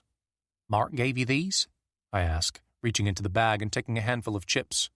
He came through the camp this morning, she continues, handing them out. He said he'd managed to locate a small supply and that he wanted the hardest working people in the whole camp to have a little treat. I don't know where he found them, but it's like a blast from the past. I used to eat these things all day, every day, and I never thought I'd get them again. He looks after us, says one of the other women. Without him, I'm not sure that things would run so smoothly around here. The taste reminds me of watching TV, the first woman says, closing her eyes for a moment as she eats one of the chips. Me and my husband used to watch shows every night, and we'd open a big bag of these things at 7 on the dot, and they'd last until 9, which was when we went to bed. Opening her eyes, she seems a little sad. He's gone now, and I guess there won't be any more shows, but at least I've got the memories. Mark cares about us, says another woman. He wants to share whatever he finds. But they came from... I pause for a moment as I realize that Mark has taken the food from the truck and started giving it out as if it's his own. I told him I didn't mind sharing, but I never expected him to start taking credit for it. For the first time, I feel as if maybe Mark isn't quite as open and honest as I used to think, and then again I know I can't really get too angry. After all, I told him to take things from the truck, and it's not as if I want to have all the credit for myself. I just don't like the way that he seems to be getting built up as some kind of god around this place. Haven't you got work to do? One of the women asks suddenly with a scowl. Turning and hurrying away, I make my way toward my tent. I'm due to go out to the forest with some of the other men to chop down some more trees. We're getting through a lot of wood every day, and this is rapidly becoming my main job. It's hard work, and my muscles are aching, but I know I have to contribute to the community. Still, as I pass a group of children eating candy from my stash, I can't help but feel a little annoyed as I overhear them talking about how wonderful Mark is for giving them these things. It's as if he's using my food to give himself more support among the community. Hearing voices nearby, I turn and see Mark a little further away. He's talking to a group of women, and after a moment one of them hugs him. As he glances in my direction, he nods a greeting, and I do the same, but I can't help thinking that maybe he's playing a long game here. Thomas, he calls out, be ready in 20 minutes, okay? We've got a lot of work to do today. I nod, even though right now I'm starting to feel the effects of my sleepless night. I know I can't show any signs of weakness, so I figure I just have to get through the day and hope I have a better night tonight. It might be good to physically exhaust myself and to try to get my brain shut down for a few hours. Once I reach the tent, I take a moment to change into a different shirt. I only have 2 sets of clothes, so as soon as one set is dirty, I have to wash it and set it out to dry so that I'll have something to wear tomorrow.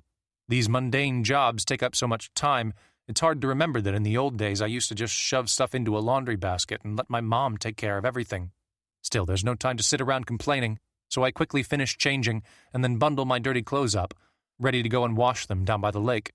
I figure I've just about got enough time before I'm due to make my way to the forest. Just as I'm about to leave the tent, however, I notice a flashing light on the front of the radio.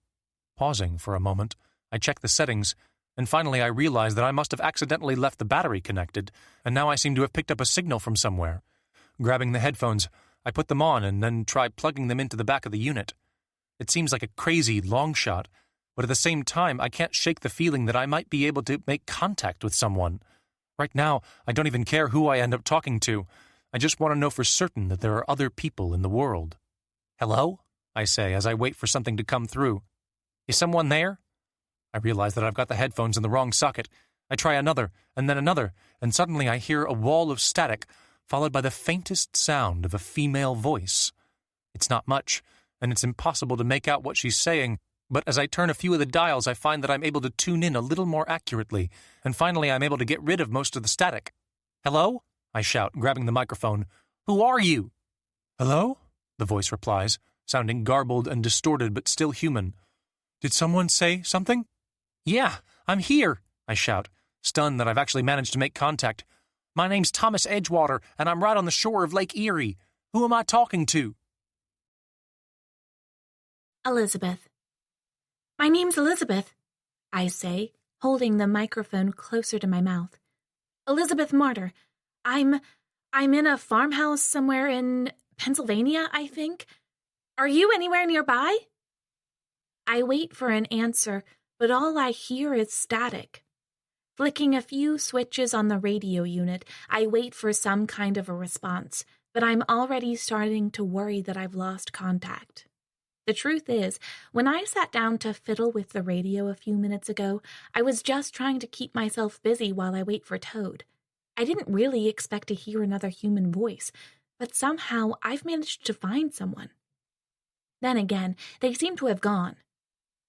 Still, I know there was someone out there. Hello? The guy's voice says suddenly. Can you hear me? I'm here, I shout. I'm in a farmhouse in Pennsylvania. Are you alone? He asks. Yeah, well, no, maybe. I've got a baby with me, but she's not mine. Her mother died. And there's a guy here too, but he went out yesterday and now he hasn't come back. I pause for a moment as I realize how crazy this must all sound. What did you say your name was again? Thomas, he replies. Thomas Edgewater. It's good to hear your voice, Thomas Edgewater. I'm Elizabeth. Have you seen many other people? He asks. Are there other survivors down there with you? Not many, I tell him. I was in New York when this all started. There were only a few people left. My brother and I were in our parents' apartment, but we were alone, and then...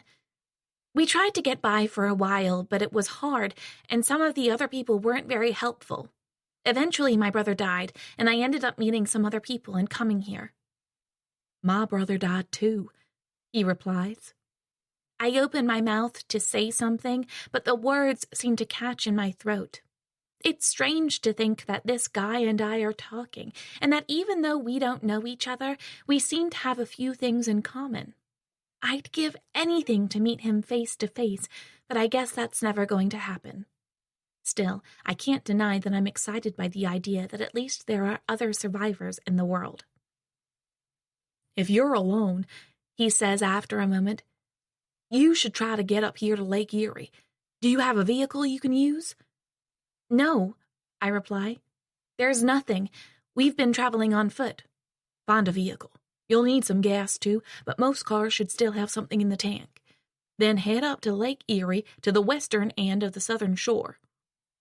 There are people here, not many, but enough to start building a community. Have you seen any sign of the government or anything like that? Nothing, I reply. It's like everyone's just gone. What about... He pauses. Did you see the creatures? There were these things. There were lots of them in New York, I tell him. They all had the same voice, but they weren't very mobile. It was like they weren't really able to control themselves properly. Out here in Pennsylvania, we saw some too, and they seemed to be getting stronger, but lately they've disappeared. There haven't been any for a few weeks. Same here, he replies. It's like they started to rot, so hopefully they're gone. Listen, you should get moving as soon as possible. You need to find other people. I can't leave. I have to wait for Toad, the guy I'm with, to come back. He went hunting last night, and then there was this huge storm, and I don't know what happened to him. How long are you going to wait? I pause for a moment. What do you mean? How long are you going to give him before? His voice trails off for a moment, but I know exactly what he was going to say. Whether he comes back or not, he continues eventually. You need to make for somewhere and find a vehicle, and then head up this way. We're managing to find food, and we've got water, and there are a couple of 100 people. Everyone's got a job, and we all work together to make sure that there's enough for everyone. It's actually not so bad, but I don't know what we're going to do when winter comes.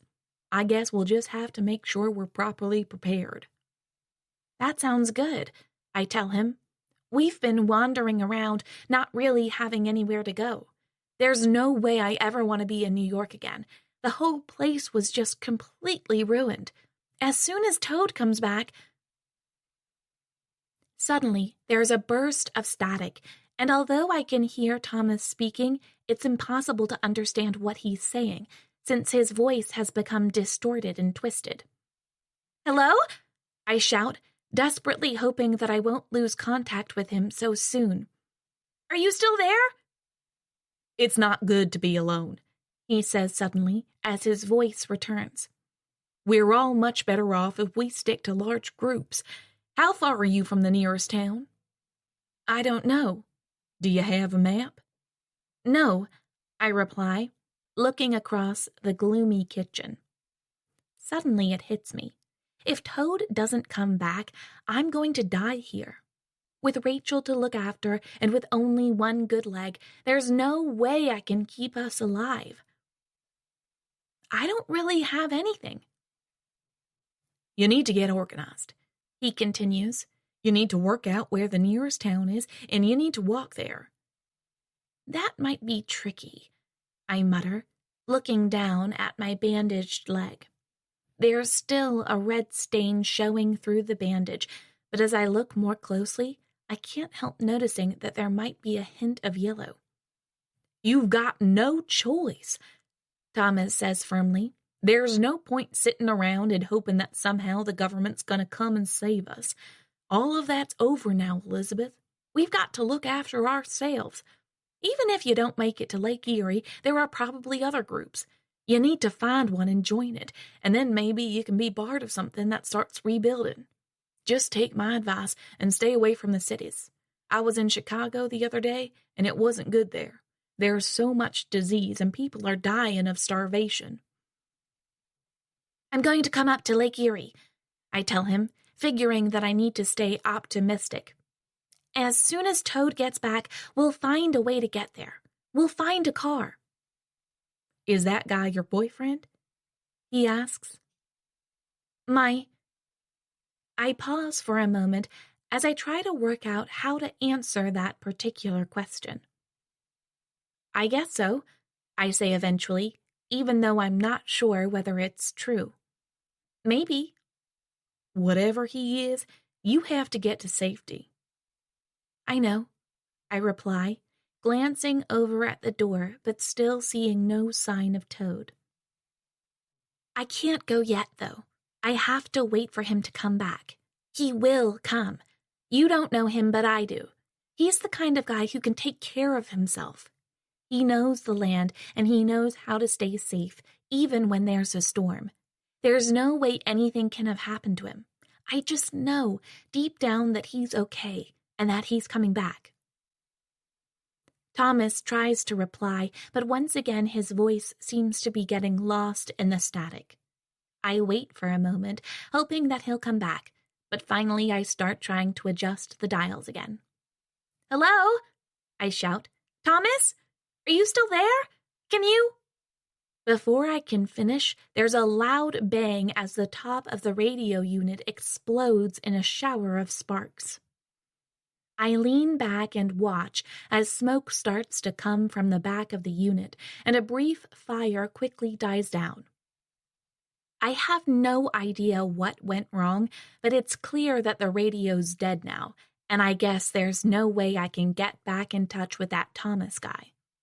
Still, at least I know that there are other people out there, and I also know that if we head toward Lake Erie, we'll find other survivors.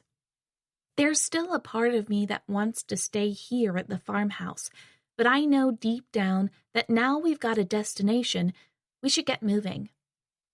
I just need Toad to come back, so I can give him the news. Thomas. Elizabeth, are you still there? I wait, but there's nothing. It's as if she suddenly disappeared into the static, and although I make a few adjustments to the system, there doesn't seem to be anything I can do to get her back. Then again, it was just pure luck that I got in touch with her in the first place, so I figure there's no way I can manage it again. Finally, as I'm forced to face the fact that she's gone for good, I remove the headphones and sit back. There are still people out there. That much, at least, is certain. Figuring that I'm in danger of running late for work, I grab my bag of tools and climb out of the tent. My mind is still filled with thoughts of Elizabeth, and as I make my way between the other tents, I can't help wondering just how many people are left in the world. Since no one has come to help, it's pretty clear that this catastrophe has hit the whole planet. There were 7 billion people in the old days, but I'm starting to think that there might be less than 1 million now. After all, whole cities seem to have been almost completely wiped out, and people are probably still dying due to malnutrition and thirst. I just hope that people like Elizabeth are able to get to safety. She seemed nice enough, and she also sounded lost and alone. "Hey," a voice hisses suddenly. Turning, I look around at the nearby tents, but I can't see anyone. "Over here," the voice calls out. Spotting a face staring at me from a few feet away, I hurry over and find that girl from earlier, Hannah's friend, is crouched behind a tent. She looks scared, but then again, that's kind of her default expression these days. "What do you want?" I ask, keeping my voice down. "I'm going to—" "Get out of sight," she whispers, grabbing my shirt and trying to pull me down to her level. Crouching next to her, I realize that she's absolutely terrified. "I've got a message for you," she continues. "From who?" "Amanda Quinn." "Quinn?" Looking over my shoulder, I almost expect to see her hiding somewhere nearby. "Where is she?" "That's the message," the girl continues. "She wants you to meet her. She says she's found what she was looking for, but she needs your help. She's—" "My help?" I stare at her for a moment, stunned by the idea. "Just tell me where she is." "She said you have to go back to the field you were in yesterday when you were looking for her. She said something about an apple tree you were standing next to just before you turned back. Does that make any sense?" "Sure, but—" I pause as I realize what it means. "She was there," I add, stunned by the idea that somehow I missed her. She was right there watching us. She must have been hiding somewhere and listening to every word we said. "It doesn't matter," the girl continues. "She just asked me to tell you that you have to go and meet her there as soon as possible, and that she wants to show you the source of the signal. I don't really know what she meant by that, but she said you'd understand. She also said that you have to believe that she didn't kill the other girl, Kaylee. I don't have time to talk," I tell her, getting to my feet. "Wait," she hisses, pulling me back down. "Quinn didn't kill Kaylee. I was there. I saw what happened. It was the other women, the ones who do the cooking for our group. There were 5 or 6 of them, and they turned on her. I don't know whether Kaylee provoked it, but Quinn tried to stop them.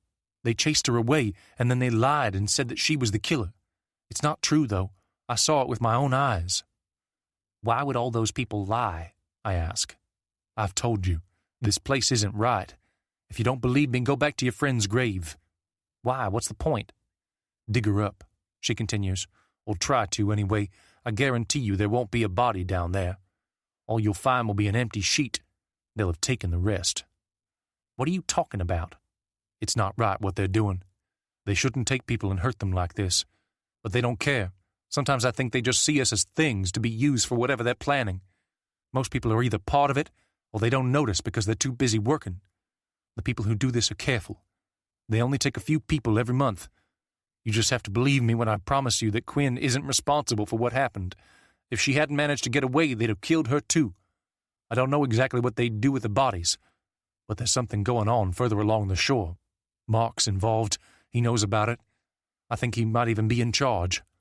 Please, you can't tell anyone that I spoke to you, or we'll both be next." She pauses. "Do you believe me?" "I don't know," I reply. "I've got to go and find Quinn." "Maybe she can explain more," the girl continues. "All I know is that I was there 2 days ago, and I saw exactly what happened. Why would I lie to you?" I stare at her for a moment, and although I find it hard to believe that Quinn could be the victim of some big conspiracy, There's something about this girl that seems very genuine. Then again, she might just be Quinn's latest plaything, someone to be used in an attempt to manipulate me. Melissa, she says suddenly with a faint smile. That's my name. I just thought, if anything happens to me, at least you'll know my name. I'm going to go and find Quinn, I tell her, and I'm going to finish this for good. But tell Mark I'll be back soon, I add before turning and hurrying back toward my tent. As soon as I'm inside, I reach under the flap at the far end and pull out the hunting knife, which I've been keeping hidden in case anyone decides they want to steal it. Once I've hitched the blade to my belt, I turn and make my way between the tents, heading for the crest of the hill.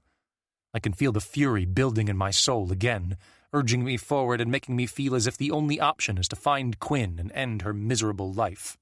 I don't know how she brainwashed that Melissa girl, but I refuse to believe that there's been some big conspiracy.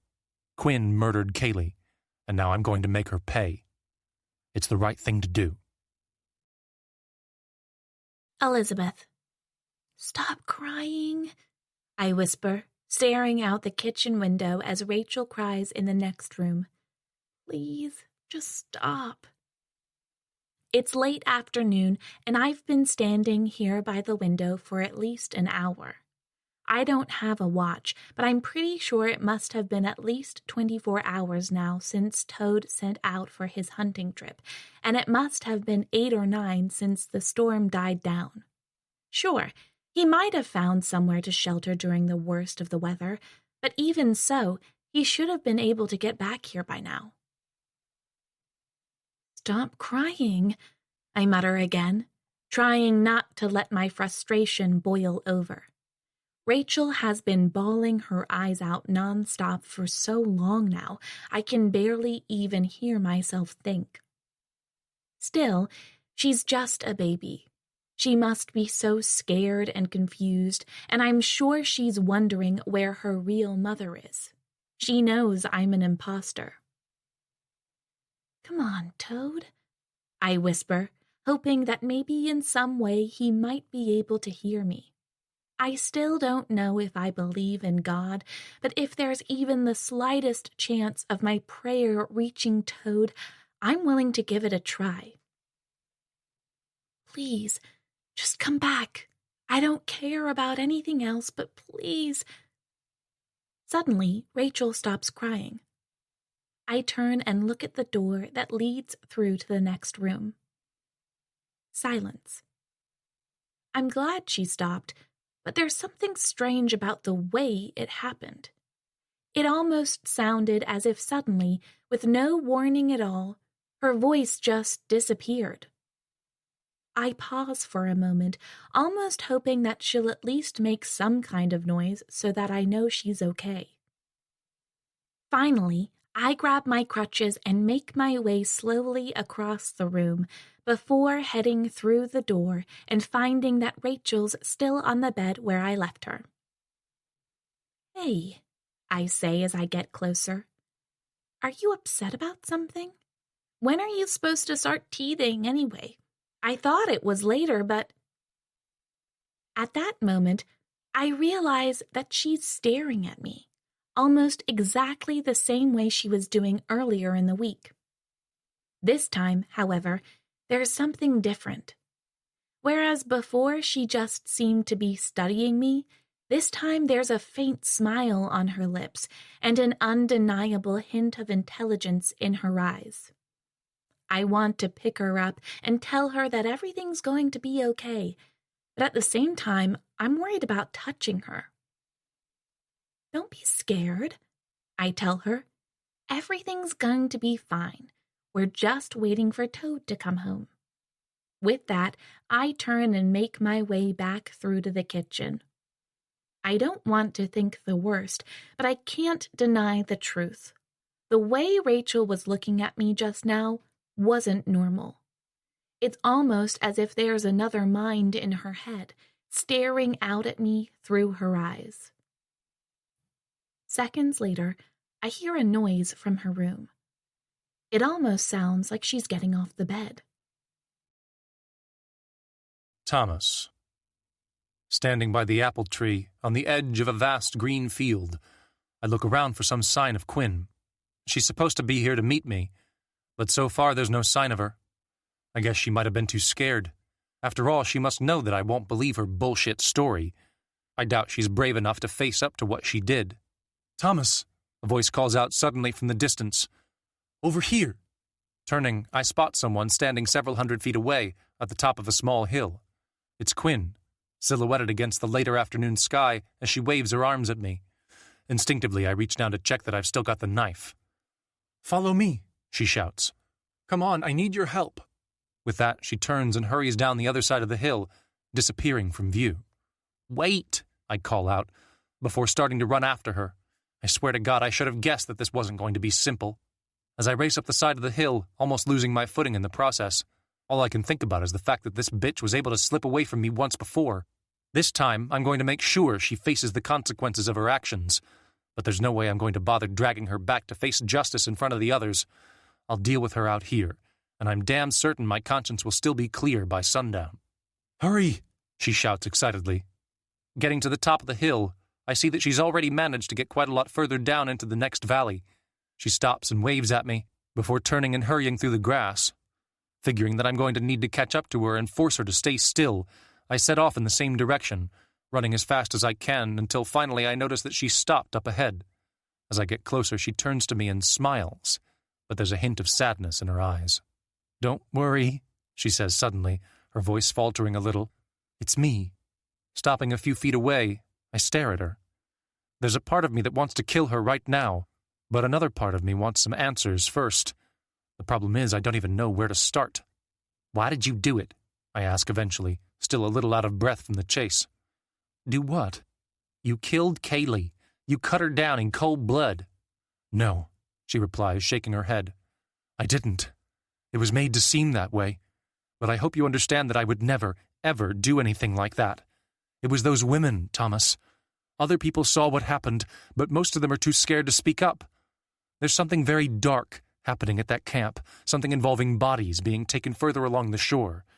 I'd like to investigate a little further, but I haven't had time, not yet. I've been out here tracking down the source of the signal, and I finally found it. You'll never guess what—" "You're deluded," I say, interrupting her. "Why?" "Because you think I'm going to fall for your bullshit story." Reaching down, I take the knife from my belt, and from the look in her eyes, it's clear that Quinn realizes what I'm planning to do. "I don't know how you got that girl Melissa to lie for you," I continue, "but you obviously brainwashed her the way you brainwashed all those people back in Chicago." "Brainwashed?" She smiles nervously. "What are you talking about? Thomas, I've never brainwashed anyone in my life. Perhaps I'm a little charismatic, but—" She pauses, and this time there are tears in her eyes. "I'm truly sorry about Kaylee. I tried to stop them, but there was nothing I could do. And then they came after me, and I barely escaped. I know this must be difficult for you to accept, but what motive could I possibly have to harm that girl? She was in my dream, Thomas, just like you. She was supposed to be here with us when we found the source of the signal." "There's no signal," I tell her. "There is," she says firmly. "We're at the source right now." "Do you really think I'm going to let you get away with what you did?" I ask, taking a step toward her. "You can't distract me with all this garbage about a signal." She immediately steps back, keeping her eyes fixed on the knife. "Do you know why that Melissa girl agreed to help me?" she asks, holding her hands up. "Don't you realize who she is?" "She's just another impressionable idiot who let you get under her skin," I reply. "She's George's daughter."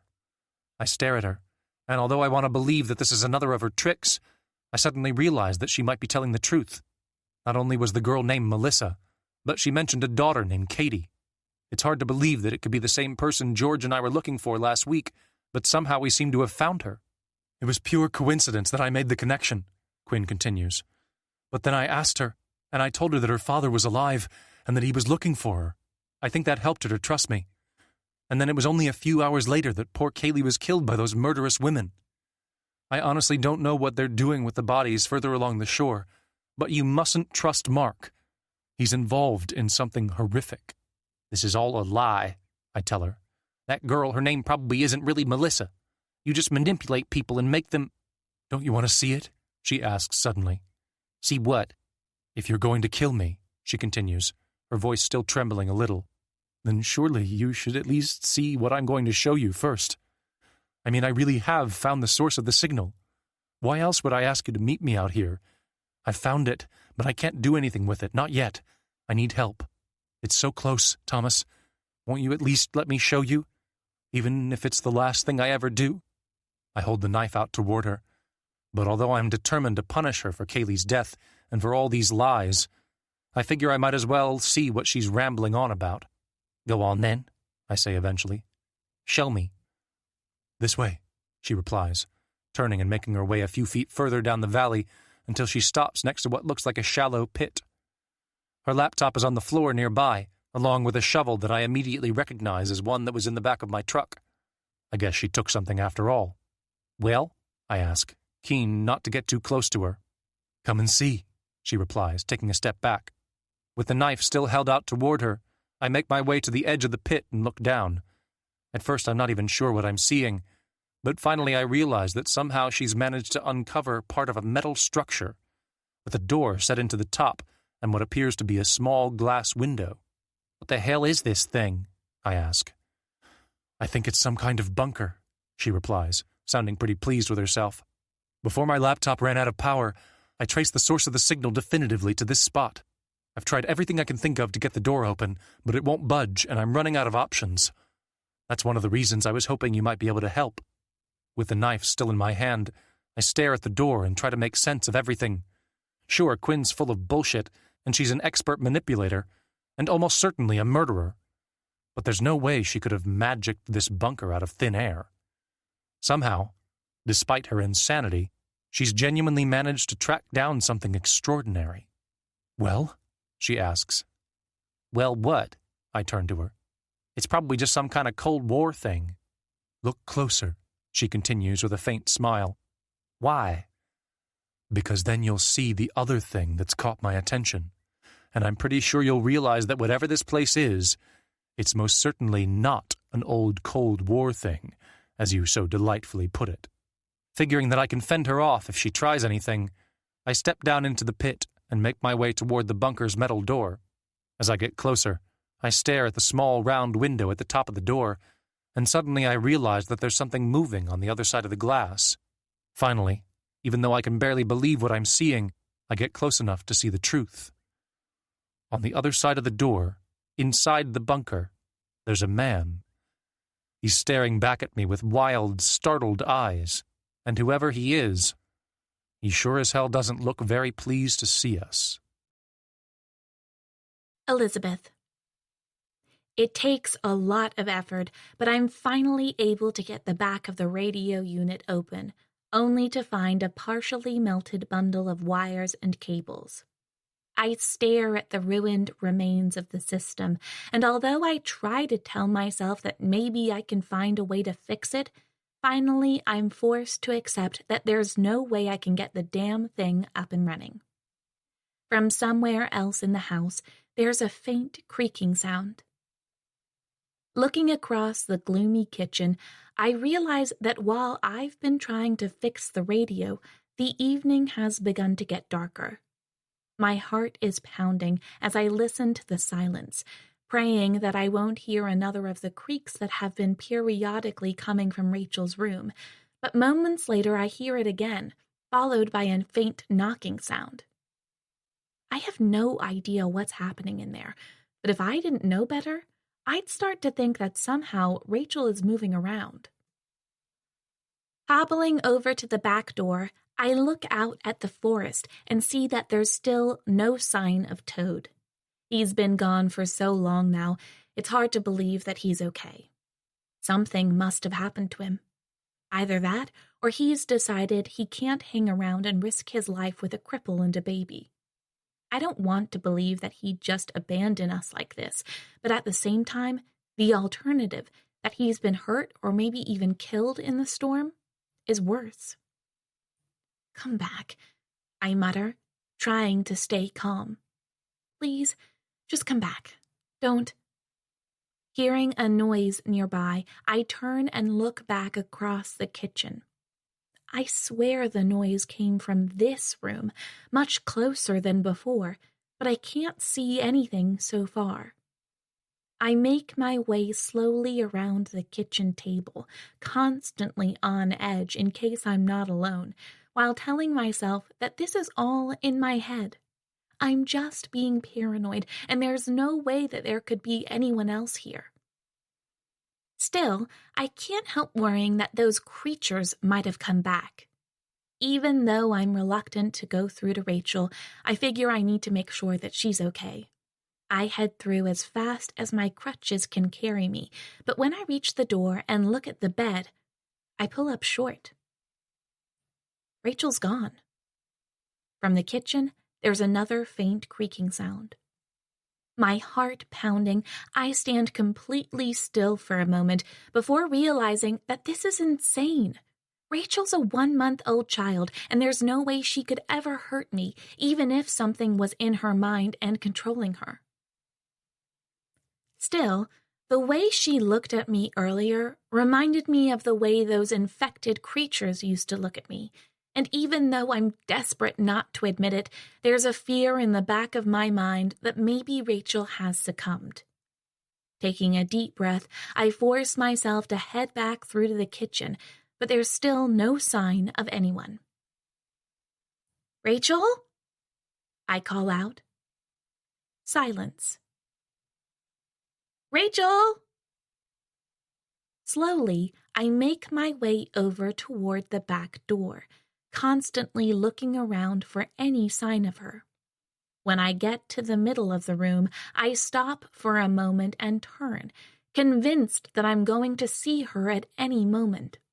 The problem is, it's so dark in here, I can barely make out a damn thing. Heading over to one of the cupboards, I reach out to grab a candle, but as I glance over at the window, I spot a reflected flash of movement in one of the cupboard's glass panes.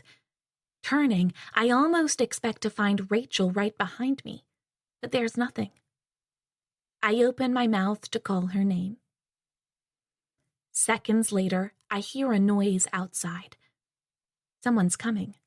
Filled with relief that it must be Toad, I run to the back door. But before I can get there, it's pushed open, and 3 figures burst into the room, wearing army camouflage clothing and aiming guns straight at my head. "Put your hands up!" shouts one of the men, his face hidden by a mask. "Drop to your knees! Now!" I stare at him, barely able to believe that this isn't some kind of horrific dream. "I won't tell you again!" he shouts. "Drop to your knees!" I hear a creaking noise nearby. Instinctively, I turn to see whether it's Rachel. I start to say. A fraction of a second later, a gunshot rings out, and I feel a sharp pain burst through my shoulder, knocking me off my crutches and sending me crashing to the floor with such force that the side of my head bangs against the wood, knocking me out cold. The end. You've been listening to Days 46 to 53 by Amy Cross. Narrated by Andy Ingalls and Jessica Preddy. Published by Whole Story Quest Audiobooks, an imprint of W.F. Howes Limited. This work is copyrighted 2018 Amy Cross. This recording is copyrighted 2020 W.F. Howes Limited.